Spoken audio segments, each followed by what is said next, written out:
All right, how's it going, everybody?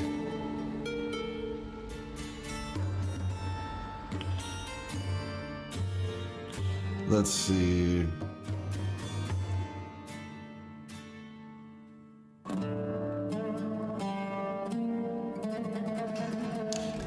Just letting everybody know. There we go. Are you gonna play Ultron in an hour as well? Wait, he goes live in an hour? Are you serious? Oh my gosh, it's too much happening, man. It is too much happening. I know he went live on Friday. I didn't know it was in an hour.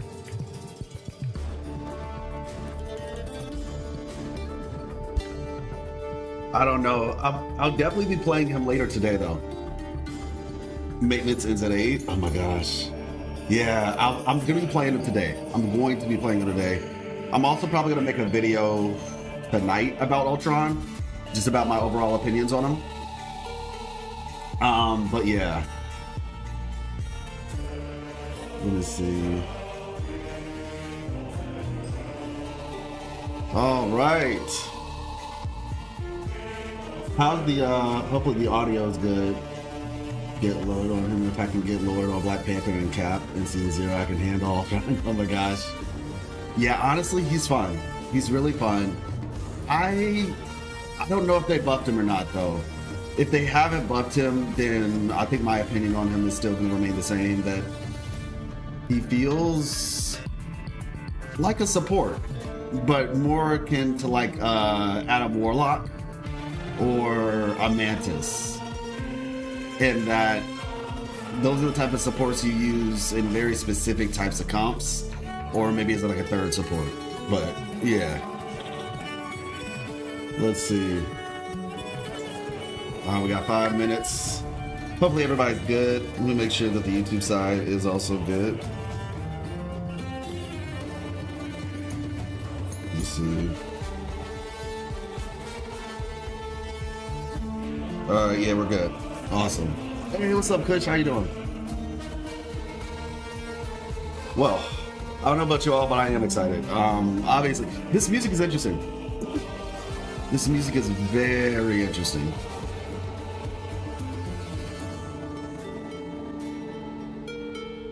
And judging by the actions of the Rovers, you know, something tells me that we're going to see a lot of fighting.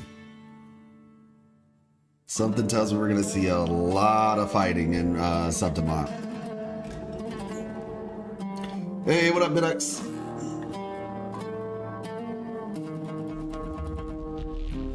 So, you know, we can see some of the architecture. I've done my own little deep dive. I have some pretty interesting insights, I would say, about Septimont at this point. Like I said, over the course of the next 2 days, I'm going to try to get that video out. Where we kind of just give you guys some preliminary information about Septimont. Believe it or not, I think we have a decent amount to go on so far. Going back to being niche, I guess. What do you mean by that, Coronas?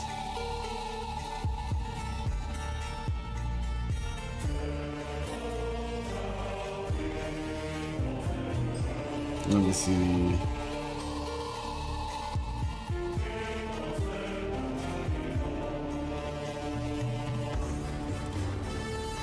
But yeah, what I will say as well. Let's go. What I will say, of course, something still got intermingled in there.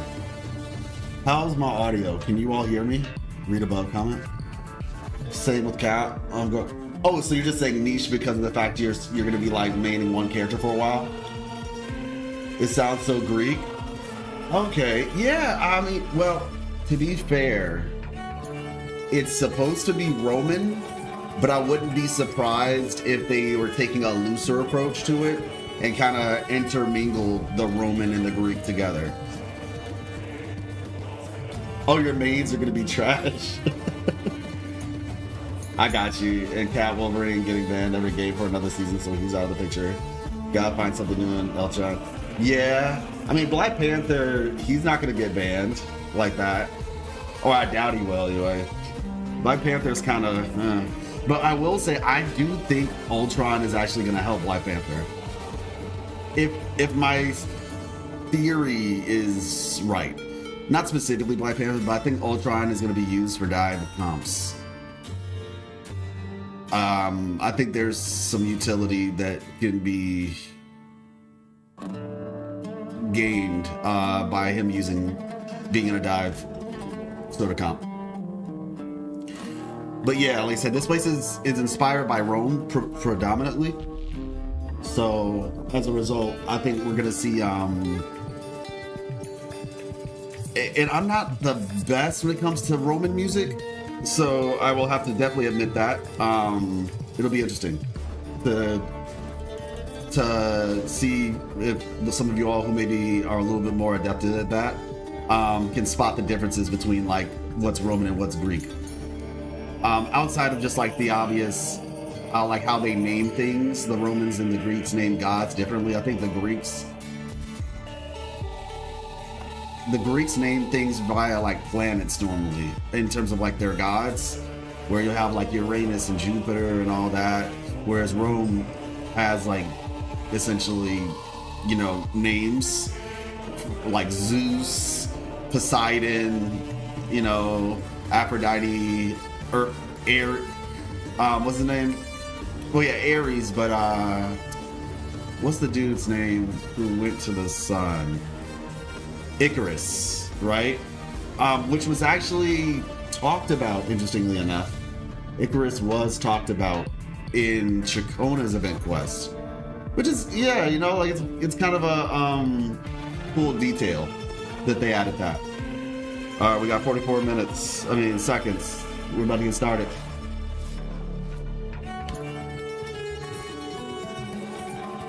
Let me see.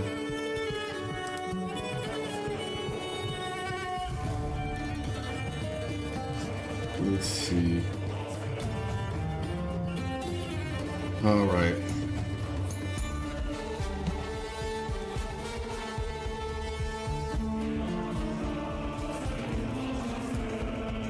Wait a second.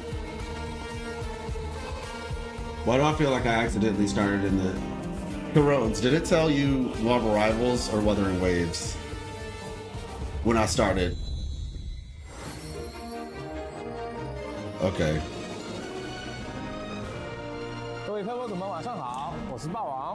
Good morning. Yo, they're making this a whole sports competition. 细飞，我们这次怎么好像在一个演播厅里面？而且我看外面好像有一个大的决斗场。我记得拉古纳好像没有。Yeah, I know. 没错，我们身后的场景呢，并非是拉古纳。This isn't Raguna, and there's a reason why we're here. 那说来听听。在告别英白拉多救下卡 After being 蒂西亚 brought 之 to 后， Paris, saving 我们 Cartethyia, 在朝圣庆典中和公民者团子们一 we 起 teamed up with 战 Resident 胜 Cubes 了 to 闹 defeat 剧 the 的 Children 布 Making 达 Bowser. 赞尼一起解决了黑街里的纠纷。我们还和夏空一同找到了埋藏在黄金之歌背后的秘密。但是就在最近，卡蒂西亚突然失踪了， She disappeared. Okay. 飘往了七丘的方向，也就是我们身后的大决斗场的所在地。七丘，我记得在拉古纳听人提到过，七丘也是林纳西塔的一个城邦。 City state of Renacida. Could it be that someone from Septimont has captured Cartethyia? 具体的情况还是要到七丘才能够调查清楚。但我们在七丘人生地不熟，找起来会不会有些困难？别担心，现在的漂泊者和卡提西亚 Both 身上 Rover and 都有着 Cartethyia 睡 share 住 the 英 frequency 白 of 拉多的 Septimont. 频率。借助着这种同频的联系，即使卡提西亚被卷入了远处的纷争，漂泊者也能够通过这种感应找到卡提西亚所在的方向。那漂泊者有没有在七丘感应到什么 Has 卡 Rover 提西亚 City 有关的 clues 线索 related to 呢？当 Cartethyia? 然了，我们在感应卡提西亚的所在的时候，就看到了一幅十分奇妙的场景。卡提西亚曾在七丘和一个狮鹫模样的深海战斗过，而这个深海就是被当地人视作守护兽的 Lioness of Glory regarded as the 荣耀 guardian 狮 beast by 像 locals. So I was 是赢得七 correct. 丘当地最大的深 I 海 was 竞技比赛 correct. Okay. 七丘决斗冠军赛才有机会与之进行接触。Yeah, it's basically like seed is the tiebreaker. 这是个什么比赛？ 气球决斗冠军赛是气球 People were thinking it was another 当地的 Sentinel, but yeah, the lore 气球 didn't 常年 speak to 受到 that. 黑潮威胁，人们需要接受战斗训练，抵御入侵，因此 Interesting. 气球成为了一个尚武之都。他们崇拜英雄而非神明。 They worship heroes, not 气 divinity. 球人没有对于睡主的信仰。 是的，虽然七丘和拉古纳都是米纳西塔的城邦，也都由岁主的引导建立了家园，但信仰的分歧还是让两座城邦分道扬镳，各自发展了。比起拉古纳，七丘对外界的态度更加开放、自由。决斗大赛也成为了七丘的支柱产业之一，有很多其他地区的旅客会在比赛期间前往观赛。 在七丘决斗冠军赛里，决斗士需要两组队，与他们的深海伙伴共同上阵战斗。那我们想要调查 If we want to 下相 investigate 关的 clues 线 related to 索， Cartethyia, 岂不是 we'll have to 先参加 participate 比 in the 赛， Great 在我们 Agon. 赢得比赛冠军的时候，我们就能接 If 触 we 到 win the 荣耀之 championship, 相 we'll be able to reach the lioness of 在 glory. 七丘，我们会邂逅一位当地的竞技选手路帕，他似乎因为某些原因退出了原本已经声名远扬的队伍繁之队，现在正在寻觅新的队友。我们漂泊者这么强，不就是最好的竞技 Are 伙 we the 伴 best partner for 是 her? 啊，路帕 Yeah. 想要参赛，而我们想要通过冠军赛找到卡提西亚的线索。 I'm excited. I love a good 就是最 tournament 合适的选择。不过啊，七丘这座城市似乎还有不少值得深究 Seems to 的 have 地 different 方。 aspects worth investigating. 那 Okay. 这些就要等各位漂泊者们自己去探索了。现在，让我们先看看2.4版本精致欢呼之冕的版本 Lightly we toss the crown. 七丘之旅吧。 Yo, I'm liking this. I'm liking this a lot.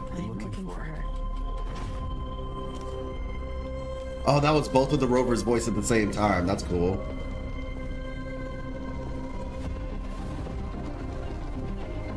I didn't expect it to be like, you know, like the holographic banners and all that.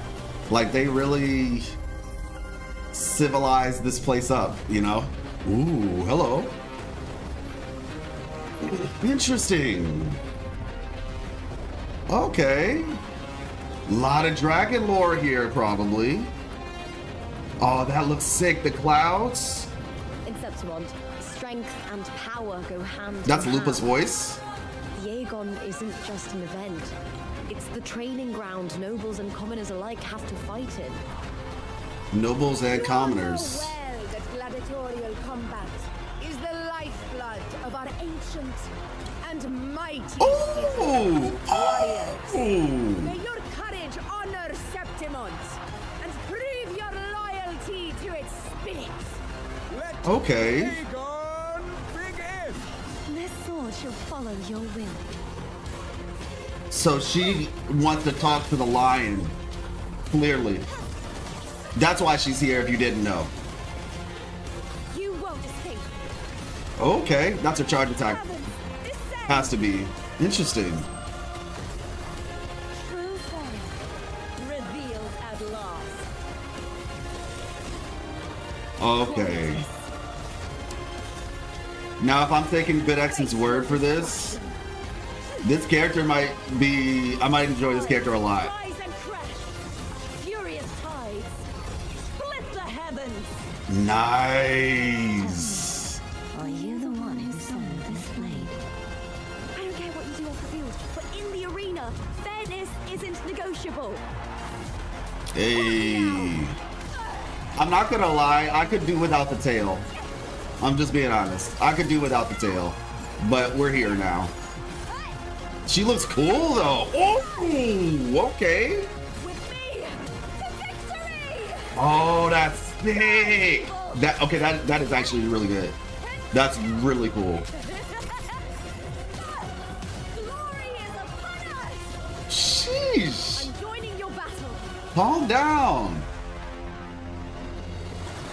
They showed us the whole Give kit. you this play so you can see the end. Here she. Oh, what? Gladiator girl will be the harbinger of the dark tide in Septimont.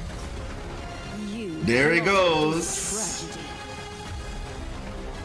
You and that blessed maiden from the tower are deeply interwoven in the fate he has spun. Luck and Who misfortune. is this? Nobility and lowliness. Oh. Weakness and strength. A person's nature is like two sides of a coin. Ooh.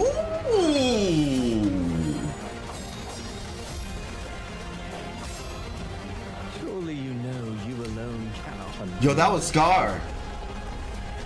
Yo, that was Scar. At the end of the story. Yo, that was Scar. Hold up, y'all. 这试探 Cannot undo my skin. Surely Yo, that was biggest news in this whole live stream right now. Scar is freaking back. Clip this. Clip this. you know.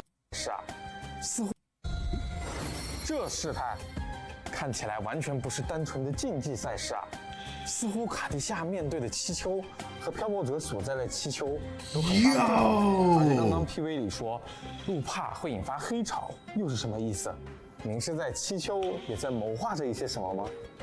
具体的来龙去脉，等漂泊者们完成2.4版本的潮汐任务就能明白了。在2.4版本中，黎大西塔将开放全新地块气球。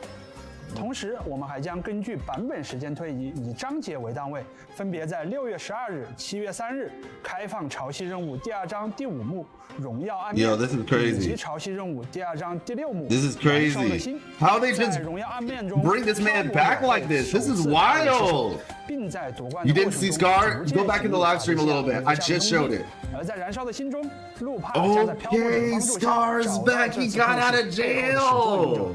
2.4版本即将上线的2幕剧情都同样包含了精彩的内容与演出，希望漂泊 I mean, Rover was never gonna help 享受 him. 气球跌宕起伏的故事。 Oh my gosh, Scar's out. 也即将 That's 在2.4 crazy. 版本揭开，卡地夏也会在故事的末尾等待着各位漂泊者的到来。既然这样，我们就先来介绍一下即将在2.4版本中正式登场的新共鸣者，也就是拉古纳曾经的圣女卡提西亚吧。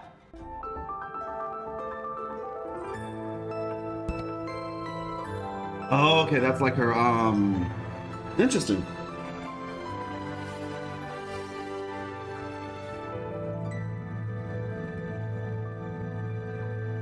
That's her Threnodian 同时出 animation. 现了卡地夏和弗鲁德利斯形态，那我猜这次弗鲁德利斯也会加入我们的队伍。哎，你抓住了重点，没错，卡提西亚拥有长时间使用弗鲁德利斯形态的能力哦。相信大家都已经发现，我们所处的场景发生了变化。这里感觉有些昏暗、冷飕飕的。没错，这个场 Yo, 景 this is 和 crazy. 卡提西亚在七丘的经历息息相关。在这里，漂泊者们也能感受到卡提西亚的频率。相信大家对卡提西亚相当熟悉了。他在埃格拉小镇长大，从小憧憬着骑士传说。他勇敢而坚毅，即便被困于黑潮之中，也从未放弃过抗争，放弃过希望。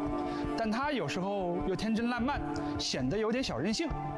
确实，听说卡蒂 I 夏 heard 被 when 困在 Cartethyia 学 was 院 trapped 的时 in 候 the theological 还有给自 seminary, 己 she also 自己 made 手 hand puppets for 表 herself. 演骑士卡蒂夏 Oh, 在 yeah, 邪 that's 恶仪式 cute. 的小舞台剧，消 Oh, 磨 that's 独自 adorable. 度过的时间呢。没错，大家还记不记得卡提西亚被因白拉多救下后和漂泊者提过的目标吗？为了变得更强，让自己能够超过漂泊者， When she's just surpassed Rover, she now travels as a knight, journeying throughout Reseda to hone her skills. 而她的战斗方式 Her 也非 combat 常具 style 有 is also 卡 full 提 of 西亚的特色。 signature 卡 Cartethyia 提西 flair. 亚是一位5星气动属性共鸣者 Bamboo Iris, 使用的 unfading 武器 glory. 是驯刀。她是一位拥有双形态。 She's a main damage dealer with the ability to switch between two forms. So kind of like Encore, which I'm excited about. 自身伤害。 That's animal abuse? Oh my gosh. 在战斗中 What kind of enemy is 它会借助 this? 3把剑的力量对敌人进行攻击。 To attack her 部分技能 enemies. 还能为目 So 标 her skills 施加 can- 风蚀效应。 Okay, apply or erosion effect. 这3把剑难道就是之前剧情中出现过的铁尔芬、奥特尔和赫格利吧？这个我熟。弗雷德利斯在揍我的时候，我可没少挨。相信漂泊者们 Bro doesn't know what to do with his hands at all. 当卡提西亚释放 When Cartethyia releases the final stage of her normal attack, 命名技能和重击 skill, and heavy attack, 3 different sword shadows will be left on the field. 而在卡提西亚 And when Cartethyia uses her plunge attack, 便会吸收剑之影 she'll absorb the power of the shadow swords. Okay, that's 当 fun. 卡提西亚释放共鸣解放后 And so the switch is her ultimate, like Encore. 弗鲁德利斯拥有强大的战斗力 Powerful combat 吸收剑 abilities. 之影的力量后还能进一步 She can further enhance her mastery of air erosion 掌 effects. 控能力。爽，实在是太帅了。两种形态的卡地西亚我都喜 Like 欢。 Cartethyia in both forms. 在 Yeah. 满足一定的条件时，卡提西亚能够始 Can 终 maintain 保 her 持 form 弗洛德斯的形态 indefinitely. 弗洛德里斯还拥有一些特殊的能力。 Some special abilities. As the Queen of Galen Tide, she has the ability to walk on water. 不过据 Okay. 卡提西亚本人说，在使用弗 Some 洛德里斯的 things 形态 do 的时候 trouble her a 会有一些小 bit. 小的 When she 烦恼 uses her Fleurdelys form, for example, she needs to speak and move with more composure 有气势一些。 and confidence. It's not an easy task. 外形会在使用力量的时候发生改变。 So she can walk and glide over water? And 漂泊 potentially, 者可以与不同 we'll be able to 形态 explore 的搭在一起 every corner of 探索 Solaris 索拉里斯的 alongside 各 both 个角 of 落 Cartethia's forms. 在2.4版本中，全新五星 That sword looks 不屈一 clean. 万也将同步上线。 That 这是 sword 一把教 looks 会遗传的仪 clean. 式细剑。 Passed down by the 纤细直条 order. 般的剑柄延伸出修长的剑刃。 Oh, yeah, so it 通体设计 transforms 克制而优雅 when she 给人一种 switches? 神圣洁净 That's 的感 actually 觉 pretty cool. 拔剑后，剑身上还会 She's 出现 officially 潺 beat 潺 Brant 流 for the 动的蓝 best 色 looking 气息 weapon. Because Brant held the title for me if, before. 非常搭配哦，感觉非常。 Brant is still really good looking 介绍 though. 完大家已经很 But the 熟悉 fact 的 that this one 卡地西亚 transforms is kind of 接下 crazy. 来就介绍我们即将在七丘认识的新 Let them 公主 cook, I'm telling you. 在2.4版本 Like that she plays with her puppets? Yeah, it's 和路帕 cute. 一同组队参与比赛，向决斗比赛的冠军发 To 起冲击。 claim the championship with the Great Agon. So let's welcome her. 欢呼，请出这位七丘的决斗士，赛场上万众瞩目的新星路帕。 This is gonna be interesting. I've got battle scars. 路帕是一名热熔属性的五星攻击者，使用长刃作为武器。 Broad blade, okay. 画面里，路帕 In 看起 footage 来 we saw, 威风 Lupa 凛 looked 凛 fierce and 他有 imposing. 一把火焰长枪， She wields 还有 a 像狼一 fiery 样的獠 spear 牙 and has fangs 甚 like 至 a 还有 wolf. 一条 She even has a fluffy 毛茸 wolf 茸的 tail. 狼尾巴。是的。路帕的尾 Yes, 巴 Lupa's tail is a physical manifestation of her resonance ability. 他很喜欢 She 决斗赛 loves 事 gladiatorial 会在比赛的路 competitions and 线 often 不断 replays 复 match 盘 footage 在 over 赛 and 场 over 上的 again. 打法也 Her 很 fighting 有 style in the 爆发 arena 感 is 是七丘决 explosive, 斗赛场上 which makes her the 引人瞩 eye-catching 目的新 rising 星。凭借着自身 star of 实 the 力， arena. 路 With 帕 raw 深 talent 受 and 决斗 strength, 大赛 she's 观 won 众 the 的 hearts of 喜 the 爱。 audiences. 我记 So 得 it looks like 前 she's 面 looking at 好 the 像有 stats. 提 She's 到 into it. 他似乎因为某些原因退出了原本的队伍繁殖队。 Original team Bow of 似乎是 Legions. 因 It 为 seems she left 七丘的 because 部 some 分家族 families in Septimont were interfering with them. Hey, so we got families in Septimont? Okay, okay, like the Montellis and the 赛 Facilias. 场有着最纯粹 So there 的 might be 追求 some conflict 和热爱 there. That's gonna be 享受 cool. 着竞技本身带来的 But how you 快乐 doing, Demir? 作为经验丰富的决斗 He's 士 a gladiator. 路帕 Yeah, her 是 attack animations look 特别的 insane. 长枪在战斗的过程中灵巧的移动。 So basically, if you're a spear user, you're a great sword user at this point. 哎，被路帕盯住的目标 And the fact that she 很难 does 逃脱 that 她的 sword 注意 looks 啊 sick. 当路帕发动共鸣技能时， When she casts her 会向 skill, 空 she 中 will 跃 leap 起 into the 此时 air. 路帕 At 可 the 以发 moment, 动 she 强 can 化 use the 共鸣技 resonant 能 skill. 从空 That 中 looks 进行 insane. 并获取特殊能量狼 Gaining 焰 forte, 累计狼焰 okay, 可以 wolf 通过 lunge. 释放强化重击或者空中攻击获得狼 She 舞 looks really cool though. 在获得 Like she looks 主动 really 后 cool. 路帕可以释放狼舞的决议及此时如果切换其他 Switch to 队友 another team member? 路帕便会停留在场上伺机而动当队友 Oh, 释放 when a team 攻 member 击 casts their 路 ultimate, 帕便会配合队友 will cooperate. 攻击 Oh, that's sick! 路帕的打法非常团队啊。没错 That is really 当路帕释放 cool. 共鸣解放后便能提升狼焰的获取效率不仅如此他的共鸣 Okay, 解放 she looks 还能为队友带来 insane. 狼的护佑 She 展开 looks 火焰光环 absolutely 提升队友的伤害 insane. 而当队友不慎被击飞的时候路帕还会帮助队友让队友自动脱离 Recover from hit stun and 击飞的 airborne 状态 state, kind of like 是非常 Shorekeeper 可 does. 靠的路帕，相信有了这个可靠的搭档， Man. 漂泊者的队伍一定可以打赢冠军赛，获得属于冠军的荣耀勋章。没错 Wow. 期待漂泊者和路帕一起在2.4剧情里享受 Lose 赛 yourselves 场 in the 带来 exact 的快乐吧 excitement of 2.4同时 storyline. 我们也 At 将 the 推 same 出一 time, 把 we will 全 also 新的五 release a 星 new 传 5-star 刃 broad 焰 blade. 痕 Well, fire mark. That weapon looks beautiful. That is a beautiful weapon. 没错，决斗士的武器就是决斗士本人的肖像画。 That thing 路帕 is 亲手设计了这把 so pretty. 充满魄力的大剑，作为自己在赛场上的新名片。这把 I 大 love 剑 the 同时燃烧 color 着 of the 炽烈 metal. 的绯红色火焰，剑柄镶嵌着显眼的狼头浮雕。 It is adorned with striking combat cake, perfectly match your combat style. Nice. Wolf's Gravestone? Oh my gosh, that's hilarious. 接下来，就让我们稍事休息一下，给大家送上我们本次前瞻通讯的 First redemption code for our preview broadcast. All right, 或者 first 记得 code. 在兑换码的有效期内，在游戏 Yeah, 内 Lex, she did say she was gonna go get 设计进行 stronger. Another stat stick for my Gian. I mean, depends on if it's better or not. Shadow of Glory. Wow. Are we leaking a new skin already for Lupa?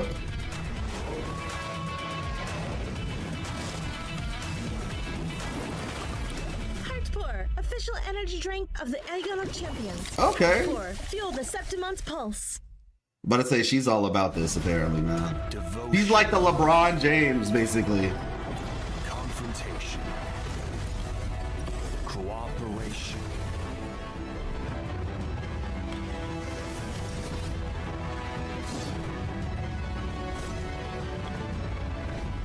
Interesting. Latest Great Agon schedule is here. 4 finalists to start their epic showdown. Catch the latest on the Great Agon on screen with Breen. Septimont Great Agon. Hunt for glory. Nice. 刚刚播放的这段广告看起来就像七丘的旅游宣传片啊。没错，七丘的竞技比赛吸引了不少旅客前来观赛。在七丘的城区里， Okay, all throughout the city. Competitions all throughout the city. 那么接下来闲话少说，一起来看看全新地区七丘的景色吧。 Ooh, hello.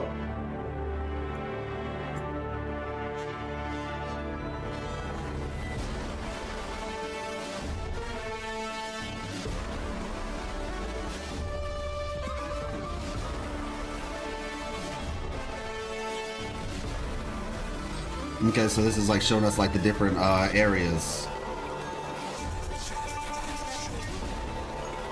Or is it just the city? What's that in the sky? You see that up here? It's like a fish.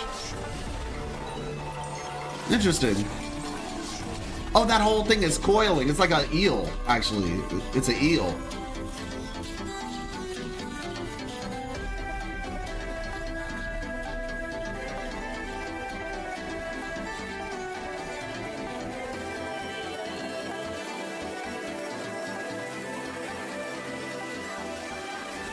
Sounds like the fighting music. This right here looks very interesting.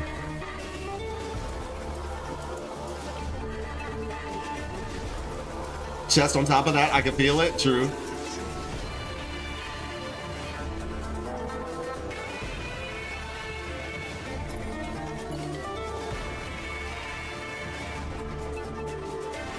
Oh, this must be directly behind Bora Waters. This is the entrance. That's like the harbor, yeah. Interesting, the sky looked like that. 这一次我们的七丘城建筑看起来非常高大呀。 Skybox never disappoints. I know. Most competitive activities take place in the upper city at the top of the mountain. Later on, it gradually expanded to the lower city, while the old district submerged in water was abandoned due to the third time. Oh, 我们能不 interesting. 能现在就进七丘城里看看？光是俯瞰七丘，我感觉不太过瘾哦。那好吧，这就带漂泊 Let 者 me show you 看 around 看 the 七丘城 city. 这里就是七丘城的 Wow. 建筑非常高大 Buildings are extremely tall. I love it. 周围都是 I love the scale that Wuthering Waves has, man. 沿着路往前走，就能看到决斗场了。 New NPCs, 这个场地 nice. 就是七丘的奥利多斯大竞技场。 Oh, that's cool. 是动态电子屏，很好。我已经开始感受 Very good. I'm already starting to feel excited. I'm still wondering what the lore is behind that eel 可以去七 at the 丘人 top. 常去的餐厅。这里就是餐厅烈日。 There's a restaurant Solace at the bar. Oh, look at her 喜欢美 outfit. 观赛的观众，听说路帕也喜欢在这里用餐哦。在七丘的 Oh, 街道上 hey, the bull 也能 troop. 经常看到有各种不同的生孩出没，决斗士们会和生孩搭档一起 Train 训 together 练 with 一起 Echo 参加决 partners. 斗比赛。诶，那个电子屏广告上的人。 Yeah, but see, I think I just saw Lupa on the screen. 路帕是人气高涨的竞技明星选手，所以能够接到一些商 She 品 received 的 some 广告。 product endorsement 听 deals. 说这一款叫做隐心的饮品很好喝，路帕也非常喜欢呢。那么气球城内的场景就 Let's 先 move 给大家 on 展 from 示 the 到这里 showcase 吧 of the Septimont 除了大 city, 竞技场和 besides 餐 the 厅之外 Coliseum and 气球城内 Restraint, 还有气球 also has public baths and a large hotel. 你提到的七丘 What's with this 盘女 public 神 baths 是 you 个什么地 mentioned? 方 Oh my gosh, why, whether spectators or gladiators, the people of Septimont enjoy soaking in hot water 放松酸痛的肌肉和 to 紧绷的 relax 神 their 经 muscles. 是很惬意的 It's 放 quite a 松方式 pleasant way to 气 unwind. 球的旅游产业如此发达，漂泊者自然也可以来感受一下了。毕竟在经历 After 诸多 all the 战斗之后 battles, 肌肉酸痛和 sore 神经 muscles 紧 and 绷 tense 都 nerves 是 are 在 bound to 所难免 happen. 的。 It's like 这 in 时 Mount 候就 Firmament. 前往气球浴场放松放松吧。那听说在七丘的野 I've 外 heard that in the 是不是 wilderness of 会传来 Septimont, 神秘的 mystery 效 dragons roar. 然后 Okay. 漂泊者们也可以去七丘的 Can be 野外 heard. 调查一番喽。在探索的路途中，有 Sore 时还会碰 muscles. 到一些阻碍前 mean, 进的障碍物，而一具来自七丘的古 Oh, 英雄铠 what? 将会成为漂泊者的帮手，帮助 Oh, 你 that's 走出 sick. 的障碍。刚刚好像在城市里面看到了不少路边的小深海，它们漂浮在空中 Floated in the air and seemed to have some fascinating 是不是还 movements. 挺可爱的？它们的名字叫做啪嗒，是会为竞技选 They're 手加油鼓劲 cheerleaders. 的拉 Oh 拉队生 wow. 孩。原来是啦啦队呀！那在漂泊者上台竞技的时候，相信他们会更卖力的加油。 Was it like a flying squirrel 还记得 echo, 竞技 but 场上盘 different? 旋的电子屏吗？仔细看，有一个带鱼模样的深海 Ribbon 是它在为 fish, 大家 okay. 提供竞技场上的电子屏显示，可以实时播报赛场上的动态哦。 Interesting. 这就是传说中的带鱼屏。除了有趣的带鱼屏和啦啦队之外，我们也会在七丘遇到各种不同的残像和深海。首先呢，先给大家一起介绍 Let me 一下 introduce some familiar faces to everyone. 小翼龙衍射、 Spectro Drake, 小翼龙热熔 Fusion Drake. 以 Okay. 及小翼龙湮 And 灭。 Havoc Drake. 看起来小翼龙 I didn't see that animation one more time. Comes in all 6除了 attributes. 大家都十分熟悉的小翼龙之外，我们还 Apart 有 from 几 these 种 familiar 全 faces, 新 we 的 have 深海， several brand new 它们分别 echoes. 是 They 恐 are 惧者的作用 devotees' flesh. 传 Interesting. 道者的移形、 Pilgrim Shell. 狡恶。 Oh, that's. Oh, wow! 此外，七丘地区还有一些比较有特色的敌人。在七丘有许多游荡的决斗士，当他们进入战斗之后 Did y'all just hear the name of that echo? 与深海共同进行战斗。 Whenever I will. 另外，我们在七丘 I 还 will. 将面对新的敌人——荣耀狮象。传说他守护着七丘主城。 Did y'all hear the name of the 经常 echo? 在大决斗赛上出现，能得到他的认可，是所有七丘人都渴望的至高荣耀。此外，在故事的尾声，我们还会与一个名叫荣光的 Embers of 灰烬的敌 Glory 人进行战斗。他的战斗技巧也非常 Hold 娴 up, 熟， hold up, hold up, 很有 hold 压 up. 迫力。是会在七丘决斗冠军赛的决赛中再和他们进行战斗吗？这就要等漂泊者进入剧情后再体验一下了。同时，在 2.4 版本还会推出 Sonata 两个新的 effects 深海和鸣效果，分别是愿带荣光之旅与奔狼 Oh, 燎原 okay, 之 two 焰。 new things, 愿带 yeah. 荣光之旅能让佩戴的公民者攻击存在风蚀效应的敌人时， The name of the enemy was called Nightmare 伤害 Kelpie. 加成。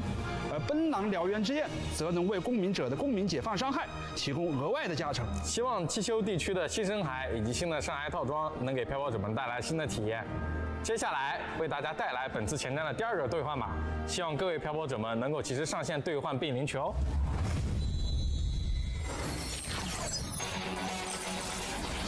What is that echo's name?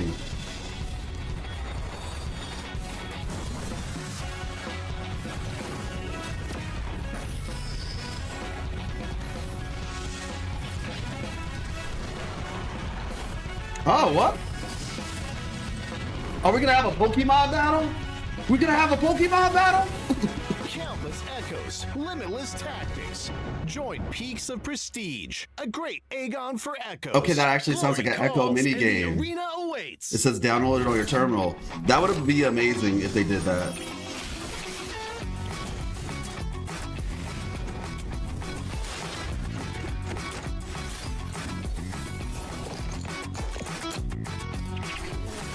Agon merch drop. Available now. Y'all, did I call it or did I call it? Mobile game and a mobile game? Flames of Heart? Official retailers of the Agon of Champions merchandise. Order now and get the best picks at Septimont. 欢迎回来。大家好，我是大家的新朋友策划阿凯。接下来我会和霸王一起给大家介绍2.4版本的相关活动及优化安排。话不多说，阿凯，赶紧跟大家讲一下2.4版本具体都有什么 Events 样 and 的 observation that will be featured in 2.4. 哎，让我们先把目光放在我们2位新公民者身上吧。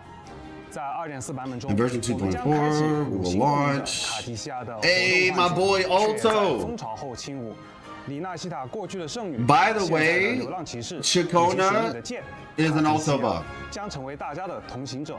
I've been using Alto 不 lately. 之冠的活动换取也将同期开启，而在卡迪西亚的活动换取却在蜂巢后轻舞结束后将开启我们的七丘竞 Get 技选手 ready to meet 漂泊 Rover's 者的 new 好搭档 partners 全新 in 的 the 公民者 Gladiator. 用他 Alright. 的活动换取胜利为我喝彩。当然，武器焰痕的活动换取 I'm about to say, 也 they 将 always 同期 do 开 that, 启 BitX. They always do that. Like, whenever there's like a super strong character coming out, the 4 stars are usually not going to be like the best. 之前说好了夏日， Because the whole point is to put them on banners they want people to pull. 好嘞，在2.4版本中，长离的特别定制系列服饰 Oh yeah, the 对之 outfits. 宁服以及克莱塔的特别定制服饰夏日旖旎将会上架商城。 I don't appreciate the wording of that. They say deluxe outfits, but they're 4-star 共 outfits. 鸣者头像。在2.4版本，商城还将上架全新深海幻影 Interesting. That looks nice. 隐藏幻影金辉黎明 Ooh. 购买后可获取滑翔幻影 Yo, we get new gliders already? 及新生。 Okay, that's actually pretty sick. 漂泊者们可关注后续的。 That's actually pretty 除了 sick. 咱们新共鸣者和新服饰外，还有一个点，我觉得各位漂泊者们一定很关心哦。哪一点？深海，林纳西海是深海之国。 For money. 想漂泊者们肯定 Wait, is that for money? 的深海玩法。那在七丘有没有 There'll be 带着我 new 们的 Echo 新内 stuff 容 waiting for us in 当 Septimont. 然有了 Of course 在 there 七丘 is. 有一个名为 There's an 荣 Echo 耀之洲的 dueling 深 game 海决 called 斗游 Pizza 戏可以 Prestige. 通过终端 You can control and deploy. So there is an Echo dueling game. 与七丘的决斗家 And 们 engage in 进 Echo 行 battles 深海 against 战 other 斗 duelists in 据说很 Septimont. 多人以 It's said that many are aiming at the legendary title of Apex 踏上了 Duelist. 挑战强者的旅途。 Okay, 也就是 that's 说，我们在2.4版本也可以成为决斗家喽。是的，2.4版本 It's that for money? 激斗向着荣耀之丘，漂泊者们可以参加活动 Nice 组建属于自己的深海队伍。在活动中，大家可以使用终端对手中的深海进行布阵与升级。每只深海都有自己独特的战斗方式。 Okay 而作为队伍核心的深海，则需要满足一定条件才能在战场中出战。另外，漂泊者可以通过选择不同的角色策略 Interesting 对战局的走势施加影响哦。组成自己喜欢的深海队伍后，漂泊者还能挑战七丘当地的决斗家，与他们进行 Okay, that's actually 荣耀对决 sick 获取荣誉勋章， That's 进一步 actually 增加 sick 自身的战斗力，解锁更多的奖励。参与活动可以获得新生奖励深海意象。 it's actually TFC Auto Battler permanent event. That's actually sick. Oh, there's another one then. 收集荣誉勋章，成为七丘最强的决斗家吧。是的。哎，阿凯，七丘人除了决斗冠军赛和深海竞技游戏 Wow 荣耀之丘之外，还有其他的竞技形式吗？当然有啦。你看七丘的 Look 城 at the 区 district 是 of 不是也像 Septimont 一个巨大的竞技场？ Doesn't it 在完成 resemble 潮汐任务第2章第6幕 Winds 燃 of 烧 Heart？ 星后， This is a lot. 大家就可以 This is a 参与 lot. 全新的区域活动——惊奇部落。哦，是在七丘城区里面开展的竞技比赛吗？它和决斗比赛稍有不同，它是七丘官方开展的具备挑战性的模拟授 Finally, I've been asking for this since the beta. 那我就来兴趣了，如何有挑战性呢？惊奇部落活动开启后，七丘的上下城区会被划分为几个 Okay 不同的区域。 Divided into different areas, banners of various sizes are erected in each area. Completing battles or explore the different banners in the area. 提升历练等级，从而提高共鸣 Thereby enhancing Red Area's combat abilities. Each area will have a core banner. Each area will have, okay, guarded by extremely powerful enemies. 漂泊者们只要 As long as the 攻占 rover 了 captures 核 the 心 core 旗帜 banner, 便可以占领 they 整 can 片区 occupy the 域 entire 获得 area. 对 We're 应的 definitely 奖励 watching this again. 每个区域的战斗难度均不相 Varies 同 for each 上城区 area. 的战斗 Battles in the 会 other 比 city 下 will be 城 more 区 challenging 更 than the 高一 lower 些 city. 那除了占领非 I 核 love that 心 there's gonna be 旗 like 帜提高等级或者 different 之 degrees to 外 the city. 我们还有什么战胜敌人的特殊方式吗？当共鸣者 When 在 residents 战斗 perform a 中 dodge 进行 counter, 闪避反击、逆势回击等操作技巧，就能获取 They gain 额外的 additional 战斗 combat 经历 buffs. 提升 Nice. 即 So 时 you're 战斗能力 incentivized 让 to 漂泊者 dodge. 越 That's 战越 good. 勇哦 Mainly for like 提 more 升区域占领度 casual players, I 漂 guess. 泊者 That's an 可以提升 incentivization. 意向幽灵活等奖励。 Okay, nice. 4版本结束后，没有完成荆棘部落挑战赛的 Banners 漂泊者 never fall 依然可以 challenge 继续 can still 通过 access it through the 常驻 permanent 活动 event 界面 page 了解活动的相关信 if 息。 they wish to take part in the event. This is gonna be 那还等什 crazy. 么呢我现在就要用我的实力去占领整个气球。不过你说，漂泊者能在完全不 It's 提 too 升 much. 历练等级的情况下， You're not even 直 gonna 接 say 去 it. 挑战最高难度的惊奇战斗吗？如果能确保无 If 伤 you 的话 manage to dodge all 或许 attacks and 会 take 有 it all, 机会 then you 哦 may 我 just 非 have a 常期 shot 待 at it. 各位 I'm 漂泊 really 者 looking 的 forward 挑 to your 战 performance, 说 Rover. 到七丘城区，阿凯，这次 Will there be 新地 exploration 号七丘 events? 会有和探索 For 相关的 Septimont 活动吗？哎，有的有的。 Yes, 这次我们也 indeed. 将 This 开 time we will 3个 also 与 open 七 3 丘相关的 exploration 探 progress 索活 activities 动 related to 首先 Septimont. 是荣光 Epic 永恒 Glorious 之舟 Summit 区 Area 域探索活 Exploration 动 event. 漂泊者们在完成七丘的各类探索任务后，即可获取新生、养成材料等相关奖励。其次，大家可以参与 Yeah, of course. 占领追横活动， As 在高低 expected. 落差极大的七丘城区里进行穿 High 梭， and low 留下自己 districts 的 and 足迹 leave。your mark across them all. 最后，我们也再次追加开放了行旅图集七丘现实 Feature- 探索 okay. 活动，将七丘区域的探索度提升至对应要求，可获得新生等奖励。希望建筑宏伟、充满竞技活力的气球能给大家带来不一样的探索体验。All I can say is the cutscenes are going to be 听 crazy. 说我们的老朋友马季的新消息吗？ Maji. 又遇到什么麻烦了？说来听听。 Isn't Maji Lolo Logistics? Yeah. 总部对他的业务并不太看好呢。 They didn't have much faith in his business. They even said that this is his final chance. If it doesn't work, they'll shut down the Lolo Stamp Exchange service for good. Sure has a lot of impractical ideas, but you gotta admit the service he provides is pretty convenient. And we've earned quite a lot through it. 那是非常可惜的呀。所以这次也拜托漂泊者们来帮忙了，参与呜呜企划重宴活动，完成相关任务，即可获得呜呜邮币，获取新生、幻生纹等奖励。 除了新的探索 Besides the new events for exploration, we've also added some combat content for rovers to enjoy. 全息挑战凯尔比 The 相信 Kelpie! 体验过幽夜幻梦任务的漂泊者们，一定对这个形态 I love that this isn't a myth. 想要再次与凯尔比战斗的漂泊者，一定要来试试哦。 Oh, so they are gonna make it a fight. Okay, nice. 危机挑战活动，区域危局。 Okay, this is coming back as well. 小机器人库卡基游历了黎纳西塔和气球，为大家模拟出了更加强大的敌人。在这次活动中，各位漂泊者们 In this event, 看 rovers 到乌龟的谬误和缭绕之旗同时在场上出现的场景， What? 就非常有压迫感。当然，我们也提供了更多的实用角色及配对。 并且增加了每次战斗中可装配的支援模组数量。 Well, I'm sure people are going to be happy about this event. 装配2种支援模组，让大家可以更加畅快地战胜敌人。 Fighting both of them at the same time is 我 insane. 们还额外添加了一些极具挑战性、需要完成其他所有词条 More virtual crisis? Well, hey, you got it. 复合模组，他们会让战斗难度急剧增加。喜欢挑战的漂泊者们 I'm so happy that this event exists, though. 在上次的 I guess my question is, will they make it permanent? 漂泊者们达到 Or if they at least make it like elusive realm, where it just comes back 还会有的吧？ often.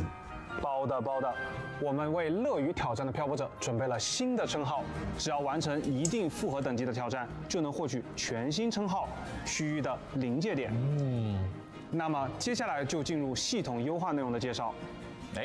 不知道大家是否还记得 Yeah, I know. 系统中的滤镜功能 Elusive realm seems to be very elusive these 滤镜 days. 强度，方便的对画面进行氛围调色。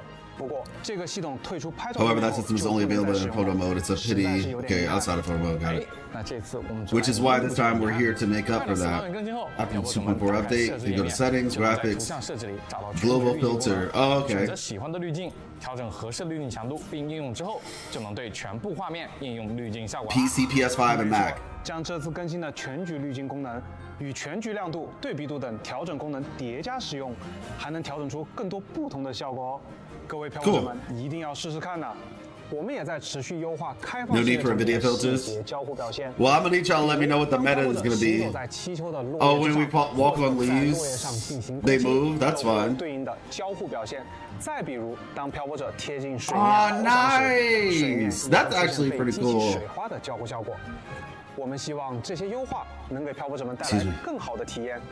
此外，在这个版本 Furthermore, in this version, we also optimizing the fast track function for version 2.0 quests. Now, when rovers follow the main quest and activate the Resonance Nexus in Jinzhou, the next stop will be unlocked. 2.4 版本，我们还会上线剧情。 We also launch a focus mode for story 在 quests. 进入专注模式后 Okay, nice. 角色与场景将再也不会被其他任务占用。 Yeah, that happens to me on my other account. 潮汐任务进程了。另外，我们还将在游戏内 We 上 will 线 launch a 攻略战 guide. 以后 Okay. 漂泊者们在培养共鸣者时候，就可以直接在游戏内打开攻略站寻找 Okay, that's 对应的 cool. 攻略啦。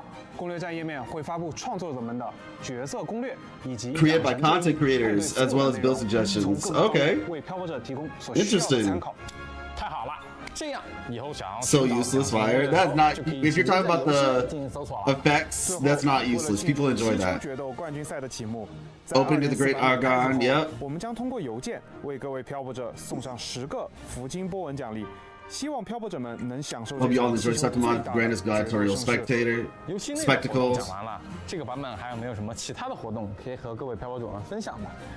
有的，各位喜欢且关注二创的漂泊者们是否还记得 Perhaps you remember this Lost Star stage earlier this year. 来自全世界的创作者们 Creators from all over the world brought everyone a feast of fan-made content.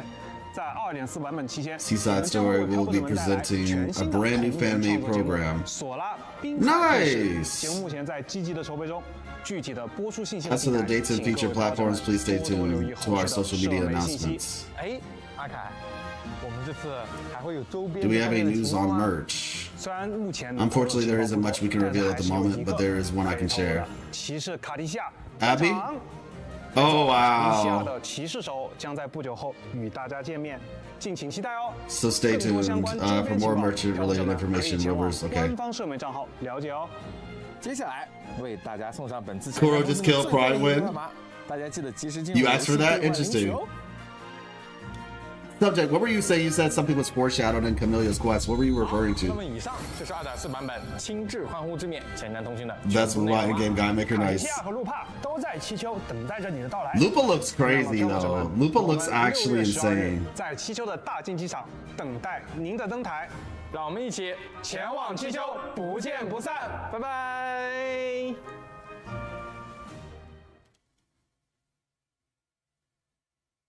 All right, who's gonna dance this time? Oh!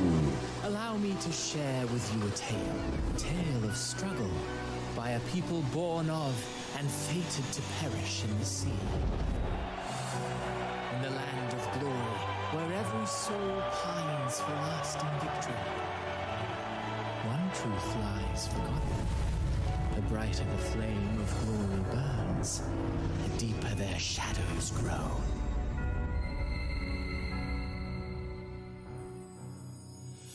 A living soul who slumbers in the netherworld, lost in the tides of reveries. Pulled in by nostalgic music of homeland, she stumbles her way across the world beyond. An observer of the future and the laws of causality, she sings a silent fate. For no one knows who will be crowned the hero of heroes in the end. As doom looms over Inesita, an outlander returns whence they came. Slowly, Who are you? they join the crowd pilgriming toward the kingdom rising. She's my new favorite character, by the way. She has white hair. And you're curious as to how it all ends? Of that I have no knowledge. All I know is this. Those blessed by the sea are ever doomed to bear its curse. Hey, yo, shout out to the One Piece reference. That's like the devil fruit. Those blessed by the sea are doomed to get cursed or something like that. Okay. 5-star Sanwa. Okay, I like this music.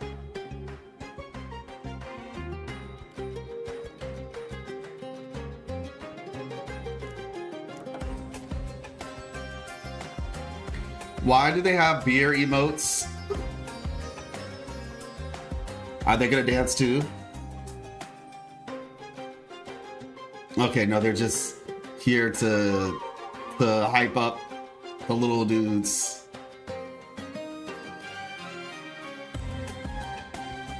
Hey, they're posing though? That's pretty cool.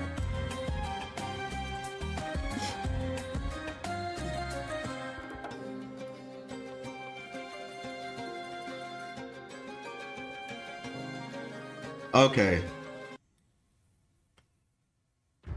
Wait, what? There's more?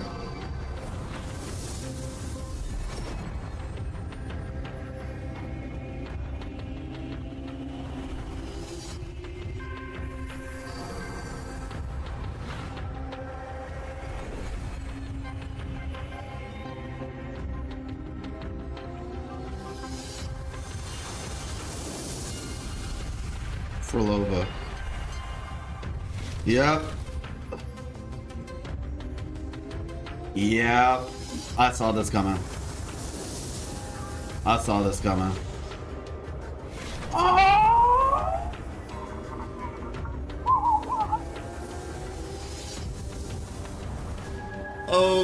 Okay. Who are you? Wait, why do you look like you came from a city? Is this a new Federation character?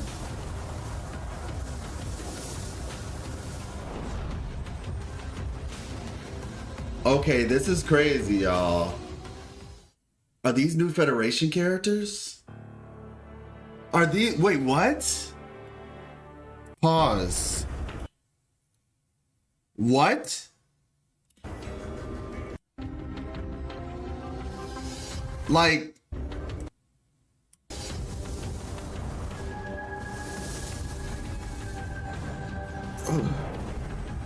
Why does she look like somebody from A Comet Got Killed?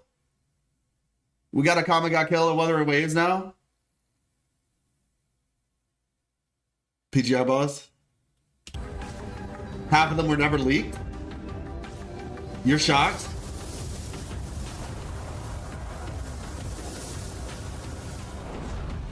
And she looks cool with the feathers. Yo, we got Dark Yang Yang in the game now. We got Dark Yang Yang. She got a gun now.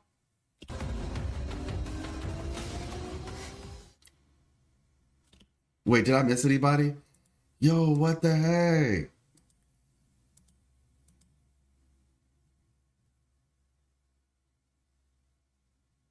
Hello?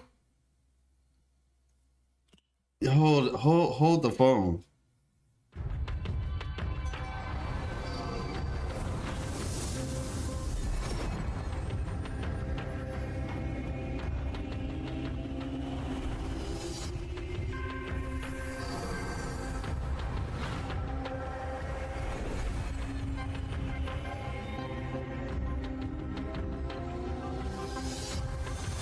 Let me see.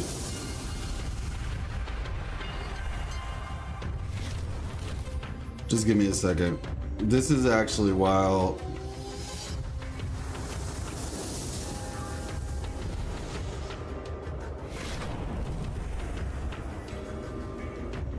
And then finally...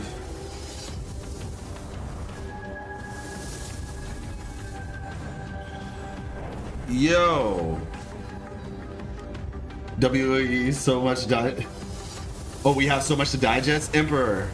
We got Dendro mail before GTA 6? Crazy. Kuro, I don't have Astride enough for all that. Please, more male characters to skip. Oh my gosh. Cinema. Yo, okay. Okay. Alright, 1 second, y'all. 1 second. I need to I need to tweet these out real quick, and then we're gonna go back over this in its entirety, because this is insane. And I know they posted some stuff. Let me see. Let me see. This is wild, bro. This is wild. Those, the first group of characters that we saw. Let me see. And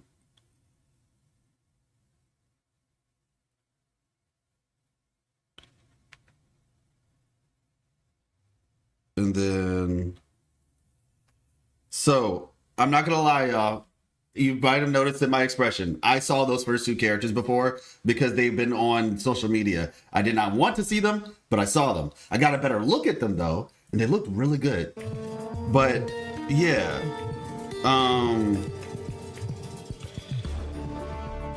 let me see. Those last characters though, never saw them, and I'm just like extremely impressed. Slay. She looks dope.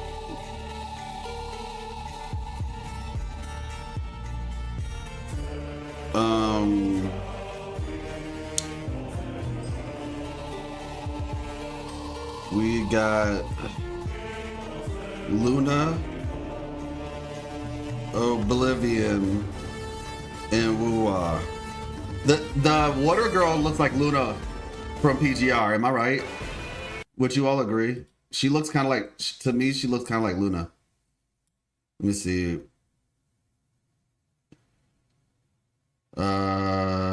Yeah. She's kind of giving me Luna Oblivion vibes. I believe it's Luna Oblivion, right? Let me see.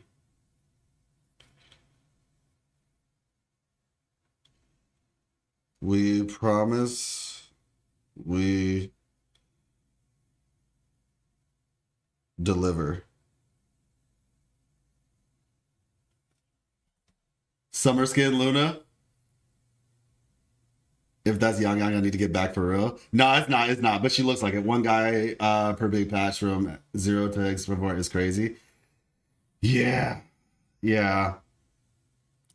Like I said before, y'all, in order for them to implement, you have to remember they already had a story laid out for this at this point. The story for this 2.x was done before the feedback that came in 1.4, essentially. That's when they did the thing. So the reality is you're going to have to wait till 3.0. That's just how it works. He looks really cool, fortunately. I mean, in my opinion, I think he looks really cool. It is interesting that he's Arrow again, kind of like Gian. I'm assuming he's Arrow. I think that's a safe assumption that he's Arrow. But let's see.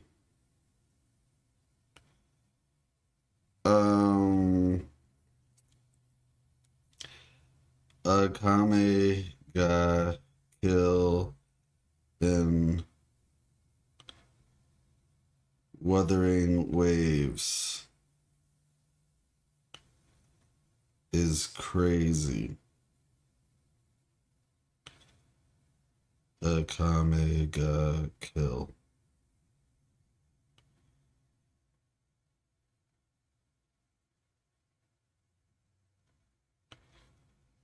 There we go. And one more. Let me see. Yang is looking a little different these days.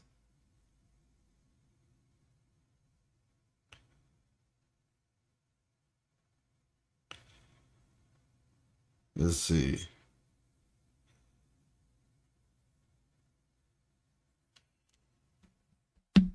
We'll come to Faster Than PJR.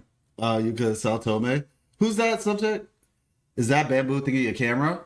And no, I think it's a water, like a gourd. It looks like it's like a water gourd of some sort.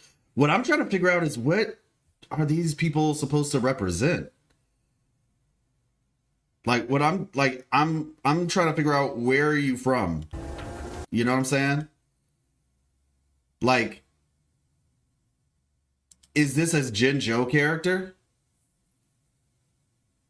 Cause like this character, legit, I have no idea. Are we going to Japan next? Is the new Federation Japan? Because people were saying, oh yeah, it's like going to be the US or something. But this character looks like she's straight out of Japan. He looks very Jinjo indeed. Yeah, that's what I'm saying. It's just like, yeah, you're not going to convince, like, obviously there's a Japanese character. Now this character looks like she could be from the New Federation, potentially. Like, if you told me she's from the place that Kalkuro is from, I would believe you.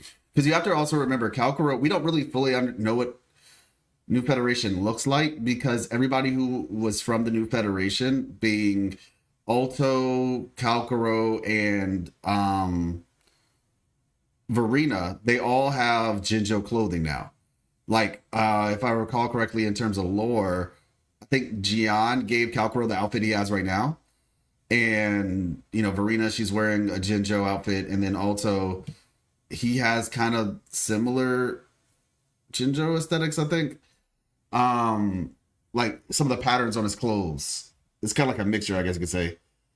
Danjin 2. Is Encore from the New Federation? I don't remember that. And I, like I said, I will 100% admit that when it comes to specific character lore, that is not my strong suit. She is? Okay. Welcome back, iconic / ironic female anime character. Oh my gosh.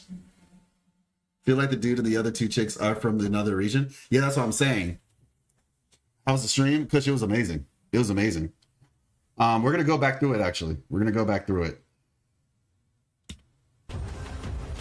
This is wild.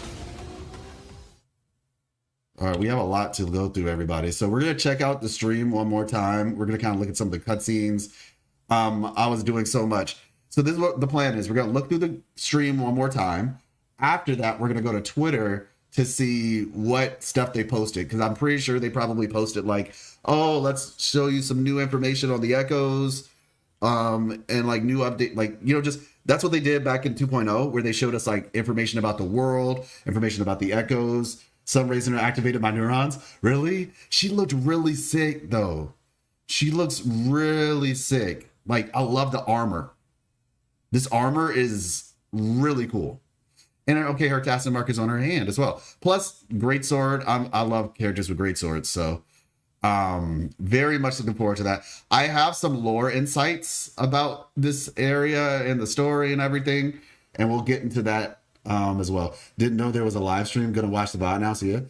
Okay, got you, Treasure. Like I said, we're about to rewatch it right now if you want to watch it with us, but you are free to do what you will.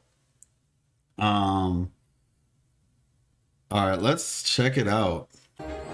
She power creeps melt. Yeah, I always watch it 2 times.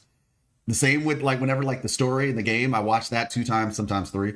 But I usually watch the live stream 2 times because what ends up happening is I will miss something, because like I said, I'm trying to tweet things out because, you know, I'm trying to be a good content creator. I need to, one of these days, I'm gonna have to find somebody to help me out with this stuff. But you know, we're doing what we can for right now. Hopefully somebody clipped what I asked to be clipped, because I was like, clip that, and I don't know if anybody clipped it. So now I'll have to check so I can post it. Let's see. Clips. Filter by 24 hours. Should I just say no clips around? Okay. Yeah, it was earlier, so I guess I'm just gonna have to find it myself. It was earlier. I was like, it was something that happened. I can't remember. I know what. Well, we'll watch it. We'll watch it. But 各位票友们晚上好，我是霸王。霸 大家 王 好， and 我是手 Faye 腕西飞，欢迎收看明朝2.4版本前瞻通讯。哎，细飞，我们这次怎么好像在一个演播厅里面？而且我看外面好像有一个大的决斗场。 Luthering outside, yep. 我记得拉古纳好像没有这样的地方哎。没错，我们身后的场景呢，并非是拉古纳，而我们来到这里也是有原因的。那说来听听。在告别英白拉多救下卡蒂西亚之后，我们在朝生庆典中和公民者团子们一起。Would you believe it? I still haven't finished this yet. Kind of sad Salon wasn't here. He's very funny and dramatic. Yeah, Salon wasn't here. Dong wasn't here either, which is what a lot of people are curious about because we haven't seen Dong in a while. For those who missed it, hey, thank you so much, Astro. Appreciate that, because I actually need to screenshot that.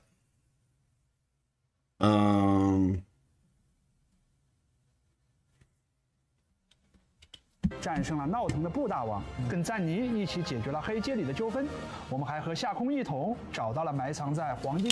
Yeah, redeem codes. It should be in the chat. Shadow of Glory, Flames of Heart. Yeah, thank you so much. And I'll do that after this. Play Chacona's event quest if you have not, please. Please play it. It is so good. Like legitimately. 最后的秘密，但是就在最近，卡提西亚突然失踪了，而它的频率飘往了七丘的方向，也就是我们身后的大决斗场的所在地。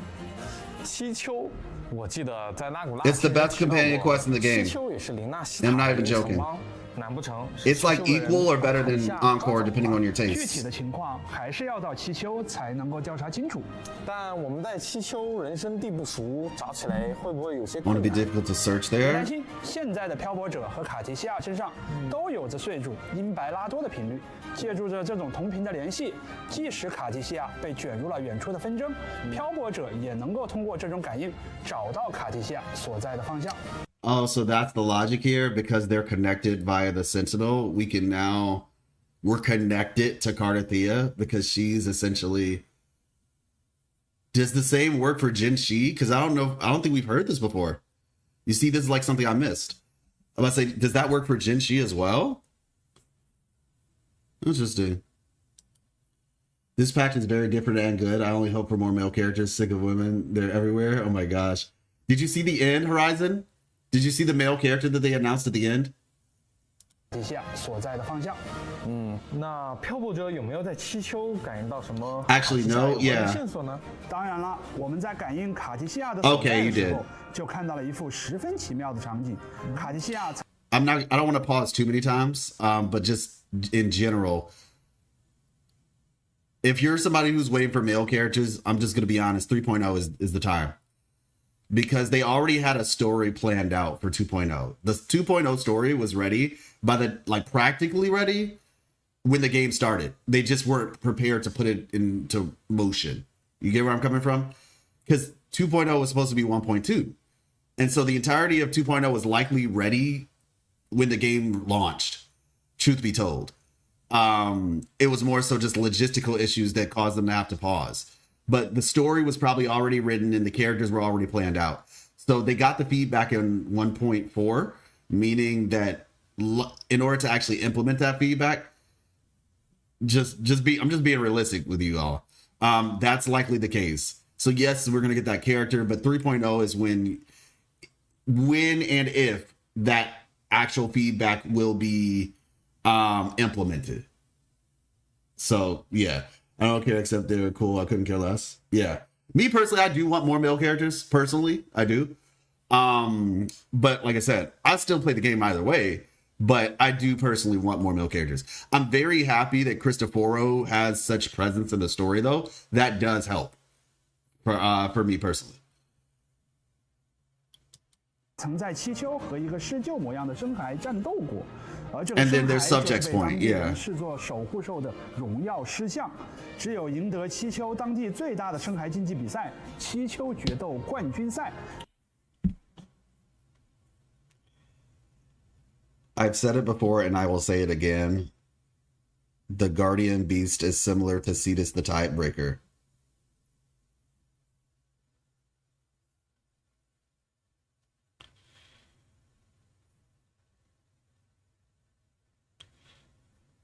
There we go. 才有机会与之进行接触。七丘决斗冠军赛，这是个什么比赛？七丘决斗冠军赛是七丘当地的知名决斗大赛。七丘常年受到黑潮威胁，人们需要接受战斗训练，抵御入侵，因此七丘成为了一个尚武之都。他们崇拜英雄而非神明。也就是说，七丘人没有对于睡主的信仰。是的，虽然七丘和拉古纳都是米纳西塔的城邦，也都由岁主的引导建立了家园，但信仰的分歧还是让两座城邦分道扬镳，各自发展了。比起拉古纳，七丘对外界的态度更加开放、自由。决斗大赛也成为了七丘的支柱产业之一，有很多其他地区的旅客会在比赛期间前往观赛。在七丘决斗冠军赛里，决斗士需要两组队，与他们的深海伙伴共同上阵战斗。那我们想要调查卡蒂夏相关的线索，在比赛期间前往观赛。在七丘决斗冠军赛里 I think they just announced Fleurdelys. I think they just announced Fleurdelys. Let me see. Wuthering Waves. Well.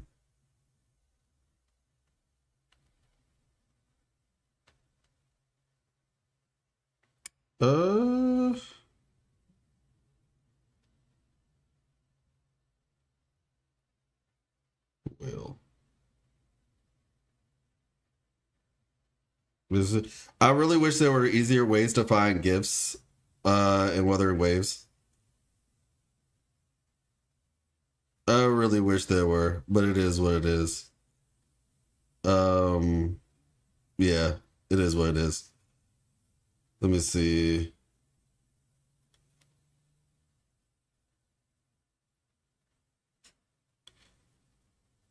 Where is it? 决斗士需要两两组队，与他们的深海伙伴共同上阵战斗。那我们想要调查卡地亚相关的线索，岂不是只能先参加比赛？在我们赢得比赛 Okay, maybe it wasn't an 我们 announcement. 就能接触到荣耀 It's hard to say. 没错，在七丘我们会邂逅一位当地的竞技选手路帕，他似乎因为某些原因退出了原本已经声名远扬的队伍繁殖队，现在正在寻觅新的队友。我们漂泊者这么强，不就是最好的竞技伙伴吗？是啊，路帕想要参赛，而我们想要通过冠军赛 Migrate to YouTube? Okay, got you. 线索。那么和路帕合作就是最合适的选择。不过啊，七丘这座城市 Wait, teaming up with Lupa, what? 我们漂泊者这么强，不就是最好的竞技伙伴吗？线索岂不是只能先参加比赛 Okay. 在我们赢得比赛冠军的时候 When we win the championship, we'll be able to reach the Lioness of Glory. 没错，在 Wait, 七 did it 丘 just 我们 say? 会 Did it say Lioness of Glory? What the heck? Why does the lion have to be a woman, bro? Like what? What? Like aren't there enough already, 他 man? 们的深海伙伴共同上阵 Like I'm not mad, but it's just like weird. 战斗。那我们想要调查卡地亚相关的线索，但信仰的分歧还是让两座城邦 Okay, 分 there 道 we go. 扬镳 I'm 各自 caught 发 up 展 now. 比起拉古纳，七丘对外界的态度更加开放、自由。决斗大赛也 A female lion that exists? Question mark? Oh, it's a lioness. It's a lioness. The griffin is like a lioness. 成为了七丘的支柱产业之一。有很多其他地区的 Many 人 travelers 会 from 在比赛期间 regions come to 前 watch 往观赛。 the 在 the 七丘决 season. 斗冠军赛里， Yeah. 决斗士需要两两组队，与他们的深海伙伴共同上阵战 To 斗。 fight alongside the 那 Erica 我们想要 partners. 调查卡地亚相关的线索，岂不是只能先参加比赛？在我们赢得比赛冠军的时候，我们就能接触到荣耀事项。 Yeah, we'll be able to reach the Lioness of Glory. Oh wait, is that the enemy that you fight? That's not the griffin. Okay, never mind. That's a little bit different. It's more so like an enemy, kind of like Lorelei, that you probably fight to get like mats. That's not the griffin. Okay. No, the thing about it is like, we have, what is it? Yeah. Because we saw that at the end. The red fiery thing. It's a boss. Okay. We don't know what the griffin is then. The griffin was probably, because like, let's be honest, Cetus is a guy, so at least that's one, right? Joy is a woman. I don't care what anybody says. Joy is clearly a woman. Like it has a distorted voice. Back in the closed beta test, they tried to make it sound like a combo, but it sounds more like a woman at this point. Imperator also sounds like a woman. That's the predominant voice that's leading. So I'm just like, can we get like a male sentinel, please? Be able to reach the Lioness of Glory. It's not like a huge deal, but it's just like, it's like one of those things where it's just like, it's not like the biggest deal, but when you see it so many times, it starts to feel like a weird trend.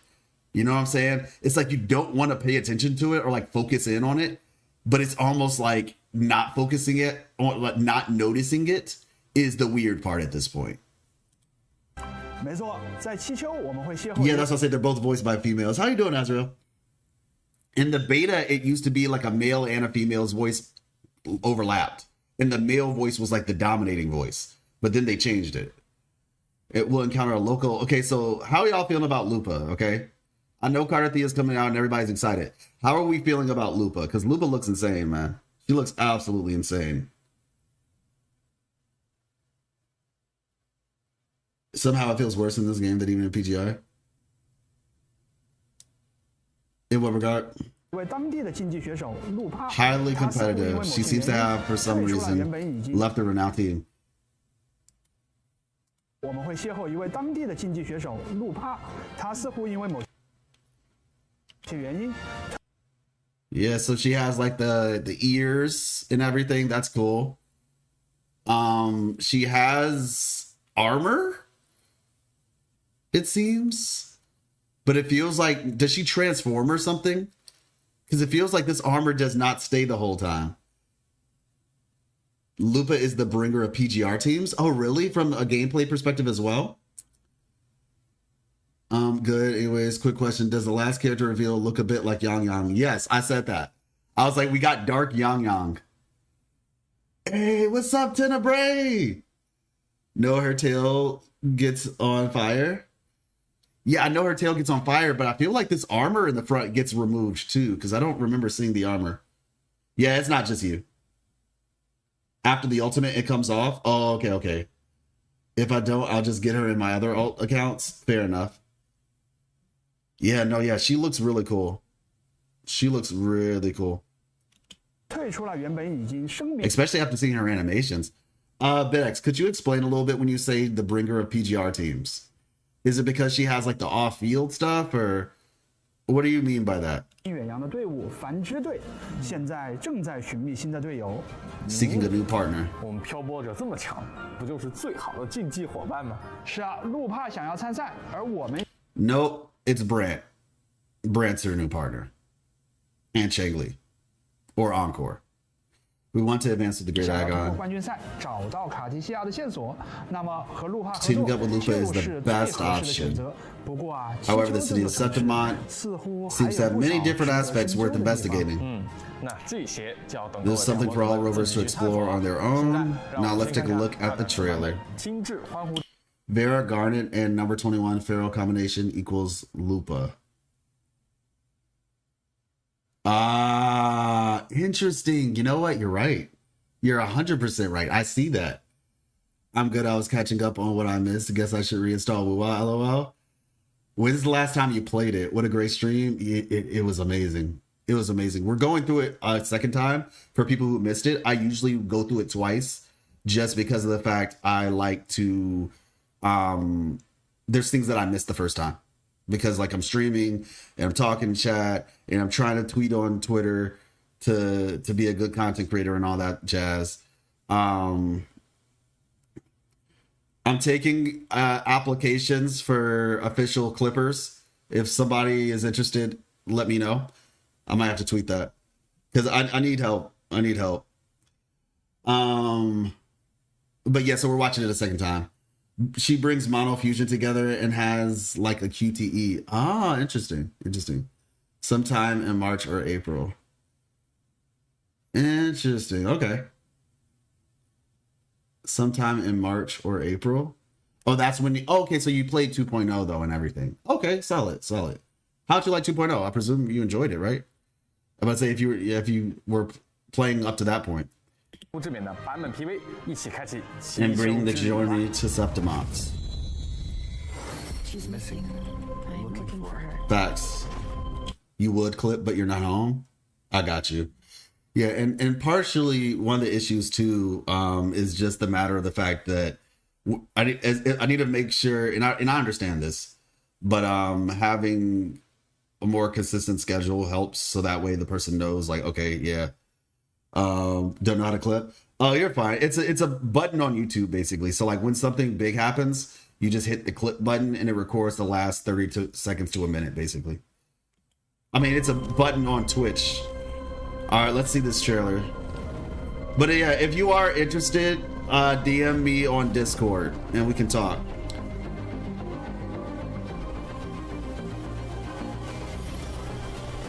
Lightly we toss the crown.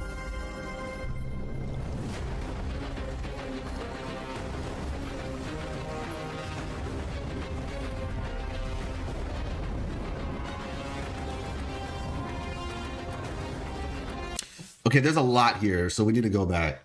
Life lessons. So the Threnodian is revived? Question mark.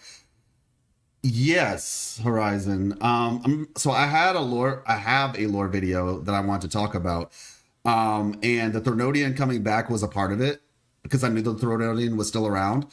Unfortunately, like I said, because of moving and everything, I wasn't able to get that video out in time. However, there is something else that I believe, how do I put this? There's something else. And I think that this live stream actually gave me more information as to my theory. Because my theory was, it had a couple parts to it. The fact that the Threnodian was still around was part of it. The other part of it was what the Threnodian's plan is and some other things. And so, I don't know, man. I'm probably just going to have to start making some videos when it comes to the lore where we're just talking. because it helps me get the stuff out quicker. But we'll see. That reminds me, I should see the CN version. Well, see it. Time to dig deeper into this new mystery. Got you, Azrael. We'll talk. We'll talk.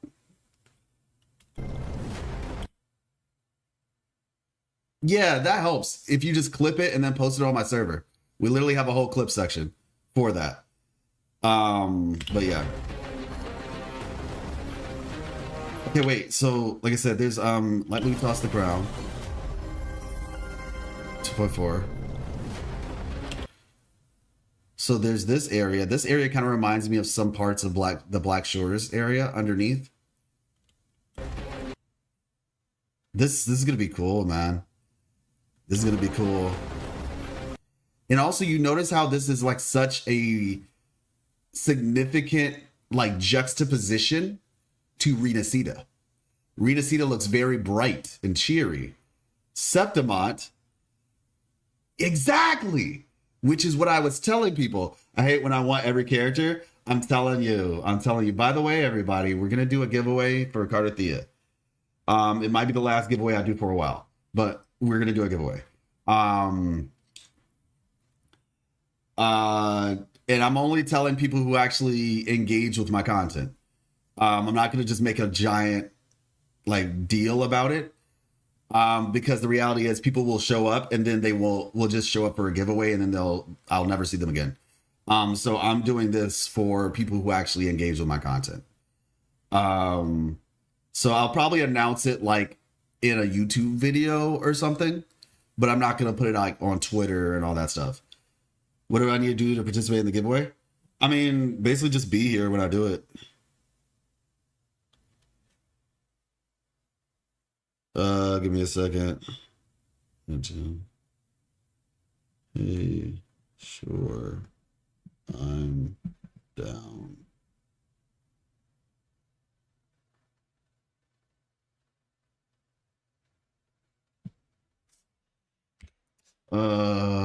Is Discord open? I guess I have to open Discord. So somebody asked me if I want to chat about the stream in a little bit. Good thing I saw it. I mean, I guess I am on my phone. All right, let's see. So yeah, this place looks interesting. Wait, look at this. This is Fraxidus. This is the Fraxidus.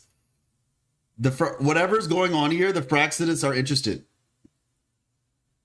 Whatever's going on here, I'll have more information later, more official information. Also in the Discord, if you're on Discord, I'll probably announce it there too. Is Scar free? Yes, but this is the Fraxidus. These are their boxes, so that's interesting. Then you have this interesting looking dragon. Almost looks like it's chained down, but it's more so that it's just like it's on this like platform that is held up by chains over top of this gaping maw, as it were.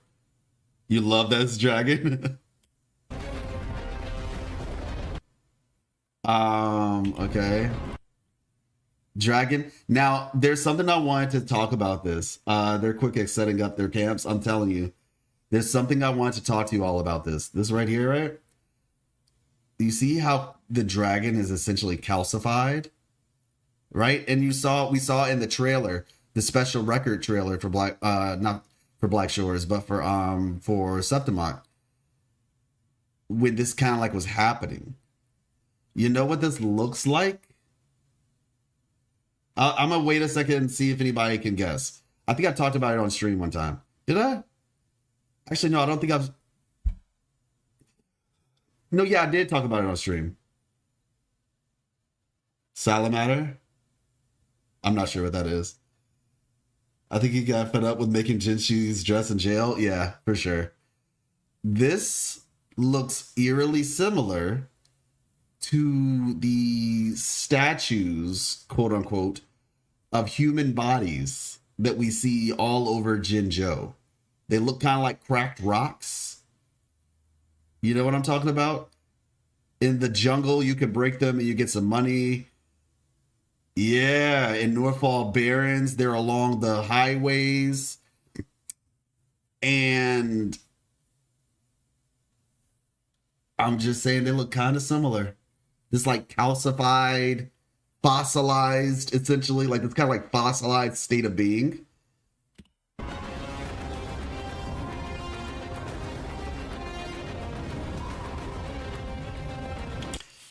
Yeah, there's so much here. There's so much here. So yeah, the Praxidus are there. Yep. Dragons. More dragons, yep. This place. Also the sky. The sky looks very similar to Northfall Barrens. If you all remember like how the sky was kind of like you had the upside down city, but then you also kind of had what looked like the clouds were like dripping something. You know what I mean? I hope they have many more dispatch. Yeah, I mean, I tweeted this a little while ago. I was saying that I think Septimont is going to be a return to form, like the thing that a lot of people were waiting for. And some people thought I meant like they were going to, you know, or not so much return to form, but some of the people, well, actually, yeah, return to form and something that people will be excited about. I said all of that. And this is just going to show what I was saying. I'll probably have to record like some video at the end of the stream where I just kind of give my overall impressions.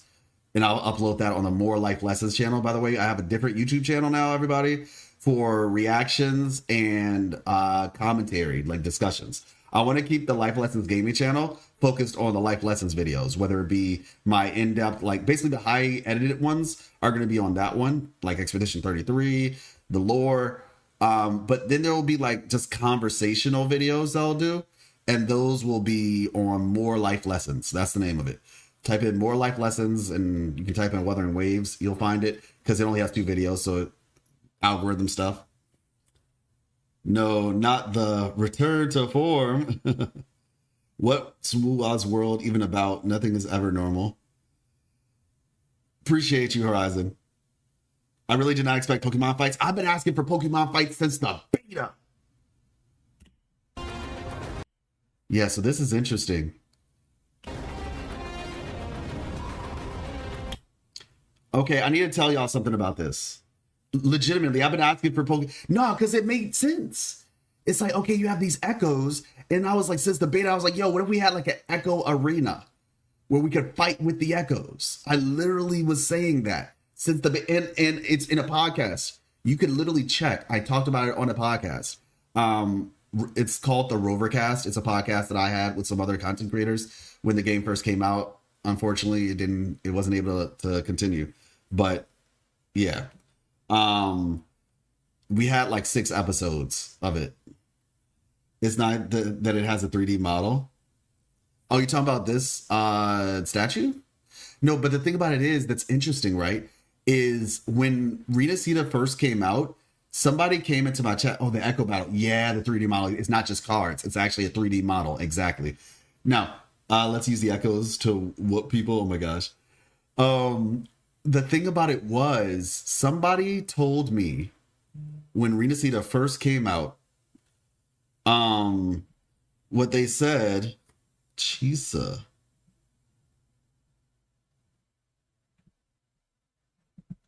They told me that when you get to Renacita, there's going to be a mountain, and on the other side of the mountain, I see you.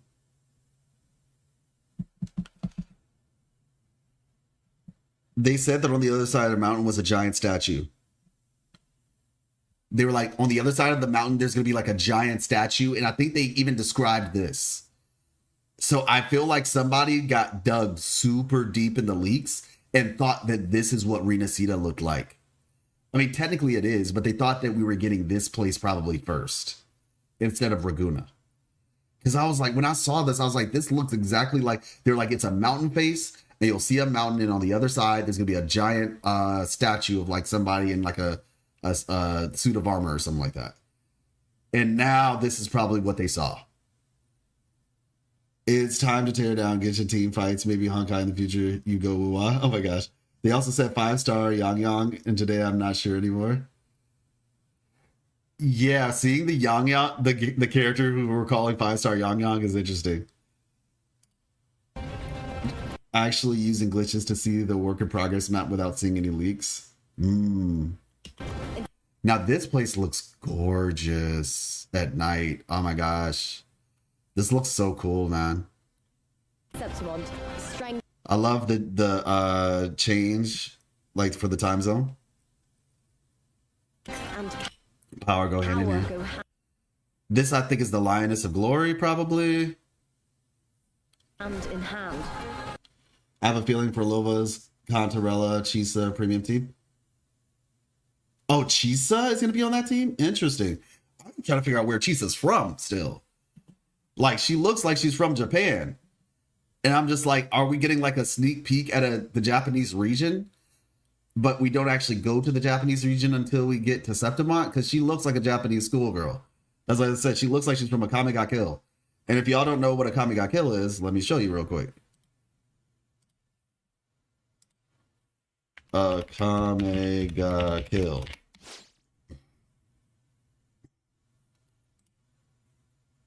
Yo, if we get General Esdeath, it's over, bruh. Like, if we get General Esdeath, it's over. Would you please render? Open image in new tab. I'm about to say, can you please render like normally?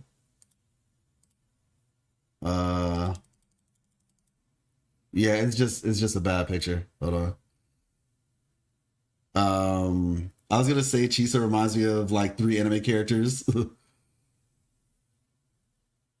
Rio from Blue Archive. Oh, okay, I'm not sure who that is, but yeah, Akame ga Kill. Akame from Akame ga Kill. This is what she looks like.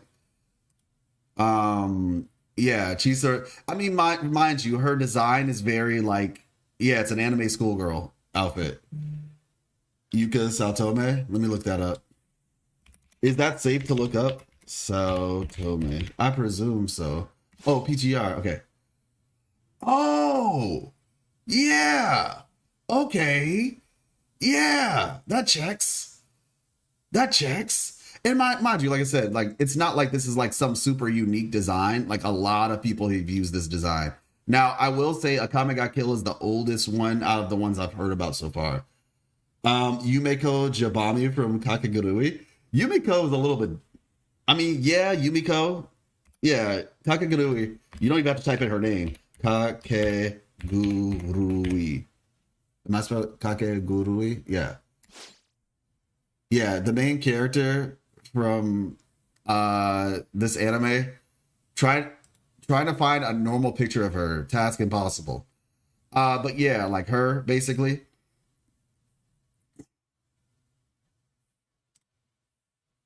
So we have a couple different, even though she has the red, technically for her it's different because she does have a red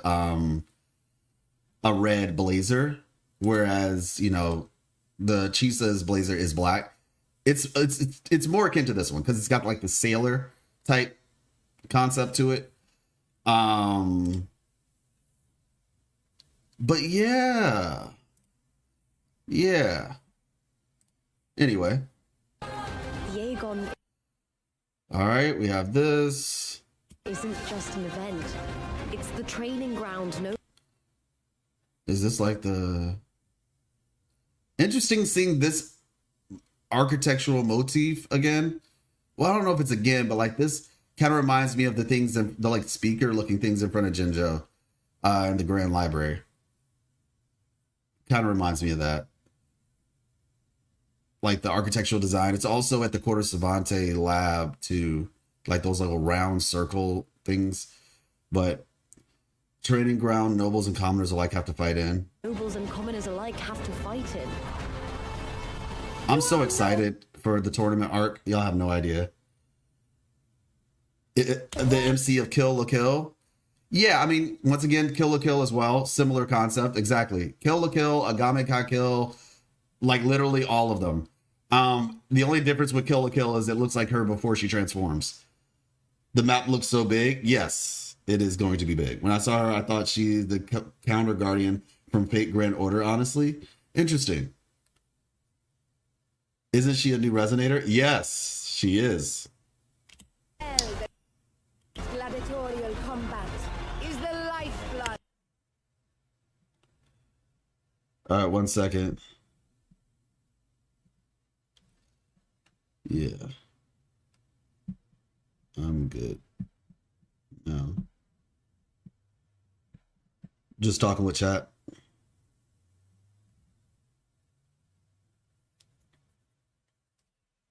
Let me see.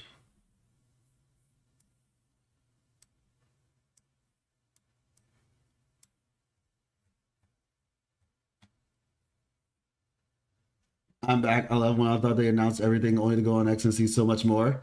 Yeah, they announced an insane amount of extra stuff. Like they showed like characters you saw. It was like 4 or 5 women, and then it was a guy as well. He looked pretty cool. Basically, it looks like we have Kazuha. You know, Wuthering Waves version of Kazuha. Of our ancient. Yeah, this character looks really cool. She looks like Luna Oblivion. Breaking Leaker's phone, crying in a ditch. Oh my gosh. Yeah, like they missed it. They missed it. Yeah, this right here, this character looks awesome. She looks like Luna. So yeah, we have them, okay. Let's see. Ancient and mighty city. And then this character right here with the armor. Wait, how tall is she? Is she a big woman? It's kind of hard to tell. She looks kind of like a bigger woman. And I'm not going to lie, y'all. This character, I'm pretty sure we're going to see online, if not already, people are going to say better Malika because she actually looks like somebody who would be in charge of a nation that fights versus wearing a whatchamacallit, a biker outfit. Stream, I only found out auto sprint when looking at the settings. Oh shoot, D, that's crazy. All right, 1 second. We're gonna get into a call real quick.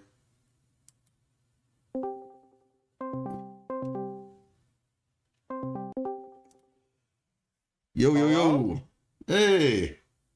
The life lessons. Oh my gosh. It's the man, the myth, the legends. Legend. The life lessons. How's it going? Are you streaming as well? I am. Here, let me I'm gonna get my camera on.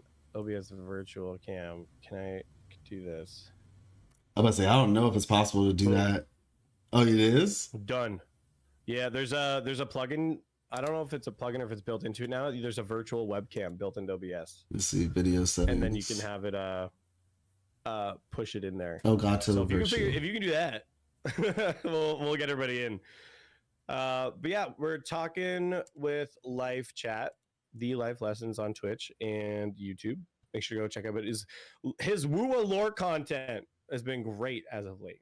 And so make sure to go ahead and subscribe to him onto the YouTubes. Appreciate you. Yeah, we're talking with Connor right now, actually, everybody. Connor's thoughts. You all remember Connor. Yeah, I'm honestly not sure how to get it to work right now. I wasn't prepared. But yeah, everybody. I got an idea. I got an idea. I think if I just open your stream. Yeah, but I'll just put you on my stream that way, and then here I'll go back to full screen here. Oh no, game screen here. Let me see something real quick. I'm about to say I have a strategy that I've used in the past for that as well. Let's see, browser. But anyway, while that's taking place, so how'd you like? What are your thoughts, man? Let me see. Hold on. I'm gonna copy you into this window here so I can get your stream up for everybody. We'll keep it muted so we see that I'm talking to you. Okay.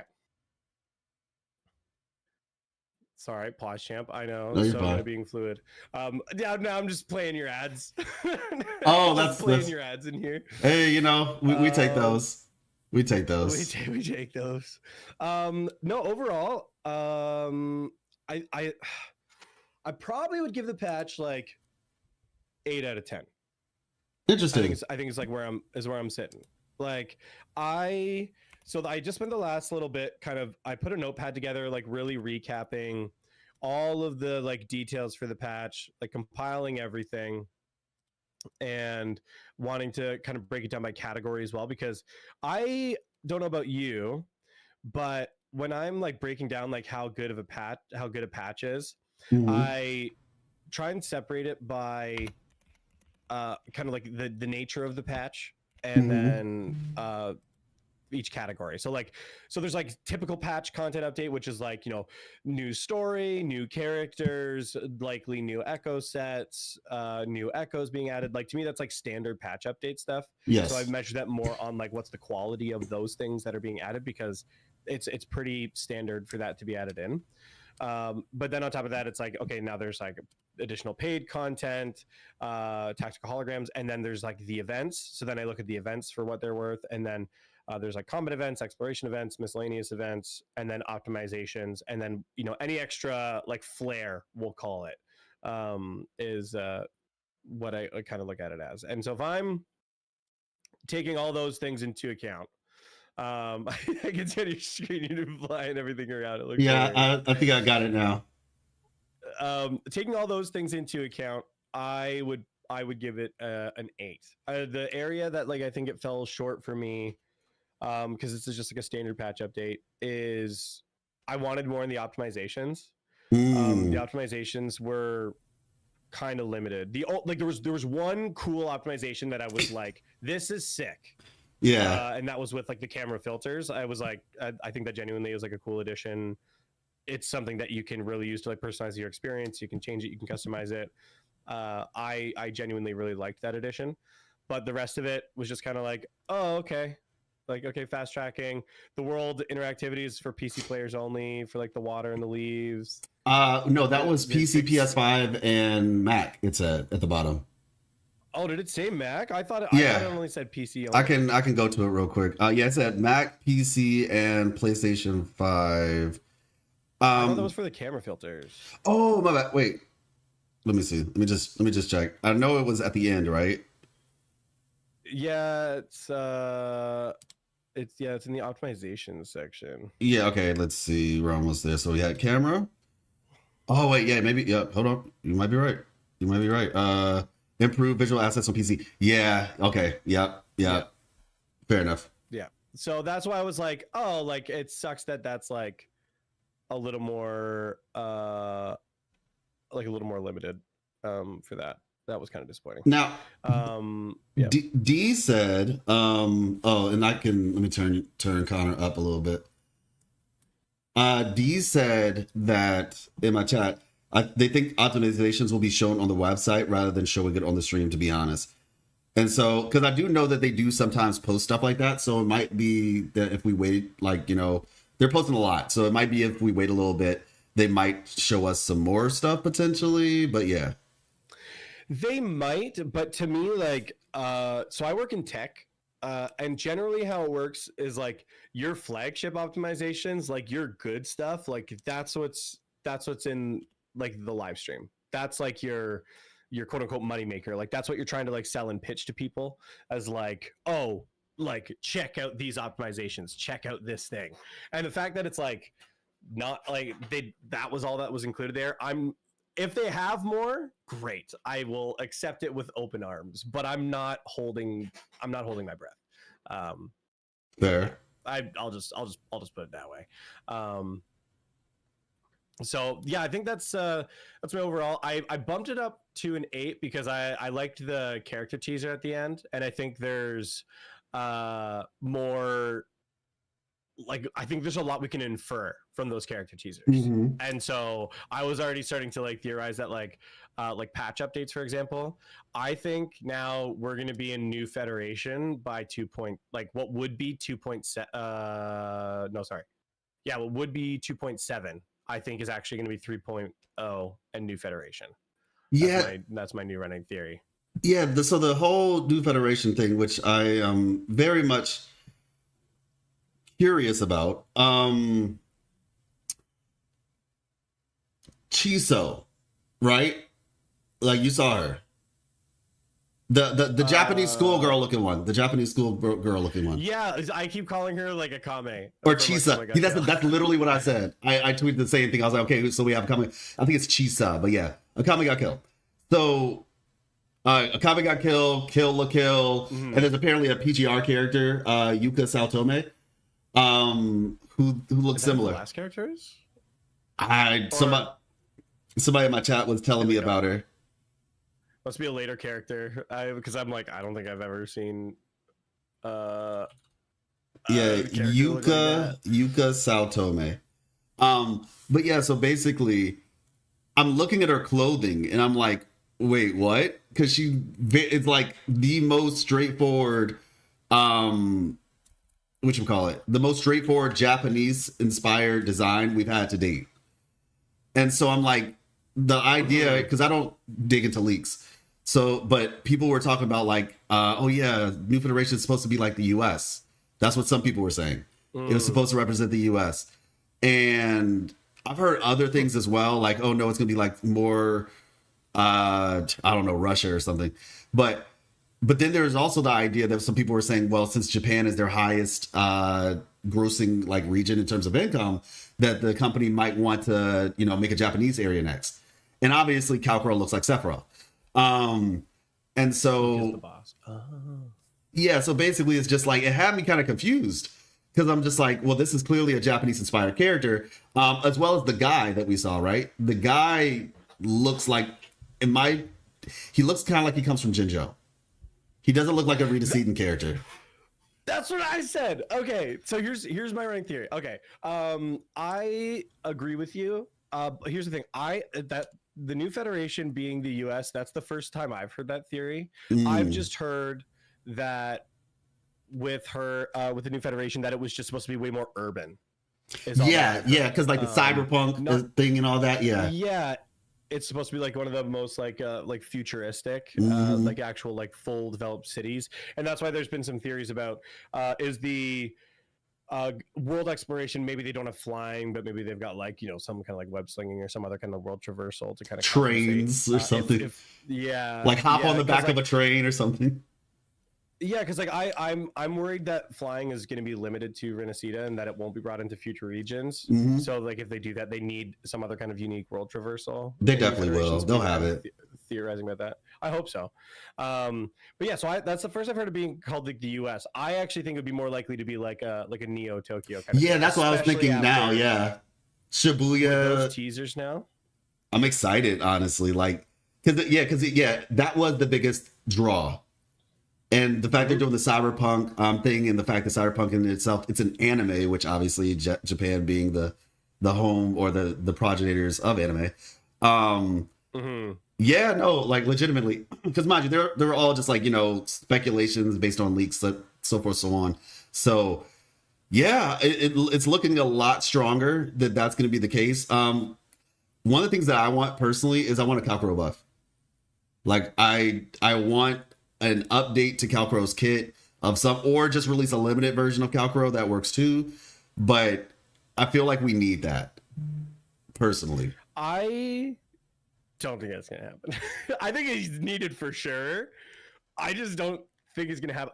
I think straight up, I think they've just like abandoned 1.0 characters, like in like launch characters. I feel like they could update them though. Like they updated Rover, right?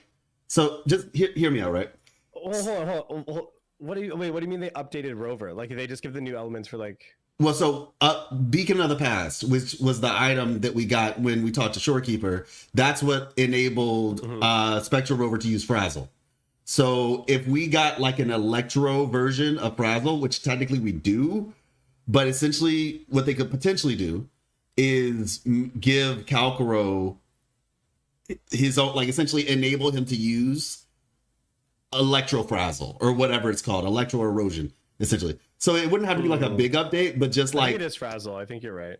Oh, okay. No, Frazzle Spectra. Yeah, that's what I'm saying. There's Spectral Frazzle. There's Aero Erosion. I don't know what the electric version of it is called, but that's what I'm saying. Like just a small little something to bump his damage up a little bit because now he has access to the whatever erosion debuff effect essentially. And yeah, so that's what I'm saying. They could do something like that. to kind of bring him in line. I mean, we know based on PGR, it's not like they're immune to the concept of like updating old characters. I just feel like for him, like bro literally won first place in like the cube event, first and second in a lot of regions. So it's clear in after talking with Ryuko a couple times, Japan wants, like, they really like Kalkro, and they also want more male characters. So you call it hopium. I think I'll take it. Ryuko wants more male characters. That's my theory. That's it. That's the Ryuko propaganda. No, Japan wants it. Oh my gosh. Nah, I don't believe it. I don't believe it. I think he does. But yeah, that's my hopium personally. Better Malika. Mm-hmm. We got better Malika. Oh yeah. Oh yeah. Like hold on. I got concerns though. Okay. Already. Her weapon there, you know, we can never be for sure that like that's like her signature weapon. Maybe that's just something that's part of like her alt or her kit, and that's why it's there. But it looks like she's another Spectro Broadblade user. We've already got 2. We don't need a freaking third. Wait, you think she's Spectro? Like, in the final teaser splash arts that they showed all 6 characters, she's holding a giant Broadblade, and based on the coloring, I think she's going to be Spectro, especially because Lupa is a fusion Broadblade user. Okay, I see where you're coming from. If my theory is right, and they're dropping the Sun and Moon character next patch, no shot they're going to drop another fusion Broadblade user literally next patch. And I think the reason for it though is probably what we just discussed, because there's no frazzle. There's no Broadblade user that takes advantage of frazzle. So that's probably no, you're like but she's a gauntlet. I know she looks like a Broadblade user, but she's she is gauntlet. No, you're right. Oh, that was she's technically a gauntlet user, so I don't blame you at all. Either way. But yeah, I feel like that's the reason why is my point. I get you, I do, but I feel like that's probably why. But yeah, but just from a looks perspective alone, did they drop like that on the full page? Like they dropped Yeah, BitX just sent it to me in chat. Apparently, new stuff, gifts of grand opening, new outfits. Are you interested in these outfits? Just curious. But not like in like a crazy gooner sense. But yeah, I mean, I'm looking forward to. I'm a little bit disappointed. So I'm looking forward to seeing how Chang Li's outfit changes, like with the burn animations. I'm interested in that. Yeah, they said it's deluxe, so like there should be animations and stuff along with it. Not exactly. Okay, I don't know who to listen to because there's different people telling me different stuff. It hasn't come out yet, but people were saying these are 4-star outfits, not 5-star. And so, even though it does say technically deluxe, some people are telling me, oh, it's a 4-star outfit, because I was expecting her weapon to actually turn into a water gun, which I was excited about.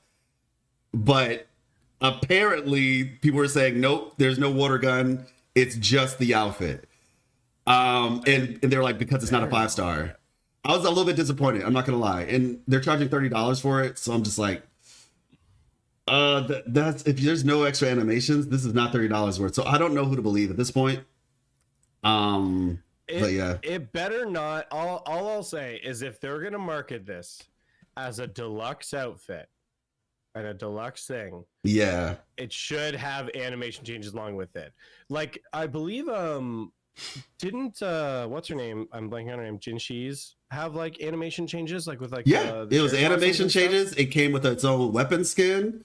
Yeah, legit. And I can't remember how much it cost. I mean, I guess we could check in the in-game store, but yeah, like I don't know who to believe at this point. So yeah, I hope so, because I want water effects on Carlotta's stuff. Now, if you all saw, for those of y'all who saw my lore video for 2.4, I mean not 2.4 for 2.0, Nightmare Kelpie. So I talked about this in my video where I was basically saying like the Threnodian could potentially be some form of a Kelpie. That was originally. Now we know it's a Leviathan. However, the Kelpie concept is still being implemented, which is really interesting. Because we have this echo called Nightmare Kelpie. Just just a little tidbit for people who don't know. I'm not gonna lie, it's not off the table that the Threnodian couldn't still be a Kelpie, but basically what a Kelpie is it's a underwater creature that mimics the form of other creatures. And essentially... Okay. I'm confused here. Yeah. like, hear me out. I swear the Threnodian died last patch. No, not at all. Isn't that supposed to be what happened? No. So, the Sentinel at the end? Yeah. So I have a lore video that I'm working on right now, and I moved recently. Me and Miss Life got I saw the post. we got a place. We're very excited about it. But because of that, I've been a little bit just didn't have as much time to get things together for the video. Video's still coming out, and there's technically 2 to 3 different revelations that I plan to put in the video. One of them was that the Threnodian is not dead. So just to kind of give you some insight on that, the Threnodians, it is impossible for them to die. The Sentinel literally told us that actually at the end of the 2.2. Like, Imperator said that the Threnodian, as long as civilization thrives, Threnodians can't die. That's why Overthrax could be revived in a sense, because like they feed off of humans. Like, they don't die. And that's actually the problem with Wuthering Waves. Not in like a bad way, but Sentinels can die. Threnodians can't. And clearly Imperator is no longer here. But like I said, Overthrax, that carcass is still there. The thing could still come back if it wanted to, is the problem. And it's potential that it could theoretically come back maybe when we get Gacha. Who knows? But the Threnodian, yeah, no. So I'm not going to say too much because it's my video. But the Threnodian's not dead, because all we did, this is all I'm going to say. All we did in 2.2 was split them. We never, because you have to remember, before that, the Threnodian was existing without a form. So this is more of a lore recap. But essentially... It was like a parasite. Like, they talked about that. That's like this Threnodian, kind of different from the previous one, is like a Threnodian, and it needs to bond itself to... It doesn't need to. Host. That's what I thought it was. That's the thing, is I thought that's what Imperator was telling us in, like, when she was explaining the Threnodian, that it needed to latch onto things, and then it uses it and distorts its form and corrupts it from the inside. Yeah. So Imperator let it happen to itself so that it could, I don't know. I thought it was to bind it in some kind of way. So because there was something about not being able to have two resonators, because that would also cause issues and stuff. So I was like, I clearly misunderstood something. Okay, so I can explain it. Threnodian died. I can explain it in probably 30 to 60 seconds. All right, bam. The Threnodian had a form originally, right? It looked like a Leviathan, which is what we saw in the kind of like a whale-esque thing or whatever. So it looked like Leviathan. That's why when it took on the form of the Imperator, it merged and you got a horse-fish combo. The combo is because it originally looked like Leviathan. That was its physical form. Now, after Cartethyia killed it, well, basically, she basically beat it, right?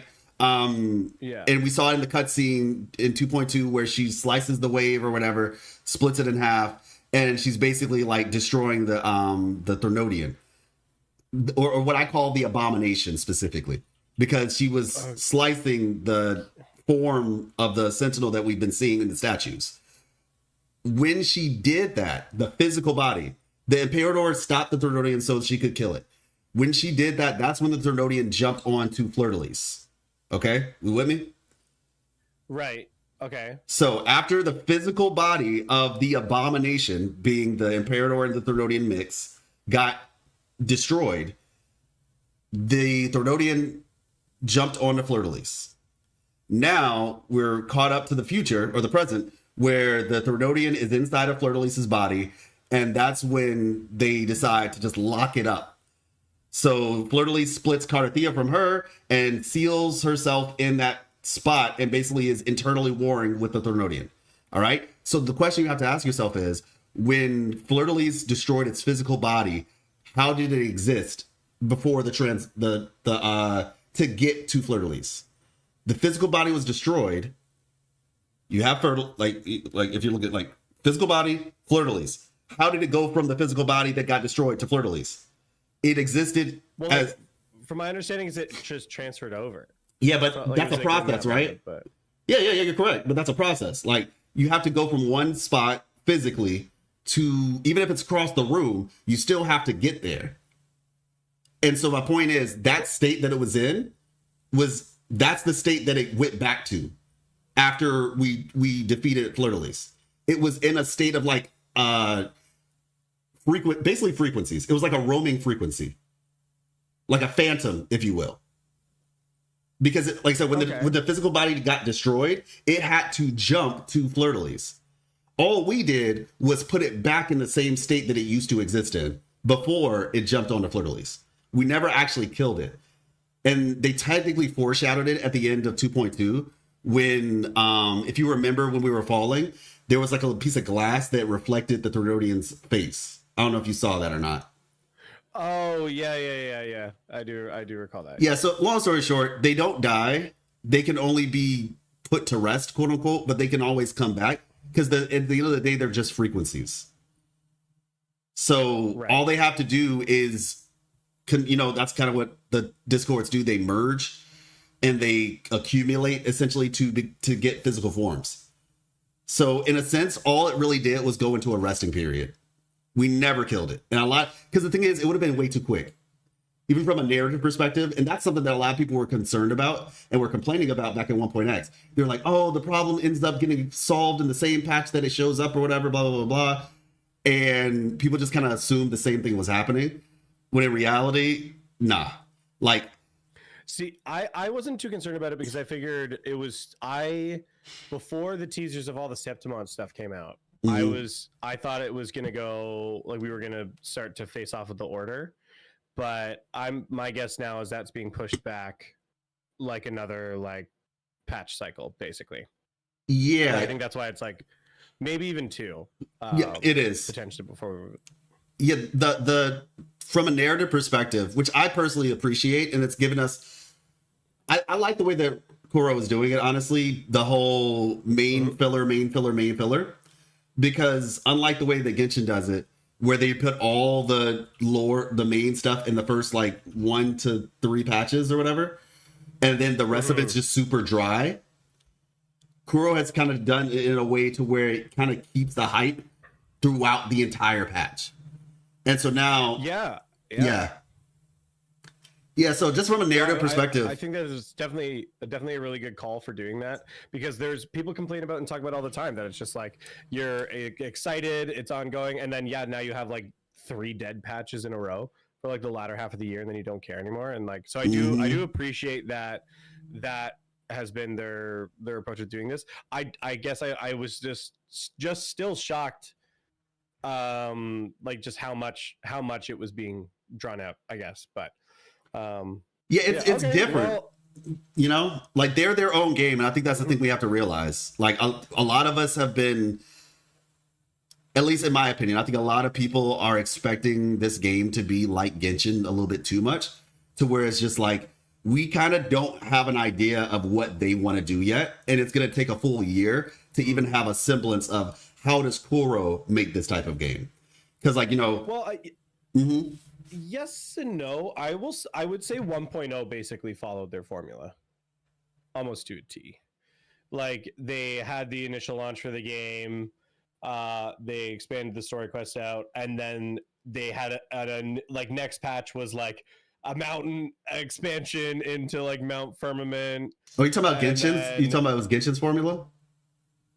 Yeah. Oh, I'm yeah. 1.0 Wuthering Waves mirrored 1.0 Genshin's formula.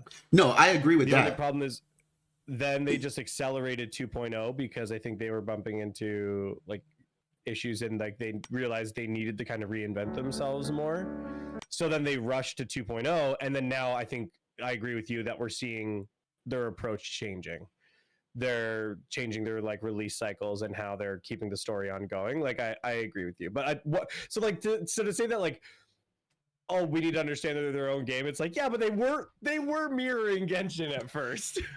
So it's like, I understand like why people would be confused, thrown off by that. No, yeah, for sure. But the thing about it is, though, and I don't know if we ever talked about this, but I have it on good authority, is what I'll say. I have it on good authority that 1.x was rushed intentionally, though.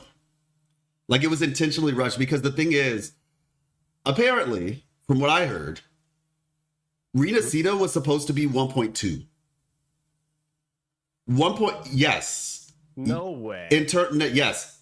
I have it on good authority internally. I've heard this from multiple sources. Originally, Wuthering Waves was supposed to launch with Jinzhou, Mount Firmament, and Black Shores all in 1.0. 1.1 was supposed to be the Som Noir event, and then 1.2 was supposed to be Renacita. This is why once as we were kind of like going through these patches and they felt like really slow. So for those of y'all who remember, they basically had to rewrite the story, right? And it delayed things a lot. I'm just saying, like, that was the original plan. And so therefore, that's why 2.0 in a lot of ways, even from a narrative perspective, is the beginning of Wuthering Waves. Everything else was just world building. That's why the story, quote unquote, of Wuthering Waves didn't really feel as interesting or impactful before 2.0, because in reality, it was less of a story. It was less story. It was more just world building. You were being introduced to the characters. It was practically like Mondstadt, essentially, like in terms of a narrative perspective, not in terms of like the places that were presented, but all we got was just, this is the world. This is who Rover is. This is your main character. And then the actual story aspect of the game shows up in 2.0. So take that for what you will. I see the skepticism, but I'm just letting you know. I am. I'm a little skeptical of all that full take. That feels like, and maybe I've been too burned by Genshin, but that feels like, I don't know, that feels like this it's because of my pessimism, but it's like, what I'm saying is like, that sounds way too big. Like, well, they had to turn it into patches, remember, like they had to turn them into patches. But if you were to take purely just the story elements, right, just the story, because you have to remember, like, we had Jinzhou a year before it even came out, the whole map. It's not like they had to rebuild that. Yes, but it was, no, well, they did rework some of the areas. They were polishing it, and there were like character redesigns happening, because I remember there was some like early like Carlotta images and stuff too, and she went through full redesigns. Like there was redesigns and polishing and stuff taking place.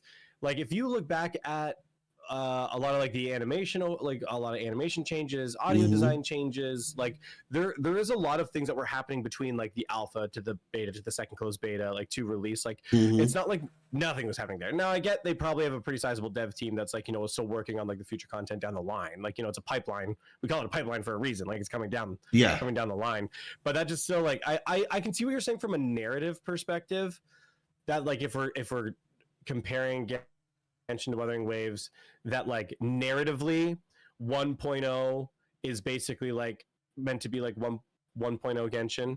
Yes, like it's Jinzhou is a fairly self-contained story. Like it seems apocalyptic and like it's affecting the whole world, but like really it's only affecting Jinzhou, and a lot of other people like didn't even know it happened. And like same with Black Shores. Same with Black Shores. Not as apocalyptic as we thought it was, especially when we're like looking at like how like Renacita was just like, oh, like neat. We don't really talk to the outside world. Like, cool, and I guess. Just a reminder, 9 months. They said that they had to rewrite the story. It took essentially over the course of 9 months before they actually launched. So if you were to think of like, let's just say practically a year of time was altered. Essentially. Now, realistically speaking, perhaps Renacita might not have launched with the same quote unquote polish, and maybe it would have. But the reality is that like Jian, for example, right? Like bro was a character for 2 years before the game even launched. Like we knew about this character since like the technical test, and so like I don't deny that they have to be thinking like 0.0 updates in advance, right? Like, exactly. It's not like they're working on Renacita in its entirety while 1.0 is out. Like I guarantee you, they're already into like 3.0 content. Oh yeah, but that's like, also the thing too. I mean into 4.0 content. Like they're already like potentially, yeah, maps and layouts. Like that's what I mean. Like because these things don't happen overnight. Like it's like I think a lot of people get confused and think like. Maybe it's just the younger viewers who are just a little more ignorant. They're like, oh, they're working on like all of these updates and all of these pieces. Like when the last update goes out, and it's like, no, like they're working on this stuff months and months and months, in some cases like years in advance that they're like preparing for these things. So I can see that being the case, but I just I don't know. It just feels like a crazy way to think about that. Like Renacida would be released so quickly, but. Yeah, I know it's great. Yeah, I get it. I'm just letting you know. I've heard this from people who actually like have inside knowledge. That's all I'm saying. And so that's why I said take it for what it is. You don't have to believe it, but it's just that they were. And also, if you think about it too, right, as a last ditch effort for this concept, 3.0 is coming out in January. If you needed any more proof, because it's not coming out when the game released, it's coming out after 2.0. Released. You see what I'm saying? Like, because theoretically you'd say, okay, well, the game started like the way Genshin does it, right? The game started in the fall, and now every year, every full year after that, you get a new region. But the way that Wuthering Waves is doing it, they're actually starting their new region cycle the same time that Renacida started. Yeah, well, they did say in one of their like developer live streams or like interviews or something that they didn't want to have big expansions be locked to on a yearly release. Like they wanted to have them more regularly. Like, yeah, I think that's every why 6 months. That's what they said. Yeah. So that makes sense to me. That's like coming a little bit earlier. Yeah, and that's what I'm saying. Like theoretically, now the new start of the game. Not to mention, it came on console in January with Renacida. Steam just came out as well. So. Renacida really, that's why I keep telling people, Renacida was the beginning of Wuthering Waves. Truly. Like, of course we have 1.x. I do agree with that. Yeah. Especially because, like, I think Renacida is, like, because of all the rewrites, because of all the issues of 1.0 and the, like, kind of hodgepodge rework that we got from the story and, like, what the results were, I think Renacida is where we first finally see this is, like, when Kuro's left to cook. This is what they can like fully come out with, and based on feedback, of course. I do think player feedback was a factor in that, but like letting it not be a super rushed thing, and they had an opportunity to actually go through and cook that. So like I agree. I think it is. I think the only problem is though, and I have sympathy for people who do like 1.0 and the 1.0 characters. Yeah, same. Is that they've basically. And I guess it makes sense narratively, but they've basically like fully abandoned 1.0 characters. Maybe with that teaser today of the new character, maybe there is an event where we go back to Jinzhou and there's going to be something new there. Maybe there's like a interlude patch where we go back to Jinzhou and the Black Shores before going to the new Federation or something. Yeah, I don't think Jinzhou is over personally. No, I know. I think it's very likely we'll go back. Like, if I had to guess, I do think we'll go back, and I do think they'll be involved. But I think how it's felt, because of how everything is kind of developed and how all the new players can skip over 1.0 to get to 2.0, that, like, it just feels like they're just like, don't worry about that. Don't worry about 1.0. Just get to Renacida. Just do the Renacida content. And like, they still have done nothing with Calcharo. We didn't even get a chance to talk about this because we kept going. Like a Kamiga Kill character, there's some speculation already that she might be like another Havoc sword user. And it's like, we've already got Camellia and Dungeon, and it's just like, are we going to power creep with another Havoc sword user? Oh, and a Havoc Rover. It's like, we're going to power creep with another Havoc sword user potentially with freaking this character. And it's like, Dungeon still has not been introduced in the game. Yeah, now Dungeon, like we got a cinematic for her. Calcaro, I understand. And Dungeon. I understand Calcaro more so. Yeah, because he's a mercenary. He's a mercenary, so it's like whatever. He can come in at any point. But Dungeon's supposed to be like someone from Jinzhou. Someone who's supposed to be involved. I got 2 words for you. Well, actually, 1 word, two syllables. Rewrite. Like, I'm sorry. You think she got cut out? I think that she's going to come back, but just later. The fact that you have to, It is weird that they made the maybe they made it a long time ago. That's the only thing I can think of. Like maybe the Don Jin trailer was already made before the rewrite, or like maybe they already paid somebody for it, so they were like, all right, we have to just get this out. Like at this point, we're just gonna have to get it out. That's the only thing that I can really think of in that regard. But what I will say is this: on the bright side, we've seen what they've done with Rita Sita. Chicona's event quest was literally the best one in the entire game. I have not done it yet. I am not like overgassing this up. I had people who on Twitter who were like skeptical, and then literally I can tell you like 5 different people who came back to me and said, "Okay, you know what, you were right." Like it's legitimately the best one we've gotten. Next to maybe Encore, depending on your sensibilities, because a lot of people really liked Encores. So depending on your sensibilities, some people would say, well, Encores was my favorite, blah, blah, blah. But legitimately the best one. I wish they would make every single one like this. They probably won't directly, but the pacing is amazing. So, but the point that I'm getting at with that is, would you guys have wanted Don Jin's story quest or companion quest or whatever in 1.0 format, or with what the quality they're currently pumping out? And I think most people would probably say they'll take the quality they're currently pumping out. So when it eventually comes, I agree. I'm just saying, I think there should be more communication on that then. Yeah. Like it doesn't even need to be a lot. They don't even need to give like a ton of details. But even just like an acknowledgement of like, oh, like we know there have been some like, previously released characters in the game that haven't had an opportunity to come into the story. We just want to assure players that, we still have, future plans for these characters. Do you think that's a good decision? And the reason why I'm asking is this is a genuine question, because I know the Genshin format up to this point has been show don't tell, because if you tell, then you're held liable essentially. And this is why Genshin has been historically very tight-lipped about everything. I'm not a big fan of it myself, to be honest.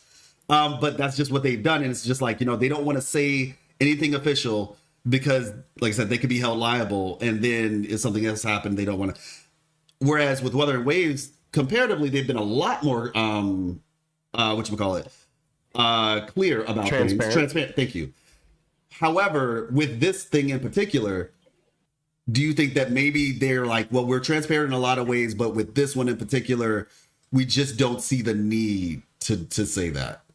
I'm just wondering from a business perspective. I would say personally, because they've already kind of opened Pandora's box a little bit on being transparent about like, oh, like we reworked 1.0, we made all these changes. We know there were some shortcomings or misaligned expectations. Like they've already kind of like started that dialogue surrounding 1.0 characters, especially in the lead up to Renacida, of being like just honest about that and honest about the rewrites and changes. So it's like if they're gonna do that, basically, and like because they also released like the cinematic for Dungeon.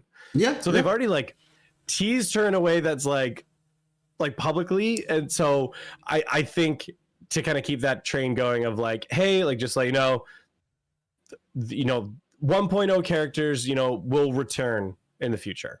We just want everyone to understand that. If they say and I'm that, okay with that. If they said that when it happened, would you be okay with that? Would you consider that goodwill on their part? Like if they do eventually say it, like when they're prepared for something, because like, so for me, right, this is just something in my life, and I try to consider how and when I communicate certain things, because it's like, as much as I'd like to say, oh yeah, I got all this stuff going on, sometimes I've gotten to a point in my life where I'm like, maybe I just shouldn't say anything until it's actually prepared, so that way I'm not just like saying something too early. So I guess my question is, based on the logic that you're presenting, because it sounds like it's a goodwill argument, right? You're just like, it would be a goodwill toward the players to do it. If they did do it, but they did it when they were ready, versus just doing it now, but then nothing happens anytime soon, like, would you be okay with that if they did it when it was ready, as long as they did it? Like acknowledge it, I mean. Well, I mean, if they do it when they're ready, that's just them just announcing it then, though. That's not an announcement plus saying we acknowledge that like the miscommunication here. Like they announce it, but then they say, we know a lot of you guys were wondering, you know, where's Don Jin, because we did the trailer, but she's not here. Like if they kind of acknowledge that aspect of it too, would you be? I don't even think I would say I would say they don't even necessarily even need to be specific about characters. Okay. But I do think there is a sentiment in the community of people saying, like, feeling like, I feel like the Jinzhou has been abandoned. They're just skipping everybody through it. They just want everybody to do Renacida. They haven't released content for characters that have been out since the launch of the game, and they're already moving on to like new regions and doing stuff. Like, I'm disappointed. I'm disappointed that they're doing that, and that's how they're treating 1.0 of the game. I think there's been enough sentiment of that to say that, like, oh, just so you know, like, we want to assure players that there will be opportunities in the future for previously introduced characters to be brought into the story, and so just to keep an eye out for the future. And like, honestly, even if they said that, I'd be like, all right, cool. Like, that's just like the acknowledgement of like, hey, we hear the concern from the player base. We don't want you to feel like this is all a waste. So we just want you to know that that's like, there are plans in the future. And then, okay, cool. Like, if it's a year from now, like, that's like, that wouldn't bother me. Yeah, I feel like they would do that before 3.0. Of like knowing that that's the place. Or at least before it happens. No, I'm sorry. I was kind of agreeing with you on that. By the way, Nerded Up, could you be a little bit more specific when you say does Shang Liao fall under that also? Can you be more specific with that? No, but yeah, I mean, I agree. Because I know that is same with the male argument, which is a little bit different. Like, where do you fall on that? I'm kind of curious. I just don't care. You don't care? I literally don't care. Like, I see all this stuff on Twitter all the time of everybody fighting about it, and I'm like, I personally literally do not care. They could release future female characters from now until perpetuity, and I would not care. That's where I land on it. I understand that some people want male characters, but I'm like, why? Like, I guess there's I see a lot of people. Yeah, let me unpack this, because this is where I'm coming from. Go for it. A lot of people are unpacking and trying to make the argument and justification that, like, there's a lot of female players who come in and play these games, so we need to do more to appease the female player base by giving them more male characters. I'm not saying that's your argument necessarily. I know, like, you also just like male characters. You like the design of male characters. I'm not prescribing that to you, but I'm saying that's a lot of the sentiment I see circulated around in the conversation as like the justification for why it should be done. Okay. I think a lot of this medium and like these games have always been kind of designed in this way that has more of a like male perspective or appreciation for how the games are being played, and that's so with cool. Like a lot of these like female characters and these attractive characters that people like and they want implemented into the game. And with that being the main focus for it, like why a lot of people have like been attracted to these games, including female players as well. And they've been part of it. Like, that has not been like a deterrent to stop women from coming in and wanting to play these games. But now there's the argument being made that we need to change that now to appease those same women. It's like, well, no, like the medium's already existed in this way. It doesn't need to be altered now to accommodate them. Like, it's already open. This is just how it's been going. We don't need to necessarily transform and bend the space to be more accommodating. When it's like, you're coming in our space. This is how we have been playing things and enjoy doing things. Like, we just want to keep doing it that way. Like, I have sympathy for that argument and that perspective, because I don't like it when there's like an existing like base or like community or experience of fandom or whatever it may be. And then a bunch of other people come into the fandom and go, you now need to change your fandom to accommodate us. Yeah, I understand. It's just that. Like, the fandom was already here and already established, and this is how we do things. Like, if you don't like it, you can find a new one. Like, I totally understand that. Like, that's how I'm so jaded by like all the changes they made with like Star Wars over the years, and slowly ripped it apart from what it was, because that's literally what kept happening over and over and over again. Yeah, they put too many black people about, like, female representation and stuff. Oh, jeez. There are way too many black people. I agree. I was not ready for you to say that. Oh my gosh. That called me so to left That's a field, joke, man. By the way, everybody. It's a joke. No, I know you can make that joke. I can't make that joke. I just want to make sure for your audience and anybody. No. I mean, I am in general. It's a nuance. That's a nuanced part. That's the Star Wars thing, and it's a little bit nuanced. But I'm just trying to use it as here's kind of my comparison of like when we're constantly transforming an established community fandom or like how it operates. I understand if those who are part of the community are like, hey, we don't want to change in that way. I agree. I agree. Me, Mr. Nuance over here, I will also say, I also don't think it's a problem for players to voice that they want more male characters. Yes, agree. Like I'm not team like, oh no, like get out of here, get out of our game, don't ask for male characters. I'm like, no, every player who plays the game has every right to say, hey, I would like there to be more like male playable characters because I want to play more male characters. Guess what? You play the game, that's your right to voice that concern. Great. But like in terms of like I'm like upset at the game or offended by the game by like not doing it or not as adding them as regularly as like some people would like, that I'm like, I don't care. That's my like full position on it, I guess. True.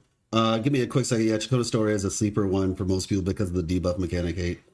Oh, interesting. How long did he say it would be implemented if Kuro publicly acknowledged it? Oh, okay, well, I think you heard that. So HSR's character buff thing didn't happen, like 6 months, not any. Oh, so HSR was supposed to be buffing characters and it didn't happen? Interesting.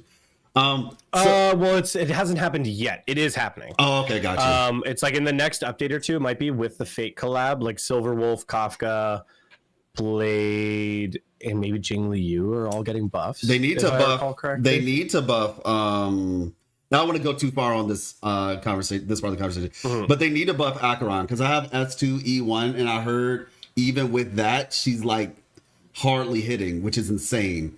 But just a small aside. But I dropped HSR. Same here. I dropped it like after the 0.1 patch of Penacony. Like I hop back in from time to time. Penacony? Yes, bro. I saw the writing on the wall when I saw what's her name, the Harley Quinn character,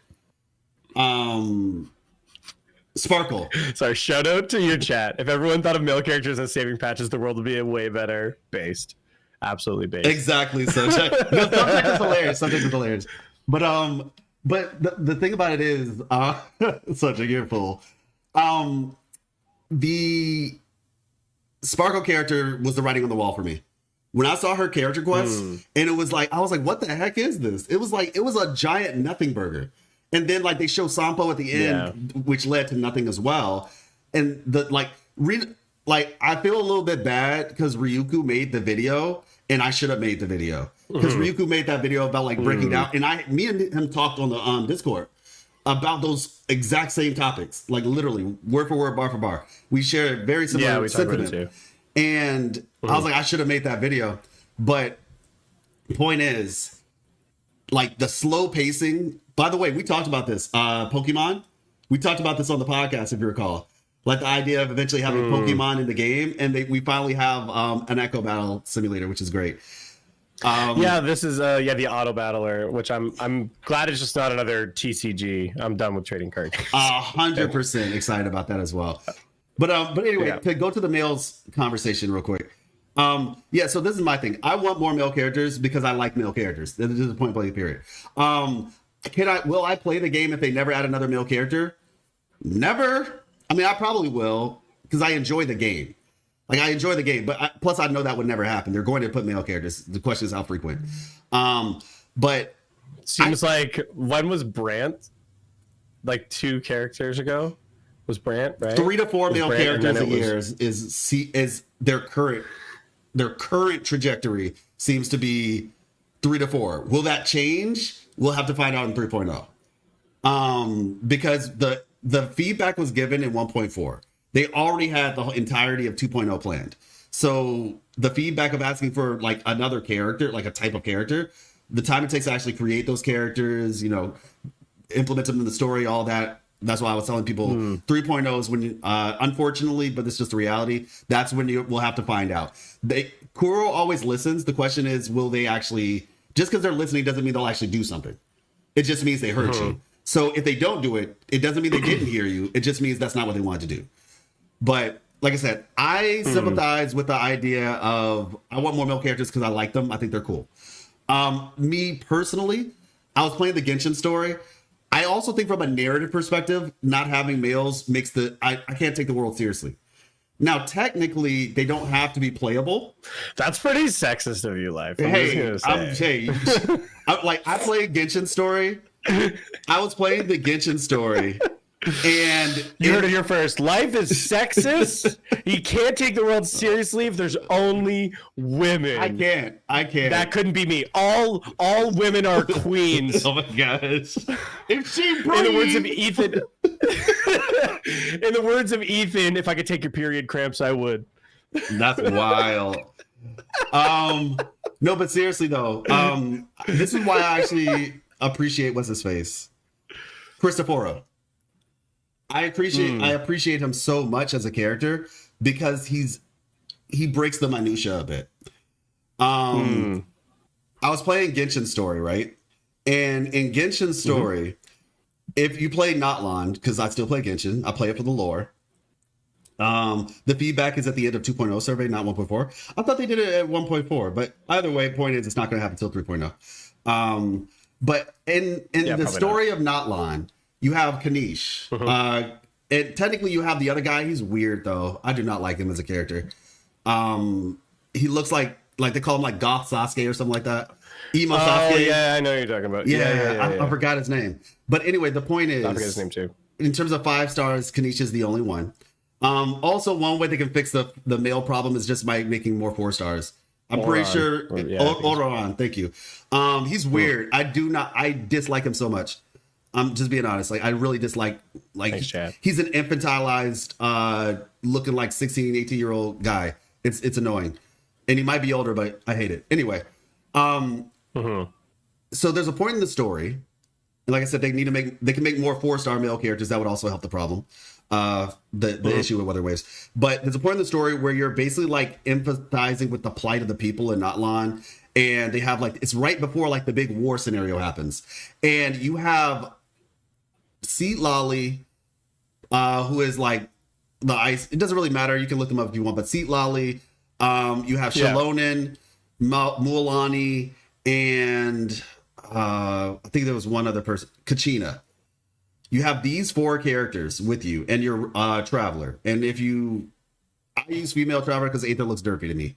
Anyway, the reality is when you're in that scenario, regardless of whether you use Aether or Lumine, this is basically the point in the story where they're trying to remind you of all the problems that the people are dealing with. You see like the spirits of the people who died in the past. Like they're trying to remind you, this is what you're fighting for.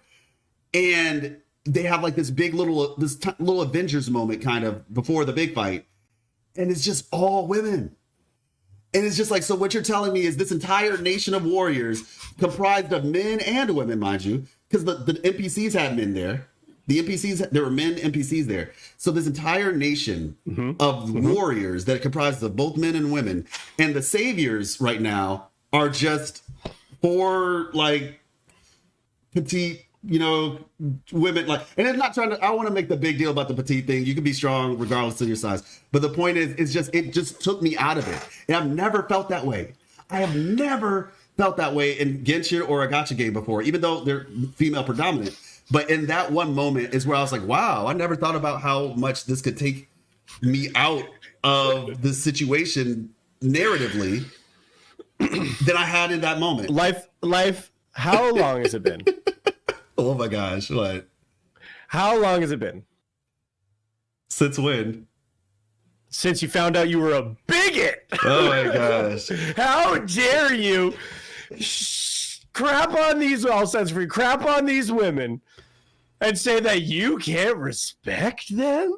How dare you? I can't take your story seriously. No, here's the thing. You're right. To get to the point, you're right. If you're trying to take like it from like you're trying to like immerse yourself in the story more, you're trying to understand that a little bit more. Like it makes total sense. If I'm trying to apply that to like a live action series that came out recently, like The Last of Us with like Ellie, she's so much smaller than everything. Like I am also tired of the.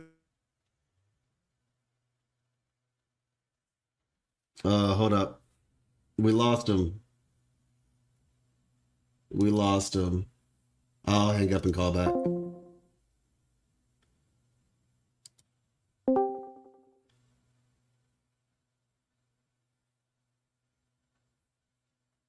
Let's see. Turn off camera.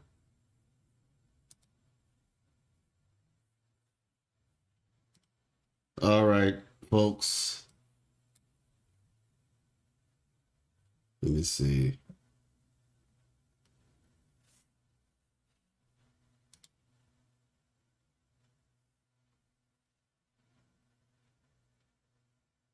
Wait, why does it look like that?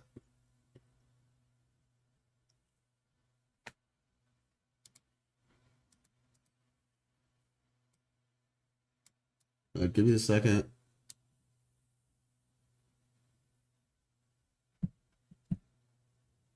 Okay. Try again.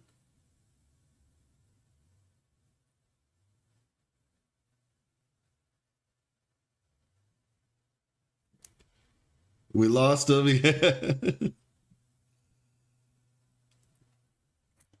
Because I wanted to ask him about Lupa. Because he's a huge Redhead fan. And in particular, he's a huge. 主心舞台呢，来自全世界的创作者们为各位带来了一场节目丰富的 He's a big fan of Vera from PGR, so I want to. 为漂泊者们带来全新的同人创作节目《索拉滨海意识》。节目目前在积极的筹备中，具体的播出信息和平台，请各位漂泊者们多多留意后续的社媒信息。哎，阿凯，我们这次还会有周边这方面的情报吗？虽然目前能透露的情报不多，但是还是有一个可以透露的：骑士卡蒂西亚登场。没错，卡蒂西亚的骑士手。Is he one of Vera's pets? Question mark. Probably. He would answer that wolf. I guarantee you. 官方社媒账号。All right, who's getting the Cartethyia? Who's getting the Cartethyia hand puppet? Speak now, forever hold your peace. Who's getting the Cartethyia hand puppet? But yeah, just to kind of while we're waiting for the no one. I'm not gonna lie, I don't understand a lot. Well, technically Abby was announced already, so I get it, but I'm just like, no disrespect to Cartethyia. I like Cartethyia a lot. But Abby is way more ingrained. Hey, what's up, Netons? That's kind of wild because Pinaconi was hype. Yeah, Nans, I was not a fan. I enjoyed the first part. I think Pinaconi had a lot of potential, but I did not like it after what they did. Oh shoot, I still have that up. Let me I'll do that until he calls back. But I was just not a fan. I was interested, don't get me wrong. Seems my internet died, still waiting for it to come back. Take your time. I was interested in Pinaconi. It had potential, but I don't think it managed reached what it was supposed to. I was interested in the beginning of Pinaconi, like 2.0 was cool. When I got to 2.1 or after 2.1 or around 2.1, that's when things started to die down for me and I saw the writing on the wall. And now a lot of people are not happy with what's been going on with it. So yeah, I dipped out. I got the Herta just in case I ever wanted to come back. I also got Casterus, actually. I think I got her and her weapon, interestingly enough. I was like, if I ever want to come back, you know, maybe when Tribby gets a rerun or something, I'm going to miss the Fate collab, even though I would like to get Saber, don't get me wrong, but I don't even know if I'm going to play the game. Because when Neverness comes out, and Ananta, and Arknight's Enfield, and all that, deuces. I'm just being honest, there's way better games for me personally. If you still play it, that's totally fine. It's just, for me, it wasn't what I was looking for. I think the other thing too is the way the lore is handled in Star Rail, I'm not the biggest fan of. Because the thing about it is, in Star Rail, the lore is basically handled by just reading books. You know? You don't really see it in the open world in the same way that you would see it in Genshin or in Wuthering Waves, where it's like you read about it in books, but that you can actually see the thing and you can walk around and experience it. Very different, you know, it's a very different feel. So, but yeah, like I'm not about to get who's gonna get a hand puppet? I just think, like, not to be rude, but what grown man or a grown woman is getting a hand. You know what? I take that back. I don't want to be rude because maybe one of you all is going to get it. And you're like, I'm the grown man getting the hand puppet, or the or the grown woman getting the hand puppet. It's me. Listen, like, and then mind you, obviously it doesn't mean you're going to use it. Maybe you will. I don't know. But you can put it on your little stand. I think it looks cool, but I'm not even going to lie. If this was a plushie and not a hand puppet, I'd be more interested. Because, like, I have a Chopper plushie. He's somewhere around here. I need to find him. Like, I have that. And it's really cool. It's Chopper from One Piece. And he's wearing a Law cosplay, which makes it really cool. But like, yeah, her and the Knight cosplay, I think that'll be a cool little plushie or something. But as a hand puppet, I don't know about that. I don't have the money to pay the shipping fee. Yeah, it's just, yeah. No worries.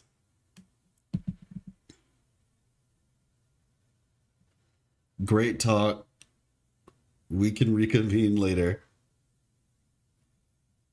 Interested in your opinion on Lupa, as she seems to be your type.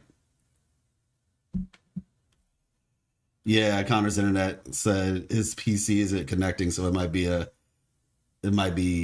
over. The hand puppet is perfect to defeat the schizophrenia boss. Luno? Who's Luno? What's Luno? Galbrina, my beloved? Look at Galbrina's hand. Who's Galbrina? I don't even know who that is. Galbrina.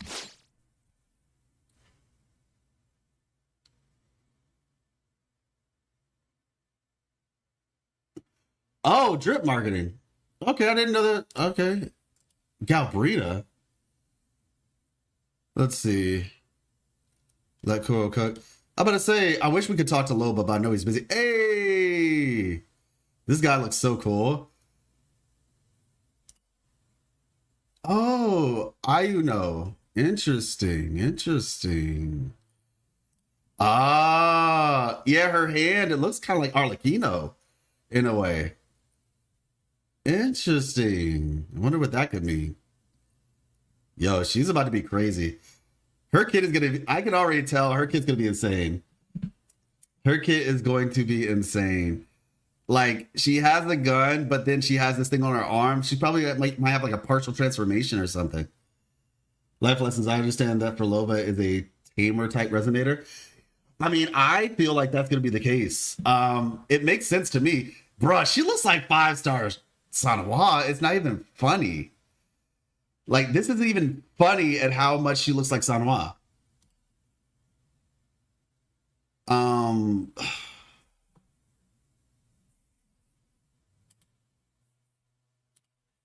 Sanhua.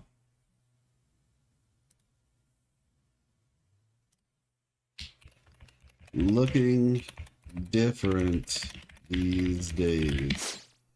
At first I was like 5-star Yang, but now it's like, actually I see the Sanhua. I see the Sanhua. Look at the likes in EN and JP, 11,000 and 18,000. Already 11K. Oh, okay. Yeah, she's beat 18K. Okay. 16K. 18K is a lot then if she got that already. 21K. Let me see. Have they released everybody? Have they shown everybody already? I guess there's another one on the way. I like Juno or Euno. Okay. Yeah, she looks really pretty. Like I said, this is let me see. Luna Oblivion.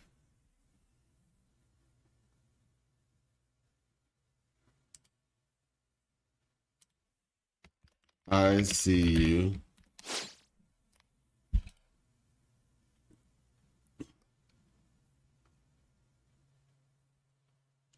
She looks very pretty.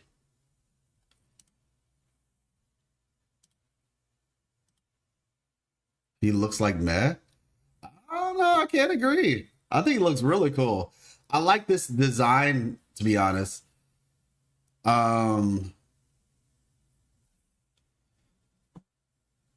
I like this design a lot, actually. It looks like male Jian Shin, basically.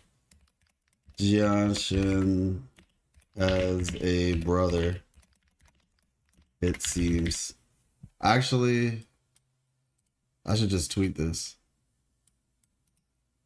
Cut, quote, paste. Let's see.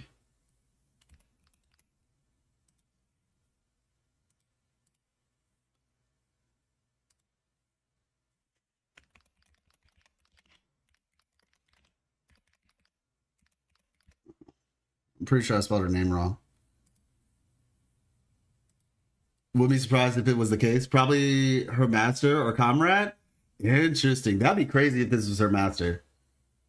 That would be crazy. Incisor of Strings of Annihilation. Incisor of Strings of Annihilation. Yeah, I mean, she's definitely got the like kill, Akame ga kill vibes going on. All right, we made it. We made it.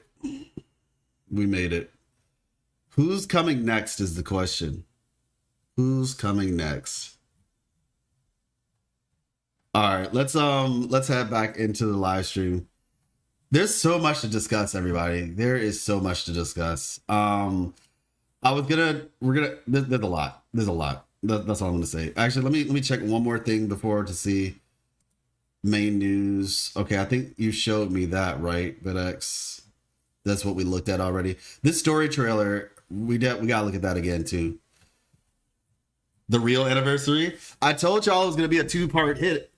Jianshin is in Yuan Wu's gym, so I wouldn't say Yuan Wu is the master. So you would say that. That's funny. That's not true though, right? I was gonna say the order they posted. It's the order they posted, you think? I'm about to say, yeah, Yuan Wu is not her master. Her master is in the mountains. I'm about to say she traveled here. Okay. Yeah, the order they posted, I mean, yeah, that checks out. For Lova first, maybe. Chisa doesn't make sense to be next, though, in my opinion. I don't know about that. I think it's going to be Frolova, then maybe either Luno. Okay, Luno. Yeah, that makes sense, like the moon, lunar. I think it's going to be Frolova, Luno, the sun representation character, then this character, or possibly him, then her, and then I think she's going to be last. Personally. Yeah, I'm pretty sure he isn't, from what I read. It doesn't mention he's teaching anyone. Yeah, Jarvis, it's not. It's an I? Why does it look like an L? Is that a capital I? Okay. It's a capital I. Yeah, I look closer. It's a Euno. Okay.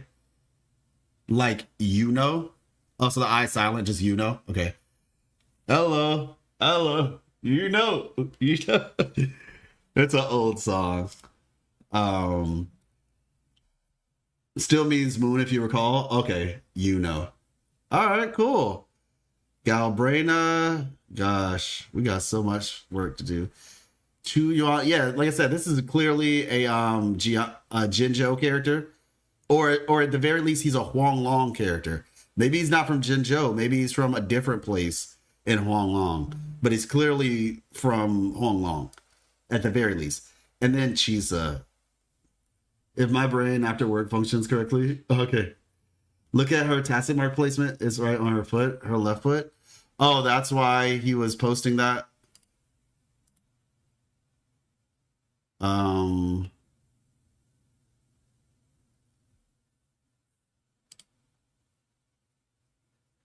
Oh, right here. Okay. Got it. Because I was like, why is bro placed in the... Hey. 16 seconds ago.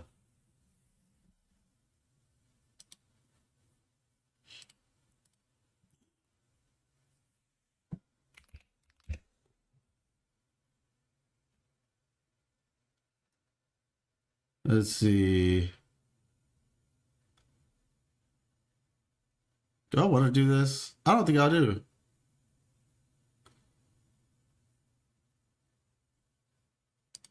Okay, I like this one.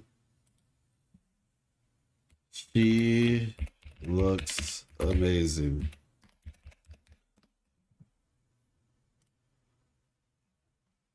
I'm about to say any opportunity to post Mary Poppins. I forgot her name actually. I need to remember her name. But any opportunity to post her is welcome. She's like one of my favorite actresses. Augusta looks insane. Yeah, she looks really good. The armor is, oh my gosh, this armor. This armor is everything, man. And I don't want to be that guy, but I guess I'm going to be that guy. No biker outfit. Wait, what happened? Quote. No biker outfit. Thank God. I'm sorry. I'm so sorry. I said it's just Malwika and what? No, she's better than Malwika, Cube. She's not Malwika and Wuwa. She's better than Malwika because she actually looks like she's somebody who's in charge of a place where people fight. I would still skip her without flinching. You say that until you see her ultimate is her literally grabbing the sun and plunging it into the enemies. If she isn't Broadblade IDK. I mean, she looks like a Broadblade, but we thought old girl was a Broadblade too. But yeah, honestly, it looks like she's probably Spectro. From like, I think she's probably a Spectro character.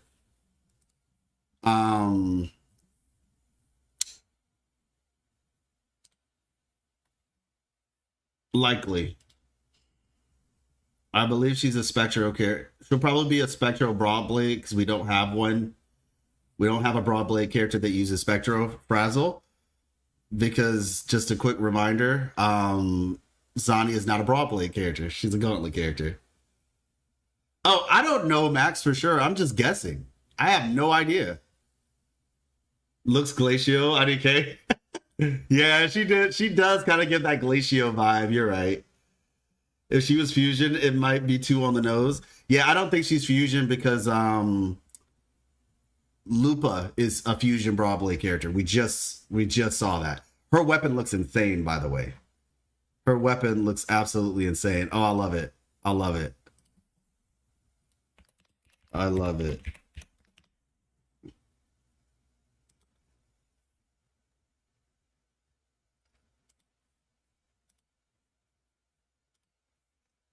Yeah, man.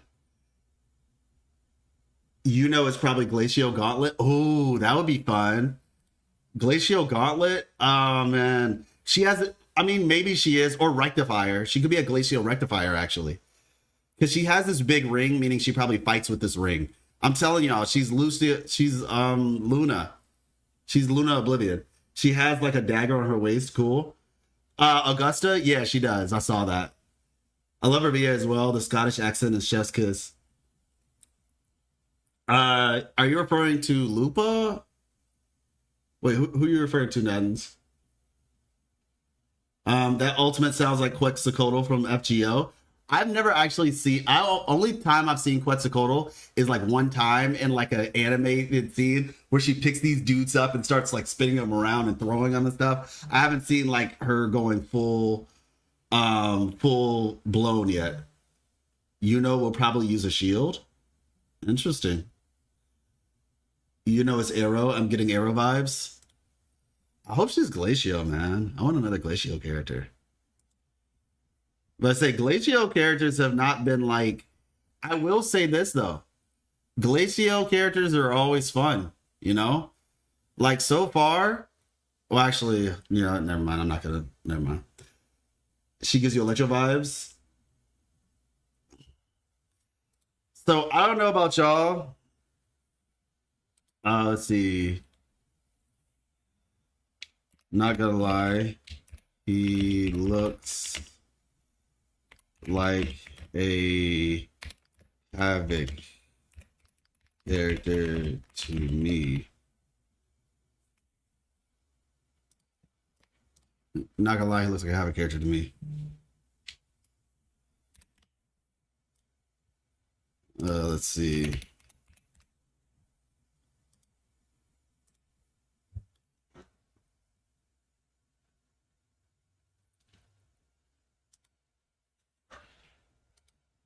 There we go. The bait. Exactly, it's bait. It's 100% bait. Is on the top of my way. Yeah, no, I'm 100% looking forward to him. He looks amazing. This is why we say, can we get more male characters? Because these dudes look insane. Like, legitimately insane. Sasuke life lessons. I need this guy to boost Gion's heavy attack damage. My Mortifeet needs to rest. Oh, if he was like... So what, is that the case? Is this PGR all over again and we're going into mono element teams? I mean, I guess I should have known that from the beginning because Glacio. Okay, my question is, who's the support? All right, hold on. Give me a second. Discard. Okay, so now that this is all here, right? Save image. I need to do this real quick. Wuwa. Resources. Let me see. Video assets. Characters. You know what? Prologue. Save. Save it as Chisa. Save. Save images. QIU. Yuan. Jue Yuan. Chu Yuan. Yeah, they might be related, y'all. They might actually be related. Open image, save image. No wait. Open image, new tab. No, save image as. There we go. Galbrenna.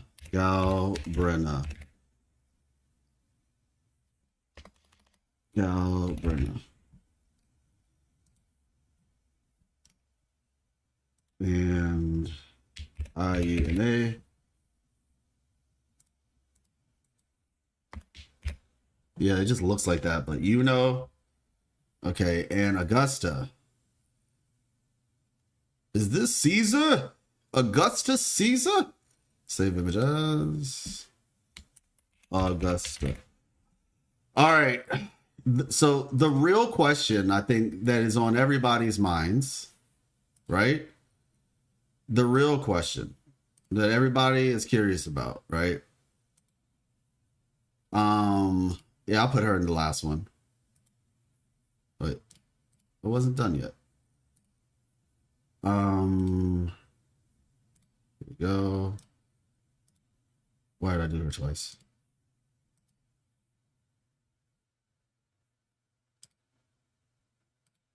Here we go, and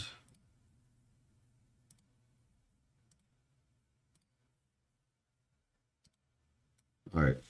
So, who's the support? Here. Oh, wait. Time to play. Spot the support character.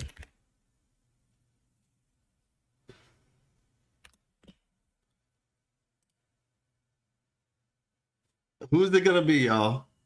One of these has got to be a support character. Somebody's gonna be Shorekeeper. You know what I'm saying? Like, somebody's gonna be the new Shorekeeper. He's definitely a support and already known Havoc. Chu Yuan equals Chu Yan, apparently. He's definitely a support and already know Havoc. Chu Yan, clearly. You think so? You're not dropping leaks, right, Phoenix? Oh, okay, never mind. I already don't have a character. I just got it. Never mind.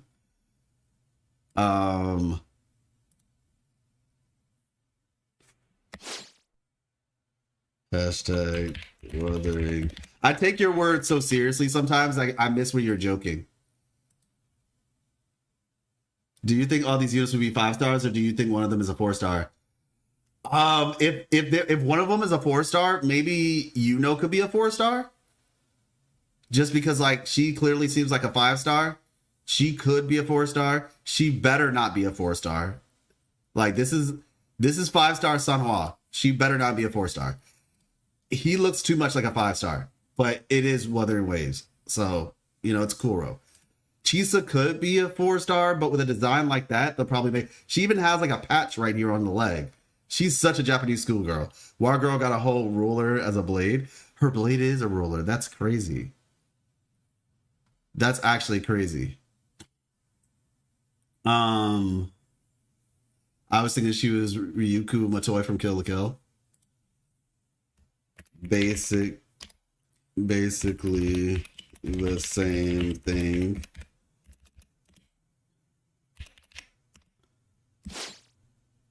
But for real, they are cooking. I'll agree with you on this one. Why you say it like that? Like you wouldn't agree with me otherwise. I'm morbidly curious. Oh, okay, never mind. Her blade reminds me more of a scissor blade from Kill la Kill. Agreed.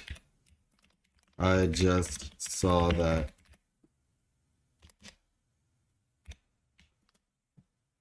Bye. Kill la Kill.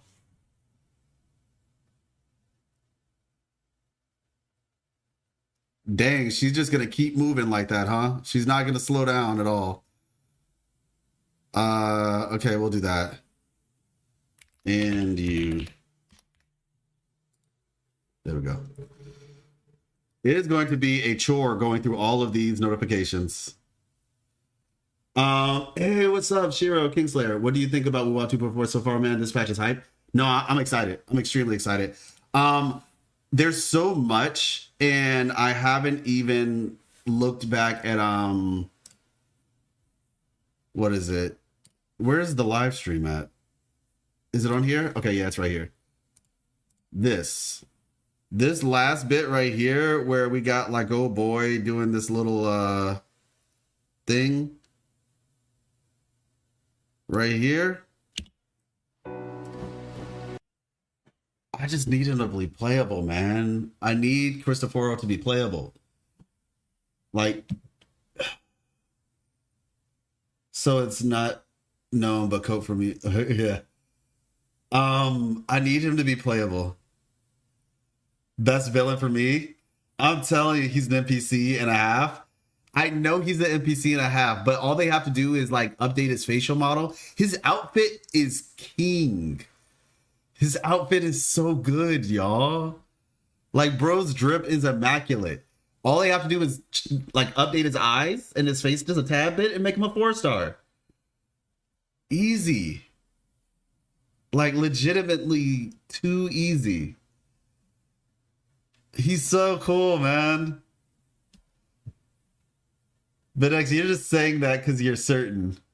But it's not guaranteed. Making him an Echo Clueless. Allow me to share with you a tale of struggle by a people born of and fated to perish in the sea.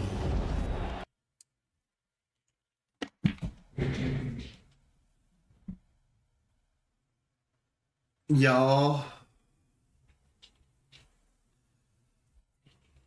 See, people don't listen, man. People do not listen to me when I tell them, bro. Like, I'm just being honest. They really don't. Like, I try to tell people, like, hey, you know, this is this, and this is that. And, like, you should listen. You know what I mean? Like, I try. I really do. And this is going to take too long, I think. This might take too long. I wish there was a filter. Is there a way you can filter this? I don't think a villain that has a big role in the story would be a 4-star. Well, yeah, for sure. Like it would be cool to see him as a 5-star, but I'm like, hey, look, hey, I'll take what I can get. Let me see. Did I ever upload 2.1? Did I ever upload this video to Twitter? I don't remember if I did or not.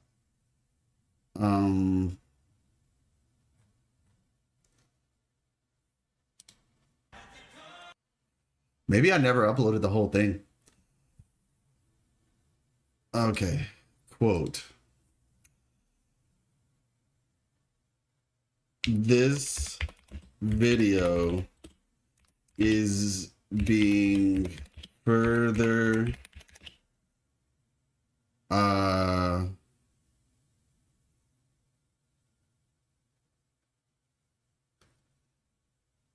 proven to be closer to the truth as time rolls, well, continues on.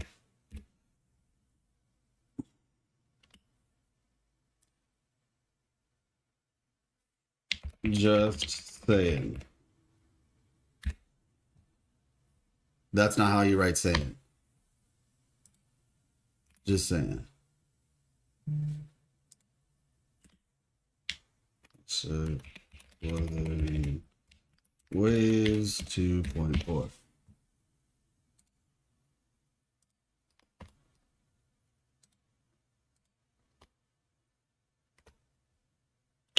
right, there we go. Yeah, like, if y'all haven't seen this video, be sure to check it out. This was my video that I did for Wuthering Waves. It's called, I think I called it In-Game. I think I changed the thumbnail. It's called In-Game. But now I think I'm going to rewatch your whole analysis / lore video and compare it right now at Dispatch. I'm telling y'all, that video, listen to what he says here. Listen to what he says here. So if you all remember in the Doomsday, or I think it's called In-Game now, is what I titled it In-Game. Let me see. Copy. Paste and go. For a second, it looked like he was doing the Orange Kid dance. Let me see. Videos. Let's see. Doomsday. This video right here. Horrifying truth no one noticed in Wuthering Waves. 2.1. So in this video right here, right? Listen to what this guy says. Allow me to share with you a tale of struggle by a people born of and fated to perish in the sea. A tale of struggle by a people born of and fated to perish in the sea. Fated to perish in the sea. Okay?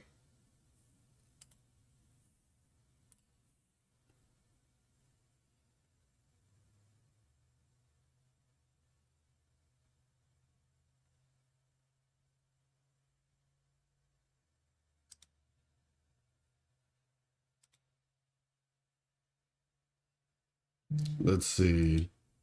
Mentions the etheric sea, which we know to be a special type of abnormal weather phenomenon. The sky appears to resemble an upside-down ocean surface. Typically, when the etheric sea phenomenon appears, a tacit field is about to form on the ground. It's a part of the wave-worn phenomenon.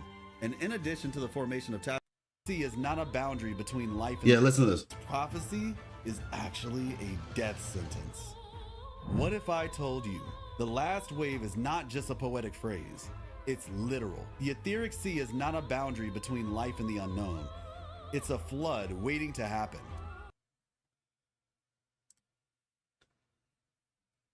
Watch the whole video. You'll understand some of the context and how it draws into the further narrative. You'll understand the context and how it goes into the full narrative of what's happening. I knew the Threnodian was still alive. I've talked about it before. And it's going to be in my lore video. I wanted to release it sooner, but I was, like I said, I moved, as you all can see, by the different room. But there's still some other things that I have in that video as well that have not been discussed. So that's going to come out before the patch comes out. OMG, it's like Genshin. Wait, what? Do you think the Praxis organization, or at least Scar's ideology, is actually about initiating the true limit in order to attain a godlike level of power similar to the Threnodians, and use that to essentially stand against them? What exactly does ascension mean in this context? So Demir, and hopefully I'm saying your name right, Demir. You can let me know who is the them to stand against the Threnodians? Attain a godlike level of power similar to the Threnodians and use that to eventually stand. Yeah, okay, I guess you mean to stand against the Threnodians, to get their power so you can stand against the Threnodians. What exactly does ascension? Watch the video. I talk about that in my video. 2.1, the horrifying truth no one noticed in Wuthering Waves. I talk about that in this video, the concept of ascension and all that. So actually, I answered the entire question that you just asked me. I'll answer the first part of it right now, though. And like I said, check the video out for the other part.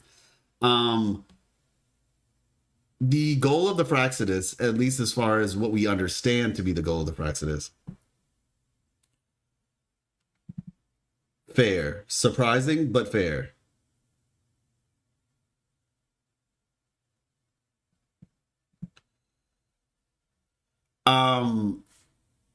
The goal of the Fraxidus is to, the way that I look at them, is basically a flood like in Cartethyia story cinematic. Something like that, actually. Even though technically the Cartethyia cinematic wasn't really a flood, in essence, it kind of was, but she stopped it. If she had not stopped it, then yeah, it kind of would have been, actually. But yeah, from what we understand about the Fraxidus, the goal of the Fraxidus is... Okay, yeah. Maybe the story will change my mind. I just figured, considering she's basically very...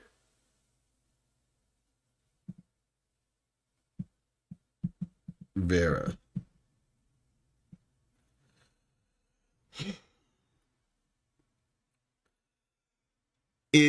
They're kind of like investors in a way. That's how I look at them. They're basically like investors, right? So they see, it's kind of like when you see like the market's about to crash and they're like, all right, market's about to crash, time to go buy a bunch of stocks. So that way, when the market comes back to normal, those stocks that you bought at a low price will now be worth way more money. And they're similar, where the lament is essentially the market crash. They believe that the lament is going to happen regardless. Like, no matter what, like, it's not going to change. Okay? They don't believe that it can be fixed. Rover is trying to fix it. The Fraxidus don't believe that the lament can be fixed. And so basically what we're left with to contend with is this idea of, okay, if you don't believe that it can be fixed, then what are you doing? They said, if you can't beat them, join them. And so their goal is to get power, at least from what there might be a even further goal beyond that, but at least right now what we understand is that they seem to want to assimilate with the lament to be able to survive the lament when it happens. And then if they can survive the lament when it happens, they become the apex predator, basically. While everybody else has to start from zero, they essentially have a leg up now. It's like they become one with the lament, and they can now utilize it to its in small words, they are just doomers, basically. Yeah, they're like, now we are in charge of the world or whatever because we have to step up. Yeah, absolutely, you're more than welcome. And like I said, definitely check that video out if you get some time, because I talk about the concept of ascension there as well. Sorry for asking. No, that's what I'm here for, honestly. Now is the time to ask questions. I would say a few hints. By the way, everybody, definitely check out my More Life Lessons YouTube channel. So we have this one, obviously Life Lessons Gaming. This is where I'm going to be putting like the high quality edits and all that stuff on. And then we have More Life Lessons. If you type in More Life Lessons Wuthering Waves, you'll find it. We have 67 subscribers and 2 videos on there right now. But I'll be posting reactions, essentially.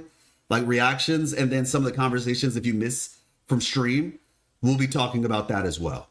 So all of that stuff will be on this channel right here. And like I said, the main channel is where I'm going to put the really highly edited stuff.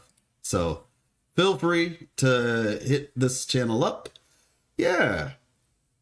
In the future, this might be the channel that I stream to. I don't know yet. We'll see. But for right now, this is where I'll be putting, like I said, reactions and some discussions, because there's a discussion we're going to have today. There is a discussion we are going to have today. Too many channels, Loki. Are you talking about, well, it's 2 channels. I just have 2. At least for this content. If you're talking about the, because like it's basically like most content creators, they have their main channel and then they have like a clips channel. That's what this channel is. This is like the clips channel, basically.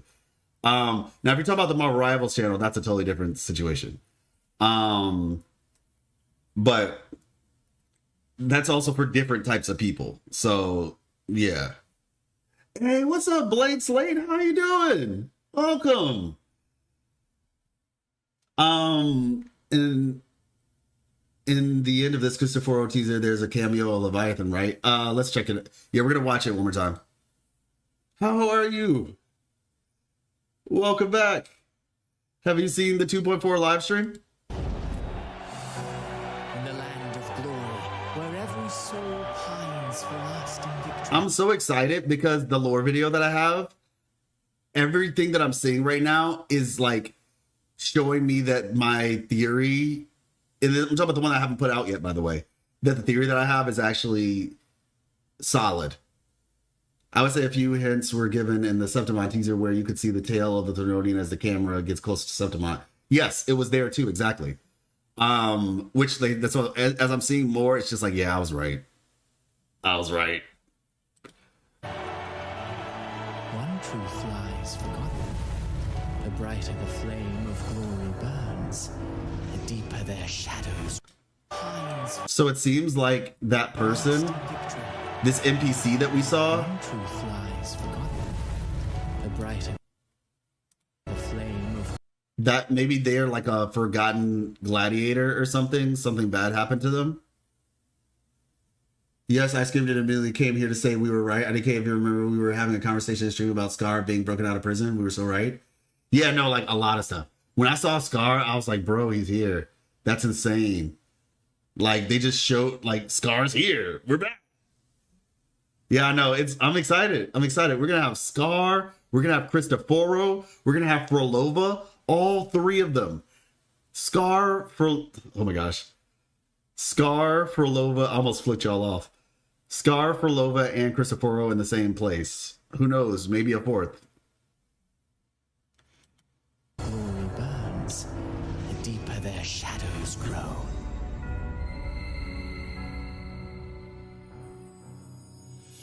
A living soul who slumbers in the netherworld, lost in the tides of reveries, pulled in by nostalgia. Now, it looks like she was...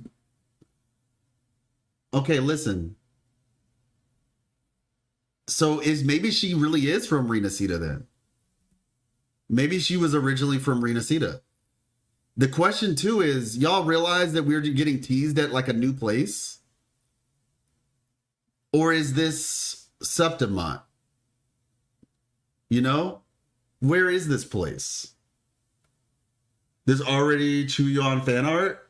If it's safe for work, I'd like to see it, BitX. Cristoforo was sus, and what if Fleurdelys is getting brainwashed by Fraxidus and she was going to change? Just like Camellia, IDK, what I'm yapping. Y'all just want Fleurdelys not to be evil. But there's some people who want her to be evil. I think we're going to pull a Genshin and show the whole bad guy group. Yeah, that would be sick. That would be sick. Let me see. There we go.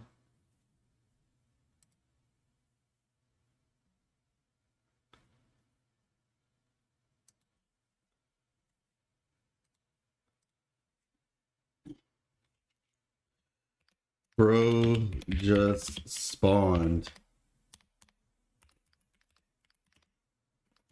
OMG.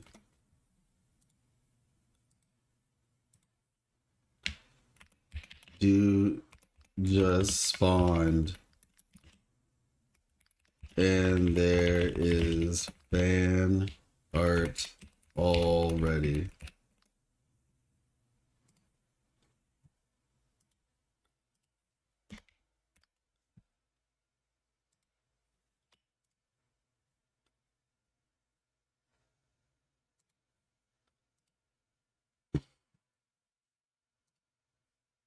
Looks good.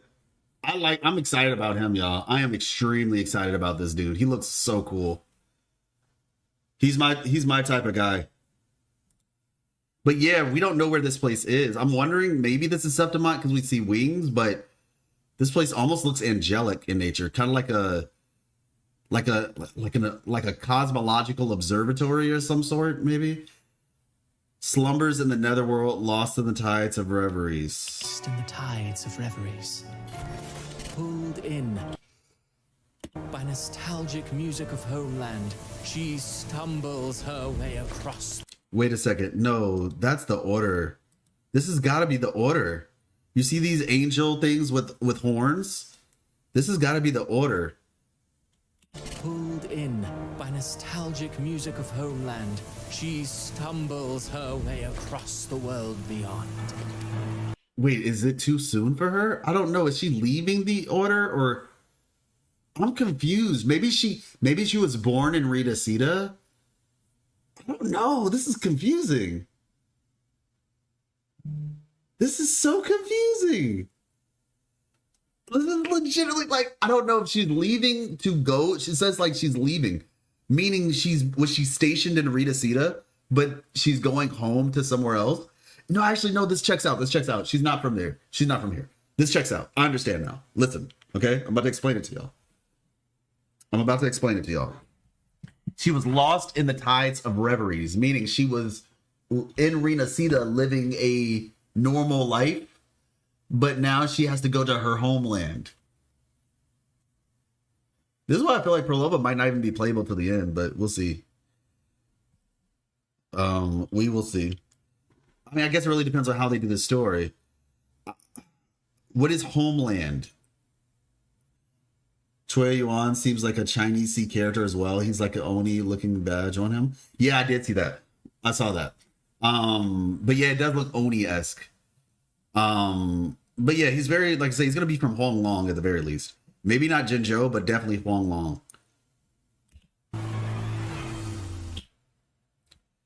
Oh shoot, both of her.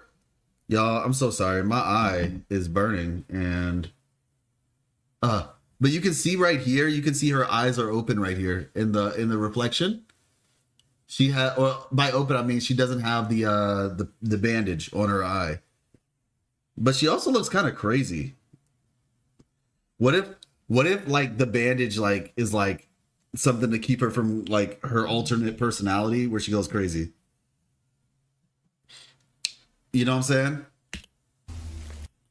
Like she looks kind of like unhinged. She usually looks super composed. This is making her look unhinged. She is gorgeous. She's absolutely gorgeous. The hair, follow the little hair lick right here, making her look like the moon. It's to hide the skill issue. Oh my gosh. Is Camellia former Praxidus, right? No, she's not. There was a timeline, like in her quest, in her timeline, where she did join the Praxidus, but she was never in the current timeline. She was never a part of the Praxidus. Of the future and the laws of causality. She sings a silent. Interesting. Is this like phases of the moon or something? Like half, crescent, eclipse? You said, yep. You believe that's what it is? First fan art, by the way, the tease characters. See how male characters are built different?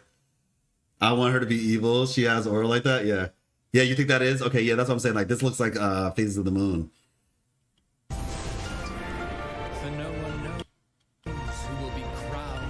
hero of heroes in the end. It's interesting too. You have like the idea of like the knights, right? The knights and the gladiators. So like they're two different types of warriors. Now this is interesting. It's like as doom looms, an upside down city above it. who will be crowned the hero of heroes in the end.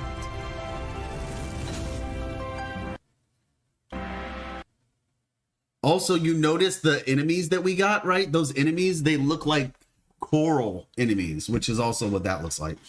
So that's something to take note of. Wait, is this gonna open us up to like Neo Tokyo potentially? Is this like a teaser to like, oh, Neo Tokyo? Why? I don't know what coral would have to do with it though. But I'm just looking at the architecture of like these buildings, like the triangular nature of those buildings right there, versus this. Oh no, interesting. This looks like the Avenolium. I mean, it looks like it, but it's not it. It's not the same thing. You get the architecture is different. Looms over Tita. An outlander returns whence they came. An outlander returns from whence they came. I may be talking about her. Where did she come from, though? Slowly, they join the crowd pilgriming toward the kingdom rising in the dark waves. Also, you notice her earring, right? It had a snake on it. This is very peculiar. Look at Chisa's design, by the way. I mean, we have been. And you're curious as to how it all ends. Of that I have no knowledge. All I know is this. Those blessed by the sea. Oh, shoot. I just noticed. Threnodian. Threnodian's right here. The Threnodian is right there, y'all. In the water. Those blessed He's right here. by the sea are ever doomed to bear its curse. Its curse. Okay. Okay.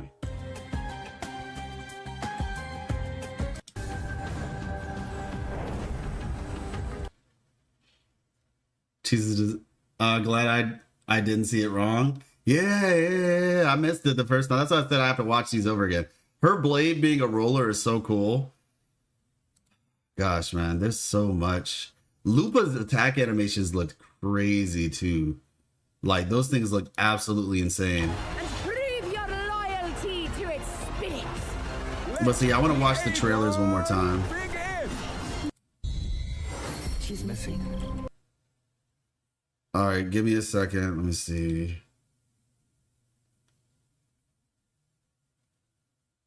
I'm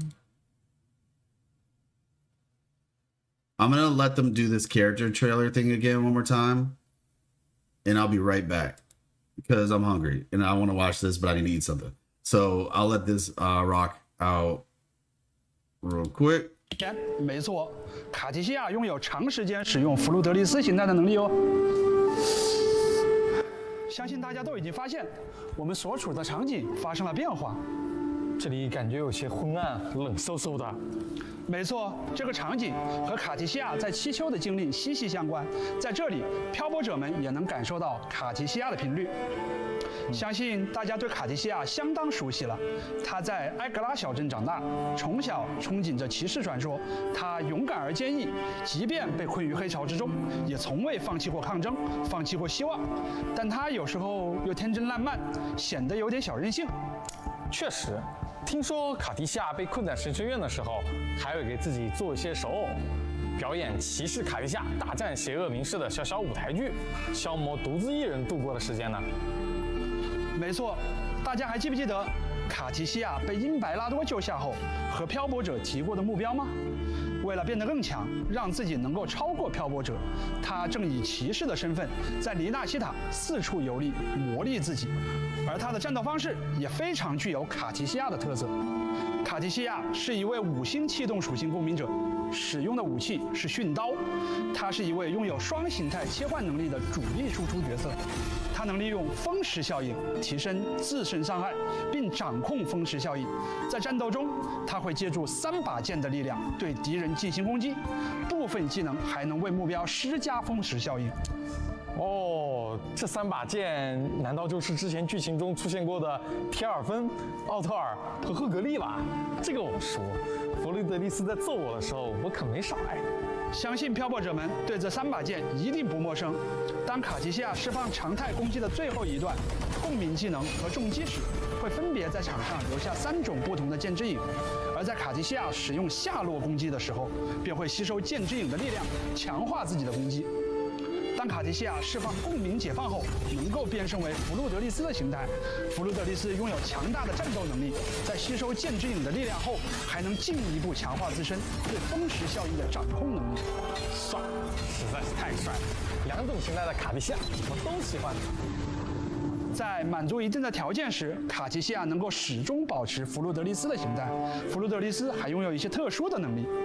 作为蜂巢之王，他可以在水面上行走哦。不过，据卡提西亚本人说，在使用弗路德利斯的形态的时候，他也会有一些小小的烦恼，比如他的话语和动作都要控制得更加稳重、有气势一些，还挺难的。即便外形会在使用力量的时候发生改变，但卡蒂夏还是那个卡蒂夏。漂泊者可以与不同形态的他在一起，探索索拉里斯的各个角落。在 2.4 版本中，全新5星驯刀不屈命定之冠也将同步上线。这是一把教会秘传的仪式细剑，纤细枝条般的剑柄延伸出修长的剑刃，通体设计克制而优雅，给人一种神圣洁净的感觉。拔剑后，剑身上还会出现潺潺流动的蓝色气息。整把剑看起来颜色与它的服饰非常搭配哦。I think she has like the best looking weapon in the game 介绍 now. 完大家已经很熟悉的卡提西亚了，接下来就介绍我们即将在七丘认识的新共鸣者路帕吧。在 2.4 版本中，漂泊者们可以和路帕一同组队参与比赛，向决斗比赛的冠军发起冲击。那就让我们以热烈的掌声和欢呼，请出这位七丘的决斗士，赛场上万众瞩目的新星路帕。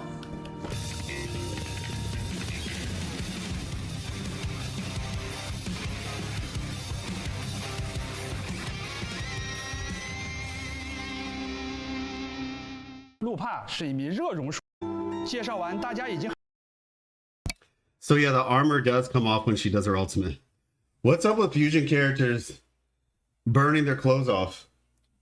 很熟悉的卡提西亚了，接下来就介绍我们即将在七 What's up 丘 with 认 this 识的 trend? 新共鸣者路帕吧。在 2.4 版本中，漂泊者们可以和路帕一同组队参与比赛，向决斗比赛的冠军发起冲击。那就让我们以热烈的掌声和欢呼，请出这位七丘的决斗士，赛场上万众瞩目的新星路帕。Okay, got you, Kush. Good night. Sleep well.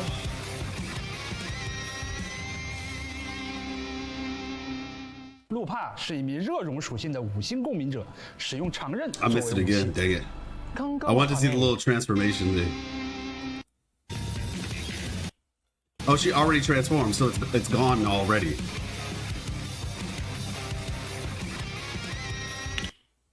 Yeah, when she ults, it goes away. 路帕是一名热熔属性。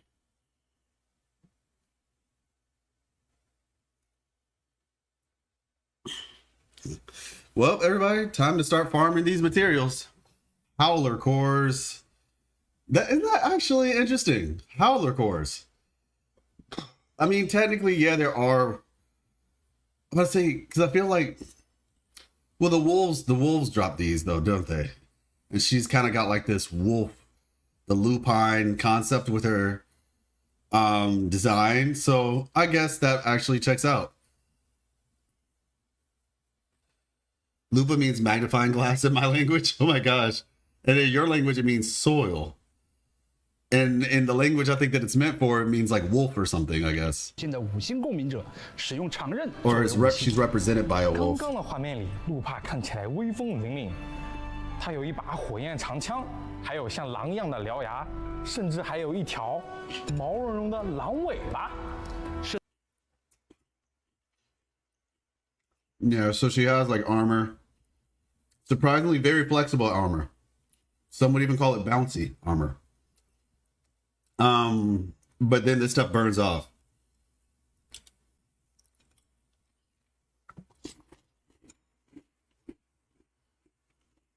I don't think it means anything in my language either, to be fair.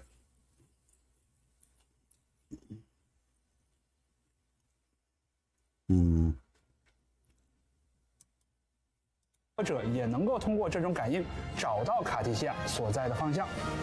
那漂泊者有没有在七丘？ Man, this is about to be hype, yo. This is about to be 西 hype. 丘当地的知名决斗大赛，西丘常年受到黑潮威胁，人们需要 Long 接受 threatened by the dark tide. People need to undergo combat training to resist their invasions. This kind of makes me think about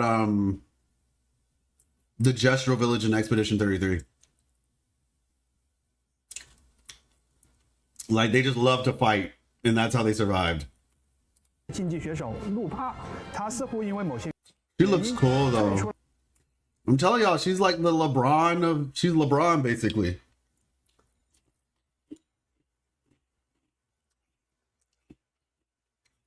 You thought she was gonna be a that's funny. That's actually funny.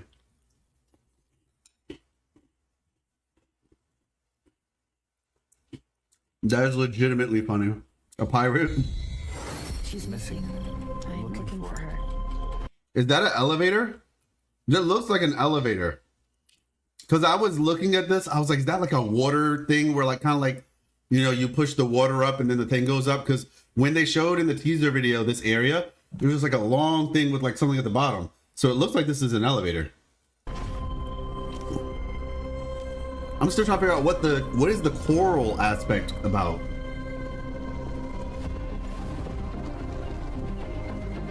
Is it because Renacita, water, you know?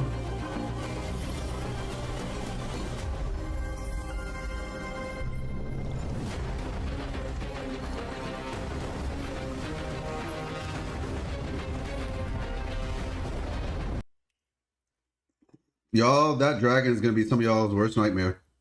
Honestly though, the Kelpie might be worse. The Kelpie might actually be worse.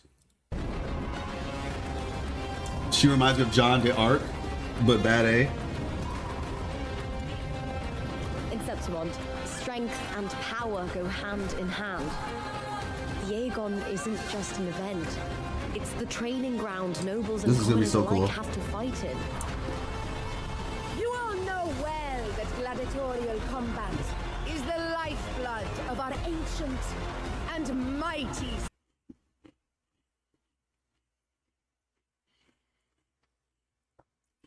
Okay. So Wuthering Waves decided that they said, we're going to show you what a real, like, we're going to show you like the aesthetics of like a European nation are supposed to look like, you know, like how Genshin did Fontaine. They said, we're going to give you Renacita, right? Actually, you know, to be honest, if I'm being 100% honest, it's a little bit weird because of the way that Renacita works. The city looks really good. To be fair, Fontaine's city looks nice too. It's everything around it that doesn't look that interesting. Whereas with Renacita, that place is kind of all over the place. Well, Raguna. But I would say definitely for this area, because like in Star Rail 3.0, they have like a similar concept, right? Like it's Roman, I guess. I don't know if it's Roman or Greek. Oh, I was writing Agon in my mind. What is Agon? Is that something else?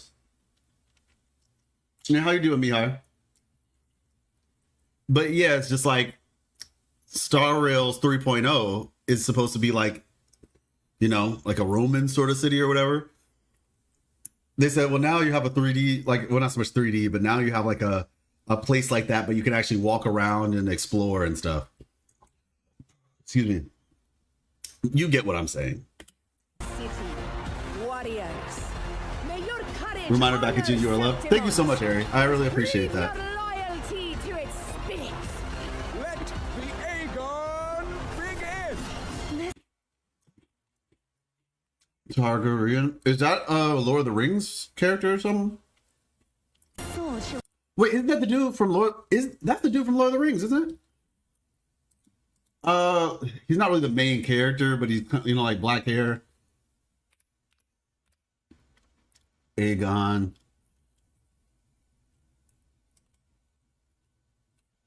Oh, this is somebody from Game of Thrones. Oh, okay. Who am I thinking about? Lord of the Rings. Oh, no, I'm thinking about Aragon, aren't I? Aragorn. That's what I was thinking about. Aragorn. Okay. I got you, though. So you're talking about this guy.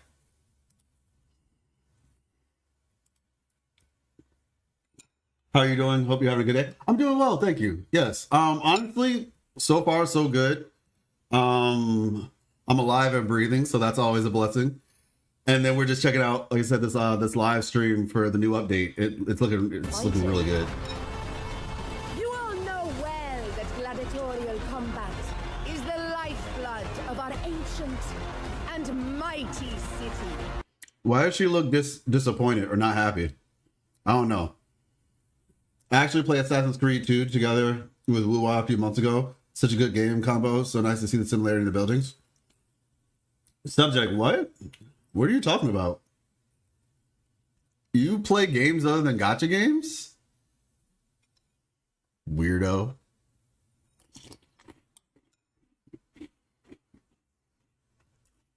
Gacha Electro? Oh my gosh. I've been playing Wuthering Waves since the first closed beta test. So a long time. A long periodically time. And I do lore content for the game. Like, I deep dive into like the lore as well as like the story, things of that nature. I made a joke and someone explained why it makes sense. Are you serious, BitX? You said that and then somebody tried to like agree with you? That's actually hilarious.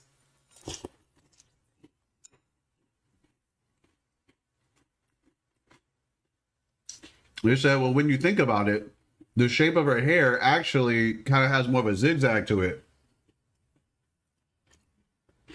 Light or visible light commonly refers to electromagnetic radiation that can be detected by the human eye. Now, it's finally a lore maker. I was getting tired of guy makers. I'm a sucker for lore. Oh, well, I have an entire playlist. We were talking about some of the lore today, but I have an entire playlist on my channel. This is my More Life Lessons channel, where I post like reactions and general gaming commentary, stuff like that. But on my main channel, playlist, if you go to playlists, Life Lessons Lore. Imagine stepping into a world shrouded. Yeah. So you are more than welcome to check that out. Exclamation point YouTube will take you to this channel. The More Life Lessons channel is like in my, somewhere in my just tags. Yeah, like, yeah, there we go. Social commentary. But yeah. And all I'm going to say is I called it multiple times. Multiple times. And I'm working on another video right now. Thank you so much. I'm a day one player though. Hey, nice. Yeah, I mean, Kuro's been cooking, man. Kuro has been cooking. You all know well that gladiatorial combat is the lifeblood of our ancient. Let me go back a couple frames. Yeah, she does not look happy. She is so pretty though, my goodness. She might be the prettiest character they've released so far. Like, and that's the way that I look at it. Like, there's characters like, oh, wow, that's a good looking character. But like, the way I describe, something being like, oh, good looking versus gorgeous versus cute versus pretty versus, you know, just other descriptions. This is like the prettiest character. This was meant to be the pretty character. And yeah, insane. mighty city warriors, may your courage honor Septimont. This is what people were expecting the Pyro Archon to look like. It's insane. Her accent, bro. Yeah. I've been blessed by Gianna Mua since day one. First temple I did, he dropped immediately. Then ever since, I've only lost 50-50 just 3 times, and I have all the characters. Hey, nice. I have all the characters, but I have them across different accounts. Because on one account, it was just, that's a lot. But with 2 accounts, I can take advantage of 2 top-up reset bonus and stuff like that. So that's kind of how it worked out. But yeah, I have every character in the game as well, but like I said, it's just across 2 accounts. I think she's wearing 2 little clothes. Yeah, I'm not gonna lie. You're talking about the blue girl? Are you talking about her or the blue girl or both? If anyone plays League, it's literally Leona and Diana, Augustus and Yuno. Yeah, it's the sun and moon. It's a very common trope. 100%.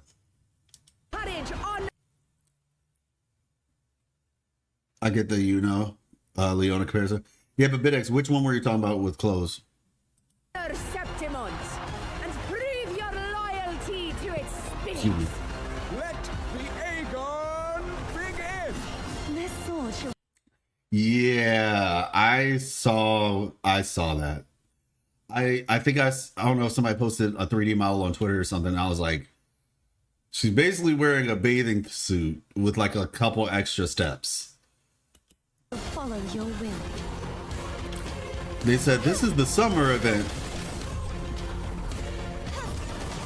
Same here. By the way, what gacha right now do you play aside from Wuwa? Genshin, mainly. Genshin mainly because I stopped playing Star Rail. I have Casterus and her weapon, but I just kind of got it in the event that I ever decide to go back. I haven't played Zenless in a while, but I was thinking about maybe checking Zenless back out. It's more so just been very busy. But I was thinking about checking Zenless out for 2.0 because the character looks pretty cool. You know, maybe might just like enjoy the story a little bit. I'm taking it very casually. I'm not doing events or anything like that because I just don't have the time for it. I'm looking forward to Neverness to Everness. I want to try that one out. Ananta, Silver Palace, all that stuff. But in terms of like a game that I'm probably like legitimately excited for, well, not so much legitimately because I'm very much interested in Ananta. I'm pretty interested in NTE as well, depending on how that game goes.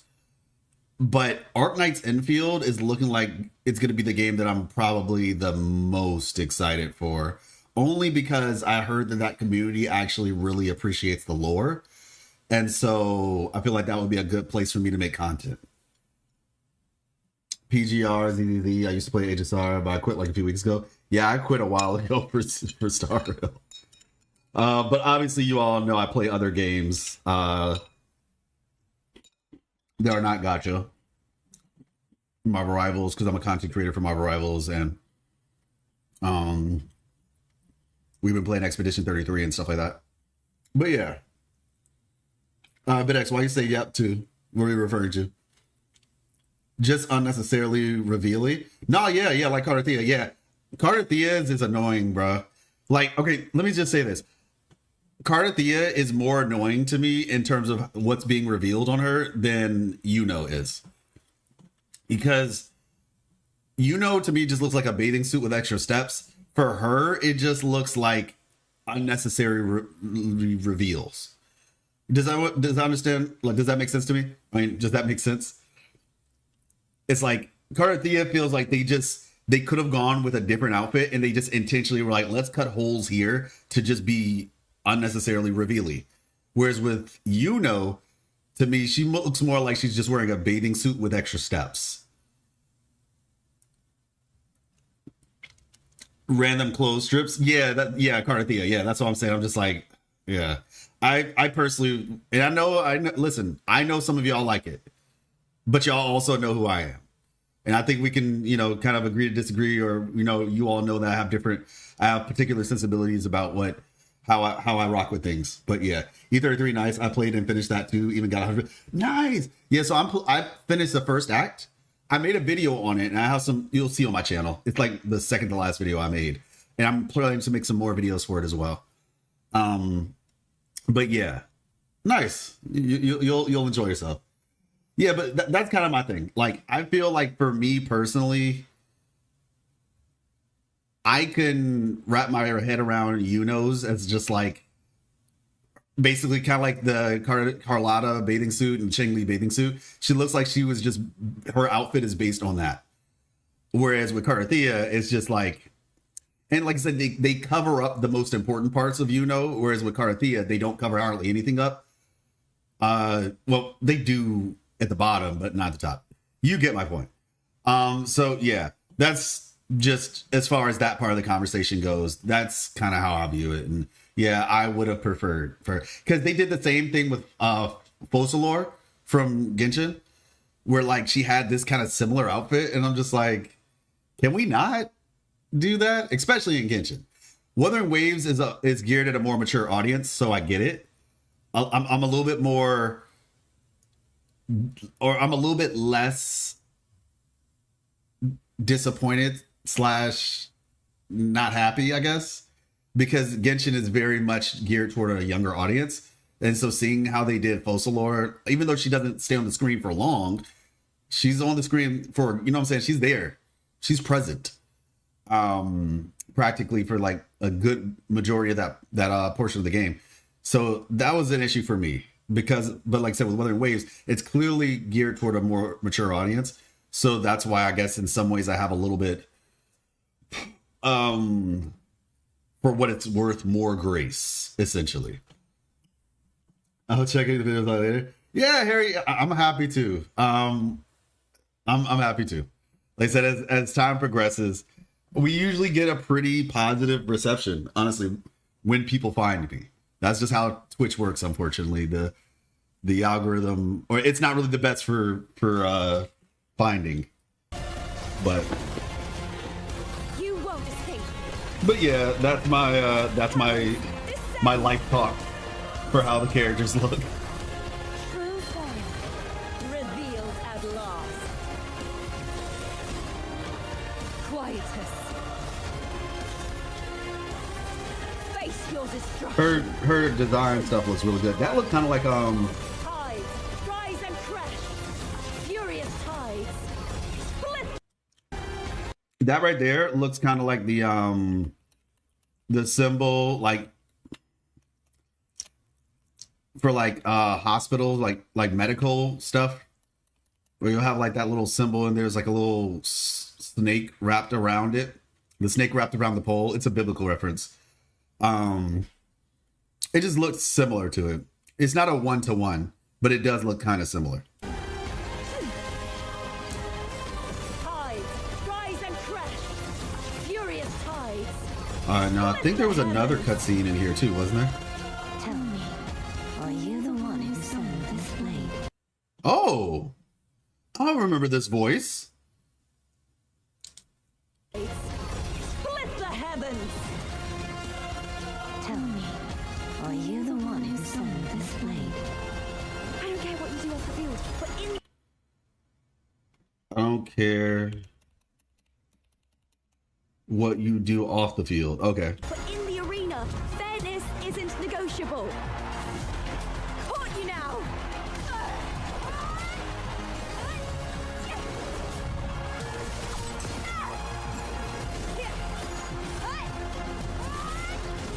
That weapon is so gorgeous. The double snakes wrapping. Yeah, exactly. Lupa is Vera from BGR. Yeah, basically. She's basically that. Genshin was my first gacha. Played it on launch for about 2 weeks. Didn't like it. Never played any other gachas until I tried. That's actually impressive. Yeah, I mean, yeah, like for me, I like Genshin because of the lore. Like, so I'm a lore person. So like the story of Genshin is what got me. Also, to be fair, I started Genshin when around the time right before Shinha came out. So I had a much better experience than people who played it at launch. A lot of people dropped it at launch, I know. Because when it first came out, it was just like not as interesting compared to later. Wuthering Waves is easily the better game, in my opinion. But I do think that one of the strongest aspects that Genshin does have is the story is solid. And so the lore is solid. The story is hit or miss, depending. Like sometimes the execution is rough. Other times it's like, okay, that was cool. But yeah, that's kind of how it is. But yeah, no, yeah, this is Vera. That's a cool ultimate animation, man. I think that's like the follow-up ult animation she has. The first one I think is activating something, and then the second one is that follow-up, it looks like. Yeah, this looks so cool. Oh, the claw marks.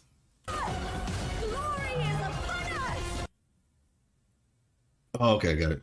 I'm joining your battle. Yeah, she looks cool, man. She looks cool. I gave you this play so you can see the ending. Y'all don't know how, like, I'm just be honest. It's weird because the video isn't out yet, but I called so much stuff. And as I'm watching this, I'm like, man, y'all don't even know what the theory is. And I guarantee you don't understand all of it right now yet either. But this is just confirming what I believe, or what I was thinking of. That's Gladiator girl will be the harbinger of the dark tide in Septimont. You plotted this tragedy. Wait a second.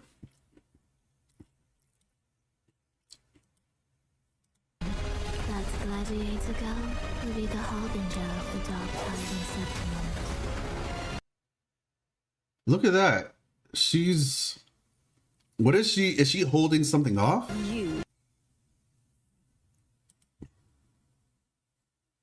And what does she mean you plotted this tragedy?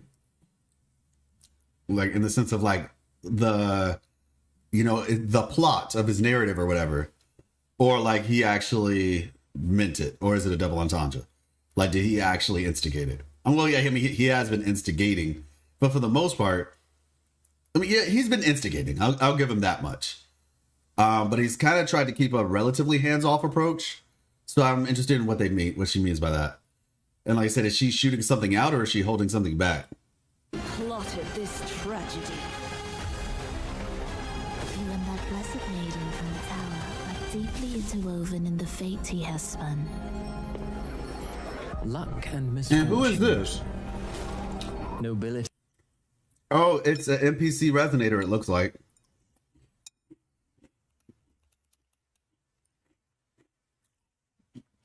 That's fantastic.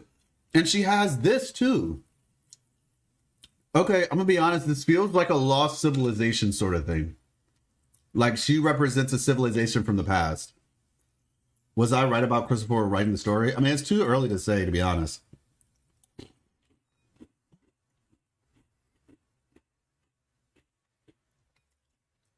You into League and WoW after that? Oh yeah, I mean, League and WoW will zap you. Never got into those games, to be honest. I got into Overwatch, though. Overwatch, that got me. First it was fighting games, and then it was Overwatch. Then Valorant, and so forth, so on. Now, Marvel Rivals. I might have to take out a loan for all these upcoming characters. Oh my gosh. Deadlock is a good merge. Ah, true, yeah. Dropped the both too, LOL. Hey, in some ways, that's not a bad thing. Because it means you know how to, like, let go of things. Whereas some people just, like, they have a problem letting go because, like, what what's it called again? Oh gosh, what is the term? Sunken cost fallacy.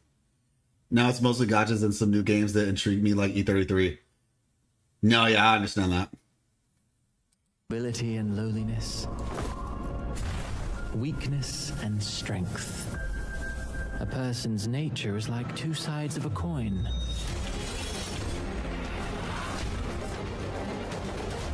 That looks insane.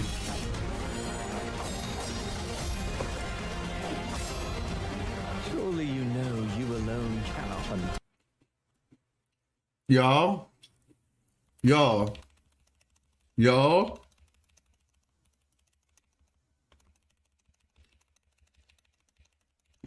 Hold on, I need to.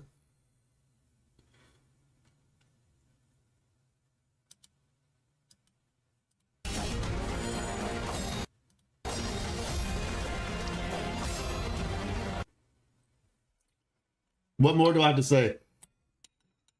Bro.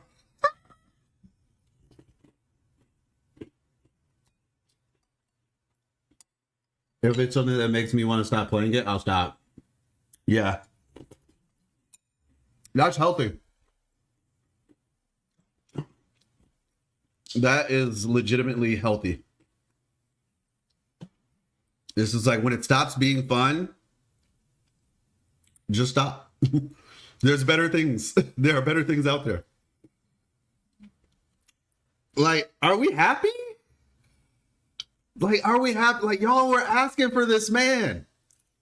Y'all been asking for this man. You see the testosterone in the room right now? Y'all see this? It's here. It has arrived. The boys are back in town. Seriously, though.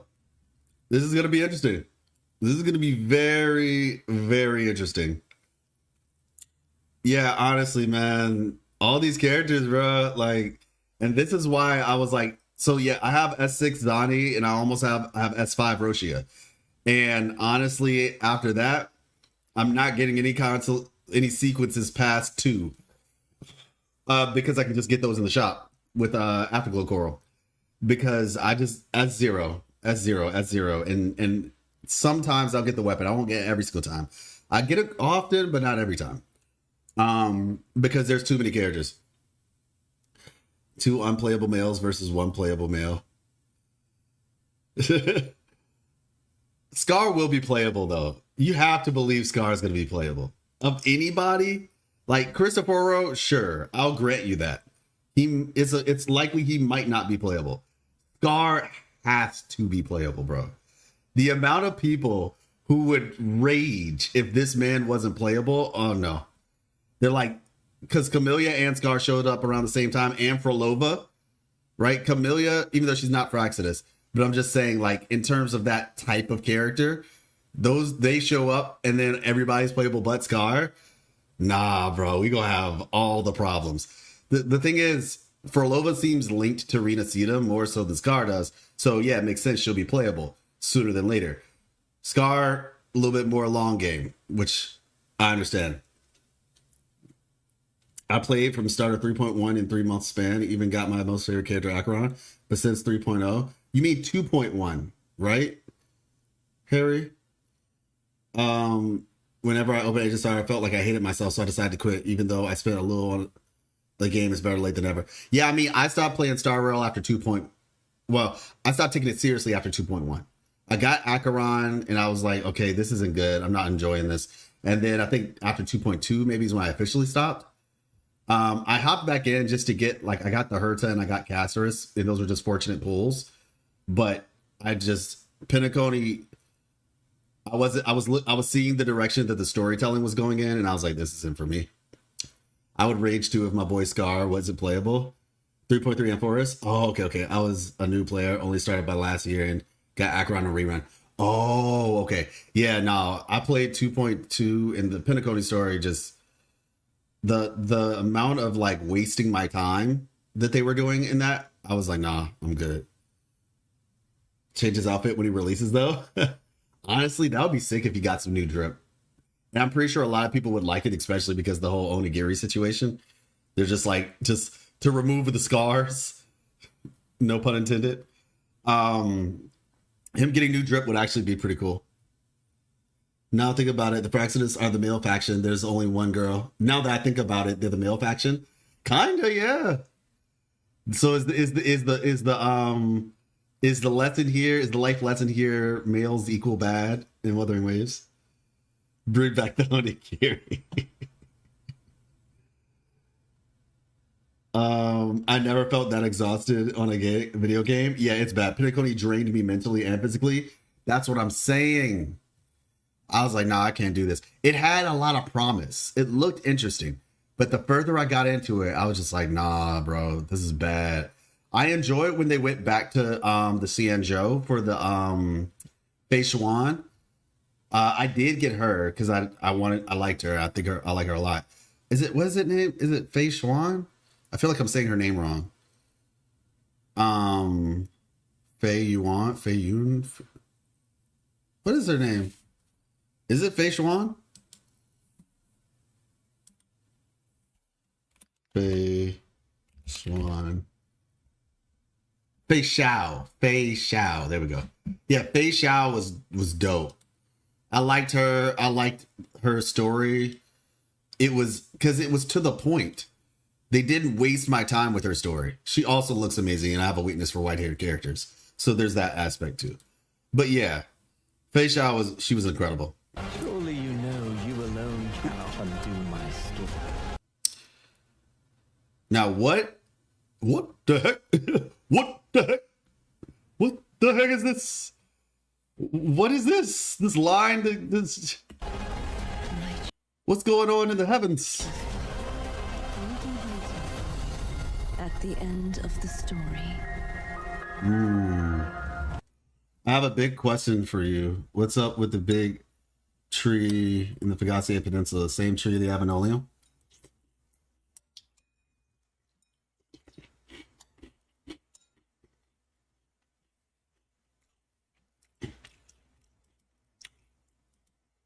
Oh, you think those are all the same type of tree, is what you're saying. And you said near the volcano? Are you talking about Bora Waters? Is that what you're referring to when you say volcano? You're talking about Bora Waters? Like on the ground?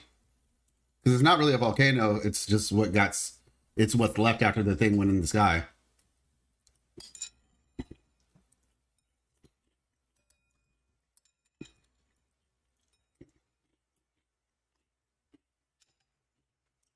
Training March, training Luca for a tournament and all, it was just kind of fun. Yeah. But then you go back to the monotonous, boring, drawn out stuff of Pinnacle. They all have that blue line that is alive within. Yeah, not sure, honestly. I do think it's worth remembering, though. I'm not 100% sure of what it is, but weakness and it's definitely worth remembering for the time being, at least. The Fagacia Peninsula, I think there's definitely still some stuff. There's a lot of leftover stuff. This weapon is so clean. Like, this weapon is gorgeous. Oh my gosh. I love the matte finish in a way. I don't know if matte, but like the metallic look that it's got going on is so nice.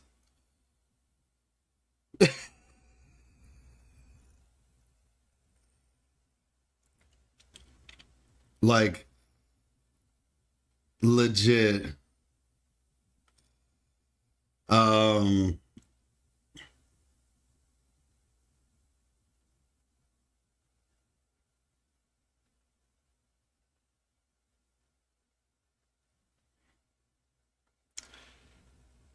Please explain to me the cultural significance of the biker outfit in Natlan.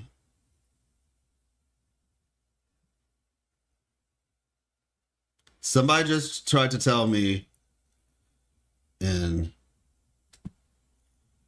Natlan. Realistically, I don't have to tear somebody down to bring the other one up, because realistically, she's already good by herself. But that is personally a pet peeve of mine.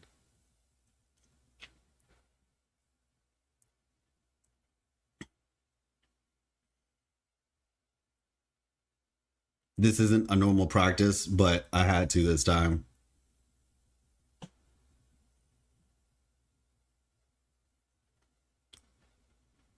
Just because she has cultural elements on the outfit doesn't make the actual biker suit make sense.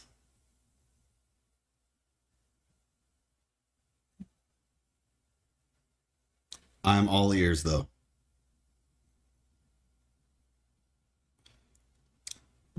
Feel free to follow me on Twitter as well. I want to say exclamation point Twitter will show it up, but the thing does it too. Hey, what's up, Riz? How you doing? Malekith vibes. Who's that? So I made a tweet, right? I made a tweet saying, let me pull this up real quick. I'm gonna show y'all. I made a tweet. I said, no biker outfit, thank God. Right? I think I have to refresh. There we go. No biker outfit, thank God. And so this person said, I mean, the biker outfit has cultural significance if you do your research. And it's pretty unique. Oh, okay. Fair enough. Strong Elden Ring boss. And you're referring that to who exactly? Were you referring that to Lupa? Lupa reminds you of that? Or is it like one of the Echo bosses? Oh, her weapon. Yeah. It's really good. It's really good. Yeah, I love that I don't know how gritty, maybe the gritty, like it almost gives me like 300. The movie 300 with the gladiators. It like the coloring just reminds me of that a little bit. It's so similar. Let me check. Yeah. I'm not gonna lie. I played Elden Ring, and don't tell if you're around here enough, you'll see Coolmock. Don't tell Coolmock, because he's gonna be like, oh yeah, the game you never finished. One day. You're 100% right. You are 1,000% right, actually. Yeah. This thing looks like the devil. Is it a wolf? Is it a wolf? What's up with wolves and greatswords? Because like D-Luke. D-Luke has like, I'm just like, sheesh. What is up with wolves and greatswords? It's just a thing. Is this like Japanese lore or something? Unknown Japanese lore? No, but yeah, so basically this person says, get hated because of N-words like you. Oh, wow. That's not nice. I didn't even read the whole thing.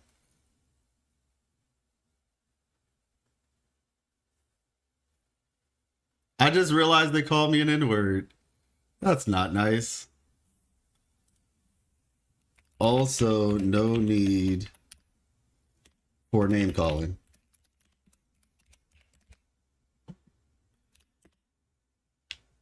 Proving your point should be sufficient enough.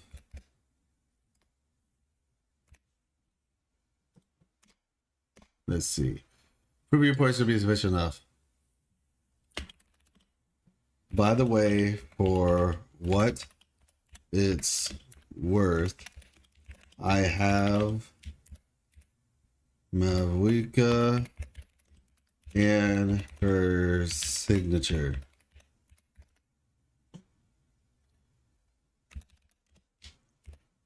It's not pure hate, just disappointment.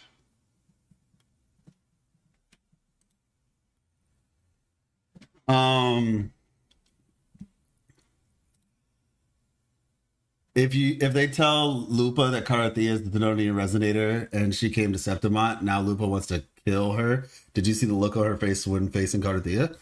I didn't, actually. I did not. Where was that? Was that recent? Was that in this? Split the heavens! Tell me, are you the one who summoned this blade? I don't care what you do off the field, but in the arena, fairness isn't negotiable. Caught you now!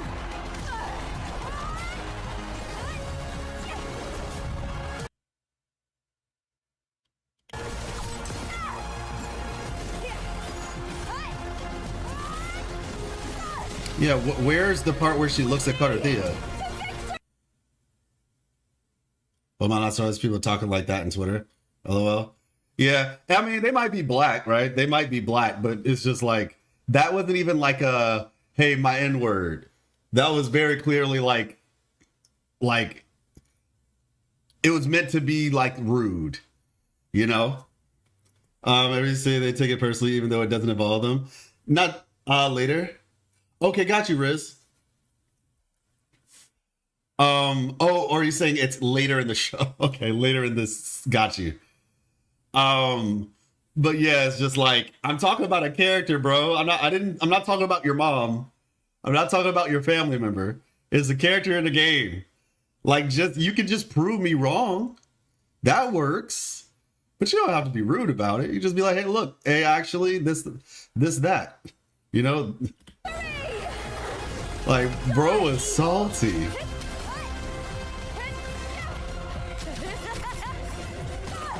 Yeah, I'm about to say, I'm actually very interested now that you say that, though. Glory is upon us. Yeah, Glory was the name for her teaser. I'm joining your battle. I gave you this play so you can see the ending. That's Oh, okay. Okay, you know what? I'm not going to say anything because, like I told y'all, I have a lore theory, and I think I know exactly what's happening because, like I said, I talked about, I literally have it all written down. It's written down and it's verbally recorded. I just have to put like the animations and all that stuff on it. So I'm just going to let you sit with that. I'm not going to say anything. All right? Nice theory. That's all I'm gonna say. Nice theory. Better Lupa go well with Cheng Li. B is complex. Oh, you're saying like you're happy because it will be a complex thing? How dare you talk to my pixel queen that way, kind of people. Harry, you and BitX would get along swimmingly because BitX says that all the time. He's like, how dare you? Yeah, he talks like that all the time. Control for sure. Hey, what's up, TJD? Control for sure.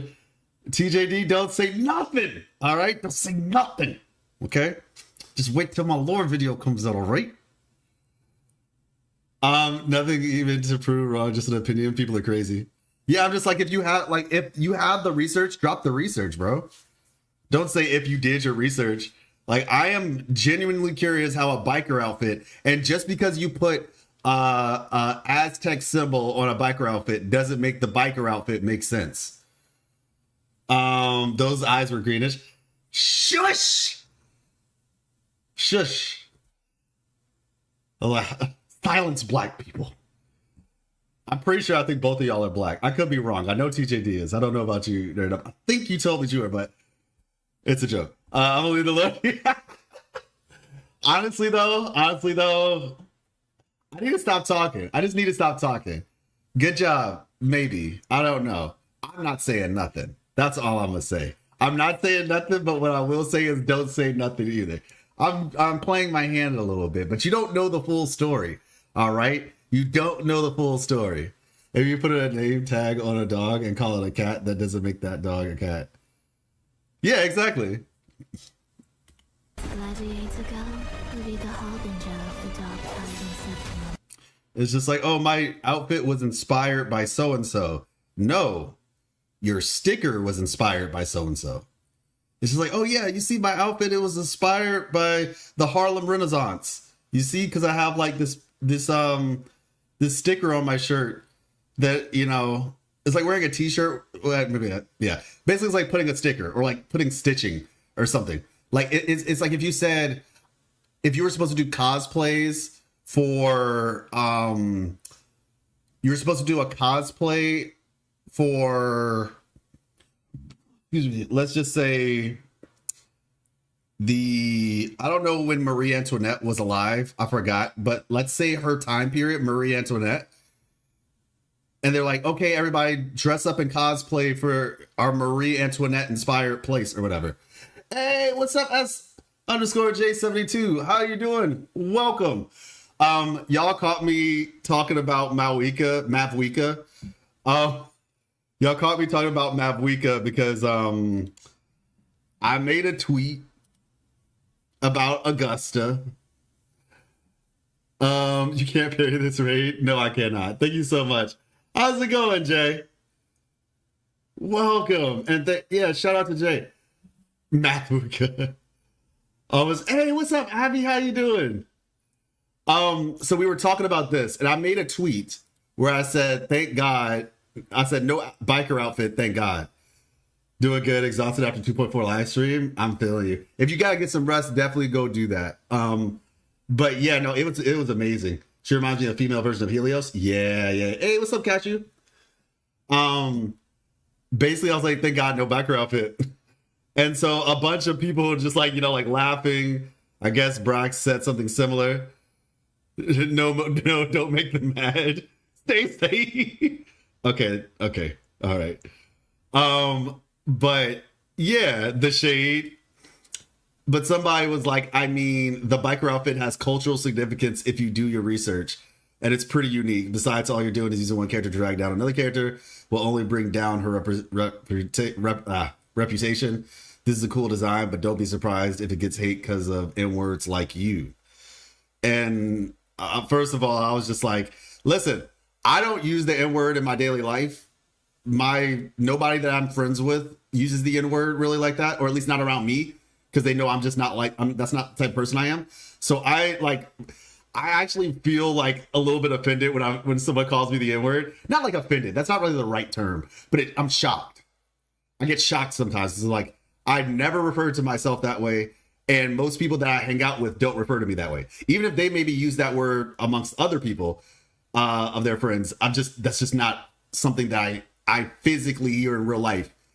And so when I see someone refer to me as that, it's just like, oh wow, it's weird. But anyway, I'm like, if you have proof, drop it, please. Like, drop it in the comments.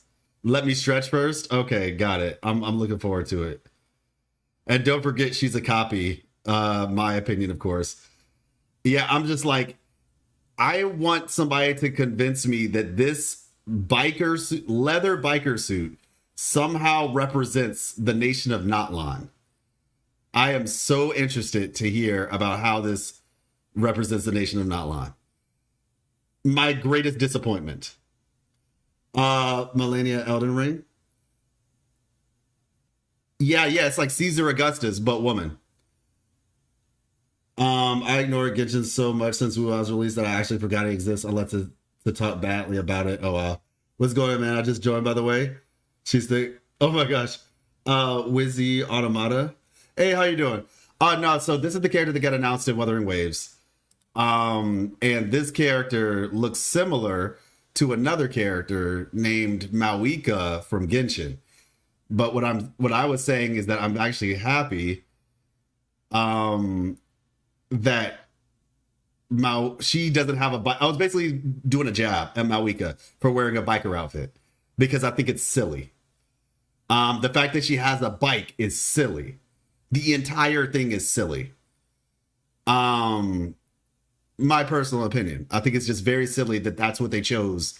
When you compare it to everything in Genshin and how the Archons are basically the epitome of the concept of their nations, and they look very similar to what you would see someone wearing in those areas.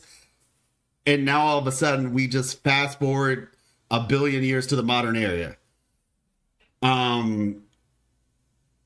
Yeah, there's a male character, and the male character already has fan art, which is wild. Like, bro already has fan art. And I was like, dude just spawned and there's fan art already. Oh, dude. That's fine. It's really surprising because the design wasn't even leaked.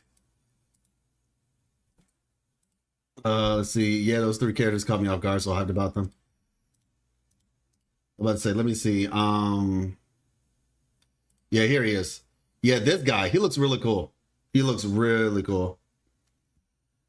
To be fair, you got guys wearing ripped jeans and nylon, so clearly anything goes. Yeah, I know it's weird though. It's weird, man. Even that was weird. Like, nylon makes no sense as a nation. Like, it really felt like they gave up with nylon. Like, they did not. And to be honest, I think they kind of acknowledged that nylon was odd thematically in the Nod Cry lore live stream. Because I was watching it. It was the lore live stream they did for Nod Cry, which is the new area, the new region. And I think they said something along the lines of like the fact that it wasn't as clear.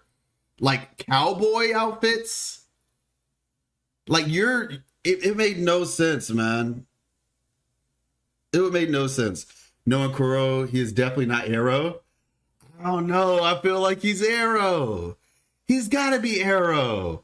Like, I feel like this is one of those times that we can, like, he's got to be Arrow.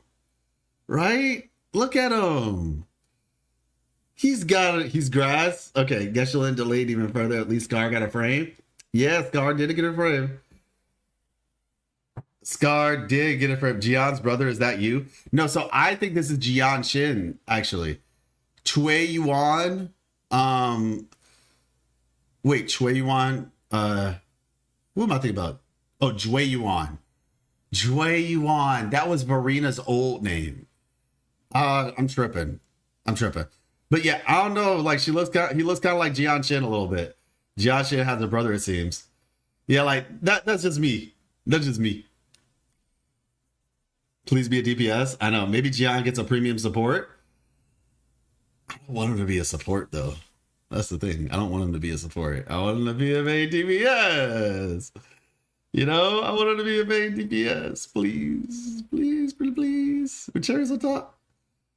We got Luna Oblivion.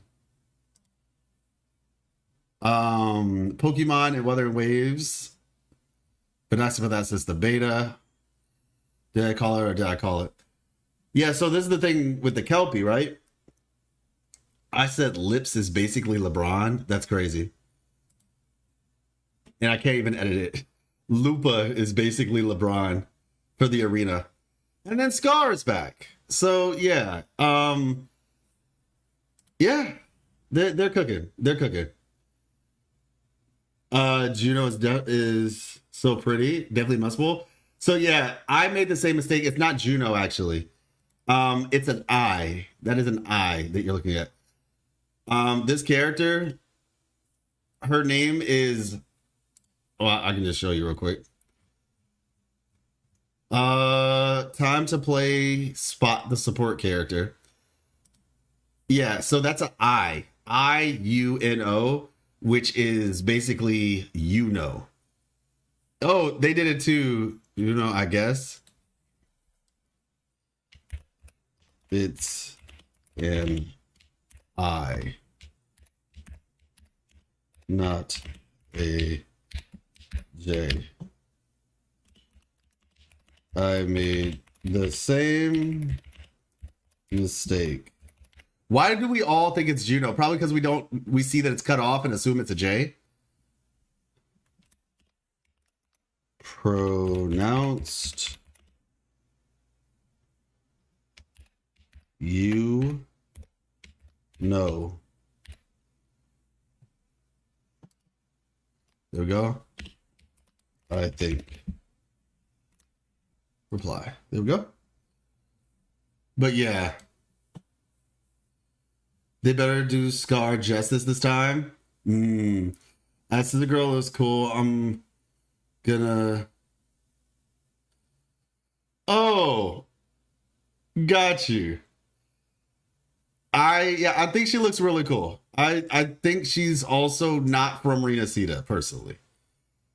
In my opinion, I think she is probably representing New Federation, which we knew it was going to be like a city area, but based on this design, we might be going to Japan.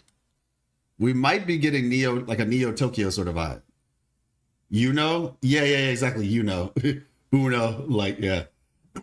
I know is not a common thing. Juno or would be more common. Yeah, exactly. Cyberpunk Murasaki Company air.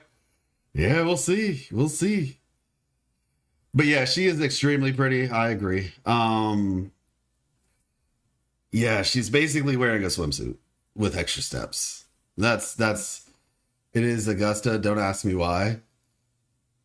Honestly, I could understand that. 5, that's right. It's Chion.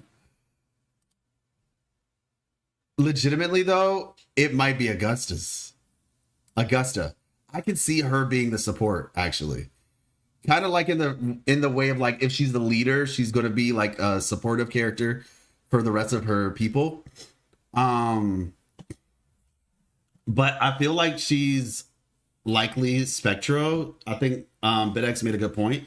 And she might be a Spectro Broadblade because we don't have one. Just a reminder, Zani is a Gauntlet character, not a Spectro character. I mean, a Broadblade character.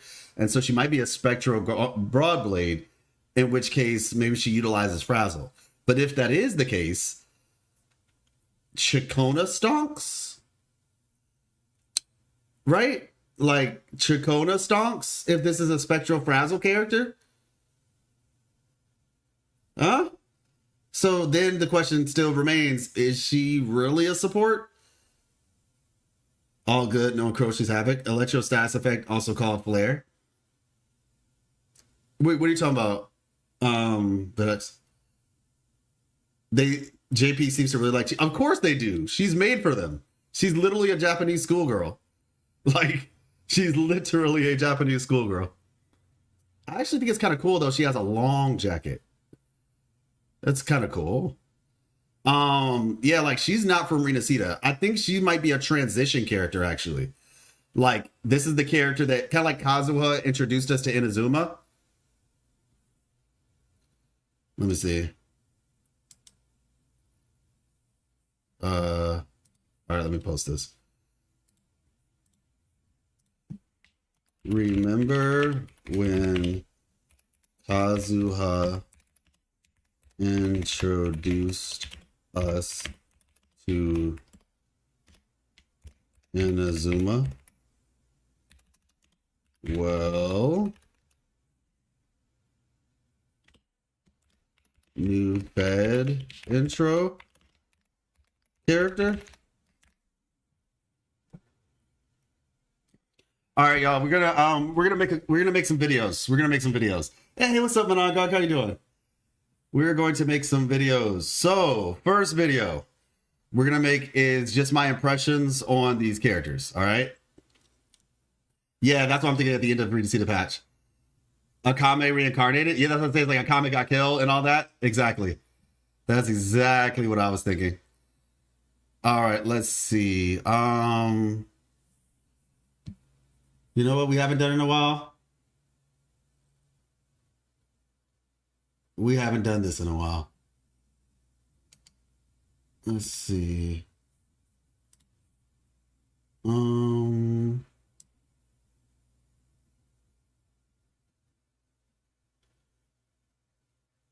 me see something.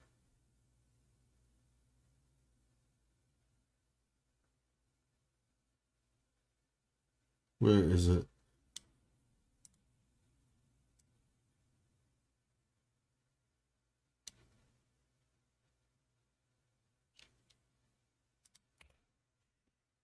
Oh, wait. I'm tripping. Hold on.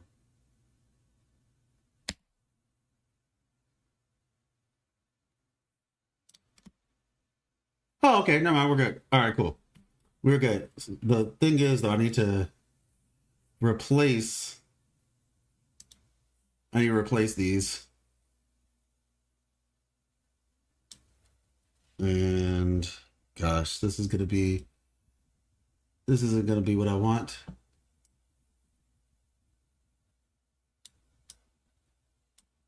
Go and all right, there we go.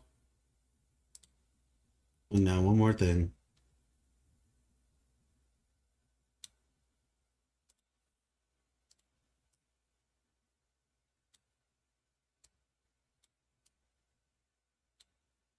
Here we go.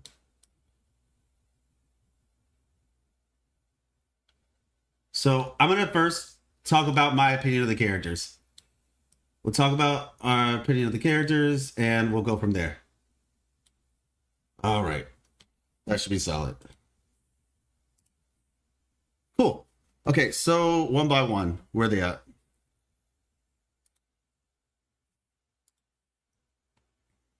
Yeah, man, these characters look insane. All right, so we'll start. This is how we're going to start.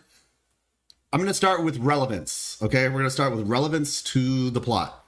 Then we'll go with characters that we have no idea who they are and talk about my thoughts on them, all right? That's the plan. I feel he is, but then watch they fool us and say he's an Electro somehow. That's fair. Okay, so. Bam. All right, I think that is good. Yeah, we'll just rock it like this right now. I don't have my other keyboard, so I can't shift these. I don't have it connected, so I can't shift them. I thought he was a Spectral Broadblade character. We'll see. Okay, how's it going, everybody? They just announced the new characters. Actually, should I have some music playing in the background? Sure, let's do that. I can always add it. Actually, I can add it in later. New character drip marketing just dropped. It's 2.0 all over again. We have the big five. We have to start with our girl, Fleurdelys. I know a lot of people are excited about her. I'm just going to give my opinions on the different characters that showed up and kind of what I think about their story relevance and what they'll do in the story. As you all know, this is Life Lessons. This is my More Life Lessons channel. I do lore for Wuthering Waves, and this is where all of our commentary / reaction stuff is going to go. The highly edited lore videos will be on the main channel. Check in the description. So, Fleurdelys, like I said, looking forward to her. There's a lot to say, but yet we kind of know and knew she was going to show up. Based on what we saw in the live stream, it seems like she's going to be playing a more active role, I guess you could say, obviously, because she's going to show up soon. So one of the things I thought was really interesting was in the live stream, they basically said this thing of like, she was somewhere, but then essentially gets called to her homeland. And that's really interesting. It's like, we're not sure if her homeland is actually Renacida or not. Based on the trailer, it was kind of confusing, but it did say that she seemed to be like almost placated by the reverie, which makes you think like, yeah, Renacida is where she was like, maybe she was trying to live a normal life in Renacida, but then ended up getting called back to her homeland. So specifically like the melodies, and we know she's like a musically inspired character with like the whole conducting thing and all that. So yeah, honestly, really excited about it. Looking forward to seeing what she does. I have some things that I'll be sharing in my lore video about her and her significance, but just like I said, from a design perspective, she looks amazing. She's probably one of my most anticipated characters in terms of like characters that we didn't know. I love her accent. I love her design. I have a weakness for white hair. She doesn't literally have white hair, but you know, like the gray there. Now, this looks different to me. I don't know if she always had these pink highlights. You tell me in the comments. I'm not sure if she always had pink highlights in her hair. I don't know if I remember that. But all in all, I'm looking forward to it. Any character that has anything remotely close to like music in them, as somebody who is a musician myself, I went to school for music.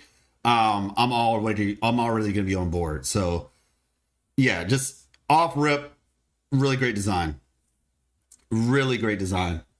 So the next character we have, we're going to go, like I said, in order, in my opinion, of what's going to be like story relevant. Augusta looks like, she honestly looks amazing. It's really going to be a thing of just like, which characters do you go to skip? Fortunately, I'm not skipping any of them. I have 2 accounts, so I'm just going to get them all. But I definitely sympathize with people who are still wondering who they want to go for. So like I said, she looks amazing. I love that she has armor. Like, I really like the fact that they gave her the armor. It really, makes it more believable. Just this whole design is very culturally significant. Augusta is kind of like, let's be realistic here, right? She's basically the female version, and I'm just checking to make sure that I don't sound silly. but I believe it's Caesar, right? Isn't Caesar's last name yeah, Caesar Augustus, the Roman emperor. And so for those of y'all who do not know, Septimont is based on Rome. Septimonium is a Roman festival. And so Septimont, meaning 7 hills in literal sept is 7, and mont meaning mountains, hills, what have you. 7 mountains, 7 hills. So yeah, she's the Roman emperor basically. She's Caesar Augustus, but a woman. So she's Augusta. But yeah, like honestly, she looks really cool. I'm a big sucker for broad blade characters, but what's really interesting is in her blade, and we saw it in like the special record trailer that they showed for Wuthering Waves. It's really interesting that her blade seems to be comprised of a bunch of small blades. You can kind of see them right here too, and they kind of like break apart from the blade. So yeah, I have a theory. Okay, so we have to do this for every character. I should have said this for Fleurdelys, but in terms of what element I think they are, I think Fleurdelys is going to be a Havoc character. I think she's going to be Havoc. I think she's going to deal with coordinated attacks. And I think she's going to be like a puppet master. And kind of like, so basically just think about the Hecate boss battle that we do. That. Havoc is kind of like, she has like the little clones of herself, the Hecate boss does. And she sends the clones. So it's like a boss battle, like a coordinated attack essentially. She has those little eyes above her. I think, you know, she's a conductor, right? So I'm thinking like a puppet master of some sort. And so that's my thought process. It just kind of makes sense to me. And I think she's going to work with Cartethyia. This is not leaks. I'm just saying it makes the most sense to me based on the information provided. So yeah, I think that's going to be interesting. I think Augusta, interestingly enough, and I'll give credit where credit is due, I think she might be Spectro. And I think Bidex was saying that it's possible she could be Spectro. Or maybe I just figured it. No, I think, yeah, because Fusion seems too on the nose. And when you think about it, we don't have a Spectro Frazzle Broadblade character. I know Zani has like a greatsword in her attacks, but she's a gauntlet user. So I think we're still missing a Broadblade Spectro Frazzle character, basically. So I think that might be what she is. We'll see. I don't know, but we'll see. I'm looking forward to you guys let me know what you think in the comments, but that's my thought process on it. You know, literally the most pretty character that they announced. She's honestly like, you know, some characters are just like, okay, that's meant to be the pretty character. She's very much meant to be the pretty character. I think, you know, like I said, she looks really good.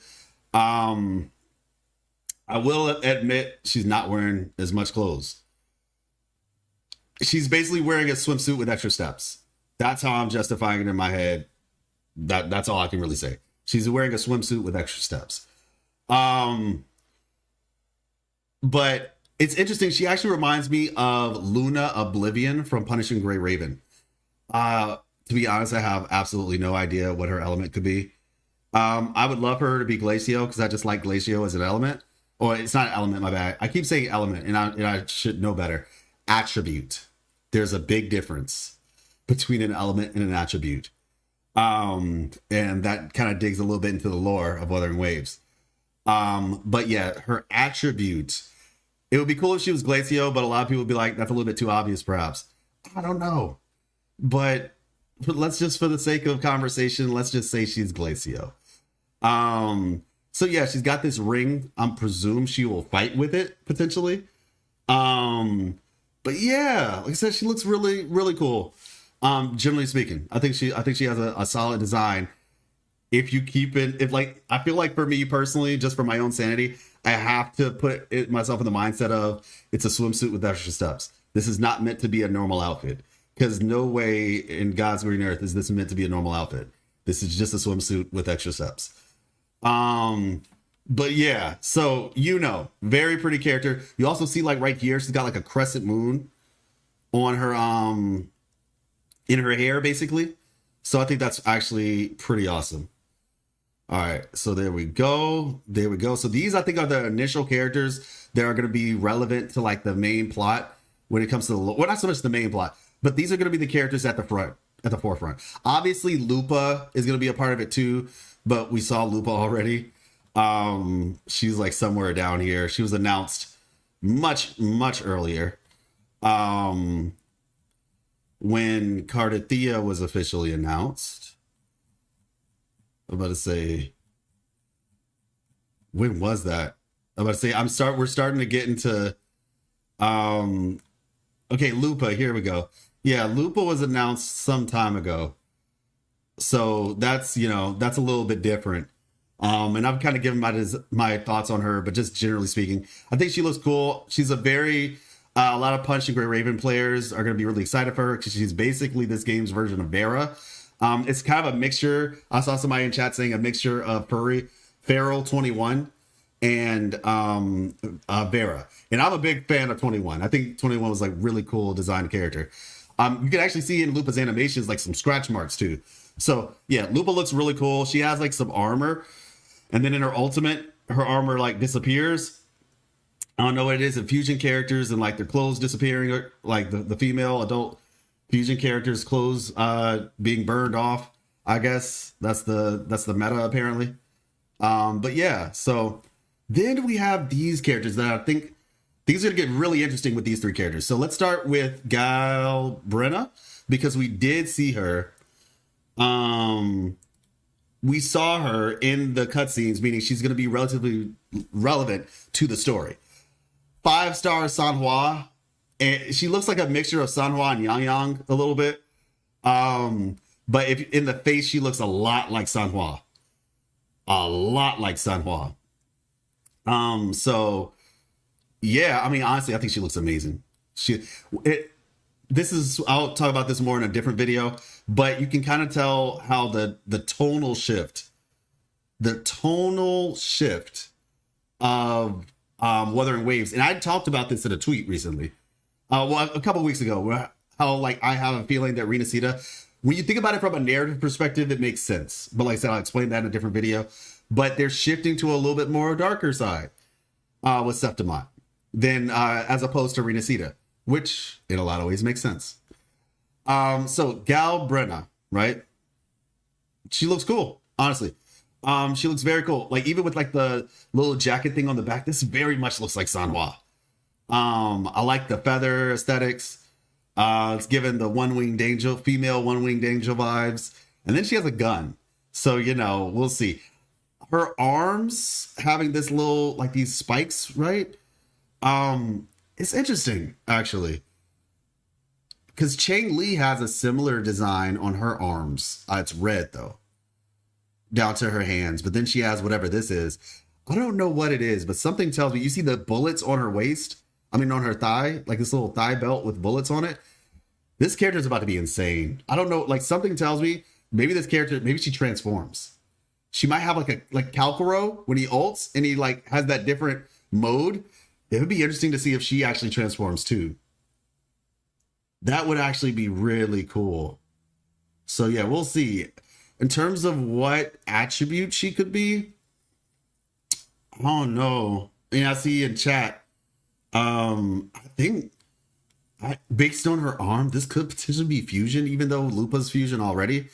But maybe she's later in the patch after we've gotten a couple other ones. But who knows? Maybe she's Glacio. Maybe she. You know what? Actually, Havoc. And I'm not even joking. Havoc gun user. I'm calling it. She's a Havoc gun user. We don't have one. So, let me see. Devil, ever bathed in purifying flames. Oh, okay. Actually, fair enough. She's probably fusion then. But Havoc has sometimes been described as dark flames. Well, actually, I'm not gonna say. Well, Geshu Lin was described as having black flames. We think he's Havoc, though. It's hard to say. And look, if she ends up being Havoc, maybe there's some logic to Geshu Lin being Havoc. But if she's fusion, then maybe Geshu Lin is just fusion with dark flames. We'll have to find out. Moon arrow that anchors shifts of fate, the undying sun eternally ablaze. Like I said, it says sun, but it is like sun creates light with like spectro, and because like I said, they're attributes, not elements. Yeah, we'll see. The long awaited performance. Got you. All right, so yeah, that's my thoughts on her. Now next we have, so I don't know how to pronounce his name. Chu Yuan, maybe, or maybe somebody knows. You can let me know in the comments. Chu Yuan. I don't know. All I know is he looks amazing. This looks like mature male Kazuha from Genshin. And listen, I still play Genshin. I don't hate Genshin. I know different people have their different opinions. I think we can all agree that Kazuha is a cool character. Like, no matter what you feel about Genshin, we should all be able to agree that Kazuha is a cool character. And this dude looks amazing. He looks like Jian Shin, like her older brother or something. I don't know. Maybe even her master that she talks about, right? Bro just looks amazing. I cannot wait for this character. Maybe, I don't know. Depending on how he looks, I'm probably gonna get some sequences. Depending on like what his kit looks like and everything, I could see myself getting some sequences of this character. I'm just gonna take the plunge, okay? I think he's Arrow. I know it's too on the nose. That's way too obvious. But when I look at like the design on his clothing, right, it looks like a mist. You know, it kind of reminds me of Ultron a little bit. I'm just gonna go with Arrow. You know, if I'm wrong, I'm wrong. You all let me know. I know he's probably Glacio or something. Kuro's gonna be like, well, actually, in his bottle, this little canister, there's water, and he takes that water and he freezes it. He's a Glacio character.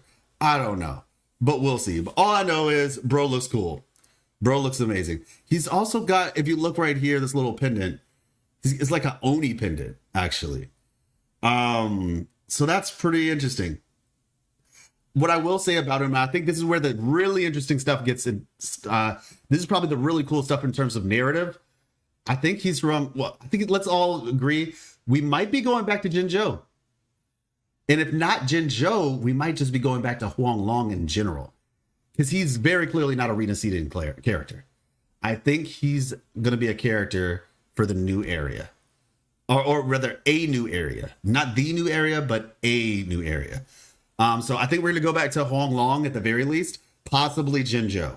One of the two. A lone wayfaring swordsman. Yeah, so we'll see. We will see. But yeah, it looks like we'll probably end up going back before 3.0 with the new Federation, which is likely. We'll probably see this guy. Now, incisor of the Strings of Annihilation. Yeah, based on this color scheme, I'm just gonna go with like Havoc. She feels like Havoc to me.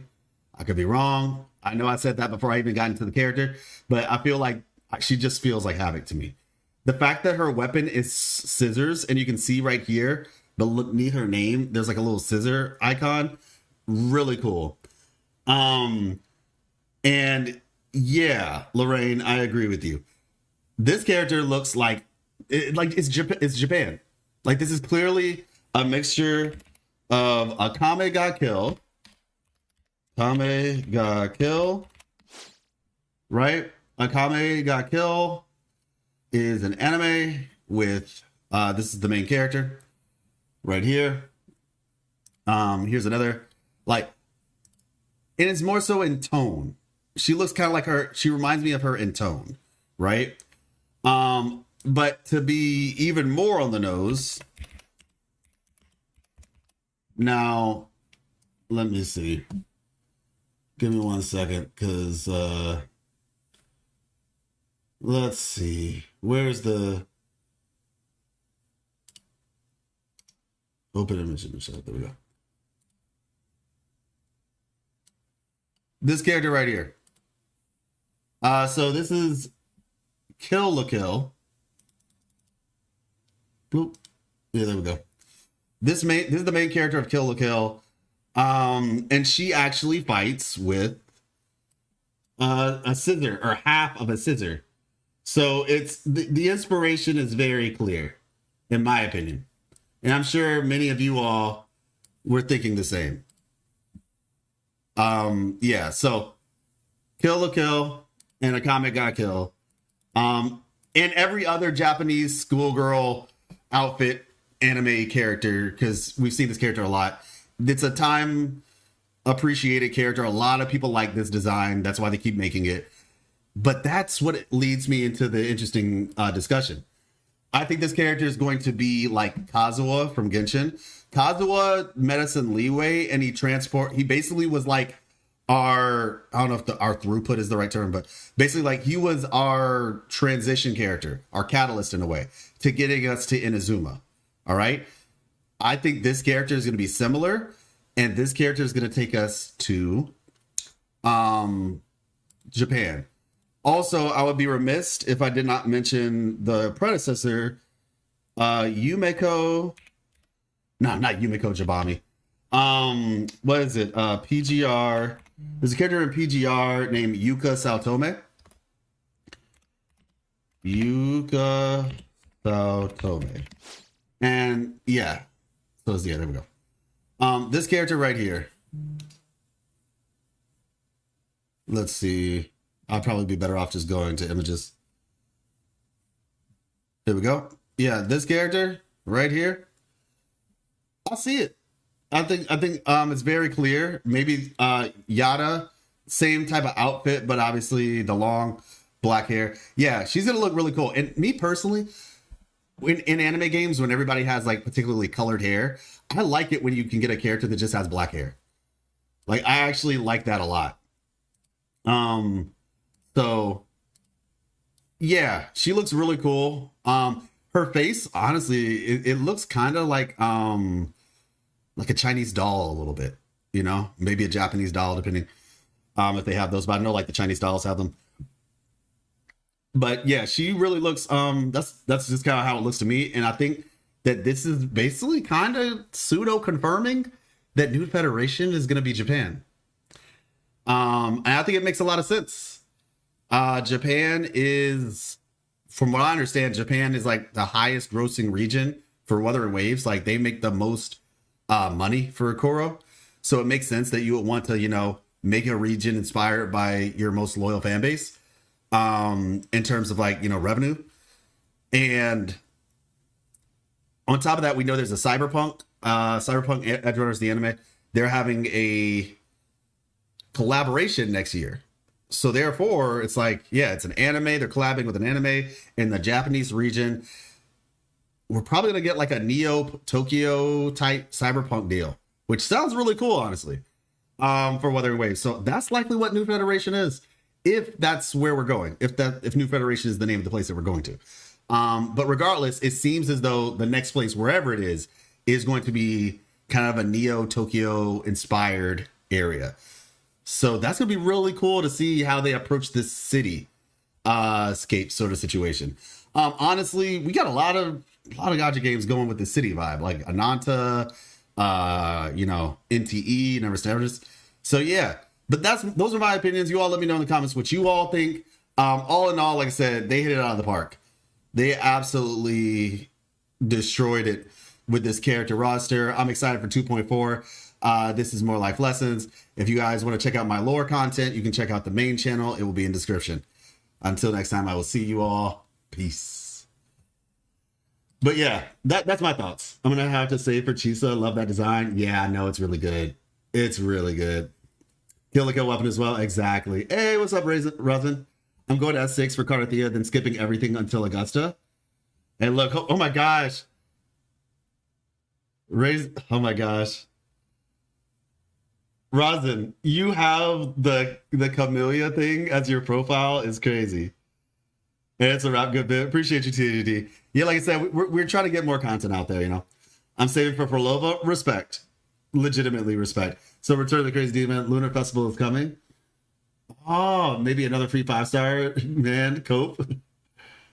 Now this girl looks like she's from Japan, and I got Isekai Tabua, exactly. Very popular JP right now. If she's a 5-star Daijin, oh, that would be sick. Yeah, well, like I said, everybody, we will be doing a giveaway for Cartethyia. I'm going to be announcing it in the videos specifically. It's only for people who engage with my content. Because I've done giveaways in the past, big giveaways. Y'all know I did like a $500 giveaway. And for a content creator as small as myself, that's a lot. Like, that's a lot. I am not Tectone or any of these giant creators. Who knows? Maybe one day. But that's a lot for me. And I did it because I wanted to, you know, I wanted to be a blessing to the community. now it's time to be a blessing to my community.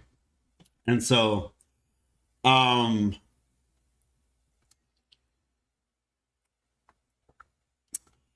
so yeah, I will be doing a Cartethyia giveaway. After Cartethyia, I'm saving for, Gui Yuan. Yeah, Chui Yuan. I don't know. I have to see how. I have to figure out how to pronounce his name. One day you'll be for sure. Appreciate you, Max. But yeah, these guys they look really good. So listen, everybody. There is a video. There's a couple of videos that I've been intending to make. There was a tweet. Okay, there was a tweet, and I responded to it. I hope she is, because one thing Genshin does a lot better than was managing to tease upcoming regions and call back to earlier ones with characters. Choi Yuan, Chisa, and Gabriela makes me happy. Wuwa is doing something similar now. Yeah, I mean, the thing about it is, like, it's still early days for Wuthering Waves. Like, Genshin does it better because they had more time to do so. Excuse me. Like, it didn't happen till it happened. You know what I'm saying? Like, we didn't get a tease of Inazuma until, you know what I'm saying, like a year in. So it's like, you gotta give it some time. Okay, so I wanted to talk about the narrative direction of the game, everybody. This is something I've been wanting to talk about for a while now, and now's the time, basically. So I posted this. I posted both of these. And so I said, this is what I posted. Silence, lore fan. A person who has never read the story is talking. And that's legitimately true. By the way, the clouds at the bottom, you guys are going to have to forgive me because those clouds are not right. Let me see. Do I have images of the clouds to replace them? Let's see. Image. Add existing cloud one. I do. I should have put this on the other video, but it is what it is. And let's see.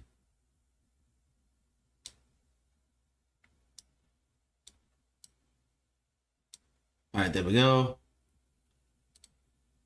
I have to fix it later. Hey, what's up, good day? Yeah, the clouds are not right. I have to update. Those. I'm gonna say the TikTok one might not be right either, but it is what it is. At existing 2. Okay, there we go. Okay, that cloud is actually fine. And then the last cloud. What about that one? What is this one?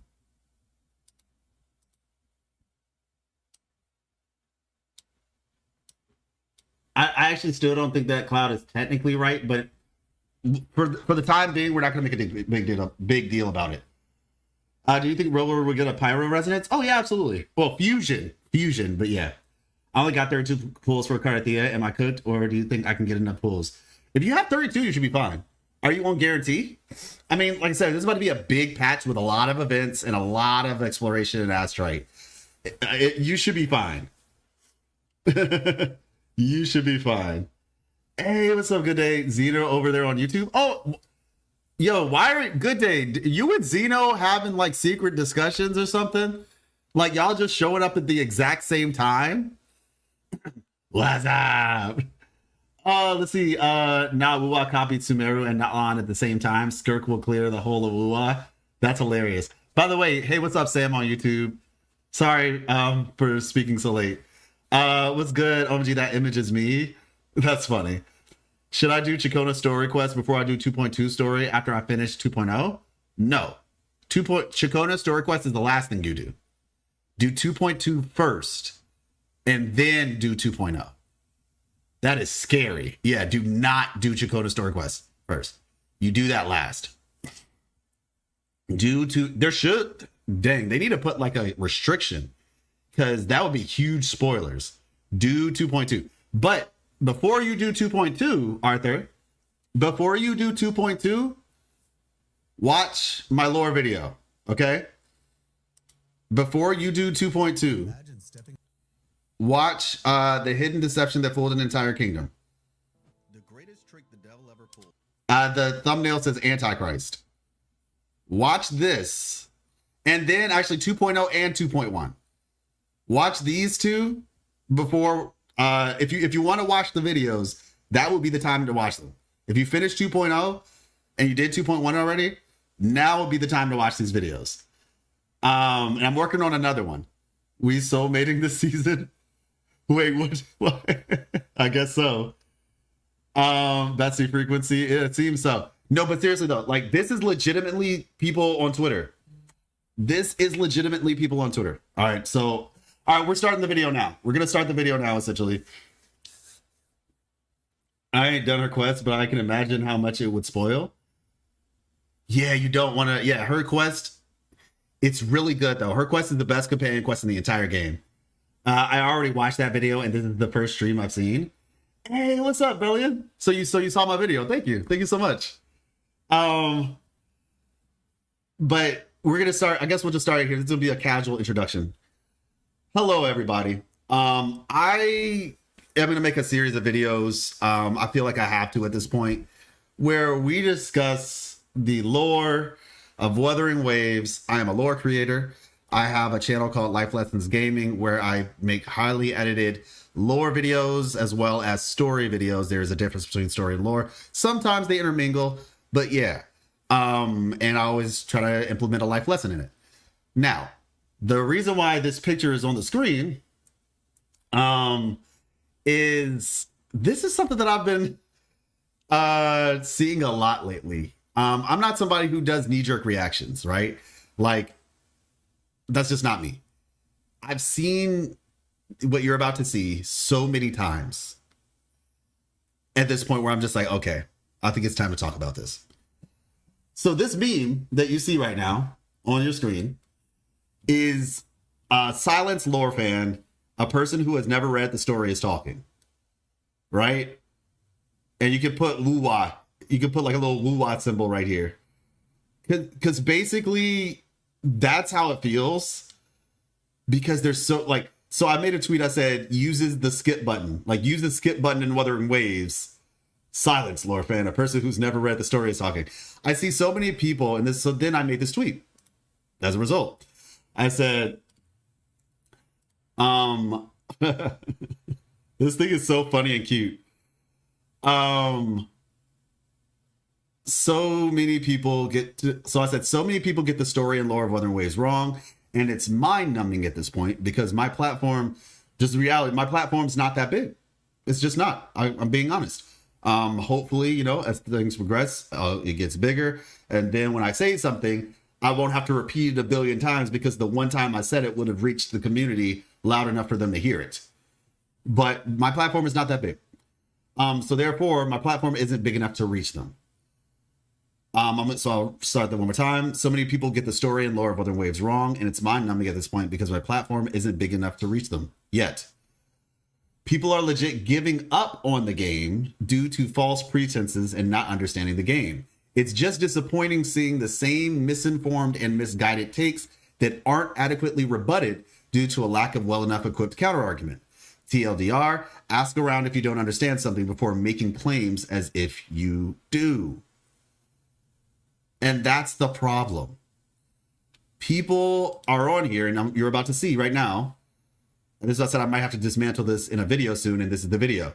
There are people in this, as you can see, they wrote quite a bit, and then they also added some more. So there are people in this space who feel as though Wuthering Waves, and I quote, let me see if I can blow this up a little bit. There we go.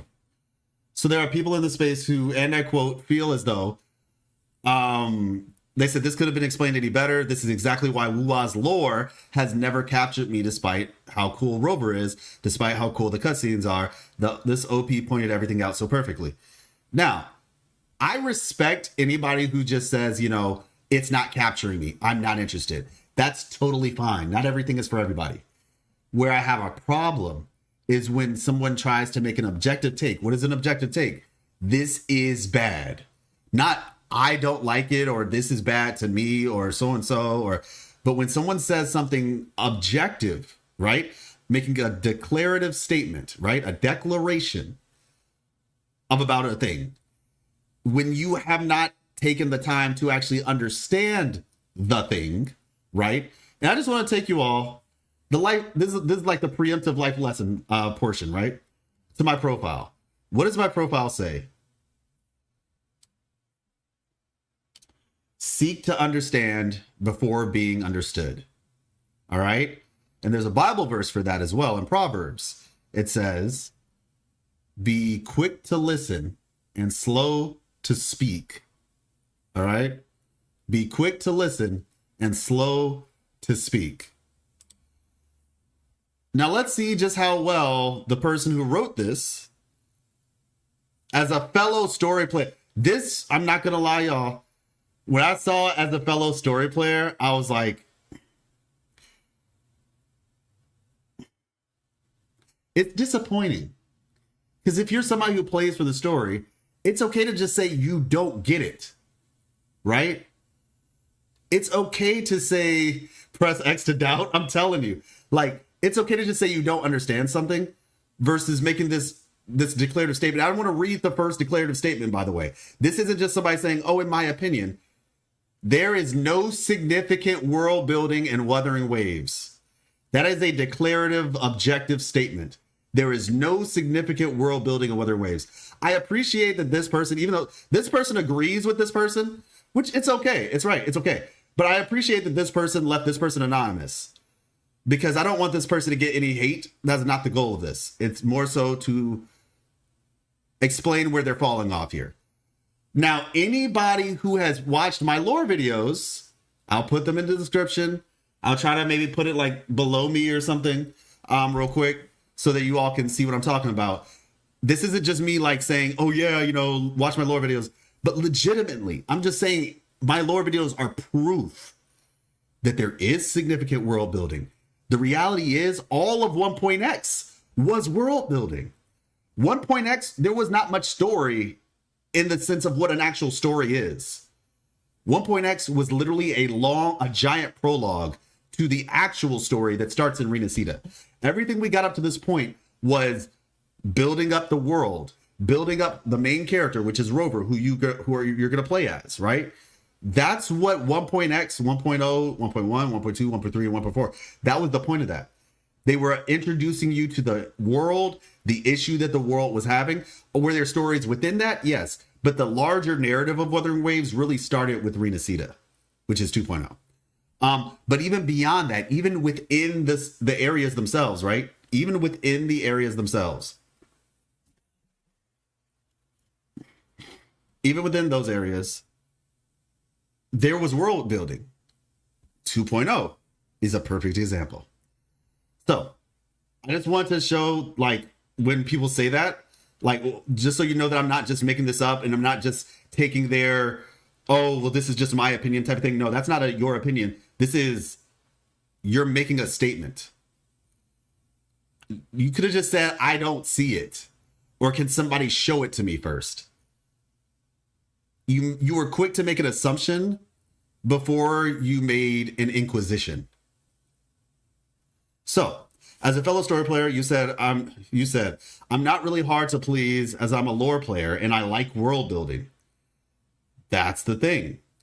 Story/world building and well-written characters are a heart of every entertainment product, no matter if it's a book, movie, or a game. So people like you who are story players are actually hard to please if you look at it from that perspective.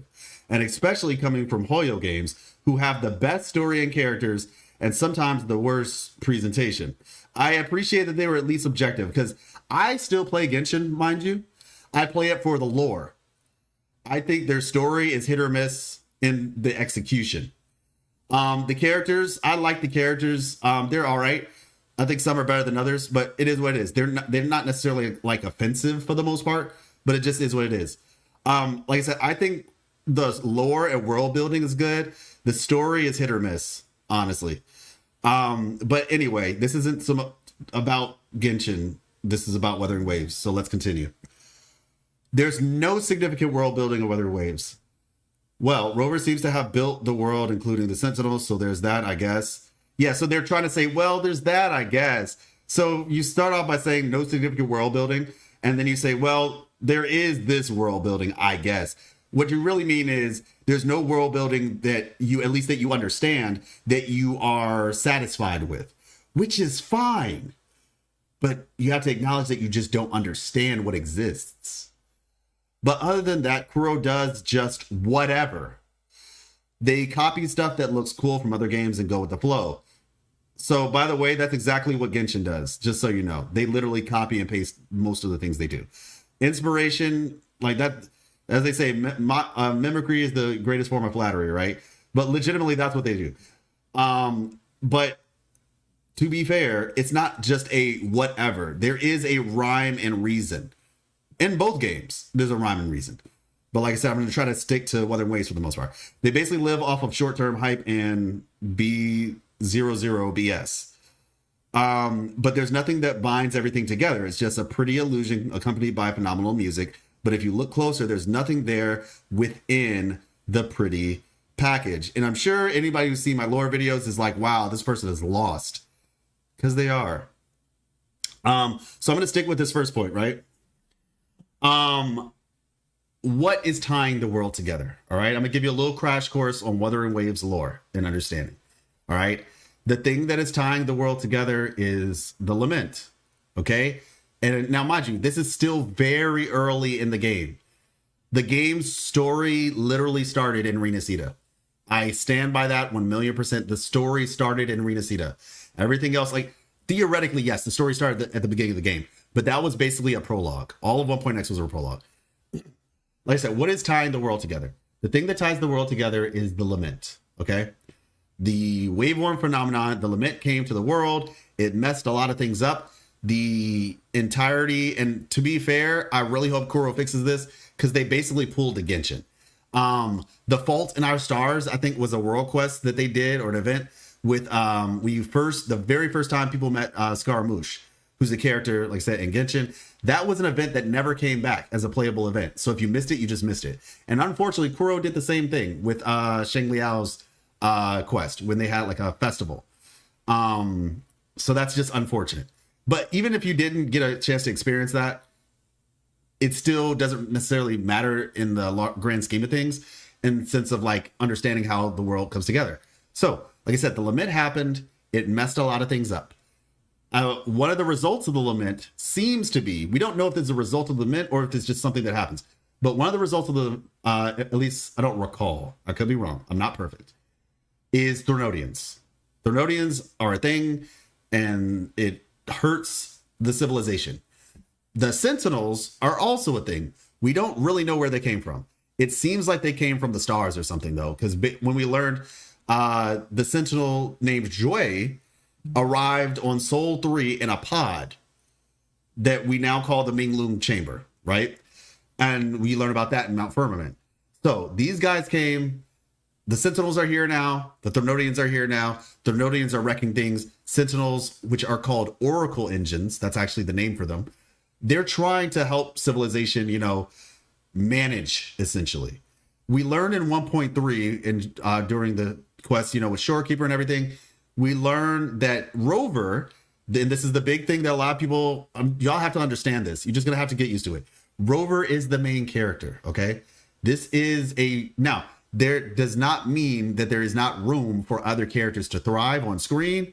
And I, for one, am looking forward to somewhat of a shift to where we have more of an ensemble way of going about the story, where it's not just like Rover and one character throughout the whole story, or every time a new thing comes, but we get more of an ensemble feel. And to be fair, they have actually introduced some concepts like that. I've told everybody this a bunch of times. Play Chikona story kind of event quest, and you'll see what I'm talking about. They have, I believe, listened to this. They know this, and they're improving on it. But point being, Rover is the main character. And a lot of this does revolve around Rover because, as this person admitted, Rover seems to have built the world, including the Sentinels. No, first of all, Rover did not build the Sentinels at all. We don't know that. Now they did say seems, but I'm just letting you know that is not what Rover did.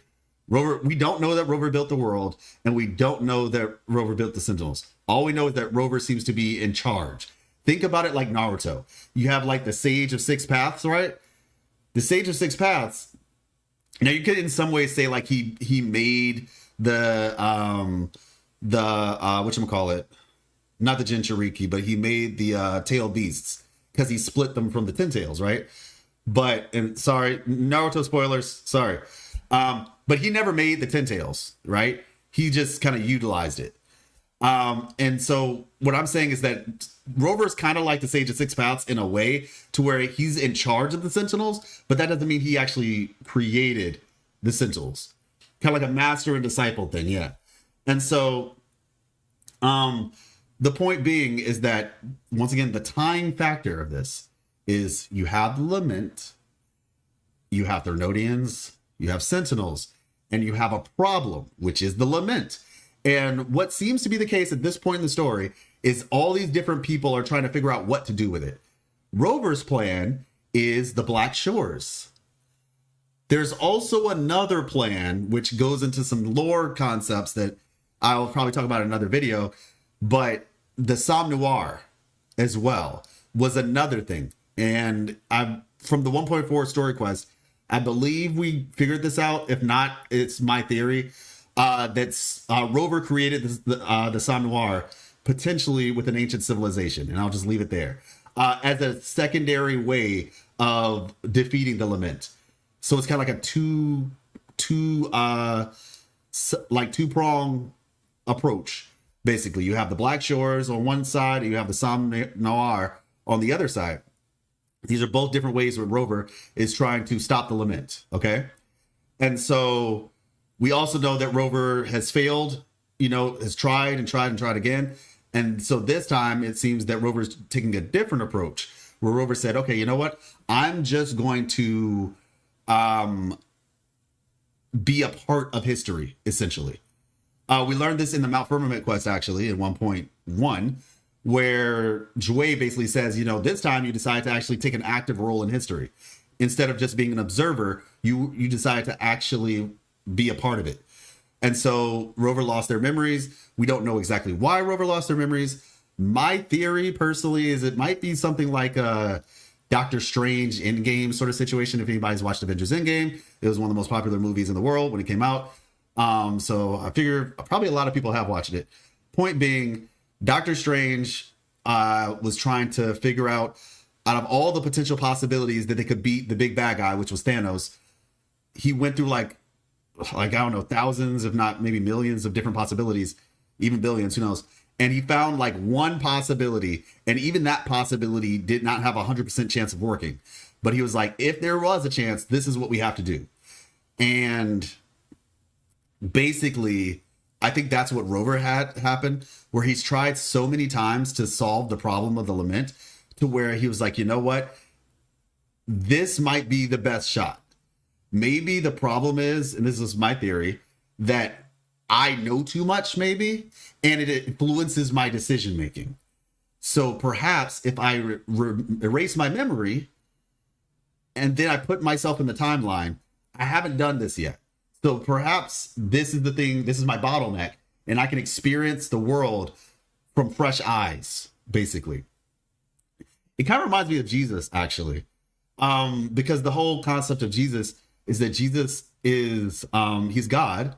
I'm a Christian, so that's my belief. Respect everybody's beliefs, but that's mine.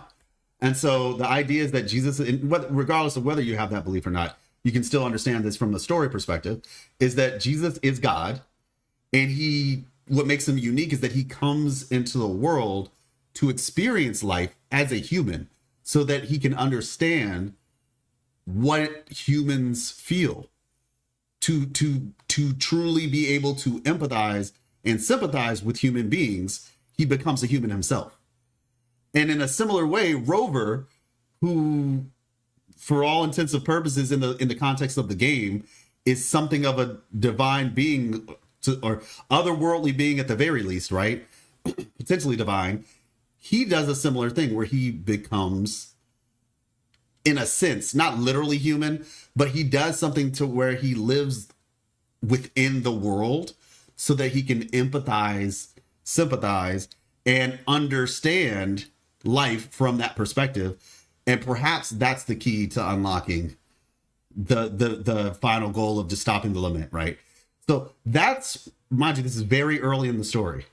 Very early. So people expecting like this super grand scheme from something that literally a story that's just getting started is kind of crazy in and of itself. But regardless, the point is, even with that being the case, there's still a lot that goes underneath the surface. So, and that's the general broad world building perspective. We haven't even touched on Renacida, right? We haven't even touched on that. And so, which, like I said, watch my lore video and you'll see there is a lot of it. And I guess I would say, just as a little tease, the thing that ties that part together is the Dark Tide, actually. The Dark Tide seems to be playing a very big role since the very beginning of the story. If you've seen some of the more recent trailers for Wuthering Waves, you'll see in the special record trailer that they put out, you saw what looked like a dark tide kind of coming over the city of Septimont.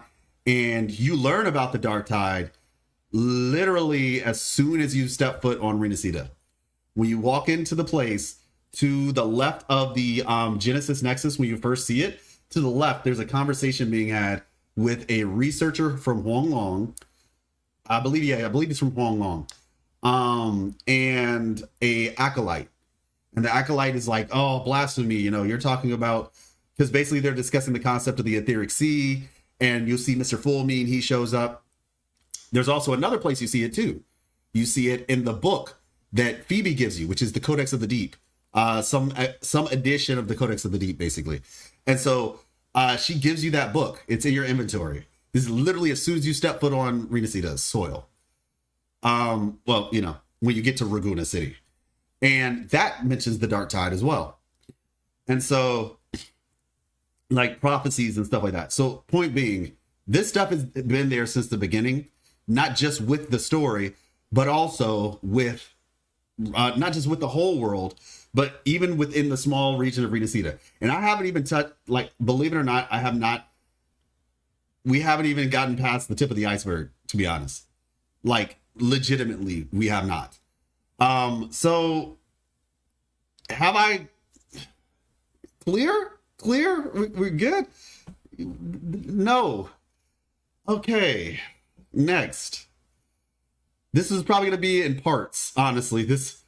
I want to say, because the channel that this is going on does not have 1,000 subs yet. I can't remember how many you need to post a video past 15 minutes, but so we might have to chop this in parts.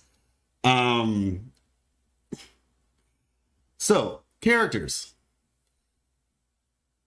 Let's take Jian, for example. He's the army general in the country that's at the front lines of the most important conflict, right? Wrong.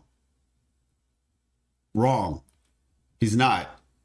It's the most important conflict for them, but there's issues all over the world, as you can see with Renacida. If you were to ask Renacida, they would say, well, the biggest issue for us was when the Dark Tide hit 20 years ago and potentially will come back. That's our biggest issue. We don't know much, nor do we care much about. I'm about to say, even if you take, like Jinzhou's on the outskirts, and even if you were to take that logic into account, in the Mount Firmament quest storyline, right? Jue literally tells Jinshi that it had a plan. This is a spoiler for the Jinzhou Mount Firmament Hongjin storyline, just so you know. It tells Jinshi, like, hey, she tells Jinshi, you can call her whatever you want. Jue has a female voice actor. I'm calling Jue she. So she tells Jinshi, my plan is to freeze all of Jinzhou, and eventually sometime in the future, somebody might come to help. You're telling me that this place is the most important conflict, and the Sentinel literally just said, I'm going to freeze this whole place in time, and maybe in the future, hopefully, not maybe, but hopefully in the future, somebody will come to help. If this was the most important place and the most important thing happening, I don't think that the Sentinel would be talking like that. The Sentinel knows, you know what I'm saying? Like the Sentinel knows there other people got problems that they're dealing with too. So yeah, no, not the most important conflict. And I'm not trying to be rude. I'm not trying to be condescending, but it's just not. He and Jinshi should be the most important characters so far. No, they shouldn't. To say should is you are acting as if you know more about the story than the people who wrote it. You're saying that based on your own logic, not based on reality. There is no should, there's only what happens. We don't have enough information to be saying something about what should happen because the story just started. Maybe later you can say, well, this just doesn't make sense, like from a narrative perspective, like way down the line when we've had a solid amount of time to like grasp what the story is. But the story's literally just starting. We should feel their presence throughout the entire game at different points. No, not really. You know, I think one of the problem is people are expecting this game to be, I mean, I'll be honest, people are comparing this to Genshin too much. This isn't Genshin. They're not, they don't have to follow the same line of storytelling as Genshin to be good. There are many different stories, many different anime with different ways of telling their story, and they're all good. Not to mention, you say that we should feel their presence throughout the entire game at different points. Maybe we will. You yourself admitted at different points. When are those different points exactly? Because the game just started. Maybe the different point is next year. You know, maybe it's, like I said, with that new character that they announced. I don't know how to pronounce his name, but the guy, Toy Yuan or something. Maybe we go back and then we feel their presence again. You know what I'm saying? But it's too early to be making a statement like this. But they're not even important in the Black Shores. Forget about Renacida. Because these people have their own lives. Why would they be focused on Jinjo? I don't understand why you think that Jinjo is the end-all, be-all of the whole world. Are they the front lines? Yes. They're the front lines because they're that region's area. But that's just against new threats. These people probably already have pre-existing threats. You see what I'm saying? So yeah, forget about Regency. We don't even see them ever talk to each other, despite them not only having the biggest status, but also because they're chosen by Jue, who turns out to be Rover's pet anyway. Yeah, I think they really don't understand what Jinjo is. We learned in the beginning, literally the beginning of the game. In the beginning, right? Like we learned at the beginning of the game that Jue is one sentinel. There are like, I think 9 different regions or something like that in Huanglong alone. In each city, there's like outer cities and inner cities. And Jinjo is on the outskirts. Jue is the sentinel for Jinjo, not Huanglong.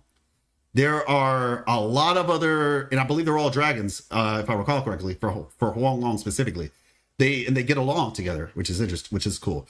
But like, we don't see them ever talk to each other because they have their own stuff going on. Renacida is an isolationist country. That's why we were told that in the story, that they were an isolated country. So yeah, that's just not true. And it makes sense. But they're not even important in the Black Shores. Once again, the Black Shores is global. We saw Alto, we saw Encore, we saw Camellia. They were in Black Shores. And technically, Shorekeeper was here with us the entire time. We've seen that in a couple trailers, and they even showed it later. She was the butterfly that was in like even the earliest Wuthering Waves trailers when the game came out. We saw that blue butterfly. That was her. So she was here from the beginning. But the point is, they were there, but they're also in Renacida, and they're also going to be in New Federation, and they're also going to be in a bunch of other places. Jinjo's not that special. It's a cool area, but it's not more special than any other place.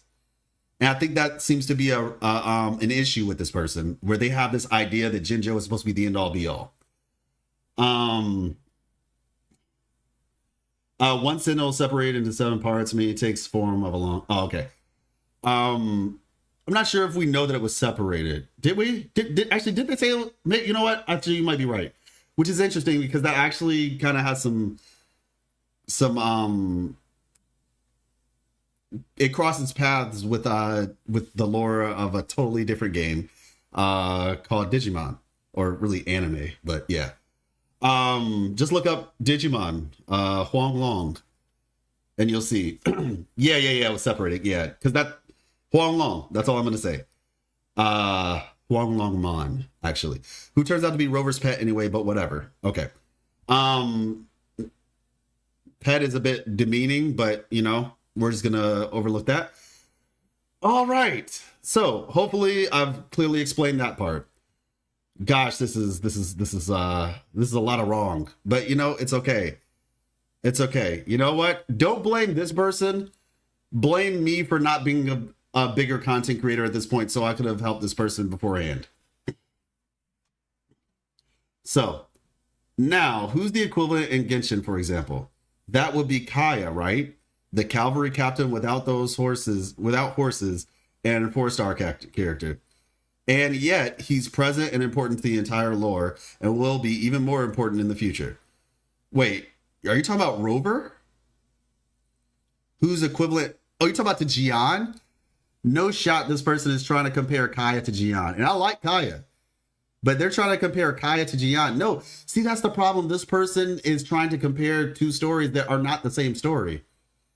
And even if they were the same character, Kaya shows up in the story in Mondstadt, and we don't see Kaya being relevant to the lore of the game until Sumeru's second half, when he shows up in that little cafe. Outside of that, you see him in like little quests and things like that, like story events, right? But like actually to the lore of the game and the main story, you don't see him until like 4 years later, realistically, where he actually becomes relevant for that part of the game story. But point being, maybe you're just talking about presence, right? If you're just talking about presence, once again, this is not the same story. And they're not the same character, which I already said. They're not. They're just not. You're trying to... This is false equivalence. They are not the same thing. And they should not be treated the same. He's the general, just like some other... There's a general in another country, too. Are all the generals all of a sudden supposed to be like this council of generals that should always be seen? That's just not how it works. Okay, so he's present. The entire lore will be even more important in the future. Excuse me. He's tied to Conria and is the stepbrother of D-Luke, who's tied to Patui. He's friends with Albedo, who's tied to the Hexen Circle, with Jean, who glues entire Mondstadt together and is tied to Venti and Acheron, the Archon, and so on. Everything belongs together in Genshin, and the characters are puzzle pieces to a well thought out picture. All right, that's great. I still play Genshin literally for this reason, because I think the lore is cool, right? But you're comparing apples to oranges here. That's not that character. And like I said, this is a cool way to tell a story. But that doesn't mean it's the only way to tell a story. Like I said, once again, watch my lore videos, okay? Watch my lore videos. You will see there are a lot of connections in this game as well. They're just different. Because why would you want to play the exact same game twice? All right. Well, it's like a bunch of bubbles thrown together. Stuff is happening in every bubble, but it's shallow and leads to nothing. Not true. There are links that have been placed in the, once again, we literally only played the prologue for the most part. 2.0 is where the story starts. But even with that, there have been links placed. You just missed them. And that's okay that you missed them. It's so totally okay that you missed the links. But they exist. Just ask. HSR, for example, has also different bubbles, planets, and stories within the planets, but the stories have depth to them because they're told through well-written characters, sometimes even different perspectives, and they are tied to the huge overall lore. Who has huge lore is Rover, the end. I've explained already that that's not true. You won't find the same quality in Wuwa in 1,000 years. Now, this right here is where I get to the point where, like, I'm just not taking you serious anymore. It sounds like you basically just made this whole thing just a hate. I'm sorry to tell you that. They just wanted to do whatever seems trendy plus fan service from running. But your game is HSR, right? Stick with it. Great game. And as bad as Wuwa is, it still has great purpose to siphon a few players from Hoyo so the Dawei gets rattled a bit.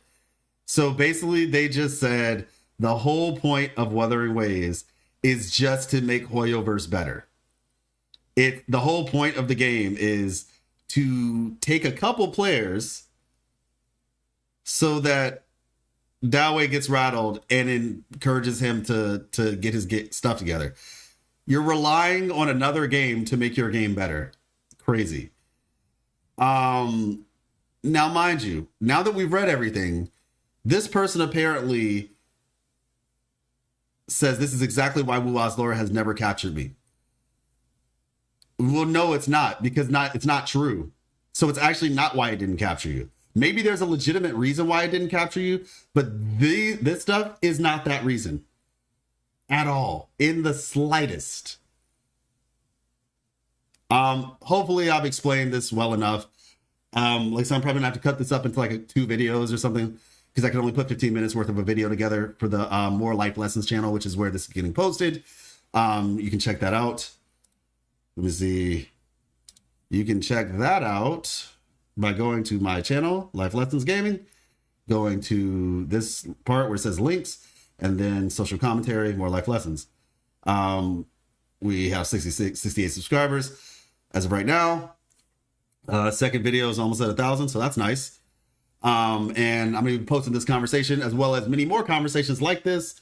Whether maybe I might talk about, this is my channel where I get to talk about stuff. We get to talk about, like I said, opinion pieces. It's not even always going to be about Wuthering Waves. Sometimes it'll just be about gaming in general. Just a bunch of different things. This is the place where I get to do that. Whereas on the main channel, is where you will see, and I'm actually probably going to hide some of these videos so that it looks a little bit cleaner. On the main channel, you know, we'll have like interviews like this. This is my interview with Cartethyia's voice actor, actually. If you guys want to check it out, it was an amazing conversation. Legitimately an amazing conversation. This is my Clear Obscure Expedition 33 video. More of those are going to come out. These are my Wuthering Waves lore videos. So that's the type of stuff that we're going to keep on this one, which is like, you know, the kind of like really high quality polished content. Whereas more of the like, you know, gritty, raw, you know, like, you know, just us having a conversation type stuff. That's where that's going to happen. And so, yeah, that's what's going to happen. So you all, y'all can let me know what you think in the comments, and, I will, catch you. Let me know if I'm right, if I'm wrong. I'm always open to conversation. As I said in the beginning, seek to understand before being understood. Be quick to listen, slow to speak. So I listened, I let them speak, and I responded. I didn't assume. I analyzed their points. And like I said, you all let me know what you think. In all fairness, though, 1.0 didn't present the lore very well until 2.0. Well, the thing is, that's the thing, though. The lore, quote unquote, how do I put it? I don't think that the lore wasn't presented well, to be honest with you. I think it was more so the story wasn't presented in a way that made the lore interesting, because it was a prologue. Do you see the difference? Like, because the way the lore is presented, to be honest, it was actually mainly all presented. A lot of that was all that was given to you. Like, I think most people just didn't understand the lore for what it was, if that makes sense. Like, when they tell you Jue dropped down from a pod in Minglung Chamber, right? That was told in a very interesting way, if I recall correctly. Like, it was told in a decent way. Like, it was a character. I think it was Chang Li. It was her first time. You know, we got to see her, and we're talking like, I think it's more so that the overall story didn't connect to it in the way. And like I said, part of that was because the story was rushed. And then the second part is because, like I said, it's a prologue. It's like they were kind of trying to focus on making it work for that purpose. Does that make sense? So, because like I said, I will 100% agree with you that the storytelling of 1.0 could have been better. 100%. It was rushed. But the way the lore was given, I think it's more so just because it was, like I said, I think it was presented, not so much that the lore was presented that way, but the story did not, it was trying to focus on a lot of things. And so it was easier to miss, I guess. And I don't know if there was a way to get all that information out easier or quicker without prolonging things, I guess is the best way I could word it. I'm open to suggestions. Like if y'all think, well, maybe they could have did this. But yeah, totally agree with your points, Life. I think world building was pretty well made and story was super mid at 1.0. Yeah, that's what I was like I think that's mainly what they did in the 1.x portion. I think the majority of what they did was that. And as a result of that, that's why people may not have been as engaged, is because it was so much just lore stuff. That was partially the purpose of me making this video. What is it? The Beginner's Guide to Wuthering Waves lore, because the beginning is so packed with terminology and stuff. And so I think I'm not like fully disagreeing with you, but I think it was more of an adjacent issue is what I'm saying. The lore might not have been as appealing because the story wasn't presented in a way that made you want to learn it as much. Does that make sense? I don't think it was an issue with the way that they presented the lore. It was the stories, because of how the story was presented, that made the lore not as appealing in the beginning. Outside of people who were just hardcore, right? But that's why 2.0 did a better job, because with 2.0, they made the story so appealing that people were more interested in the lore by, you know what I'm saying, as a result. And the beginning of Genshin was slow and had issues, and at that time, people were comparing it to Breath of the Wild. Yeah, I mean, like a lot of people stopped playing Genshin at the beginning because it was so slow. I don't know if I would have stopped. Maybe I would have.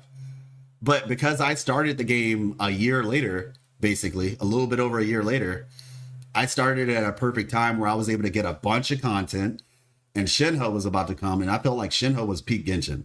Like, legitimately. We got Shinha, who had her own story quest. Then she had the Lantern Rite story quest with her, fighting with Osile and dropping the Jade Chamber and all that. So we had double Shinha for that. Then we also got Inkanamiya, right?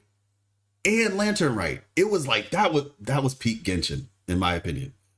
Those patches were literally, and then right before that, I missed it, but a lot of people told me they really enjoyed it, was the Labyrinth and Fog thing with like the roguelike mode that people enjoyed in Genshin. Like, I was playing that time, but I was like in the beginning of the game and I didn't know what I was missing. So yeah, I was fortunate, I guess, in that way, because I started the game at that point. And so as a result, I ended up sticking with it. But yeah, it was definitely slow in the beginning. Avengers Assemble part was pretty hilarious. Oh yeah, that was nice. It was nice. I think 1.0 was doing the same thing Genshin did, because the contrast between Mondstadt and Solaris are almost the same. Very little is known. It expands a lot. Oh, you mean Mondstadt and Jinzhou? And there's a few important characters that are mentioned in lore that we know are going to be important later. Yep. I was about to say, we saw the pretty space lady, as I call her. Her scars free from jail. Zeno. Hey, Zeno, did I say Zeno? Hey, Zeno, check this out.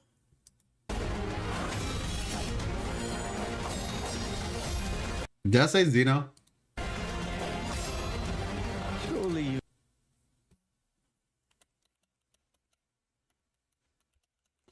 The man, the myth, the legend, he is here. He is here. He just showed up so fast. Surely you know you alone cannot. Like, bro showed up so fast. That scene is so sick.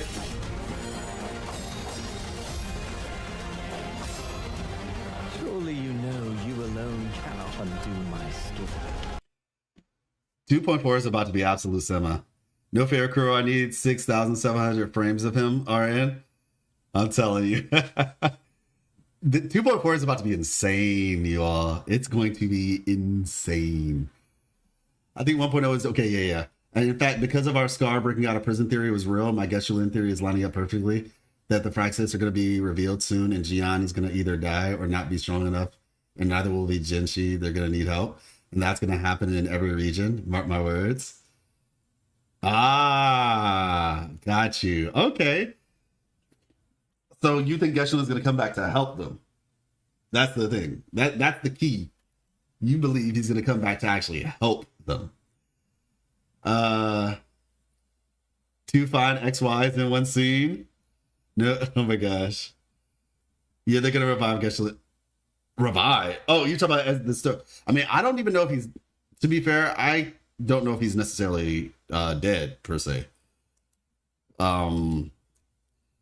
They never said he died. They just said he disappeared. But just generally bringing him back, though. Wait, what? Embers of Glory, but it has question marks beside it. New region Septimont. New Echo. New enemy, Lioness of Glory. New enemy, Embers of Glory. But then it has this. This enemy looks like the Morning Ikes. It literally, this is the Morning Ikes, but with a mutation. But I wonder what this question mark thing is. I'm sure it has new attacks, but it's the Morning Ikes. I'm interested what the lore, but it looks like a dragon version of the Morning Ikes, though. Whereas the other one was like more bird-like. Geshen just disappeared, so they better bring him back. Yeah. By the way, are you going to make story lore videos about Cartethyia story? I was kind of waiting you making some time after you. Yes, I am. I have the video recorded already. I just have to edit it. Because I was moving, it took time. My goal is to get it out before 2.4 hits. Because, technically 2.3 is like a filler patch. So it's not like something crazy was happening. Chikona's event was amazing. But yes, I will be doing a lore video for that. To be honest with you, I called that the Threnodian was not dead. I already called that in that video.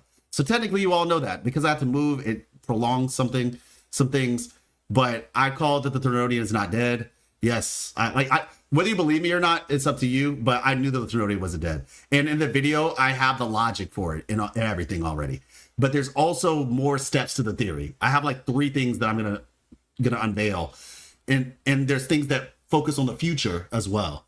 What I will say though is a lot of people miss this video. So I would highly encourage you, if you have not seen it, to watch this video. So I did the Antichrist video, but I did another one. My goal was to do at least one big video per patch, like significant patch. A lot of people missed this one. The horrifying truth no one noticed in Wuthering Waves 2.1. So if you have not seen this one yet, check it out. Because like I said, this one only got 7,000 views. The other one is almost 30,000. So I know a lot of people missed this one. So yeah, check this one out. Like I said, the best way to keep up to date on it is obviously watching the videos, but this playlist right here, like if you're wondering, you just check the playlist and you'll see it.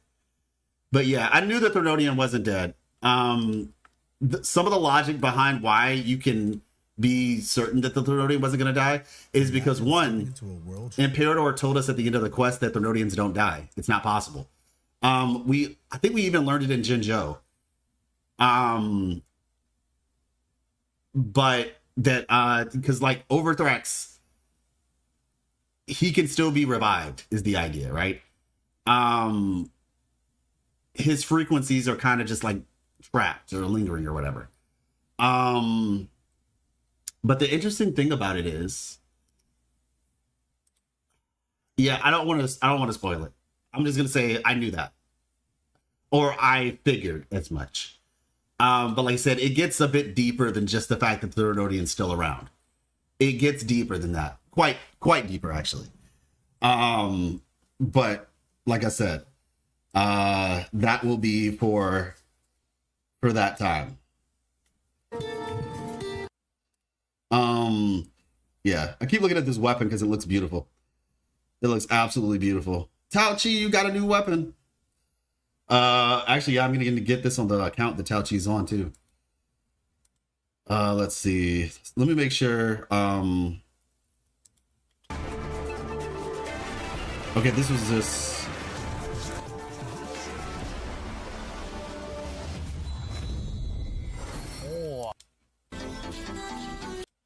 Okay, yeah, this is the video that showed like the different locales. I'm interested what this is supposed to be. Like, they have too many celestial body looking things in this game. Like, there's a different one practically everywhere you go. And I'm just like, what's real? What's not? What am I supposed to be looking at? Generally, he's going to return and every region is going to be a Fraxidus threat to deal with. For Lupa, it's kind of the start of this. Camellia, I don't, because that girl ain't even evil. She's just silly. Well, I mean, she's also not part of the Fraxidus, but yeah. Have you ever thought about working as a lore/story creator of a game? Question mark. I don't know. Story creator. I will say I would like to be a part of a story. If ever a time in my life, you know, maybe 10 years down the road, I don't know, but being a part of a story for a game would actually be pretty cool. I feel like I might have some decent ideas. At the very least, quality control. Just to be like, somebody can present me their story and then I can like critique it and be like, okay, you know, where's the logic? What's the underlying principle? All that. But isn't it a bit of an injustice that Sentinels can die, but not the Threnodians? That's the crazy part. That's the crazy part, exactly. The Sentinels can die, but the Threnodians can't. This world is screwy, and Rover knows it, and he's trying to fix it. And this is why the Fraxidus are like, yeah, I don't think you can fix this. We're just going to go with our plan and take advantage of the issue rather than try to fix it. Put them to the test. Life has to do the whole Elden Ring lore. Oh my gosh, please no. I won't lie, they need to add a random Egyptian-like area. I need it. It doesn't need to be random, but I do need it. Maybe I'll just get Lupa's weapon and put it on Calcaro. Oh wow. But yeah, man, that's what I'm looking forward to, personally. The city looks really good. I've said this before in the past. I need to rewatch this part because I'm honestly missed a lot of this because I was tweeting. The buildings are extremely tall, but this right here, I said this back in Jinjo, those of you all who remember from the streams, I would say that one of the things that I really like about Wuthering Waves is the scale. They do such an impressive job of scale to make you feel small and make things feel big, which is why, and this is I want to mirror the sentiment of Miss Life on this. Why she was so disappointed that we didn't get to see the Sentinel in 3D. Because she was like, I want to see a giant horse. Where's my giant horse? Specifically, she wanted to see a giant hippocampus. Because at the time, you know, we weren't sure if it was a hippocampus or like what the true form of the Sentinel was, blah, blah, blah, blah. But she was like, I wanted to see the Sentinel in 3D, like in big form. So yeah, you know, it is what it is. But like, because I know they can create these giant, you know, things or whatever. Shout out to Contarella's quest, because, you know, we got to see that at the end. I would just say that for people who haven't seen Contarella's quest, but there's something at her end of her quest. But yeah, so it's just like, you know, hopefully we can see the Griffin. Hopefully maybe we get to see Leviathan or something like that in 3D. Because man, 非常高大，地板上铺着红毯，周围都是决斗士的雕像，非常有竞技氛围。沿着路往前走，就能看到决斗场了。这个场地就是七丘的奥利多斯大竞技场了。This is one of the giants that Chacona mentioned. Yeah, I think that might be the case. Like the statues or something like that. She was being figurative, I think. Not like there's literal giants in terms of people. 是动态电子屏，很好。我已经开始感受到漂泊者在这里拿冠军的氛围了。往这边路走，可以去七丘人常去的餐厅。这里就是餐厅烈日，吧台上有各种各样的饮品提供给观赛的观众。听说路帕也喜欢在这里用餐。在七丘的街道上，也能经常看到有各种不同的生孩出没。决斗士们会和生孩搭档， Gladiators train together with their Echo partners and participate in gladiatorial matches together. 电子屏广告上的 Is that Lupa on the digital screen? 是的，路帕是人气高涨的竞技明星选手，所以 Is a Star Guardian. Okay, yeah. So she receives some product endorsement deals. 也能够接到一些商品的广告。 Yeah, that's what I said. Like Lupa is basically LeBron James. Like, essentially. 听说这一款叫做隐星的饮品很好喝，路帕也非常喜欢呢。那么气球城内的场景就先给大家展示到这里了。除了大竞技场和餐厅之外，气球城内还有气球浴场和大型酒店。In a large hotel. Okay, public bath in a large hotel. Mysterious dragon roars can be heard from time to time. Okay. Interesting. Wish we could understand those writings. Which ones? We can technically. There's a Of course they chose Shorekeeper. Which writings are you referring to? This right here? But say we have an alphabet for that already. Wuanese. Yeah, there's an alphabet. Let me see. Yeah, here it is.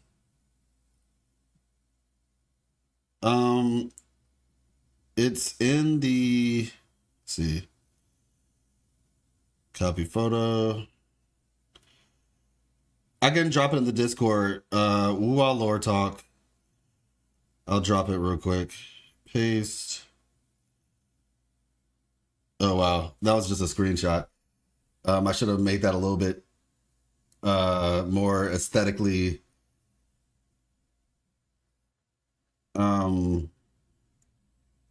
viable.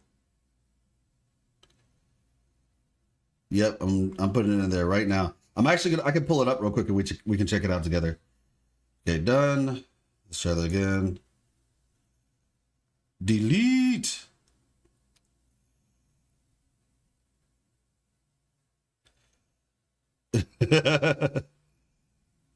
Let's see. Delete message. Yes. Manage. Okay.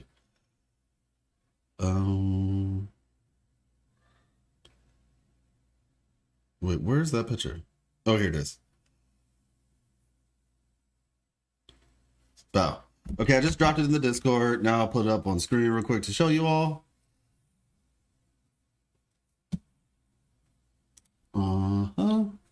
Lore.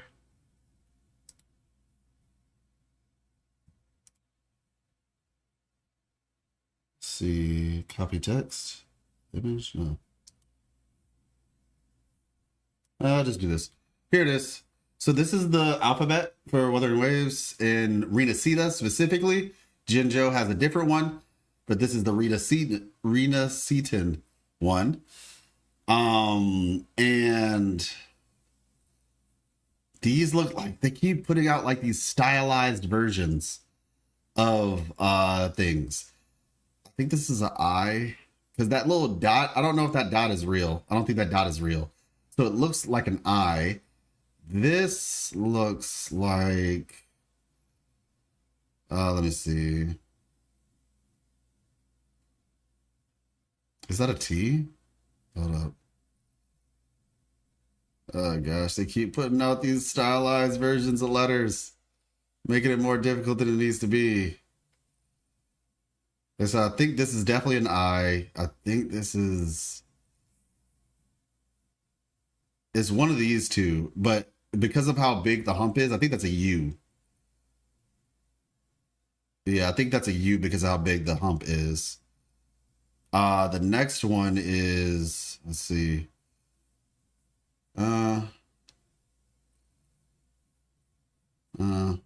Wait, is this a P maybe?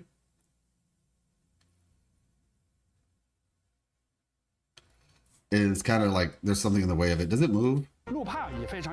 Oh, it does move. Okay, it does move. Yeah, I'm gonna let y'all hear this one honestly.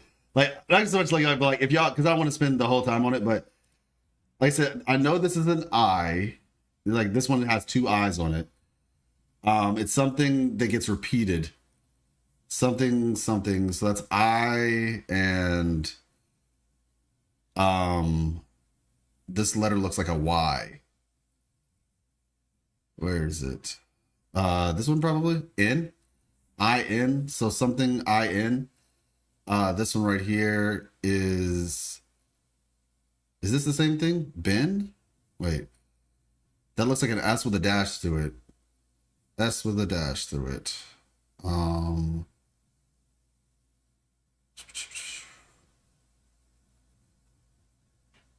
Wait, is that a Y? Yin?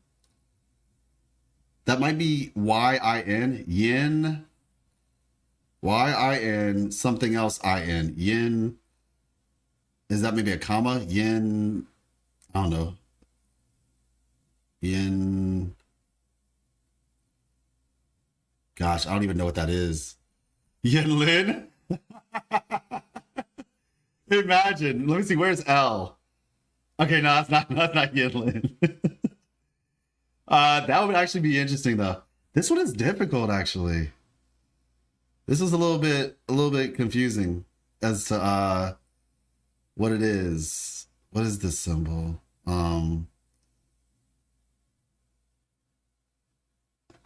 Let's see. It has this thing down here. This is why I said, like, this thing takes time. Like, this stuff legit takes time. Somebody's going to translate it. Somebody will, and I would be grateful. But like, you have to like cross-reference things, and it has like a little C on it because it kind of looks like it could be this. Yin Bin? Wait, no. Yeah. Yeah, this is a little bit difficult. It is a little bit difficult. And one of the reasons, like I said, one of the reasons why it's difficult is because it's stylized. So it not only is it in this language, but then they made it stylized to make it even harder to understand. So yeah, we might have to just come back to this one. We might just have to come back to this one. V, what's your class? Jennifer? Let me see. V. T. Nah. Nah, it's not a T. Yeah. It's X. You think it's X? No, like look at that. Look at this symbol. It's like it's got this X looks like X. This right here. Oh, you're talking about the first one. I'm talking about the second one.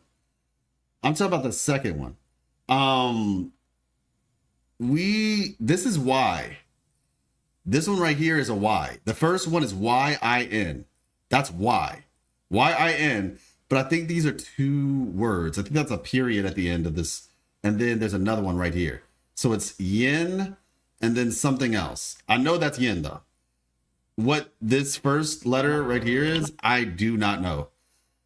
Maybe when we get closer, we can see it easier. It's yin shin. They left a gap to make it look stylized. Oh, so you think that's an X? You think it's an X and it, what does yin shin mean?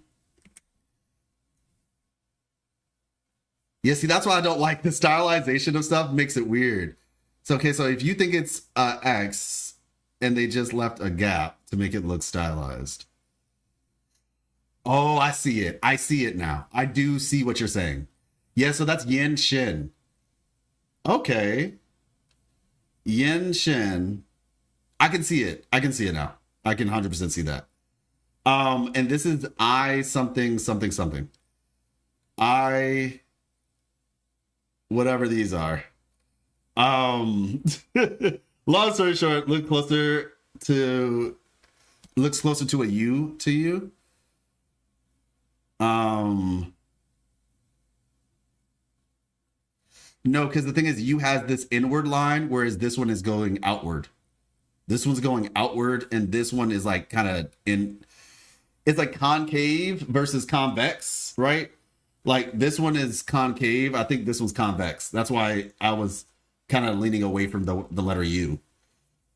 Yin Shin is a character or the arena name. Yeah, I think it's because this is a marketing campaign, right? So maybe it's a thing for that or whatever. Maybe Yin Shin means like, what if they didn't translate this to English, bruh?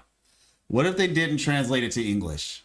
What if Yin Shin Because I mean, it literally says yin shin, meaning this isn't even in English. Even if you turn this into letters, it's not English. So now we have to figure out what yin shin means.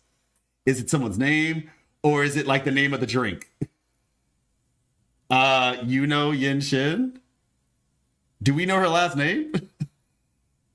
Oh shoot, but you're right. That's an I. Hold up. You. Oh my gosh, wait. Wait, no, you, I, you, in. No, that's not a Y. Is that supposed to be a Y? No, that's not a Y. That's not a Y. That's not a Y. But that is an I, and that is I think that's a U. That is I, U. Let me see. What is O? That's a bit rough. That is I, U, though. Yin can mean great. Shin can mean happy. Yeah, so maybe they're saying like this will make you happy. It's like that's IU though. Could be just ads for the drink for real. Well, it is an ad for the drink. It absolutely is. But that is definitely IU. IU. I don't know what this is. The last two. But yeah, it definitely says IU something. That's cool though. But like I said, this is not something I would normally spend a bunch of time translating. Versus like the stuff in, whatchamacallit, the shores or whatever. Shores of Last End. But it's cool. It's cool. Is this a P? IU? Is this a... It might be a P actually. It's one of these though. It's one of the ones that looks kind of like this. IUP. It goes straight down.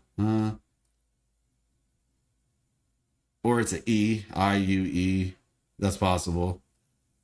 Is there one of these that has that, but it goes straight down though? With the concave. Yeah, it's either E or P. One of the two. It's either an E or a P. IUE. And then whatever this last one is, I don't know. Z maybe? Well, actually, no, the thing goes to the right. So curves out to the right. R maybe? And just has a gap instead.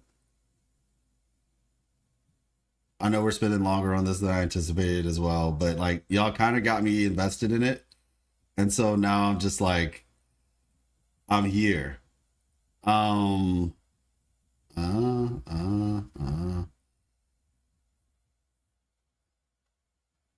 I don't know. I just know it has a hump there. And then that's the problem, because this would be easier if it was in English, but because it's not in English, that tells us that whatever it is, we'd have to then translate it from Chinese. So this is translated in Chinese. Maybe when the game comes out, this will be translated in English. Like the Wuwanese will translate to something that's English. We'll have to see. The drink brings delight. Yeah, delight might be closer. The same thing was done for Zani's drink, Devil Tap 2. It literally is representing their personality characteristics. Yeah, exactly. Yeah, so it's probably something like that. Whatever the word for delight means, or something like that. Something, and then whatever that is. But yeah, there's your. If anything, just by doing this drink alone, you see now you can go and look at all the stuff in Arena Sita and Septimont, and you can figure it out for yourself. That's how we do it. The berry delight. Maybe that's what it means. Looks like it's saying berry delight or something like that. Yeah, it might. Maybe. Whatever. IU something or whatever. Perhaps that is what it means. But yeah, now you guys know how to do it. It's becoming a trend. Fighter from Septimonts are addicted to energy drinks. Oh my gosh. 大家展示到这里了。除了大竞技场和餐厅之外，气球城内还有气球浴场和大型酒店。Zani now Lupa. 你提到的气球大浴场是个什么？ Now these echoes look really cool. These echoes look really cool. 除了大家都十分熟悉的小翼龙之外，我们还有几种全新的生骸，它们分别是苦信者。 Devotee's flesh. This thing right here. Okay, listen. I'm having some lore revelation bombs, right? We keep seeing these creatures of the deep. Is there like an Atlantis in Septimont? Or like, you know what I'm saying? Like, is there like some it seems like Atlantis is going to be a thing. Not literally Atlantis, you know, but like there's going to be an underwater area, like civilization, you know? That seems to be what this is pointing to. Because like this whole coral concept. Pilgrim shell. What? Oh. Oh. Kelpies? Yes, there are Kelpies. There are Kelpies. Exactly. Listen, y'all, I just thought about something. Okay. Tacit discords. Okay. Lore theory time. Tacit discords feed on the frequencies of like humans and stuff. Just frequencies in general. And like negativity and things like that, right? What if these creatures, right? These creatures that we're seeing, the devotee's flesh, 看起来小翼龙已经凑齐6种属性的战队了。除了大家都十分熟悉的小翼龙之外，我们还有几种全新的生骸，它们分别是。All right, I need one of y'all to clip this for me when this is over, okay? I'll say, what do you think? That's what I'll say, all right? Lore time. What if, all right, you know how tacit discords feed on frequencies, right? Negative frequencies, good frequencies, they feed on frequencies, right? And people's like emotions and things like that, Threnodians in particular, but people's emotions like affect, you know, the frequencies. The names of some of these echoes that we're seeing are really interesting. Devotee's flesh, right?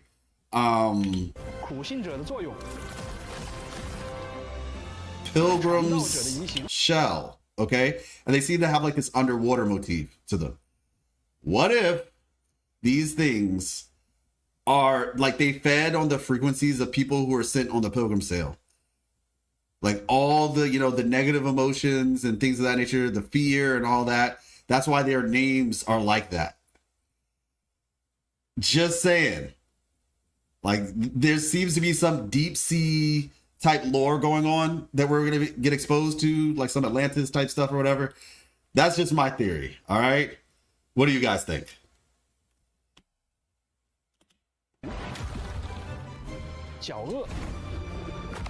Charosaurus. This echo is the coolest echo in the entire game. Even though like the hologram, I can't remember if it's Timus Memphis or Thundering Memphis, but like this Joker is sick. This Joker is so cool. By the way, are you going to do an in-depth storytelling of Wuwa story from 1.0 to before 3.0? I want to know the whole story since I'm a skipper, lol, but seeing your patch of the story, I want to learn. Yeah, I do plan on doing that. When 3.0 comes out, I do plan on eventually making like a big, I kind of did some of it today on stream. So just so you know, this is not in any way to pressure you, but I'm just letting you know. I have 2 channels that I do story content for. I have the one that you're currently on, which is where I do like, where this is going to be dedicated to like my big hyper edited videos. I have another channel called More Life Lessons. You can find it in the link in my bio on YouTube. That's where I'm going to be posting like conversational stuff. And there will be lore in there, but then there's going to be just like opinion pieces and stuff like that too.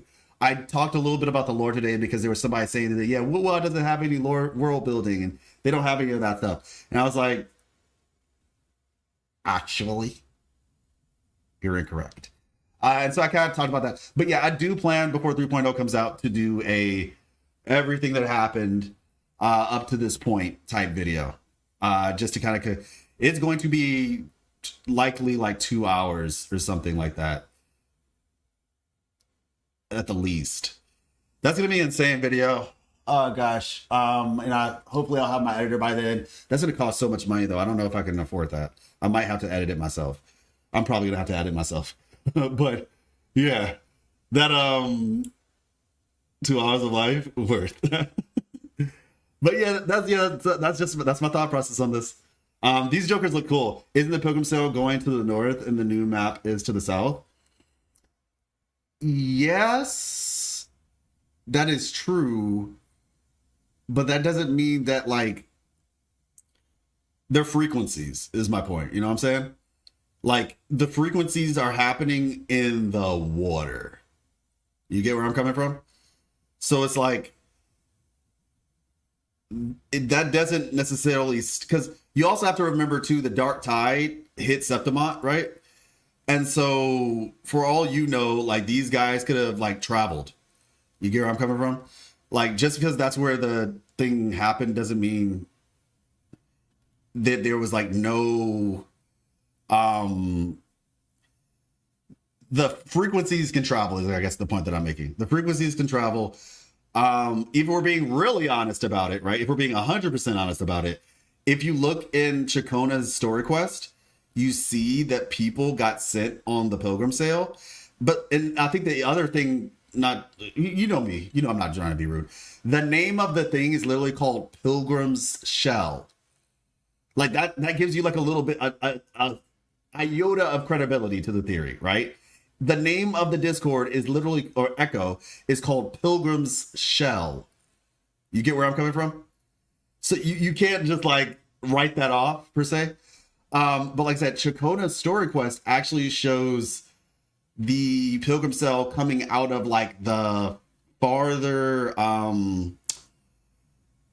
northwestern port, basically. Which is technically on the same side as Septimont, theoretically. So that's just my thought process. Like, who knows? Maybe these tacit discords or echoes or whatever originated during the first dark tide, potentially, or something like that, and they all migrated there. It's a lot of potential things that we have to learn about. But like I said, I do think the name Pilgrim's Shell, devotee, whatever, like this idea of devotion, right? Devotee's flesh. That seems a little bit too, coincidental for it to not have anything to do with the concept of the order and the darker past of the Pilgrim Sail. It's fine. It takes long. We'll probably introduce the lore to some newcomers like me. It would just be nice to watch the 2-3 hours lore story. Yeah, for sure. But, well, I mean, just so you know, I do have lore videos explaining 1.0's lore. Not its an entirety, but I have like videos explaining those concepts. So it's not like you will be totally lost or like you're without any hope. Like, I do have videos already made. Imagine stepping. There's a playlist. So 1.0, then this is like some indie lore stuff. I did some funny things with this video. The 2.0 one, 2.1. I'm working on another one right now for 2.2. And then I did another city one for 0.1. The timeline has been reset. So you're not lost, or like there isn't like nothing that you can look to for the time being, is my point. But yeah, there definitely are things that were presented in the earlier parts of the story that definitely could use some more explaining. And so, like I said, I'm going to plan to do that before all that happens. So, yeah. This dude looks so cool though, y'all, bro. Oh, Lita. Okay, let me give Lita a like. Let's see. Yeah, Lita crushed. These characters look crazy, man. These characters look insane. I'm not gonna lie. I think I'm the most excited for this character. I'm the most excited for this character not for the reason you think. I'm the most excited for this character because I'm curious to see if this character is going to do what I think they're going to do. Not like overall in terms of the story, but like excited. The most excited character out of all the characters that were presented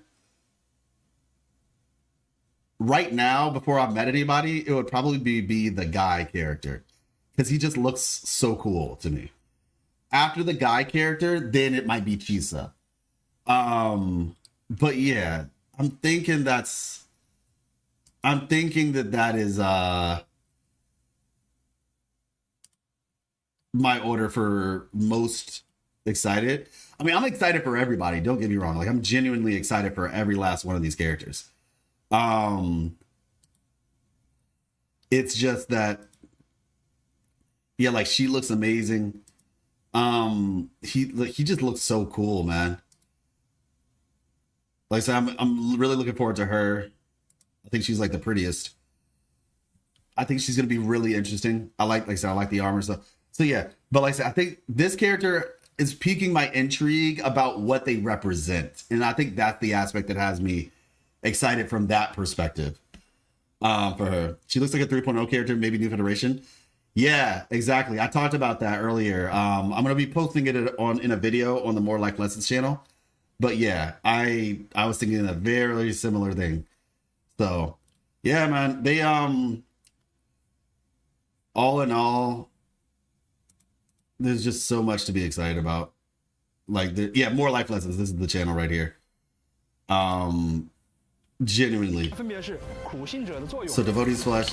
Yeah, so I think what we're gonna do is we're gonna finish this up. Looking through this, we're gonna see if they posted anything else on Twitter. After that, I think after that, I think we're gonna switch over to Marvel Rivals because Ultron got released. So we'll probably do that like in an hour or so, depending on, like I said. I just want to make sure I give this a thorough look through and then see if they post anything else before that. But yeah. So Devotee's Flesh, Pilgrim Shell, Karasaur, Nightmare Kelpie. This thing's hologram is going to suck. So we're not going to talk about the lack of 4 stars, question mark? I mean, subject, we don't even know who's a 4-star. Maybe Chisa is a 4-star. I mean, it's very likely that none of them are 4 stars, to be honest. But yeah, I mean, yeah, I agree. There is a lack of 4 stars. Correct. Okay, she's a 5-star. You can tell by her her tacit mark. Let's see real quick. If she wasn't a 5-star, I would be surprised, honestly. Wait, wasn't it hers on her hand? I thought we saw hers. Yeah, hers is on her foot. It's just hard to see. Hold on. Wuthering Waves. I'm like, all of a sudden, I don't know where their tacit marks are. I thought we saw them. Am I tripping? Yeah, but you can see hers is on her foot. Who knows? Maybe she's a 4-star. Let's see. 4-star energy. Oh my gosh, Loba just said 4-star energy. Honestly, though, I was kind of thinking because her tacit mark is on her foot, but it was hard to see. But even when you do look at it, it did look a little bit on the smaller side. So who knows? Maybe she's a 4-star. I feel like I'm going a little bit insane, though, because I thought I saw pictures that had their tacit marks on them. And now, maybe it was like in the live stream that I saw it. Maybe it was in the live stream. Absolute Cinema. Okay, I got to bookmark that because I'm saving that. I think I got to bookmark this one. Lore. As you all can see, I like the looking one. It's just like, that, like, whenever you see eyes, I'm like, Like, I just imagine myself doing that. But yeah, Yeah, man. I don't know. I thought I saw pictures that like showed their tacit marks. All right, I'm gonna be honest, y'all. It's Frolova. Frolova's the 4-star. She's actually the 4-star character. Kuro just hasn't said it yet. That'd be crazy if she was a 4-star. Yeah, so this is interesting, like this design for this NPC. So wandering gladiators in Septimont, when they enter battle, they will also summon their own echo companion. The enemies are getting crazier, y'all. The enemies are getting crazier. We have echo, we have resonators who we're fighting who use echoes. Like, we already had Scar who could parry our attacks. Now we have resonators who can use echoes against us. It's about to get crazy. Did you see the 7 intersecting circles forming the flower of life in Chisa's design? I joined the stream quite late. Oh, let me look at that again. Maybe that's where I saw their tacit marks when they showed them on here. So we'll go. Yeah, this is where I saw them. So we'll check that out. Yeah, this thing right here looks insane. Yeah, okay. Yeah. 1, 2, 3, 4, 5. She's a 5-star. You can see the 5 marks on her hand.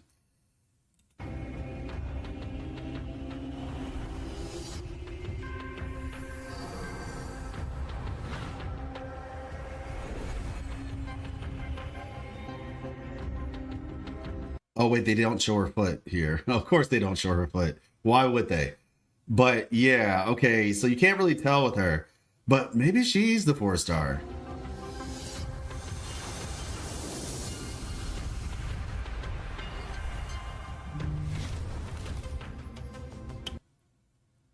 I forgot where her tacit mark is, not gonna lie. Was it on her arm or her hand too? I don't know. You kind of want her to be a 4-star since I'll probably skip her? Oh, yeah, she's not gonna be a 4-star. She's not gonna be. Yeah, on her arm, yeah. This dude is so cool looking, man. Bro is him. Okay, we don't see it here. We don't see it here. We don't see it. Maybe it's on the back of his neck or something. I don't know.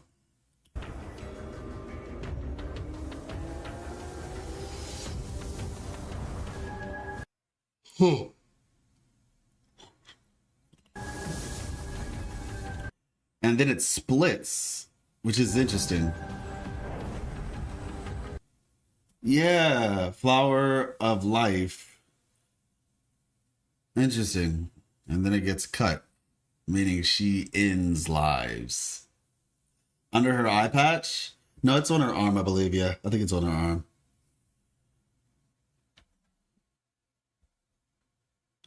Bidx posting cats.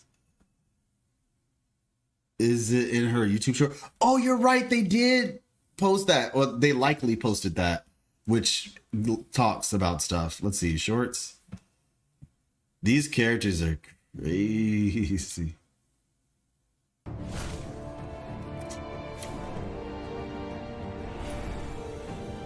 Prolova, the long-awaited performance. Okay, no words though. And scissors, strings of annihilation. Yeah, I mean, it looks like she's just destroying life. Yeah, this character looks so clean. I love the black hair. Absolutely love it. Like, rest in peace, leakers. Yeah, I like that Kuro is beating the leakers. I love it so much. Welcome back, Yuka Saotome. Yeah. She's the most Japanese style character in Weather Waves, and that makes her special. Let's see. Yeah, I might make that my thumbnail for real. Just have like Chisa and just be like, we're going to Japan.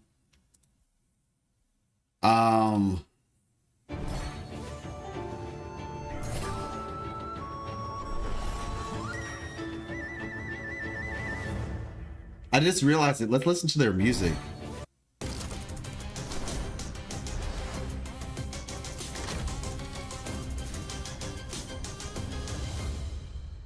Yang, I sense a great danger approaching. That's funny. That's actually hilarious. I sense a great danger approaching. That is hilarious.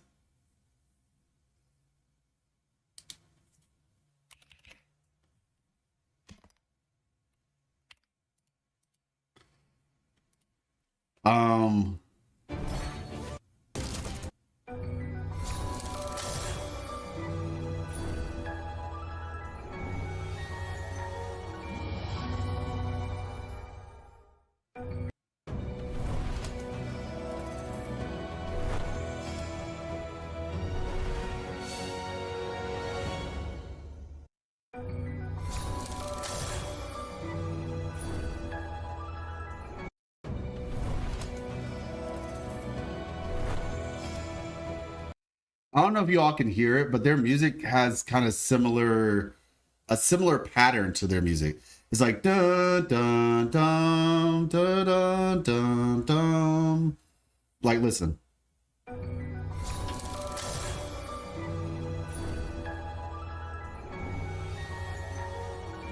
Or more, it's like cadence. Like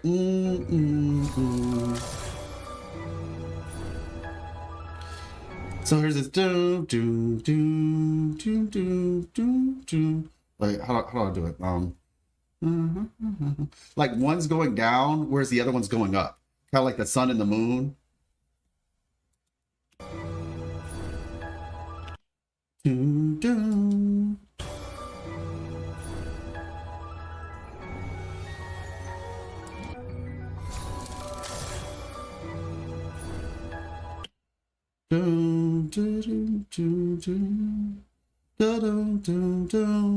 Whereas this one is.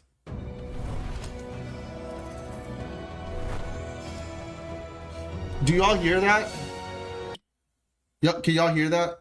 It's like an underlying melody, but it sounds similar. But one sounds like it's rising and the other one sounds like it's descending.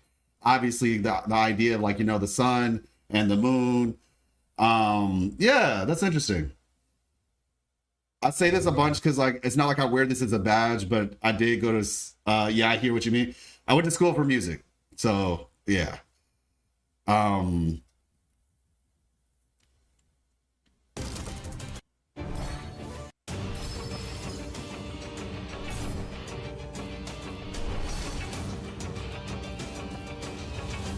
Okay, I don't hear any, like, explicitly Japanese sounding music, but I was just curious to see if we would hear it. A lot of guitars though.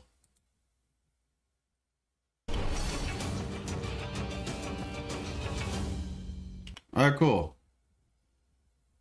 Is it distinct? Yeah, exactly. Chisa is gonna be from the future city. Chisa looks like she doesn't belong to any region we've seen at all. Yeah, that exactly. I talked about that earlier when I was looking at her. I was like, I think she's going to be our introduction to the future. She will be that character for, like, you know, future regions, basically. Similar to how Kazuha took us into to Inazuma, she might take us into New Federation or whatever the name of this place is going to be. That is, it's possible that's what her role will be. Hey, what's up, Johnny? And so no. Please be like Kazuha because that's the best character they ever made. Honestly, yeah. I mean, like I said, this dude reminds me of like bigger Kazuha. But more specific, he looks like, hey, what's up, Johnny? How you doing? Yeah, Chisa looks great. Chisa looks great. She's got the Akame got killed vibes. But yeah, he looks like Jianshin's brother or something like that. I like this design though. I just can't wait for Septimont lore, dude. For Lova's gonna be a banger regardless, for sure. Another male character for me to back. Yeah, I know, this dude looks cool. He's honestly my favorite character out of all the characters they showed. Like, in terms of, like, my excitement behind Chisa. I think I'm very excited for him. I'm excited for Chisa for a different reason, because I'm interested to see, she feels like the harbinger of an entirely new area to me. Whereas with him, it looks like we're gonna be going back to Huang Long, which I'm excited about. Possibly he's from Jinzhou, or maybe he's from somewhere else in Huang Long, but that's what he looks like. So I'm excited. I need that man in my Jinchi team for real. Oh, okay, just cause. I've skipped everyone since I pulled Carlotta, and now I have 324 summons for Cartethyia. And after her and Lupa, I'm saving everything for Chisa. Oh, yeah, well, you'll be fine then. You think she's a potential Fraxidus member? Not really. I don't think so. I mean, it's possible, but the Fraxidus seem to have a uniform. But then again, when I look at oh boy, I don't see like, oh, that's interesting. That's an interesting thought. If she could be like the Fraxidus representative for the new area, that's possible for sure. But interesting. I think that's what I'll keep it at. Right now, interesting. I think, let's see. Oh wow, that's not actually just her name, is it? Did you decipher it, Bidex?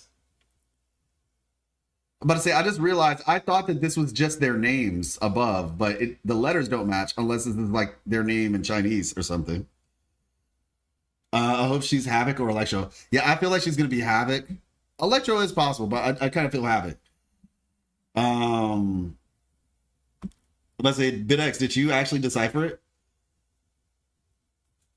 Yeah, I just realized that their names...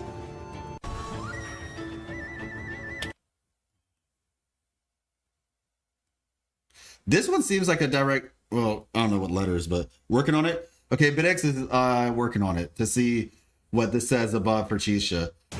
Like, is it her name in a different language, or is it say something else? Because that's way more letters, much more letters than normal. Now, this seems to be the old... This might not be Rena Seeden text, though. This might actually be...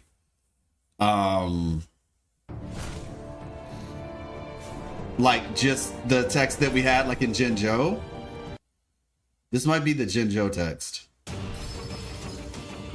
or possibly like a brand new text. Now the texts are technically the exact same, it's just they look a little bit different. Rena Seeda's text and Jinzhou's text, like the that sort of thing, it's the same text, they just look different. We have a Jinzhou text, I think, in the pinned section though of the lore Discord as well, so there, that does exist. Gian clone, new middle 5-star. Stop, bro. Nah, bro. I'm gonna have to disagree with you on that one. I'm gonna say he looks cool, man.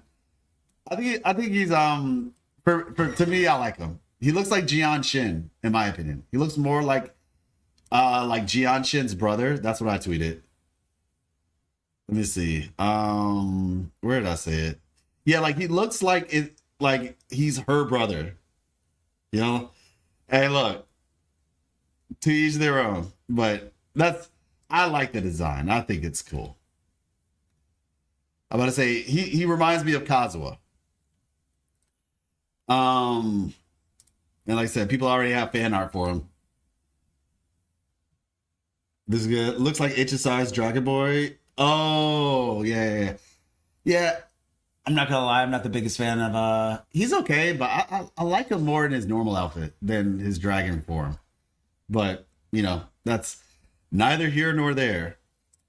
Okay though, I think we're good on that. Let me head back to the live stream real quick. Let's see, live. Yeah, let's check this out. 又遇到什么麻烦了？说来听听。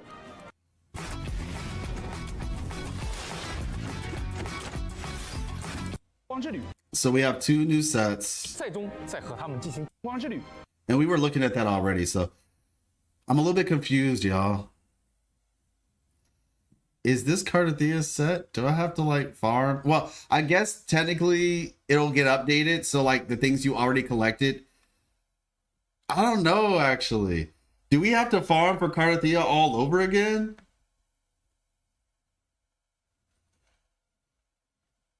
It's her set. Oh, gosh. Okay.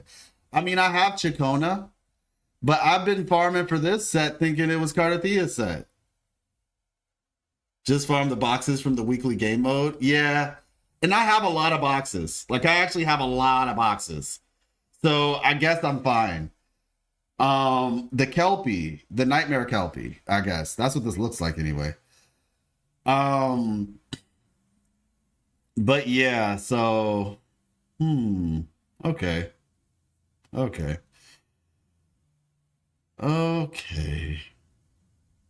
Well, on the bright side, I was only farming this set on the account that I have Chicona on anyway.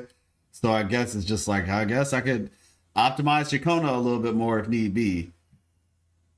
The boxes update when new sets come out. Okay, yeah, I have a lot of boxes then. You can use the arrow that we have now or the new one, but the new one is better. Okay, I got you. And the new fusion set is for Lupa and she's HP drink. Okay. Okay. Got it. No more. Got you. But it's the same thing that would happen with Carlotta for the first Glacial set and new Glacial set we got for her. Yeah. Working on it. Arusta. Interesting. Arusta. I'll cross-reference that then and see what that actually means. Don't be unlucky like me and lose 3 50/50s in one patch. I mean, Max, to be fair with you, no disrespect. I got S6 Zani. I only lost one copy. I don't think losing that many 50/50s in a row is the life for me personally. Couldn't be me, honestly. I don't know what that looks like. I'm about to say this most recent patch, you know, I got Chicona and then I won my 50/50 to get S5 Roshia. So, you know, that's not my, like, we all have different struggles in life and losing 50/50s just isn't one of mine. You know what I'm saying? Like, not like as a struggle, like it happens, but it's not like something I struggle with. You know what I'm saying? Do you need Phoebe for Zani? No, you do not need Phoebe for Zani. Phoebe helps Zani a lot, but you don't need her. Are you going for S6 Cartethyia? No. S2. I will go for S2. I have the stuff for it. So that's what I will do. You need Chicona for Cartethyia? You don't need Chicona, but she's pretty sure she's pretty helpful. Imagine we need another 5-star for Lupa after that. I mean, well, Lupa works with 5 stars. She works with like Brent and Cheng Li. At least that's what I heard. I could be wrong. I could be wrong now, but I don't think so. Yeah. So take that for what you will. I'm just saying that's how Kuro was making these new heroes. Yeah. Don't be on. Okay. Are you? Yeah. Not S6 Cartethyia. We're not doing S6. I don't think I'm going to do S6 for a very long time. If I get an S6, another one, it would be like a character that has like brown skin. Like that's the only one I can think of. Like, and obviously they would have to have brown skin and I'd have to actually like them. But like I would support, like, you know, if we get some, like, you know, Egyptian character and they're really cool and I really like them, then I would do that. But I have to like them that much. But yeah, for Cartethyia, probably gonna get S2 and call it a day. Peep my last message as you can. My only gripe with these characters is if these are, none of them are 4 stars, because that would mean we had a whole region with 0 4 stars. Yeah, you are correct. You are correct.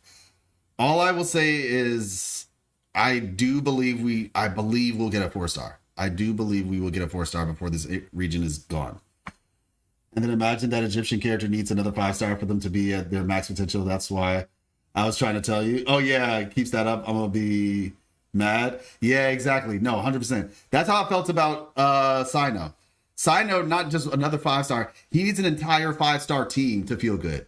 I mean, technically Dendro Rover, but it's like, you know, you're playing Circle Impact.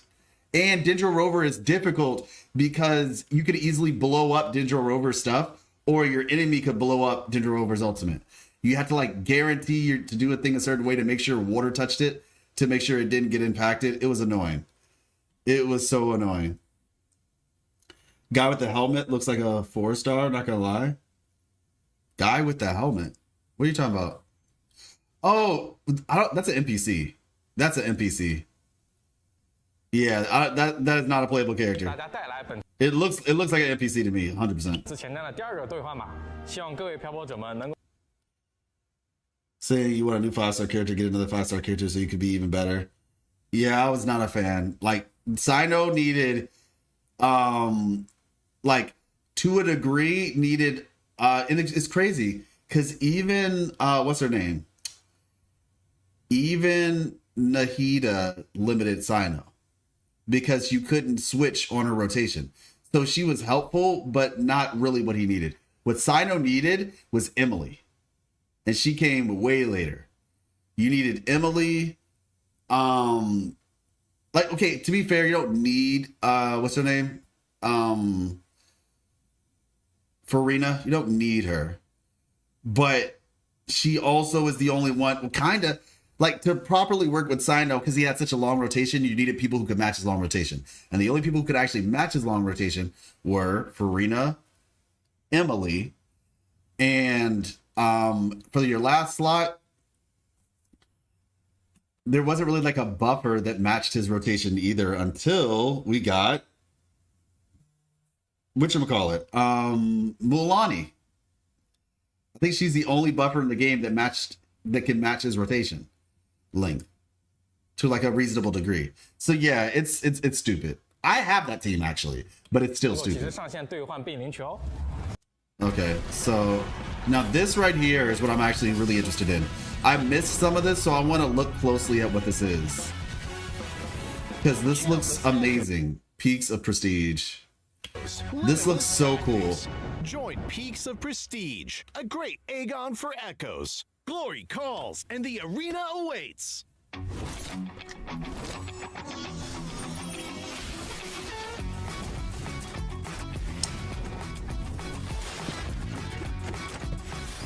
Nice. Agon merch drop. Available now. All right, so I want to understand what this is. I'm joined Bawang. 给大家介绍2.4版本的相关活动及优化安排。 Events and optimizations, okay? 话不多说，阿凯，赶紧跟大家讲一下2.4版本具体都有。 Okay, so that's not this part. Okay, got it. Wait, so the wings, you have to pay for the wings? 下的特别定制服饰，可解锁换上了全新。 I got you. I'm gonna check the messages out in a second. Do you have to pay for the wings? 新服饰的共鸣者头像，在2.4版本。 Premium aspect Dawn of Thorns will soon be available for purchase in the store. This Echo aspect set includes Glide, Flight, and Astrite. For details about the items, stay tuned on official announcements. Interesting. Okay. Kind of disappointed no water gun. That's what I'm hearing, and I am disappointed if there's no water gun, honestly. So do the animations at least change? Like, do we get different animations? We have 2 wings, one this, and one needs to pay. Yeah, I saw there was another one that was like red, though. I'm okay with that. I'm actually very okay with that. I would rather, like, because it's just a skin, right? At the end of the day, it's optional. You don't need it to play. I think that things like this are better, in my opinion, not bad, because it's like, if you're going to optimize your game, do it this way. Or not so much optimize. If you're going to monetize your game, give us skins. People have been asking for skins for a long time. Now, I will say this. This is what I do have a little bit of a concern with. Okay? So, if you can clip this, I'd appreciate it, somebody. Keyword, what do you think? This is when I say what do you think, that's when it's over. All right. So, let me finish this first. 上架全新深海幻影套装，典藏幻影金辉黎明，购买后可获取滑翔幻影。 You'll get the glider, 翱翔幻影金辉黎明 Echo wing aspects, Dawn upon Thorns and Astrite. 及新生。 Okay. 详细的礼包情况，漂泊者们可关。 For the full details on the bundle, okay. Now I did see something about Red Wings. Where are the Red Wings at? Were they shortly after? The free event, yeah. Where is that? Is it like shortly after, or is it a little bit? Maybe I'll do the short after I find them then. Let me see. This is 3:36:38. Okay. I'll wait to do the clip till after I find it. There's one more thing I believe all rovers are very concerned about.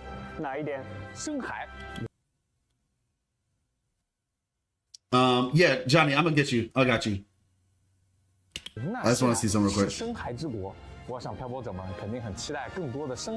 all rovers are looking forward to more Echo gameplay. Okay. New 5-star character applies fire burn, and this fire to explode fire to burn to deal massive damage, but you need the first 5-star to even put fire burn on all characters. Kuro, y'all selling 2 characters at the price of 1 at this point. If this continues, better not keep doing this. Well, so the thing about it is, Johnny, it depends on how they do it, right? Because the way that you fix something like that is by giving a free option, right? So whether that free option is rover or because the reality is they made it to where you don't have to do that. If they provide you an alternative, then that's where you can't really argue anymore. So up to this point, it's been rover. Or if they give us a 4-star character that can do it, which makes it more accessible, essentially. But yeah. I know the thing that was locked to the Chinese area. I understand the Chinese one a little bit more though, because it's a Chinese brand, and for copywriting purposes, they can't really spread that out. So yeah. Well, I mean, Johnny, that's subjective. That's subjective. Like, it's not going to be as good, of course, but the point is, it's a free game, and you can't argue if they give you an alternative at that point. You might not like the alternative, and if you don't, that's why they said, hey, get the 5-star version. But otherwise, you can't really, you can't argue with that, is my point. But Augusta, this one is more standard Soul 3 script, not the stylized Regency the cursive. That's what I figured. That's what I figured. That's all rover are looking forward to more Echo gameplay. Okay. It's more based on skill than meta. And that, yeah, exactly. That's the other aspect too. Because of the fact it's more based on skill, it's even less reason because your skill can beat out people who spend money. So, which in my opinion, if you have to choose a way to go about something, that's the way you do it. Great point. Need. She said 74K likes on JP as the lead. Sheesh. I mean, yeah, like I said, it was a smart decision. Okay, I want to know about this dueling game. You can control and deploy echoes through the terminal and engage in echo battles against other duelists in Septimont. It's said that they are aiming for the legendary title of Apex Duelist and have embarked on a journey to challenge the strong. In other words, in version 2.4, we can also become a duelist. Yes. In version 2.4, the event All Out Towards the Peaks of Prestige will become available.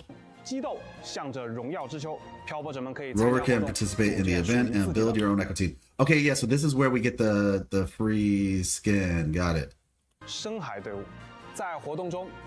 All Out Towards the Peaks of Prestige to deploy the upgrade, the echoes in your possession.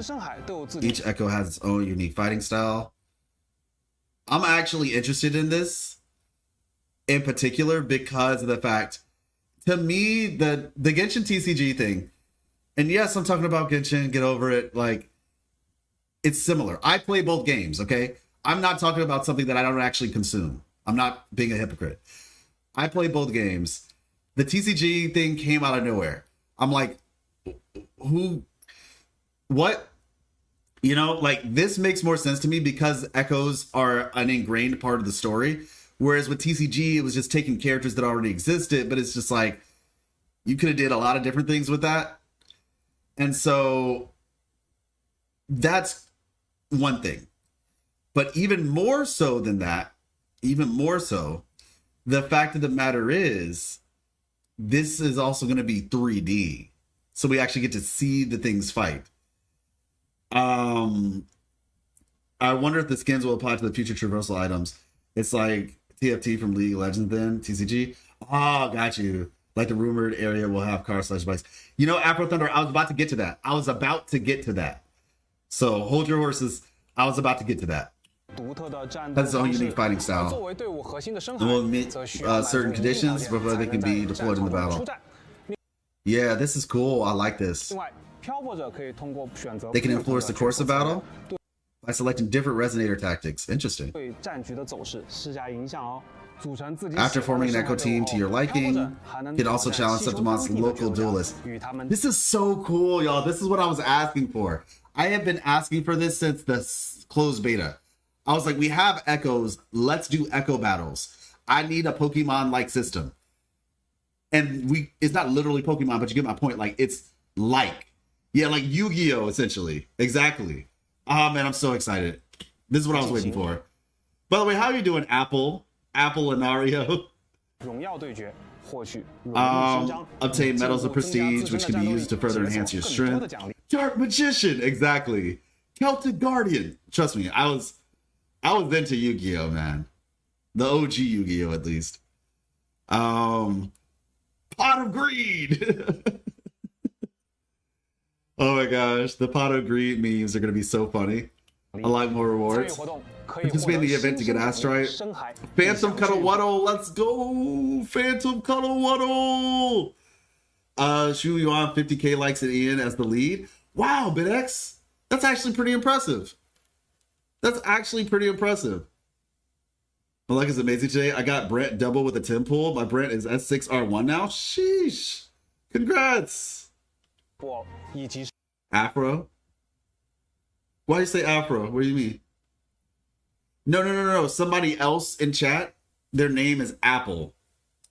Higher up, Apple Inario. That's what I was talking to. 深海幻影凯 So 旋 aspect 时刻 moment of 组建 triumph. 属于自己的 Form 深 your 海 own 小队 team. 收集荣誉 Appreciate you, BitX. Yeah, no, I can read. I can read. I know it says Afro. Black medals are produced and become the greatest duelist in Septimont. Okay. It should have been me, not him. That's funny. By the way, Kai, are there other forms of competition 和深海竞技游戏 besides the Great Argon? 还有其他的竞技形式吗？当然有啦！你看气球的城区 Wait a second. So didn't they show the wings on the screen though? Like I know we saw them just now, but didn't they show them on the screen? Was it at the end? Let's see. Cause like I'm really trying to find those.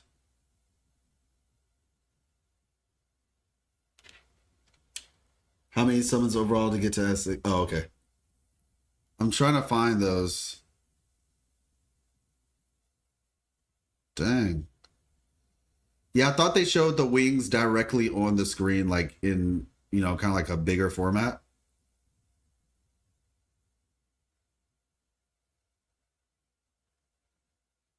Hmm.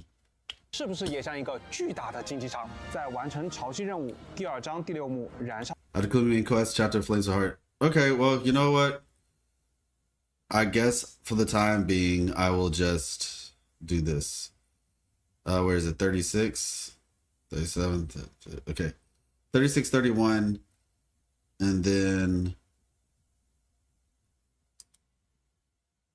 where is it? "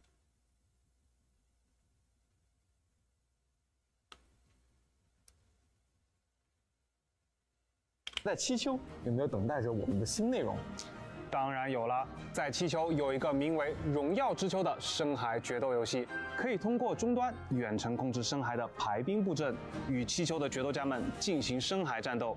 据说很多人以传说中的巅峰决斗家称号为目标，踏上了挑战强者的旅途。也就是说，我们在2.4版本也可以成为决斗家喽。是的，2.4版本将开启活动。 Okay, here it is. 3722. Got it. Okay, so 3722 and 3722 and we'll just say right here 3722. All right. Okay, BitX, get ready. I'll say what do you think or whatever. So I'm excited for this. We have gliders and new basically like, you know, the glide aspect. You have like the glider and then this the wings. These look really cool. There is a caveat, however, we do have to pay for them. Now, the good news is that we're actually also going to be getting a free version of these right here. These are the Red Wings, right? So it's not only just for people who pay. What I will say, however, is the fact that there are premium wings, okay? Premium wings that we have to spend money for. This brings up the question of, will we be able to use these in different regions? Because if I'm spending money on it and I can only use it in one region, is it really worth it? I don't know just yet. What I will say, however, if we don't get flight in other regions, hopefully we get a different form of travel. And by buying these skins, it will translate over to the other place. So like, let's just say theoretically, the new form of travel is like a car or something, or a bike, right? Like, if that was the case, can we get this skin applied to the new travel mechanics? What do you all think? I only need to get to S4 since I can just buy the 2 copies, but I hope 500 is enough.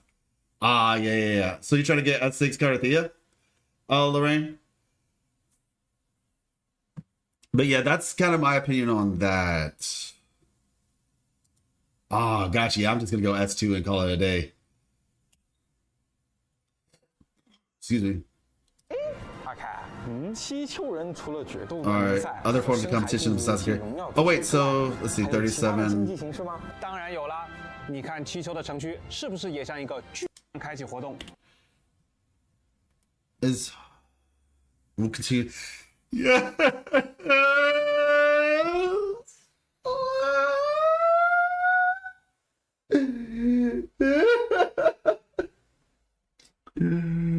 Oh my god. It's permanent. It's permanent. It's a permanent event, y'all. Pokemon is real. Team Fight Tactics, TCG, I don't know what it's called, but whatever it is, I'm down. And I'm happy. It's real. It's a permanent event.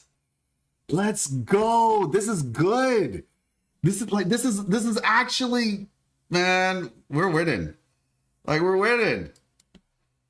This animation is so sick. That animation is so sick. Let's see, that animation had the Griffin thing too. 选择不同的角色策略，对战局的走势施加影响哦。组成自己喜欢的深海队伍后，漂泊者还能挑战气球当地的决斗。I wonder if we'll get like different card sets with like you can like choose your backs. That'll be cool. 与他们进行荣耀对决，获取荣誉勋章，进一步增加 Which can be used to further enhance your strength and unlock more rewards. Participate in the event to get Astrite, Phantom, Cuddle Waddle. The Echo, yeah, this is what I was looking for to actually show everybody. Might have to like change the thing to put that in there. But yeah. It also says stuff on the side. Ta ta ta ta ta ta. There's a bunch of eyes wherever it is. That's cool. Shout out to, this will match Augusta's outfit. It'll match, oh gosh, who else would this go well with from a design perspective? I mean, you could maybe like manage like a green and orange thing with like Gian potentially. I have to look at people's outfits to have a little bit more clarity on it. But maybe Cheng-Li? I have to look at it. From your own Echo team, collect medals of prestige, and become the greatest duelist. It would work with whatchamacallit too, though. Even though the original wings already look good on Sanhua, but it would work with Sanhua because she's wearing all black, so that works.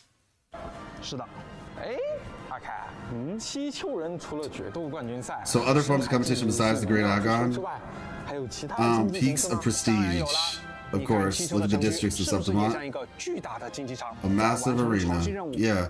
After completing the main quest, Banners Never Fall will continue as a permanent event at the conclusion. Wait, so we have another permanent event? Like, are we understanding how we got 2 permanent events in the same? This is good, right? Like, are we excited for this? Wow, dude, you're still live. I'll have to watch your reaction after I'm done with work today. Yeah, so Paper Faye, just so you know, I will be uploading specific conversations that I'm having on my More Life Lessons channel. Just like for people who miss the streams and stuff like that, it'll be on this channel right here. You can find this channel in the More Links section of my main channel, just so you know. But let me see. Yeah, there we go. And it's there.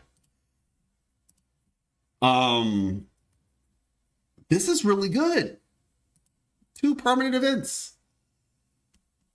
At the conclusion of 2.4. Now, to be fair, this one might not be like, it might be permanent, similar to like the fishing event, which, mind you, if you enjoy the fishing stuff, you can still go do that as well. But it might not, I don't know. I could definitely see the card game being, or the tactical card game, TCG, whatever. But y'all were saying it's more like team fight tactics potentially.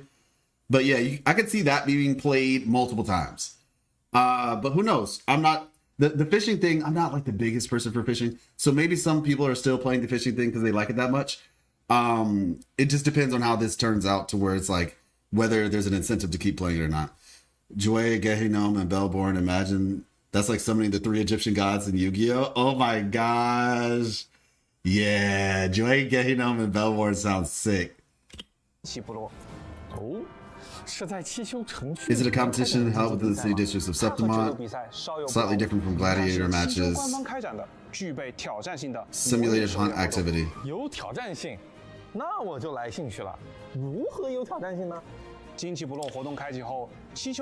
After the banners fall, the upper and lower city of Septimont. Yeah, this is really cool.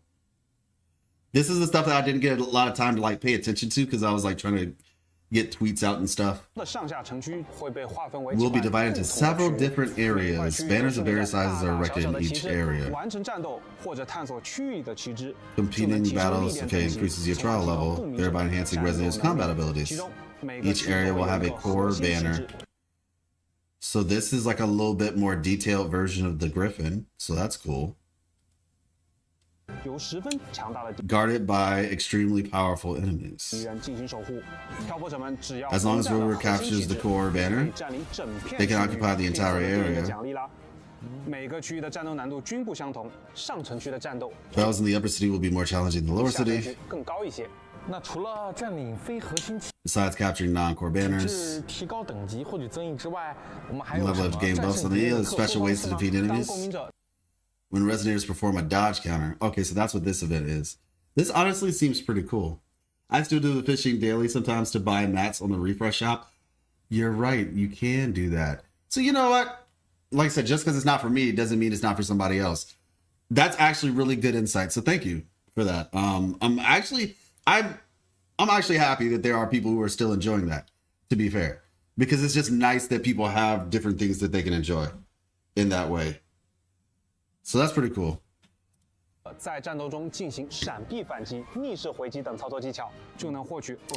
Additional combat buffs. I'm about to bring my Ethics Donnie in there solo. If I can.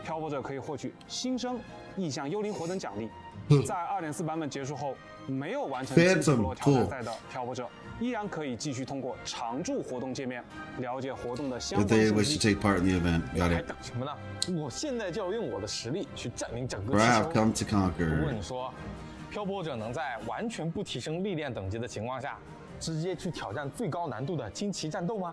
Oh, so basically, can you run a I'd solar her, or like yeah, like I solo her or something like that, with like level 1. While you're fighting the hardest boss, Elden Ring mode style. If you manage to dodge all attacks and take no damage, then you may just have a shot at it. I'm looking forward to your performance, Rovers. 这次新地块气球会有和探索相关的活动吗？哎，有的。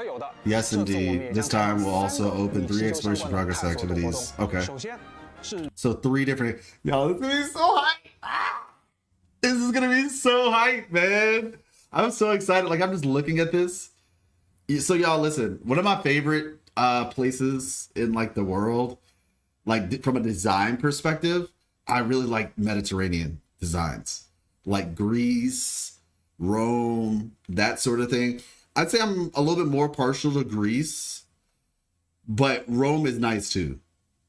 Like the Roman designs are nice too. Greece is more like along the sea, whereas Romans designs are usually like there's more blues, at least like the blues and the golds and the whites. Like I feel like that's more Greek, and then the Roman ones are like like the reds, and you think about like gladiators type stuff. But I like, just generally speaking, I like this type of stuff. You know what I'm saying? And so I'm happy that we got it. I think one of the other places I would like to see from just an aesthetic perspective is kind of like a Saudi Arabian sort of that vibe, right? That would be really cool from just a visual perspective.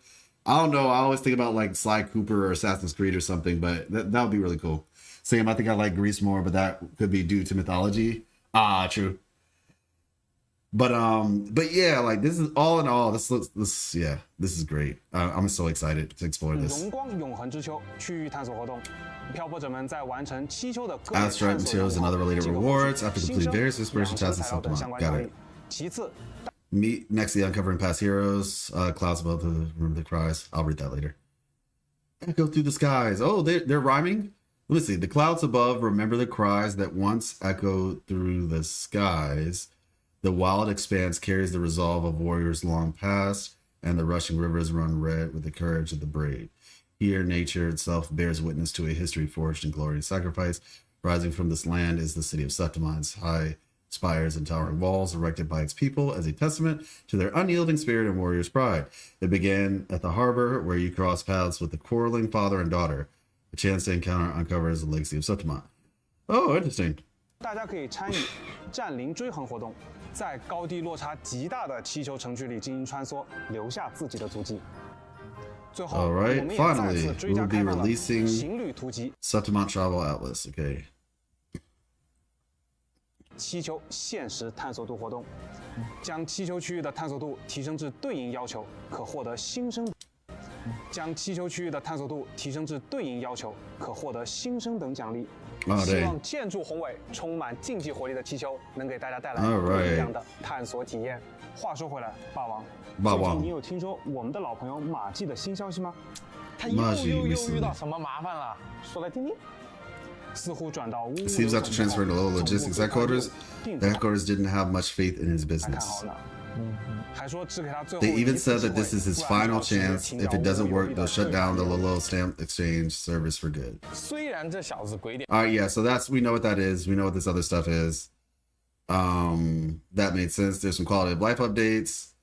Honestly, I'm actually pretty excited for this.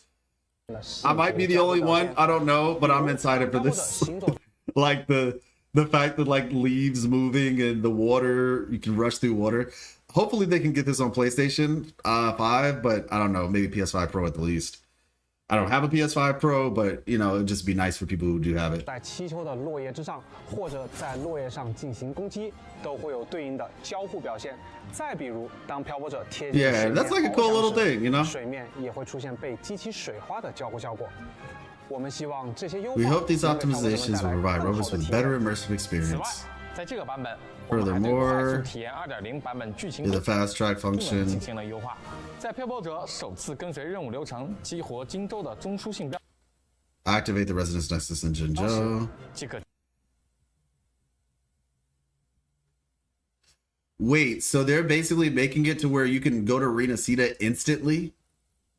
You can skip the entire Jinzhou story now and directly access main quest chapter 2 prologue. The monetization Crow does, the more scared my PC is. Oh my gosh. Yeah, okay, if I'm reading this right, it's saying after arriving at the Resonance Nexus in Jinzhou, meaning you fought, like you look at Crownless for a second, you walk into the city, And then as soon as you arrive at the Resonance Nexus in Jinzhou, because I started a third account, and the way it is right now is after you go into the Grand Library and you talk to Sanhua, that's when you you basically you talk to Scar. I'm telling y'all, I feel like, I don't know, man. I feel like they're going to almost revamp Scar a little bit. Not 100%, but just a little bit. Like when we see him, it's almost going to be like we're meeting him for the first time in a way. We're like, not literally, but in his presentation. Like he's going to present himself in a similar way to how he presented himself in Jinzhou. For people who may have skipped, essentially. Like we're gonna see him being crazy again. Like, hey, long time no see.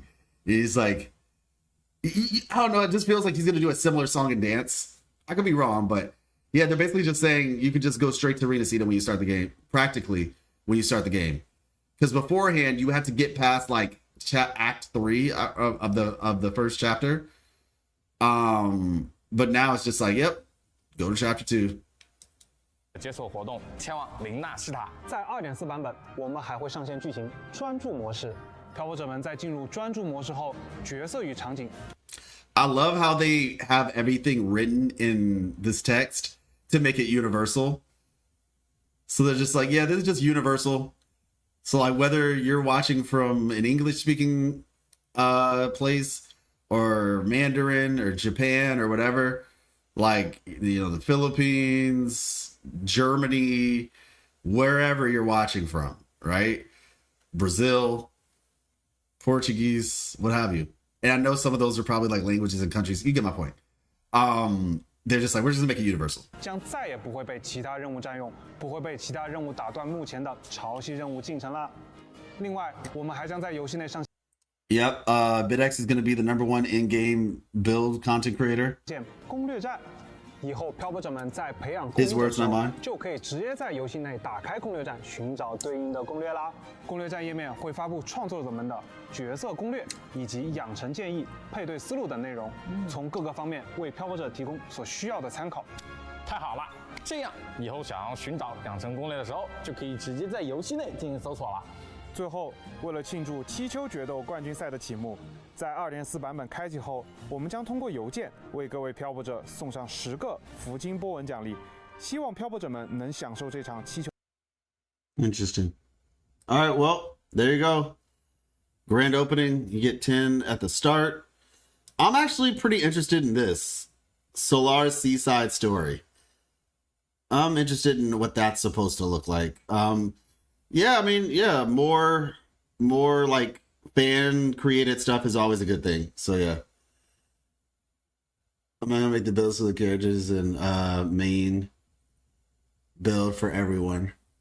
Oh wait, BitX, did you clip the thing where I was talking about the wings yet? Did you ever get a chance to clip that? Or I'm gonna make the builds for the characters and the main build for everyone will be random BS Go. Oh my gosh. I probably wasn't there when that happened. Okay. I should be able to find it. Let's see. Let's say maybe somebody else did. 可以前往官方社媒账号 Official Studio Media account. 接下来为大家 Absolute cinema of a patch. Absolutely. 大家记得及时 Absolutely. Dang, we've been streaming for 7 hours? That's crazy. I mean, I guess we did start really early. Okay. All right, I think we fully understand what it is that we're dealing with. I'm gonna say, let's see what. Let me check what they posted one more time, just to actually take a look, because we were talking with Connor when this happened. So let's see this version update.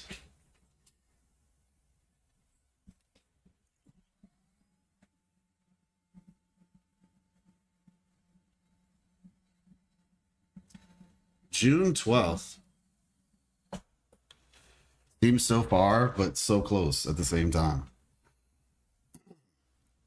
Lightly we toss the crown. Chapter 2, Act 5, Shadow of Glory. Okay.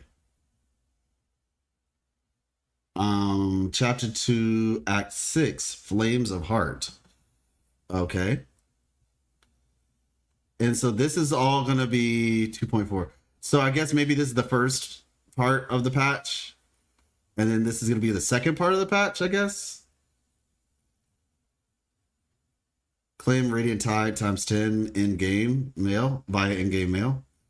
New outfits, Laurel Nymph, and Splashing Summer. I'm just not sure what these outfits are. Like, I don't know what they're supposed to be. Like, are they gonna have different? Are they gonna have different animations? Right? Like, are they gonna have different animations, or is it just the outfit? As far as I know, no. Oh, that was Wu Unease? Yeah. Septimont.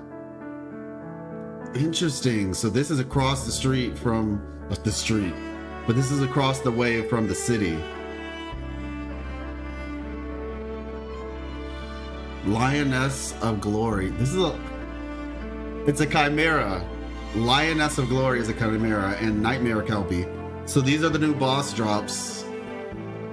Pterosaur, Pilgrim's Shell, Devotee's Flesh, Spectro, Fusion, and Havoc drakes. New Phantom Echoes, Cuddle Wuddle, and Fae Ignis. Windward Pilgrimage. Arrow damage. Hitting a target with an arrow erosion increases crit rate by 10%. Grants 30% arrow damage bonus lasting 10 seconds. Oh wow, yeah, that seems pretty good. Wait a second.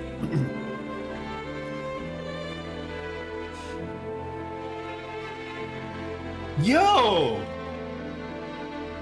You know what this is? Okay, listen. There is a misconception, all right? Like, there is a misconception that Alto, right? There's a misconception that Alto, I mean, not Alto, but hold on, let me repeat that. Just pause. Okay, listen, there's a misconception that this set, Windward Pilgrimage, is for Cartethyia, right? Alone. Because when I look at this set, this is clearly an Alto set. This is the buff that all the Alto mains were waiting for. I hope you got Chacona. Because you put Chacona and Alto on the same team, you give Alto this set. I'm just saying, this is what we were waiting for. This doesn't save Alto. No, forget that. No, Alto mains rise up. This is what we were waiting for. Hold on. Pause. Let me see. Screen. Nah, I will not. I cannot be convinced. My S6 Yang Yang. Honestly, yeah, you can put it on Yang Yang. For sure. For sure.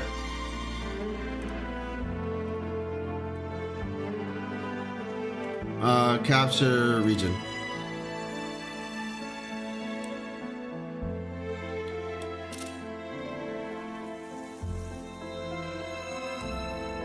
I'm about to say, this is what we were waiting for, everybody. The day has come. Alto mains rise up. Our set is here. Chacona.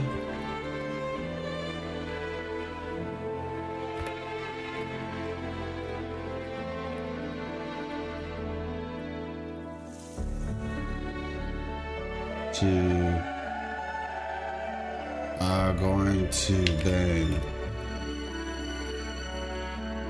Actually,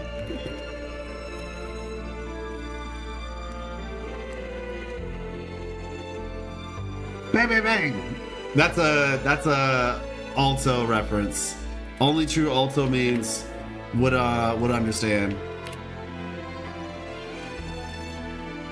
Yep, just get Chacona, Alto, Shorekeeper, we win. Minus 2% arrow damage plus 10% crit rate. What do you say minus?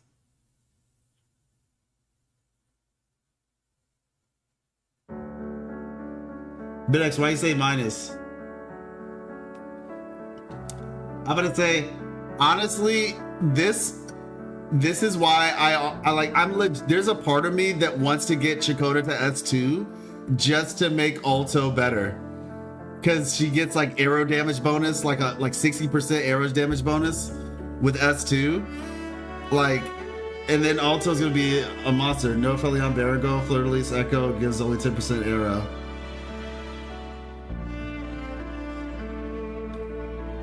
Oh, so you're saying it would be better to use the other set?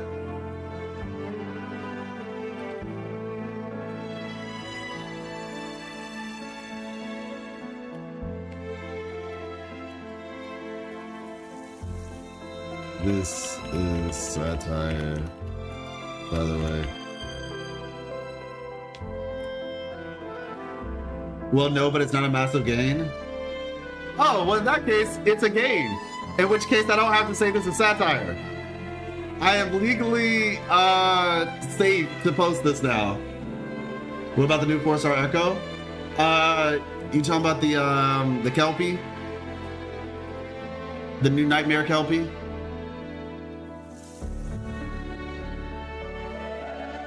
Do we know his effect yet? Not sure.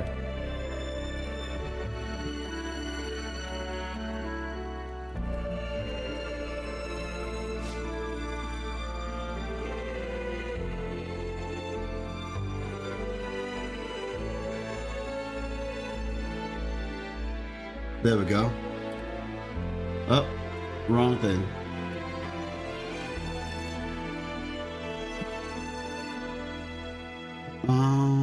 There we go. Bow, bow, bow. Okay. Wait, where's what I was looking for? Okay, here it is. Boom. Okay, Flaming Claw print, fusion damage casting, ultimate increases fusion damage by resonators in the team by 50%, casts ultimate damage. Okay. Wait, is this, hold up, hold up. Alright, I'm gonna stop. But seriously, is this an Encore buff? Just curious. Is this an Alto buff? Looks like it's made for Lupa. No, yeah, for sure it is. But I'm wondering if this is an Encore buff. Hey, look, I'll take A. Okay, even if it's 2% Black Shores buff. Hey, even if it's 2%, I will. It's a buff. Okay. It means now you can farm for this set. Because listen to me, y'all. Listen closely when I say this. I would prefer to farm for this. Like, if I'm a new player, because like I said, I made a third account, okay?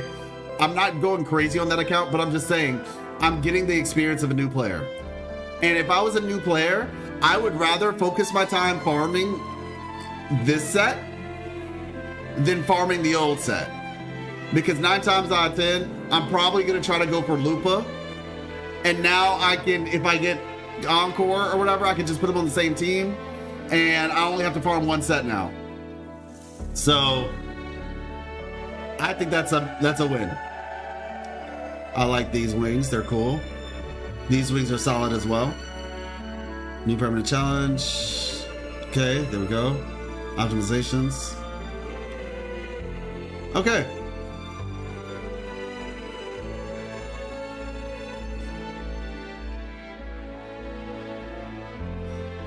Five stars. Okay, Defier's Throne and Wildfire Mark. This is a sword and this is a great sword. Right. Cool, cool, cool. Lovely. And then fan creation program. I wonder if they'll accept lore video submissions. That would be interesting, actually. Like, if they accept lore video submissions, I would put one in there. Those weapons are so sexy. They look really good. This one is really cool because you get two weapons, basically. It transforms. Kind of like how the great swords of the past in the closed beta test used to operate. And this one, yeah, this one, Wildfire Mark looks amazing. It looks something straight out of Elden Ring. Yeah, that's what some people were selling me that. We got pay to win wings. Oh my gosh, pay to win is crazy. But I said, what do the wings make you go faster or something?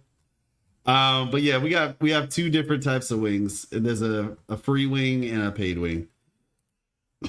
So yeah, all in all, that's solid. And I think this is a permanent event as well. So everybody should be able to get these. The set isn't good on Encore. It's useful on Lupa, who buffs Encore.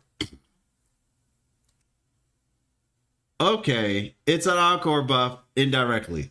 We'll take it. But I guess you still have to farm for Encore's echoes. So, eh.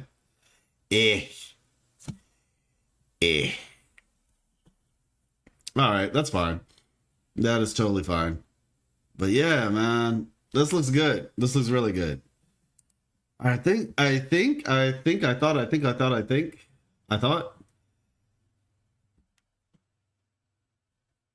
Let me see. No biker outfit. Yeah.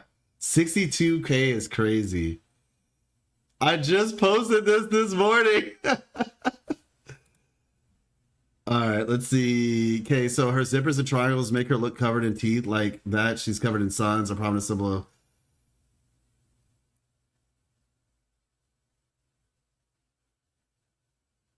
See, the problem here is... Let me tell you what the problem here is. I knew they were going to say that. I knew they were going to say this. Respectfully. Stickers on a t-shirt don't make the t-shirt like stickers on a shirt don't make the shirt. Maybe stickers isn't nice. Symbols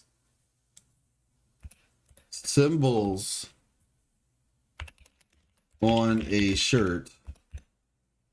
I told y'all. I literally told you all that this person was going to do this, by the way. I literally told you all this person was going to do this.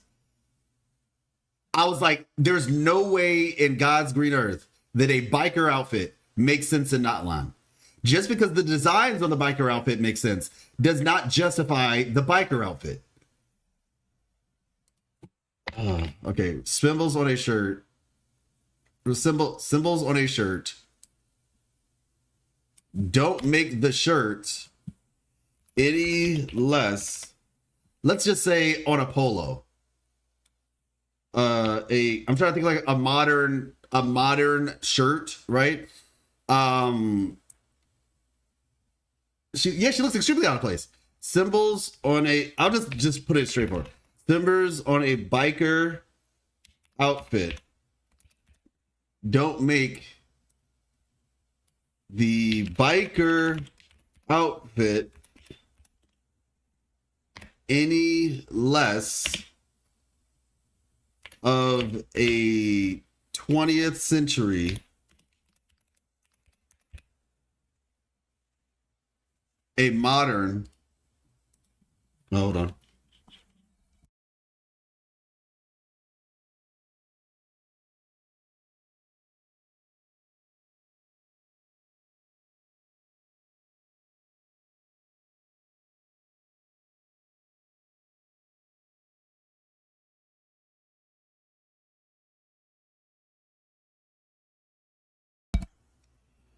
Symbols on a biker outfit don't make the biker outfit any less of a 20th century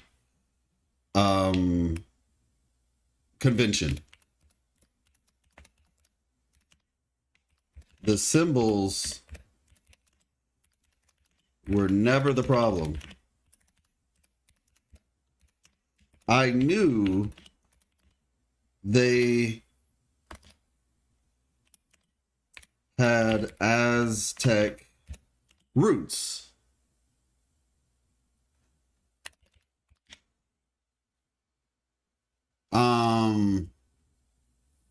Well, I don't know if Aztec might be the right word, but like I'll just say well,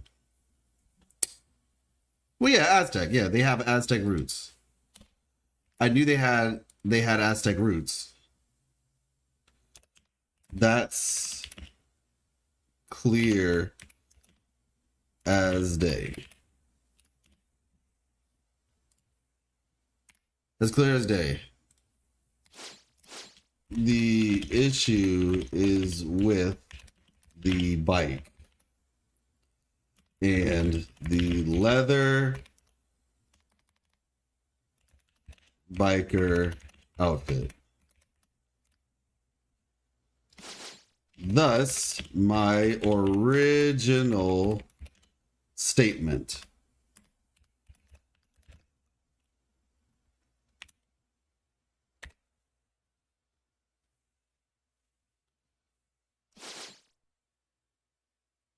Hopefully, this comes across clearly.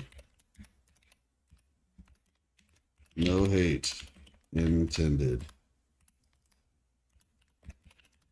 All right. Yeah, see, there's no justification. There's literally zero justification because even the developers didn't do it. It's peak. Like, oh my gosh. Y'all don't understand. How did you not miss it? It's literally in the middle. Yeah, exactly. I knew that. I'm just talking about some more than others. N-words forget since 2.0 Not Long was described as a colorful tourist attraction. You're missing the point, bro. Like, this is the point, and this is you. This is the point.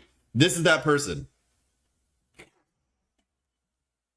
It's like not even missing the point. You're literally avoiding the point. Nobody ever said anything. No biker outfit. I didn't say that Mavwika didn't have the symbolism. The issue is with a biker outfit. Did you see Gabrielle's tassel marks on her upper back? Where would you see that, Sam? Where would I have seen that? Where's that visible? I'm interested, but where?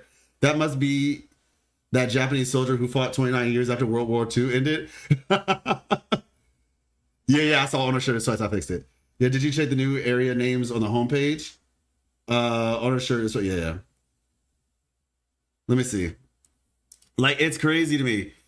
The amount of comments that I'm gonna have to go through is actually crazy. I was gonna say a lot more, but it was like I'm too high for this and just called them.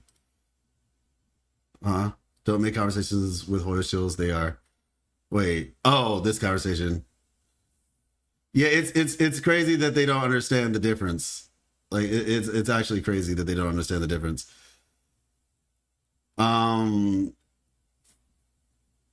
He's DPS going from 2K to 2.1K. His DPS.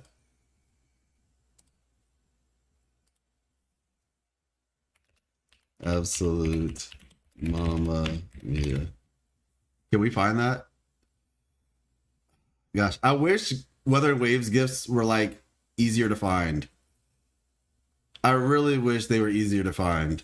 Cinema Wuthering Waves.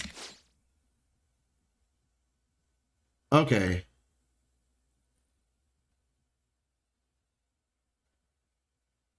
I guess this is what we're working with, right? His DPS is going from 2K to 2.1K. That's so disrespectful. What kind of God of War wears a spandex with a bike? It's insane. We watched each other latest video, 1.18 timestamps. Also calm down, bro. Dang. I'm sorry, man. Is there a chance that Augusta might be Amazonian? That would be cool. I don't know how Amazonians operate within the context of Rome. I could like it's possible, but I'm just not sure.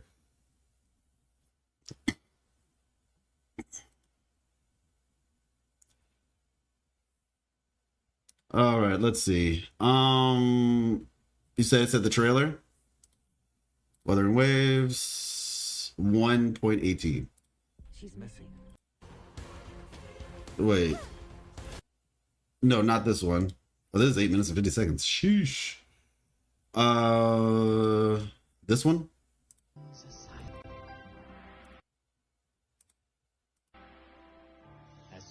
People like her a lot. Yeah, see. This is not 180 FPS, by the way. I might need to go to YouTube. Okay, there we go. Slowly, they join the crowd pilgriming toward the kingdom rising in the dark waves. Oh, yeah, I see it like goes across her back. Right here. Yeah, 1, 2, 3, 4, 5. Yeah. Yep, 5-star. You really have to zoom in. Yeah, no, I see it. I see it. You can see like 1, 2, 3, 4, 5. Yeah, she looks really cool. She looks like she might have like a transformation or something. Excuse me. Augusta. Yeah, no, I like I said, I like the fact that she looks the part. The armor. I'm a big fan of characters that have great swords as well. So I have a feeling I'm probably gonna like her a lot. Just from the great sword concept alone. Which also means since I have Chacona, and if she's a Spectral greatsword that uses Frazzle, my Chacona, I guess I'll be getting Augusta on that account. It almost feels like I should just get Chacona on both accounts. Like it almost feels like that.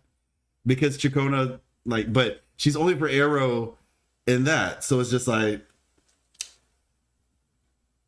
she reminds me of Athena. Oh yeah, true. Yeah, I saw the snake. But yeah, it's like, it almost feels like that. Cause like I'm getting, gosh, I gotta figure out some way to like split this up, man. Cause I'm getting Cartethyia, I'm getting Lupa, and I'm getting, well, I just got Chacona, and now it's Cartethyia and Lupa. And then on my other account, I'm getting Fleurdelys. And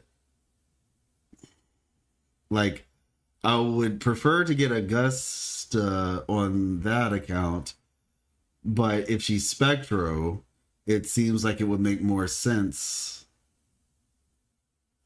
Well, actually, no. If she uses Spectral Frazzle, I have Phoebe. So I can still use Phoebe. The question, I guess, becomes who's best. But honestly, I'll just have to cope. Well, not so much cope, but I'll just manage with Phoebe. I still have Phoebe as a Frazzle applicator. So I should be fine then. I should actually be very fine. That works. Yeah, this is looking good. It's looking really good, actually. Let me exit out of this one. Go from here. Bam. And I'll have to come back to that. Okay. Let's actually get in the game. I might need you all's help because to remember what the codes are. Let's see. Oh, hold on.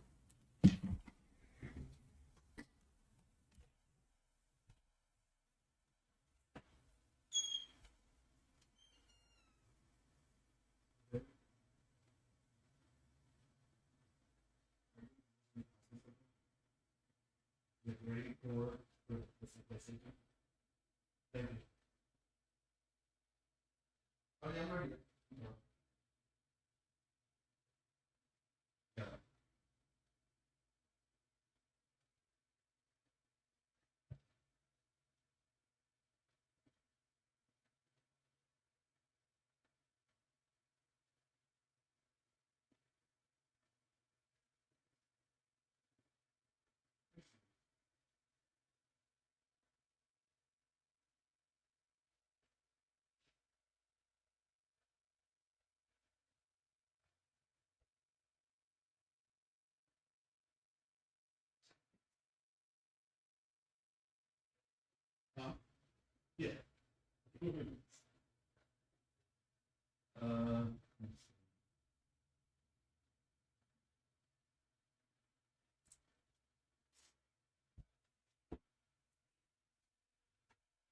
There we go.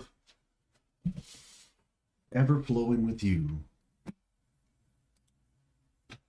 I wonder if Septimont will help overthrow the order. So, Abby, I kind of had a thought that was similar to that. Where I was just like, we're coming to Septimont in a way to kind of like amass an army in a way. Like, that would help us to fight back against the order.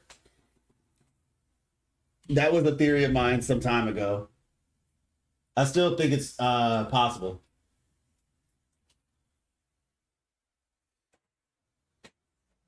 Like, we get some help from the Griffin, and the Griffin was just like, all right, yeah, let's take down the order. She's giving a Yandere vibe. We haven't even heard her speak yet, Lorraine. I'm going to say we haven't even heard her speak.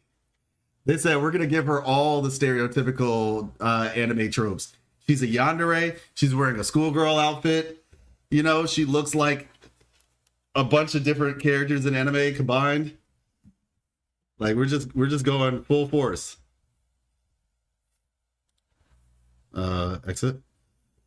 Actually, that was strange. I didn't hear any. Okay. Let's try that again. Y'all really, both of you all think it's Yandere vibes? That's crazy. Showers of Glory, Flames of Heart, and Agon. That's interesting. What is it? That's an interesting name. Agon. Might need to look into that. Hey, I mean, I'm open to it. Right? Like, I think yanderes are cute, personally. Like, oh wait, no. Is it tsundere? Wait. What's a yandere again?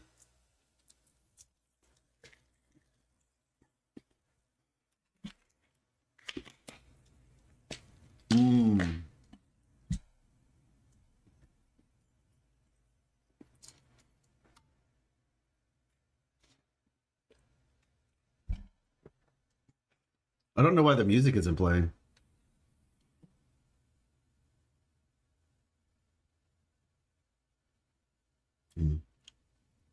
Augusta's voice the same accent as that of the invisible masked lady in Raguna. Interesting. Loves and wants to kill you at the same time.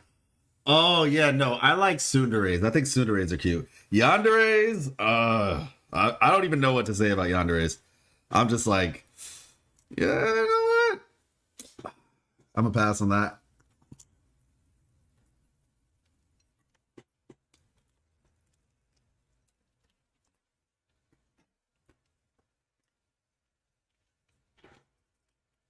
Am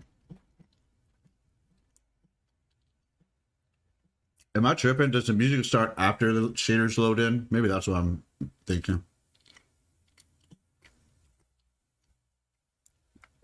Tsunderes for the win? Exactly. Yeah, yandere means obsessed.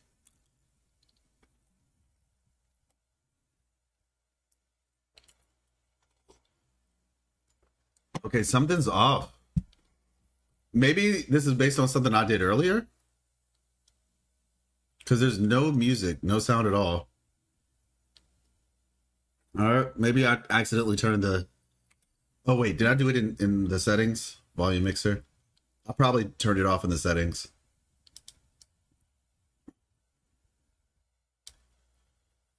Okay, no. Okay, settings. Oh, there it is. There we go.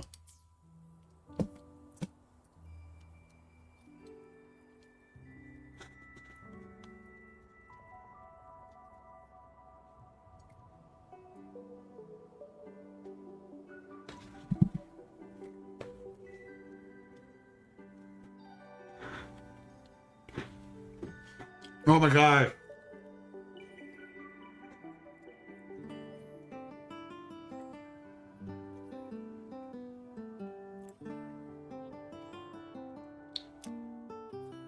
Explore me to see that bit before we all forget it. Oh my gosh.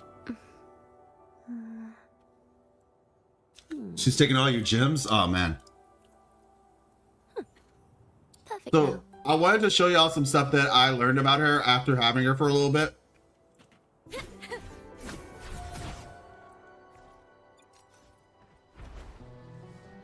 This is just in case you all did not know, because I didn't know this when I first got her. Now I do.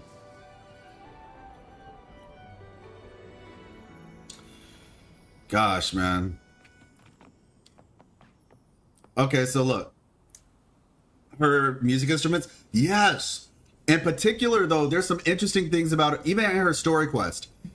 The song that was playing when her story quest starts is actually the Nimbus Chorale from the Forbidden Archive story quest.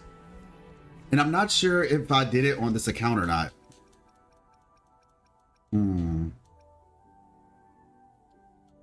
Let me see.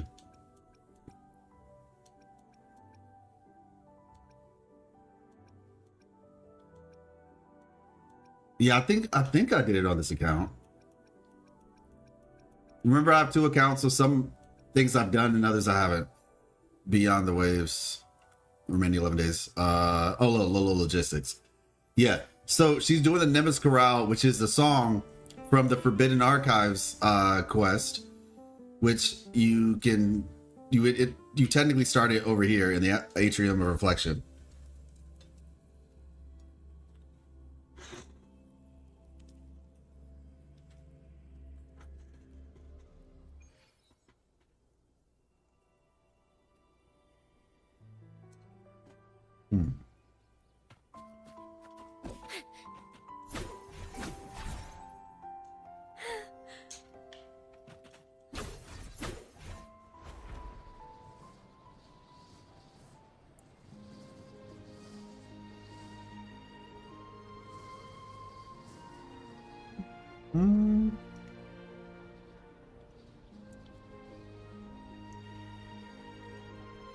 Yep. Like where you go into here, basically. And then the quest ends right here. Oh, wait, did I not pick it up? A beautiful handwritten note. Verse 9, chapter 9 of Tennis reminds us, seek out the truth for all that is good, and the Citadel shall grant unto you all that is beautiful, and the Citadel shall embrace. Strange, this beautiful song belongs to you. Have a good time at the carnival. Okay, so this is where the quest ends, just as a reminder. All right, now watch this. Ta-da! A grand overture.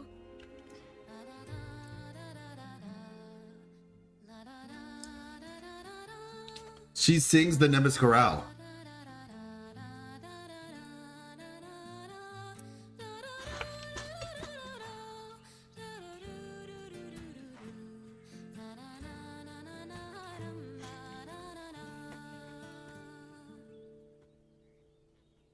Mm-hmm.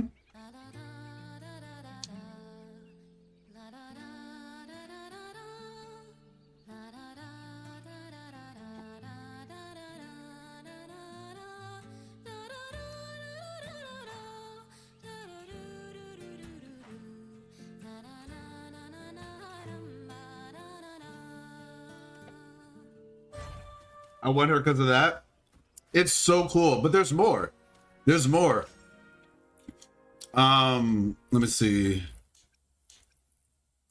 Let me see. Harbor. Let me see. What is this? Okay.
With her, I'd be fuming still, Cartethyia. Ah, true.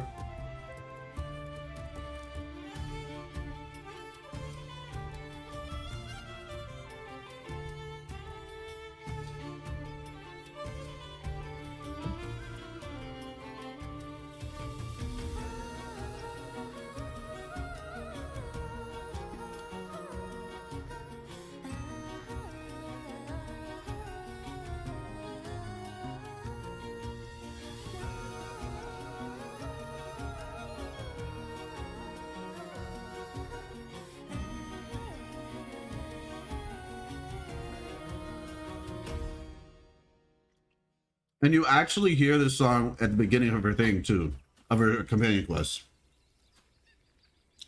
There's a unique interaction. I didn't know about that. Is there?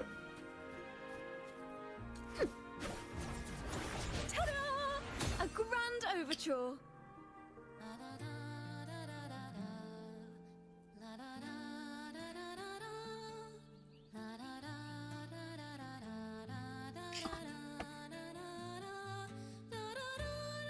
And it makes sense because of the fact, if you did her companion quest, right? Her event quest. This isn't a huge spoiler, but I'll just say this. In her companion quest, she has access to excuse me, to previously forbidden music. Or just general, she has access to forbidden music. Wait, is she creating this around the animals? Yo, look at this. She's giving music notes to the animals. Oh, shoot. Because that's what she does. Like whenever there's a thing around, that happens. But she can do that for the animals too. That's actually interesting. Wow. Can you try with other animals? Well, okay, got you. Well, I mean, those are echoes, so unfortunately, that's not going to happen with them.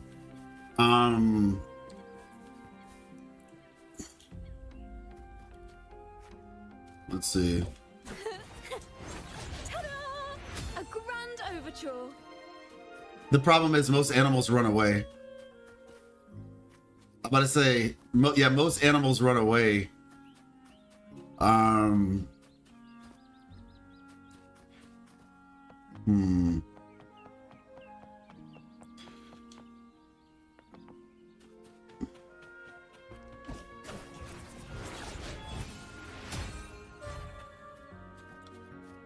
Okay, these animals, that animal doesn't seem to have it. But that's okay that animal doesn't seem to have it, because I think what I'm trying to figure out is if I go to a team that Chakota is not, let's see, team. Deploy. It's gone. You see? So it's a unique effect that Chakona has. It's unique to Chakona. Because now that she's gone, you don't see that. That's actually really cool.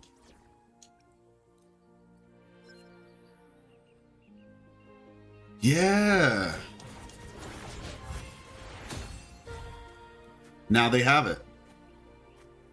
Try with dogs. Oh, like in the city or something like that? Okay. That actually might be a good idea. Like places where they don't run away. But yeah, so let me show you this too though. Overture.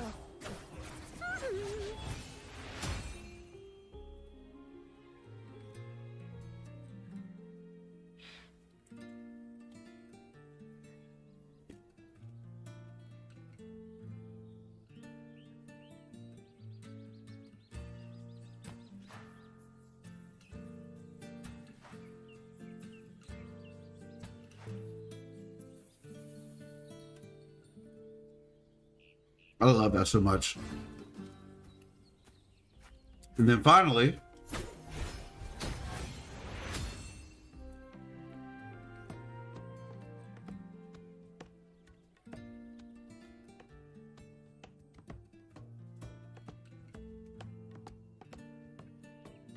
oh, you want to see where this is? I'm sorry.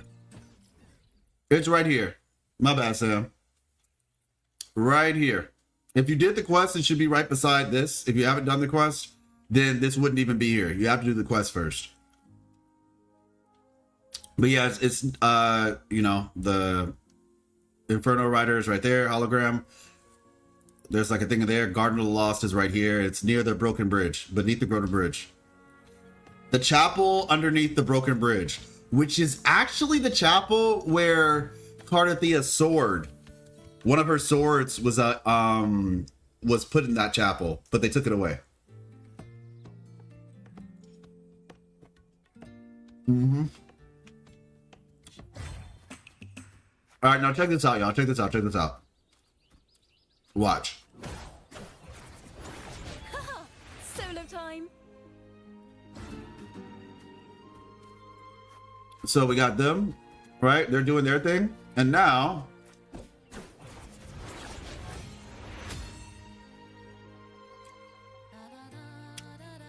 you got the whole band here.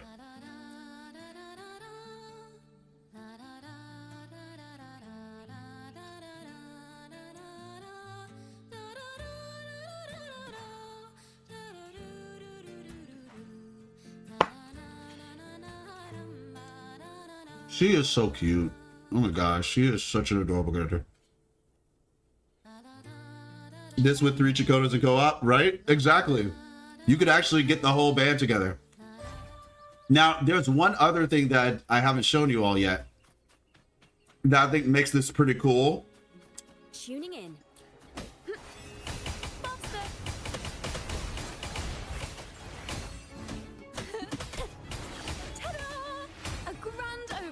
I'm about to say, it's really hard to sync a co-op though. Yeah. A grand overture. Okay, so check this out. Check this out. Okay. Oh, let me get that. Mind the tempo. I think this is perfect, personally. Now presenting a poem of finale.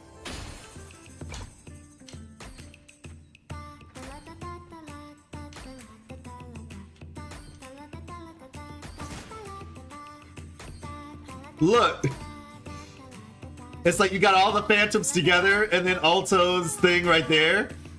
I just think that's perfect. Here, in the nick of time. It just makes the most sense, I'll just say.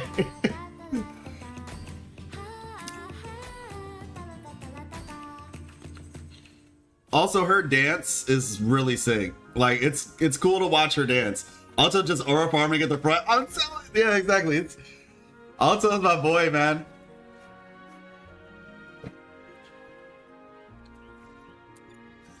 Like, you all have no idea how much I just want to do this. Wait, where is it? Oh yeah, like just to get her weight bands.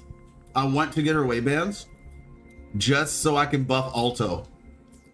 But it's not worth it. It's not worth it right now. Besides, truth be told, it's fine. Like, her weapon is also his best in slot. Are you joking? Are you serious? Is her weapon his best in slot for real? You won't regret choosing Alto's service. Her S2 was good? Yeah, no. I hadn't even... But he doesn't inflict arrow erosion. I'm just joking. I was about to say, like, he doesn't inflict arrow erosion in his scale. And last I checked, this doesn't give you that. Inflicting arrow erosion upon enemies increases the arrow damage. Yeah, but he doesn't actually apply arrow erosion. But yeah. I mean, it's still more crit rate, but I think his best weapon is actually Carlotta's weapon. Arrow reduction is huge. Yeah, but it's also, I think you get 60% arrow damage as well. But yeah, I think his best weapon is Carlotta's weapon. Excuse me. Which is, what does this thing do again? I know it's crit damage, right? Yeah. Increases attack by this much every intro or ultimate is cast. Every time that's cast, skill damage is increased by 48%.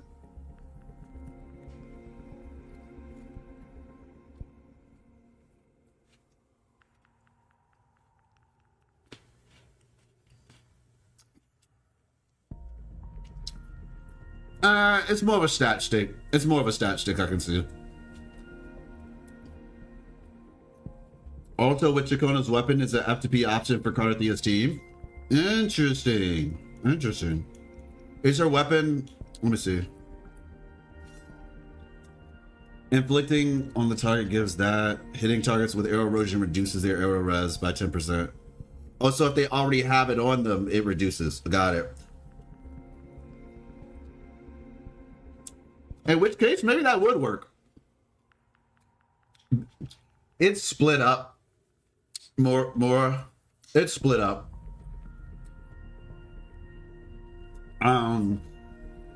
Like he does a lot of basic attacks. I mean, I would say it's mainly basics, yes. But like his skill, like the arrow damage darts, they do a decent amount of damage. So you do a lot of basics, but that does a lot too. So it's really hard to say he only has one main You won't regret choosing Alto's service. one main way of doing damage. It's kind of hard to put him in that category. I think it's just because I think I talked to Bedex about this one time too, and I think he was saying similar to Havoc Rover. Yeah, but Havoc Rover, I think you can benefit from heavies. Or it's just weird. It's weird. I think Havoc Rover leans further into basics than Alto does, though, because the thing is, Alto's basics don't do that much damage. But like these, look, like these are hitting in the thousands, whereas these are like 200, 300. It's like it varies, is my point. So I think his skill does probably equals out. So deciding which one you want to buff more is kind of up to you in a way. I guess you could say basics are the safe option, but like if you like instead of like not having to worry about making sure he gets all the his forte procs or whatever to go into that mode, into this mode. Hold on. Well, I don't even have to do that. Actually, I can just do 4 attacks. Damn. Yeah, to go into this mode and then have the things shoot out. They do, like I said, they do solid damage for what he does. So it's really, you can go a lot of directions and you probably won't be wrong. That's why I said I'm just rocking this team. So that means that Cartethyia is using a totally different set. That translates to me as just farm. I mean, that's why Benix was saying just farm the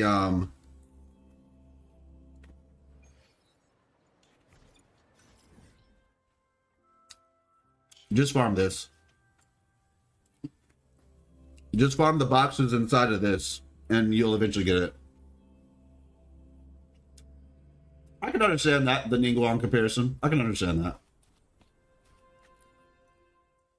You're right, sword mats. I need to do sword mats, actually.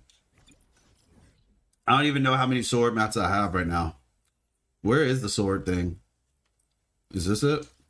Nope. Is this it? Yeah. I gotta check how many of these I have. Because I have Brent on this account, I know. Dude, I almost forgot to farm sword mats. Let me see. Also, I need to do the redemption code. Alright.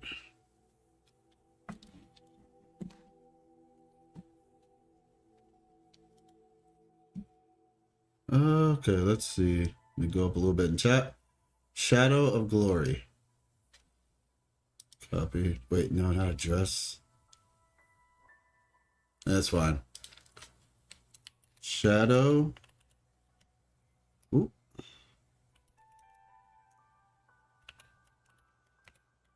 Glory.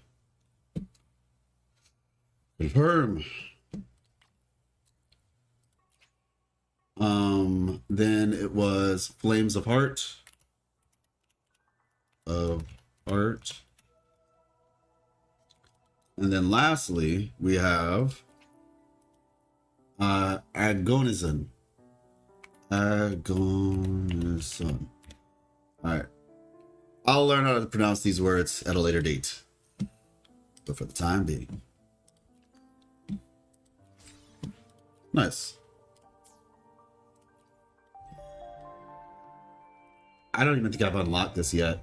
I haven't even unlocked this yet. I gotta remember to do this later. Okay.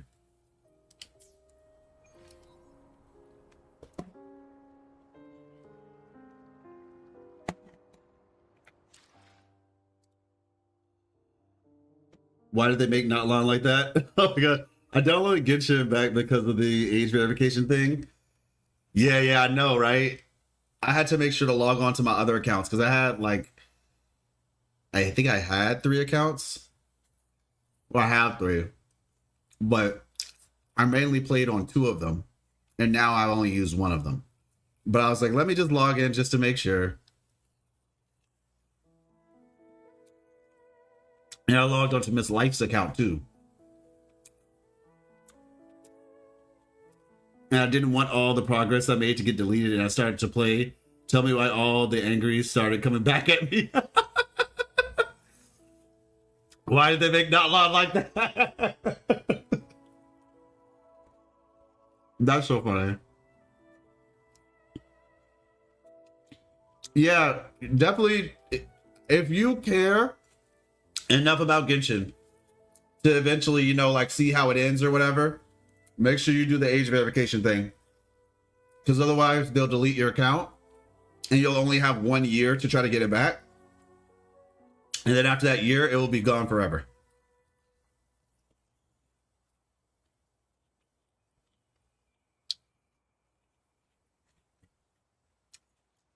They're gonna be like, haha, see, we got y'all.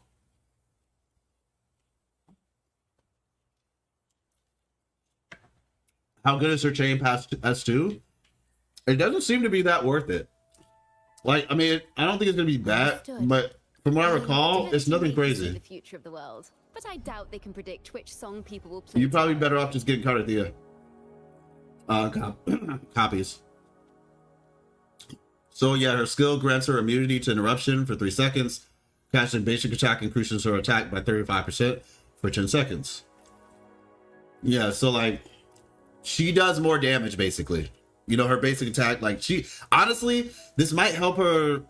Is her ultimate considered basic attack damage? Let me see.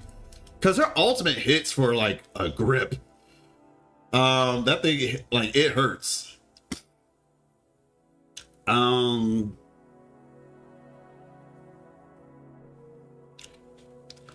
What is it considered? Improvise symphonic poem together, dealing arrow damage once. Skill damage? Let me see. When in recital, sound waves will periodically radiate around Chacona.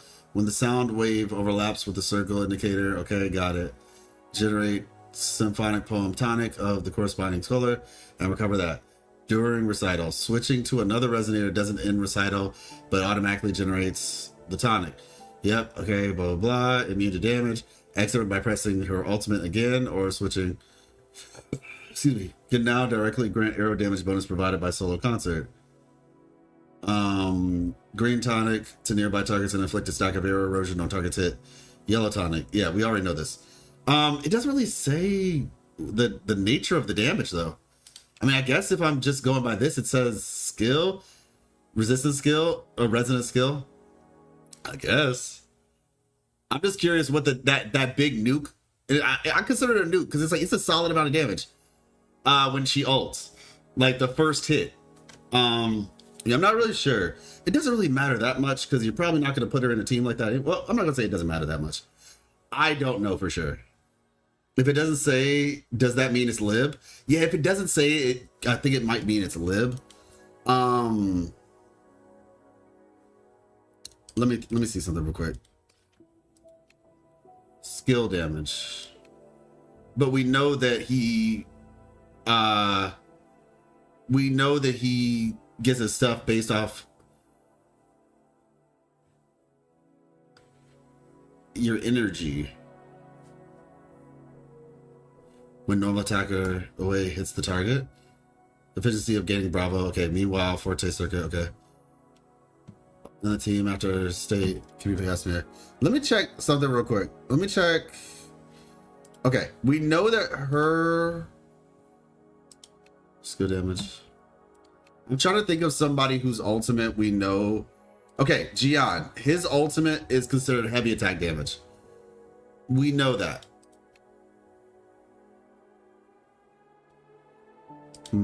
But his is weird. The way it looks. Gosh.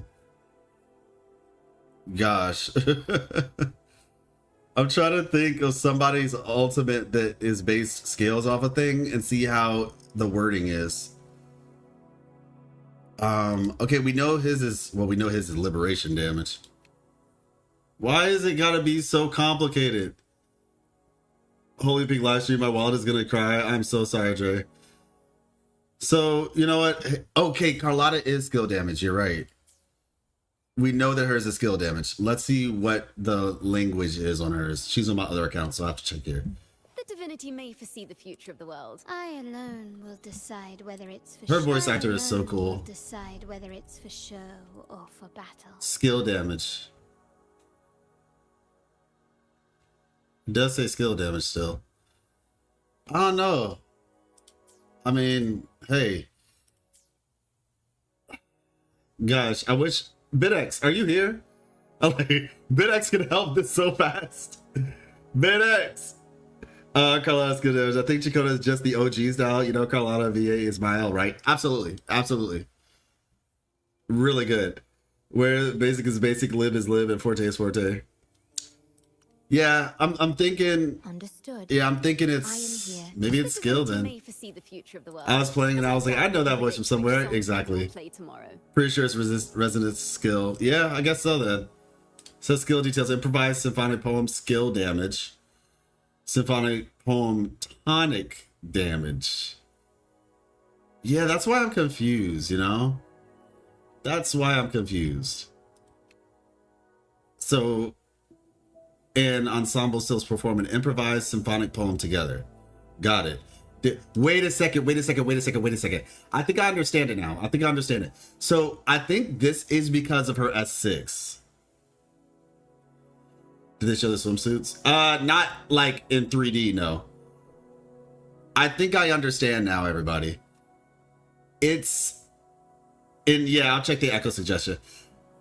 This improvised symphonic poem skill damage, I think this is because with her S6, those things do damage. Like your the little clones that you put on the field, that radiation thing, originally what it's meant for is for the purpose of just showing you like that they're active or whatever. But when you get her S6, those actually do damage as well. Not just like the thing that's her ultimate. So maybe that's what it means, improvised symphonic poem skill damage. Improvised symphonic poem. Yeah, they perform that together, dealing arrow damage once near the targets and enter recital. Symphonic poem tonic damage. Press the green or yellow button to generate symphonic poem tonic of the corresponding color. Oh wait, no. The tonic is the resonance thing. And then the original attack is this. Okay, so yeah, maybe it's skill damage. I know that was confusing. I was a bit confused, so thank you for your patience. But it seems like the first hit is this improvised symphonic poem. So yeah, I guess that is skill damage. There we go. With that being said, that means that this is just based on her basic attacks. So that's just her normal attacks then. She gets some immunity. So the first one doesn't really... She does more damage normally, not so much with her ultimate. I do know... I think this one busts her ultimate. The range of her ultimate is reduced. Wait. Around the state range of her ultimate is reduced by 30%. Oh, my bad. That's not her ultimate being... So you gain 40% resonance liberation damage bonus?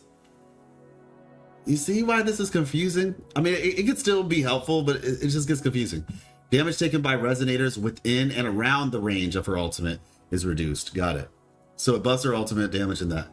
And the language, like for XY, it says something to the effect of this is the considered. Yeah, that's why I was like, I feel like if it doesn't say that explicitly, and I think that's what TJD was saying too. If it doesn't say explicitly, it probably just means it's normal resonance liberation damage. And I think that's what hers is, personally. But yeah. Anyway, the second one, during her ultimate, Res's Liberation, Singer's Triple Cadenza, Resonators in the team gain 40% arrow damage bonus. So this is like, it'll help Cartethyia basically. Resonant skill gains one more charge. So yeah, her S3 basically allows her to use her skill, like the little dash, you get another one. Ignoring 45% of the target's defense when dealing damage with heavy attack. Chicona ignores 45% of the target's defense when dealing ultimate. So yeah, this buffs her heavy attack and her ultimate. This is more damage to her ultimate. When in solo concert, Chicona or the ensemble Sylph deals arrow damage equal to 220% of their attack to nearby targets considered Resonance Liberation damage. Yeah. So yeah, I think it's pretty safe to say it's just Resonance Liberation damage. But yeah, so basically after S2, like you get an extra charge of her skill, which isn't really like that appealing. Like it's cool, it's fun, but not enough for me to think, yeah, that's not that much. She gets some more damage, which is nice. Like it's nice, you know, more heavy attack in her ultimate. This is ultimate, and then she also kind of has a supportive role where she helps your teammates not lose as much health. And then when in solo concert, she does like a huge nuke when she uses her ultimate. So yeah, like they're cool sequences, but they're not like I said, I would just get Chicona. Go S2 and then get Cartethyia.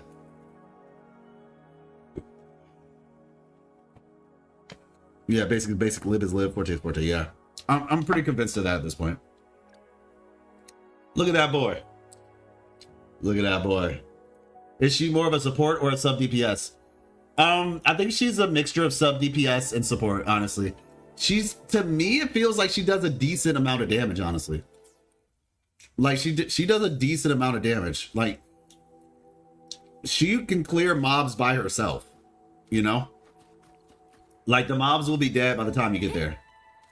There's been many times, I mean, you'll probably see it right now when I go in here. There's been many times where things just die. Before I even switch into Alto. So take that for what you will, but I feel like she's got a decent amount of DPS. Don't miss out on her weapon though. Oh, gotcha. Yeah. Yeah, her weapon's gonna help to Cartethyia out. Astral modulation. There we go. Thanks for watching.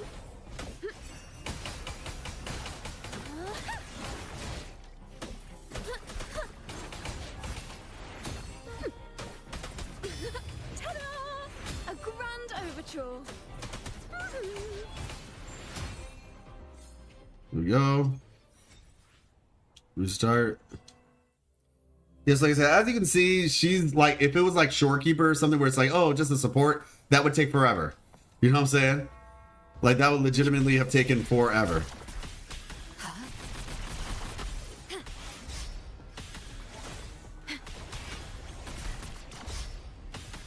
There we go. Oh, dang, I should have done this first. There we go. Thanks for watching.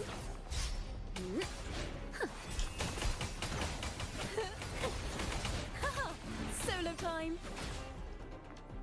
A perfect chord. Let the show begin. Boom. And they're dead. You see, like, and then she just stunts on them. Because her ultimate does a solid amount of damage.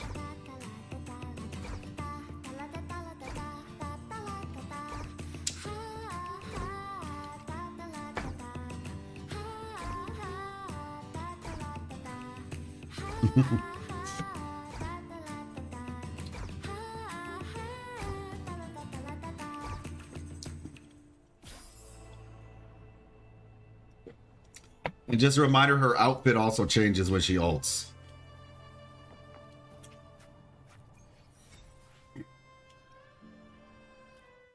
So there's also that detail.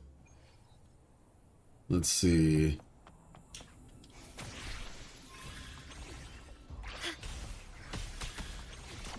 Loading. So yeah, by the time she's doing her normal attacks and all that, and then she ults, The fight is the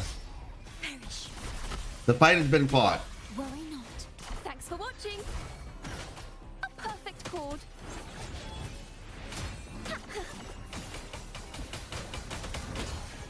Count me in. Mind if I borrow this? Now, fortunately for like Ulto, right? You in the nick of time. He doesn't actually need her to ult for him to get the benefit. Because this thing on around him, right? All you need is to have a clone on the field. A clone on the field, he's good. Her ultimate is really just for like applying the arrow erosion and the nuke. Like it's good for damage. But in terms of like buffing Ulto, he just needs to have one of these on the field. That is all. One of these on the field and he's good. There we go. Go. Perfect. Dakota and Cartethyia, silly team, Fleurdelys, the only one serious. Yeah, that's true. I'll let you have Shorekeeper.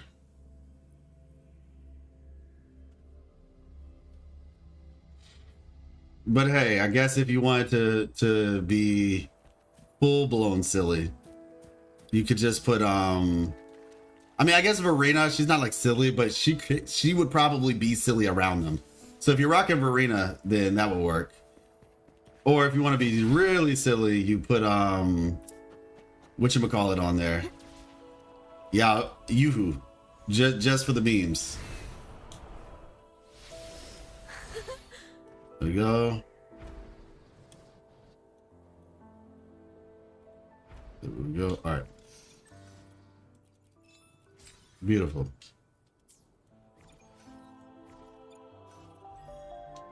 And here we go.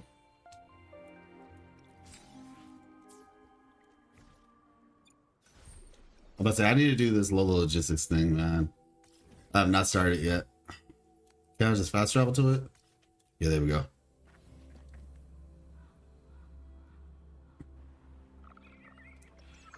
Let's see. Watch the ad? Sure. Loudspeaker of the vehicle is playing an advertisement with funny music.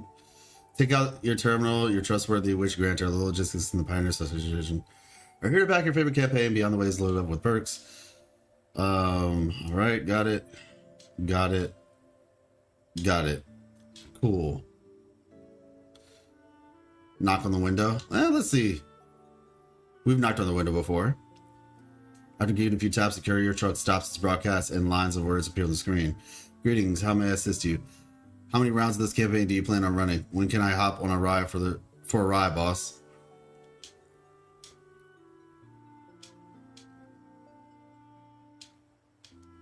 Beep, thank you for choosing Lola Logistics. We promise you we deliver. Further assistance, press 1 to access the campaign. 2 if you wish to speak to a representative.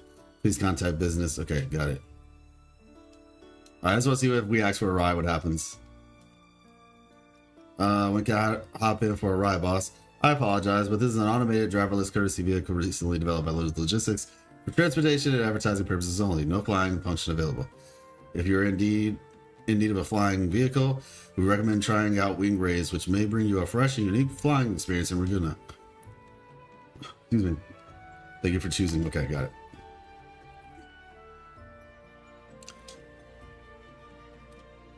Examine the vehicle. Alright, that's literally what we just looked at. Alright, cool.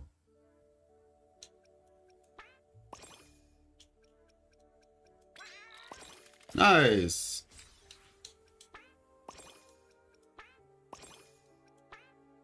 Oh wow, I'm actually surprised. I thought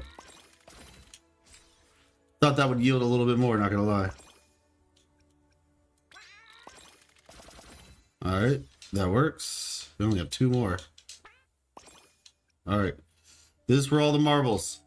One of these 2 is gonna finish it off. Let's try this one. Wow, that's actually crazy. Best of it in the game. I mean, I like it. It's simple and straightforward. Let me see. Yeah, so we'll come back after that. All right.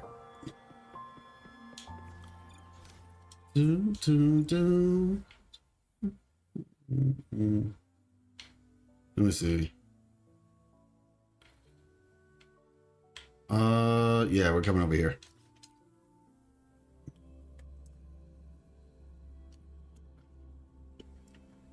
All right, like I said, after this, we're gonna hop on to Marvel Rivals.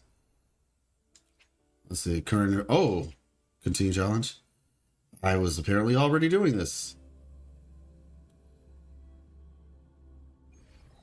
Yep. All right. Cool. Loading. I started and never finished. Well, not so much never, but like I was.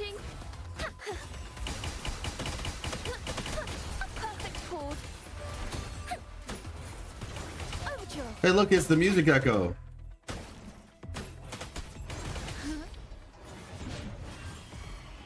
Now presenting There we go. poem of finale. Count me in. Hey, over here. Lost in the mist of time.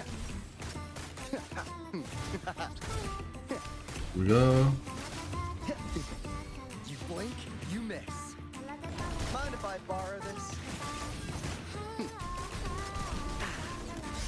Cutting it close. How's that for a magic trick?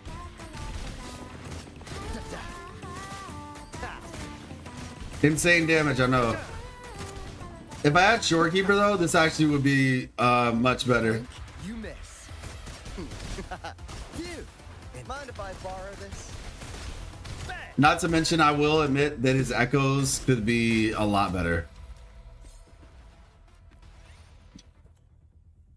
Hold on real quick. Yeah, the arrow set has been like the hardest for me to farm for. Like ever since I got in the game. Like other sets, I usually find a decent set soon. The arrow set has not been so kind.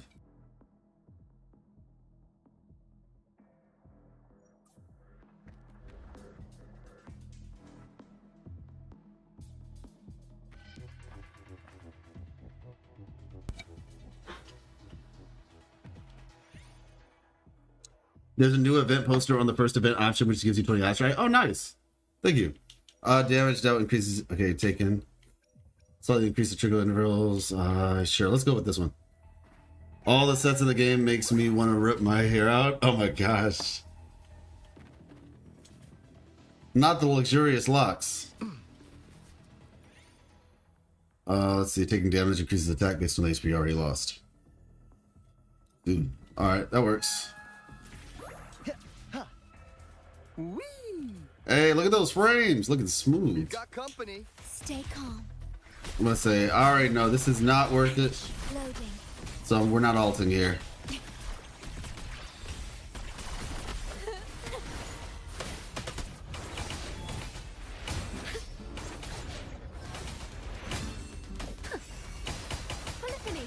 There we go. Solo time. For use the Havoc set. Honestly, yeah, the Havoc set wasn't that easy either. But I don't know, the arrow one just felt worse. Because my Camellia, eventually I did get some decent ones on her, but it took some time. The pitch is lowered. Count me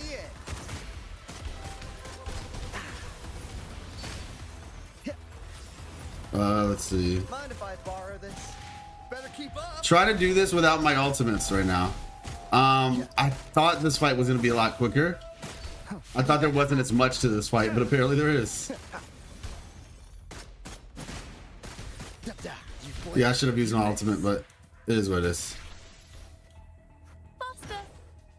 There we go.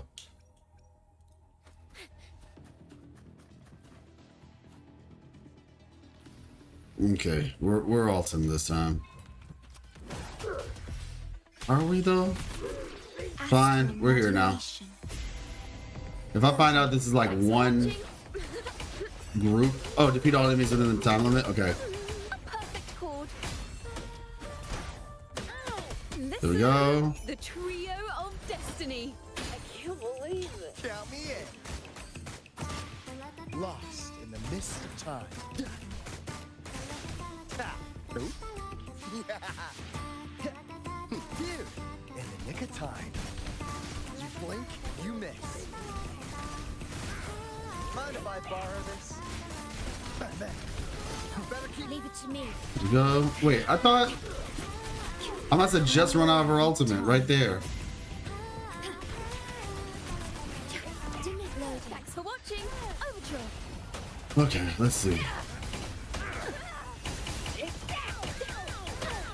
Now presenting. That should be good. Poem of finale. Count me in. Let the bullets fly. Mind if I borrow this? You blink, you miss. I'll burn you down. There we go. From the heart. This is definitely on the lower end of damage. Oh my gosh. Okay. Thanks for watching. Am I about to not no shot? Okay, please. Show begin. Challenge failed. Oh my gosh. Yeah. My ultimate damage is so low. I was hoping with the buffs it would help, you know? Like I was hoping that the buffs would help. I should have spent less time on Alto and more time switching to get Chikota's ultimate. Alright, well, we're here now. Okay, there we go. Do that one. Basic attack speed. When in lucid dream status, every 1% crit rate that exceeds 100%. Oh, okay, got it.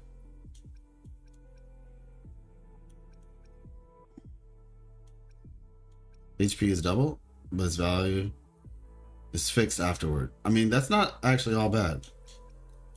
Okay, got it.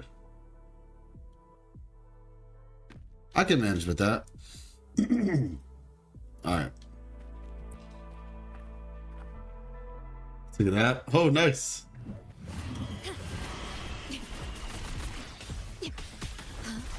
Oh, okay.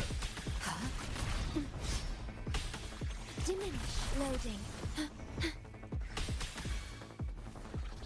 Thanks for watching. Faster. Ta-da! A grand overture. Alright, nice. Polyphony.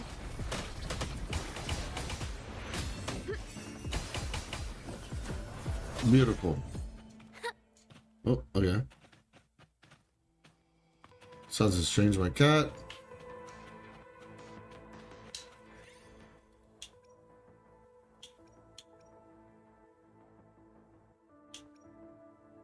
When this casting intro increases. Okay, got it.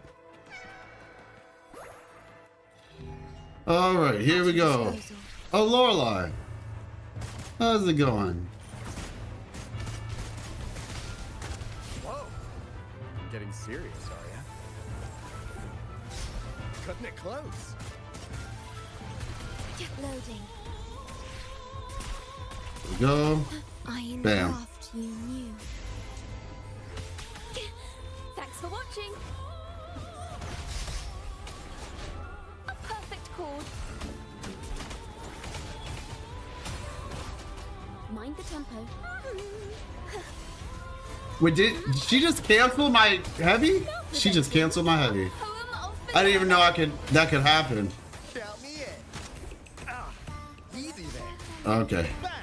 Pleasure doing business. How's that for a magic trick? Yo, how did I get hit by that?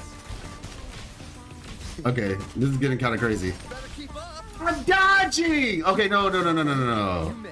Bro, what is going on right now? I'm honestly a little bit perplexed. Loading. Astral modulation. All right. Thanks for watching.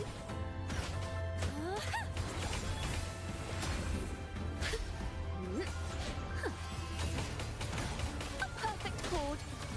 Listen. Here we go. The trio of destiny. Count me in. Mind if I borrow this? All right, there we go.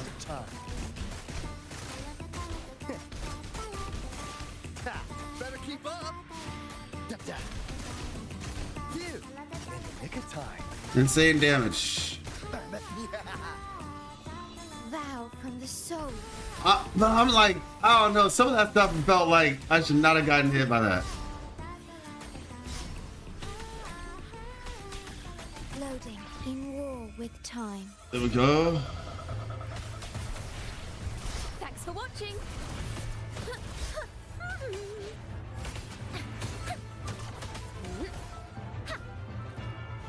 Ta-da! A grand overture. There we go. All right. Let the show begin. Count me in. Cutting it close. Mind if I borrow this? Just a scratch. Bam! Pleasure doing business. Whoa. Getting serious, are Yeah. Running out of this. Leave it to me.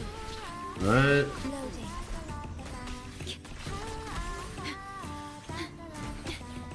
Ouch. Pain. Worry not. Astral modulation. All right.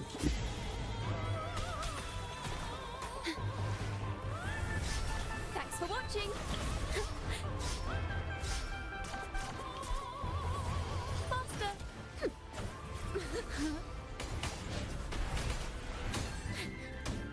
Yeah, some characters is just like it feels harder, I think, Listen. because of the fact. Trio of destiny.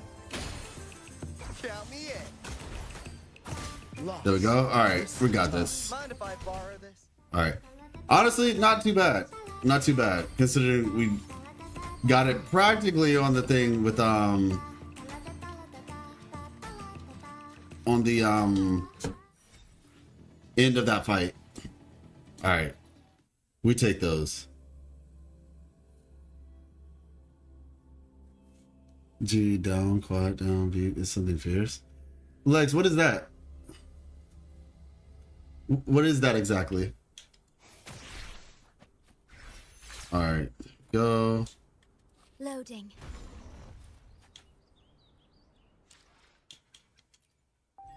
And I'll show you my build real quick.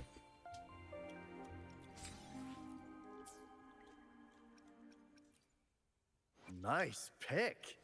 You won't regret. So yeah, choosing static one. miss 73 over 210. So his crit damage is, yeah, it's pretty lacking, to say the least. It's pretty lacking. I would have preferred it to be like in the 240 range at least, like with that crit rate. So it's just these pieces, yeah, they not the best. Like I said, this one has no crit damage on it.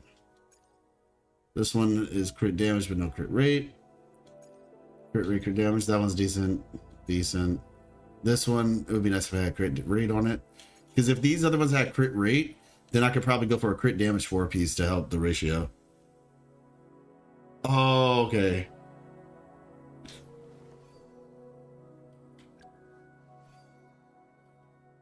Now her 68.6 over 263. So actually she's got a decent build. Just all things considered. She has a really decent build. Okay. Let me see something real quick. I'm looking for.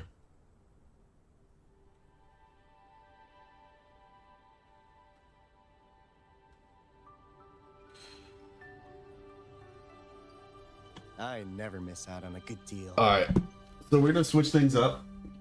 Ooh. We're gonna switch things up. Like I said, Ultron came out today on my rivals. So we're gonna check that out. On the weekends, I normally do rivals, and then on the weekdays, I do like Wuthering Waves and or whatever game we're playing, like Expedition 33. So we are going to check out Ultron. I had early access, so I was able to play him a little bit, but now he's on the live server. So we are going to be checking that out. Let's see, I should quit the game, log in. Let's say, Bidix, are you here right now? Let's say, I don't know, Bidix might be. But to be set up with Ultron, that's the hope. That's the hope, you know, got to get those squishies. Shout out to Ratchet and Clank. But yeah. Gotta get gotta show him who's boss, you know. Let's see, there we go. And there we go. All right, let me switch the title and everything over.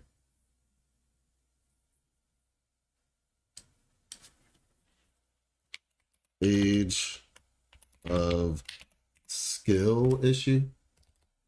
Yeah, that sounds fun. Age of skill issue.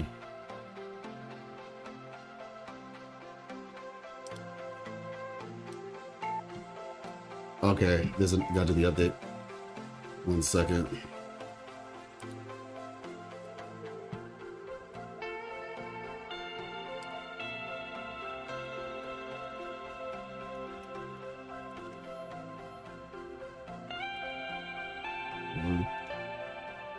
So, everybody, if you are on YouTube, I am going to be turning the YouTube stream off because for this game, we don't normally do this game on this channel. So if you do want to check it out, you can check out the stream basically on Twitch. If you are still trying to hang out and see some of the gameplay. Let me see.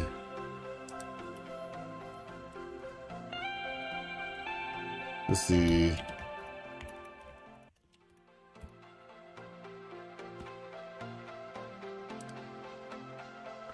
Okay, got you.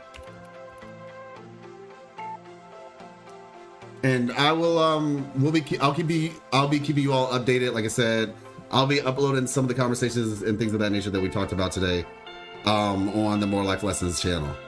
And that'll be the, you know, the cadence essentially.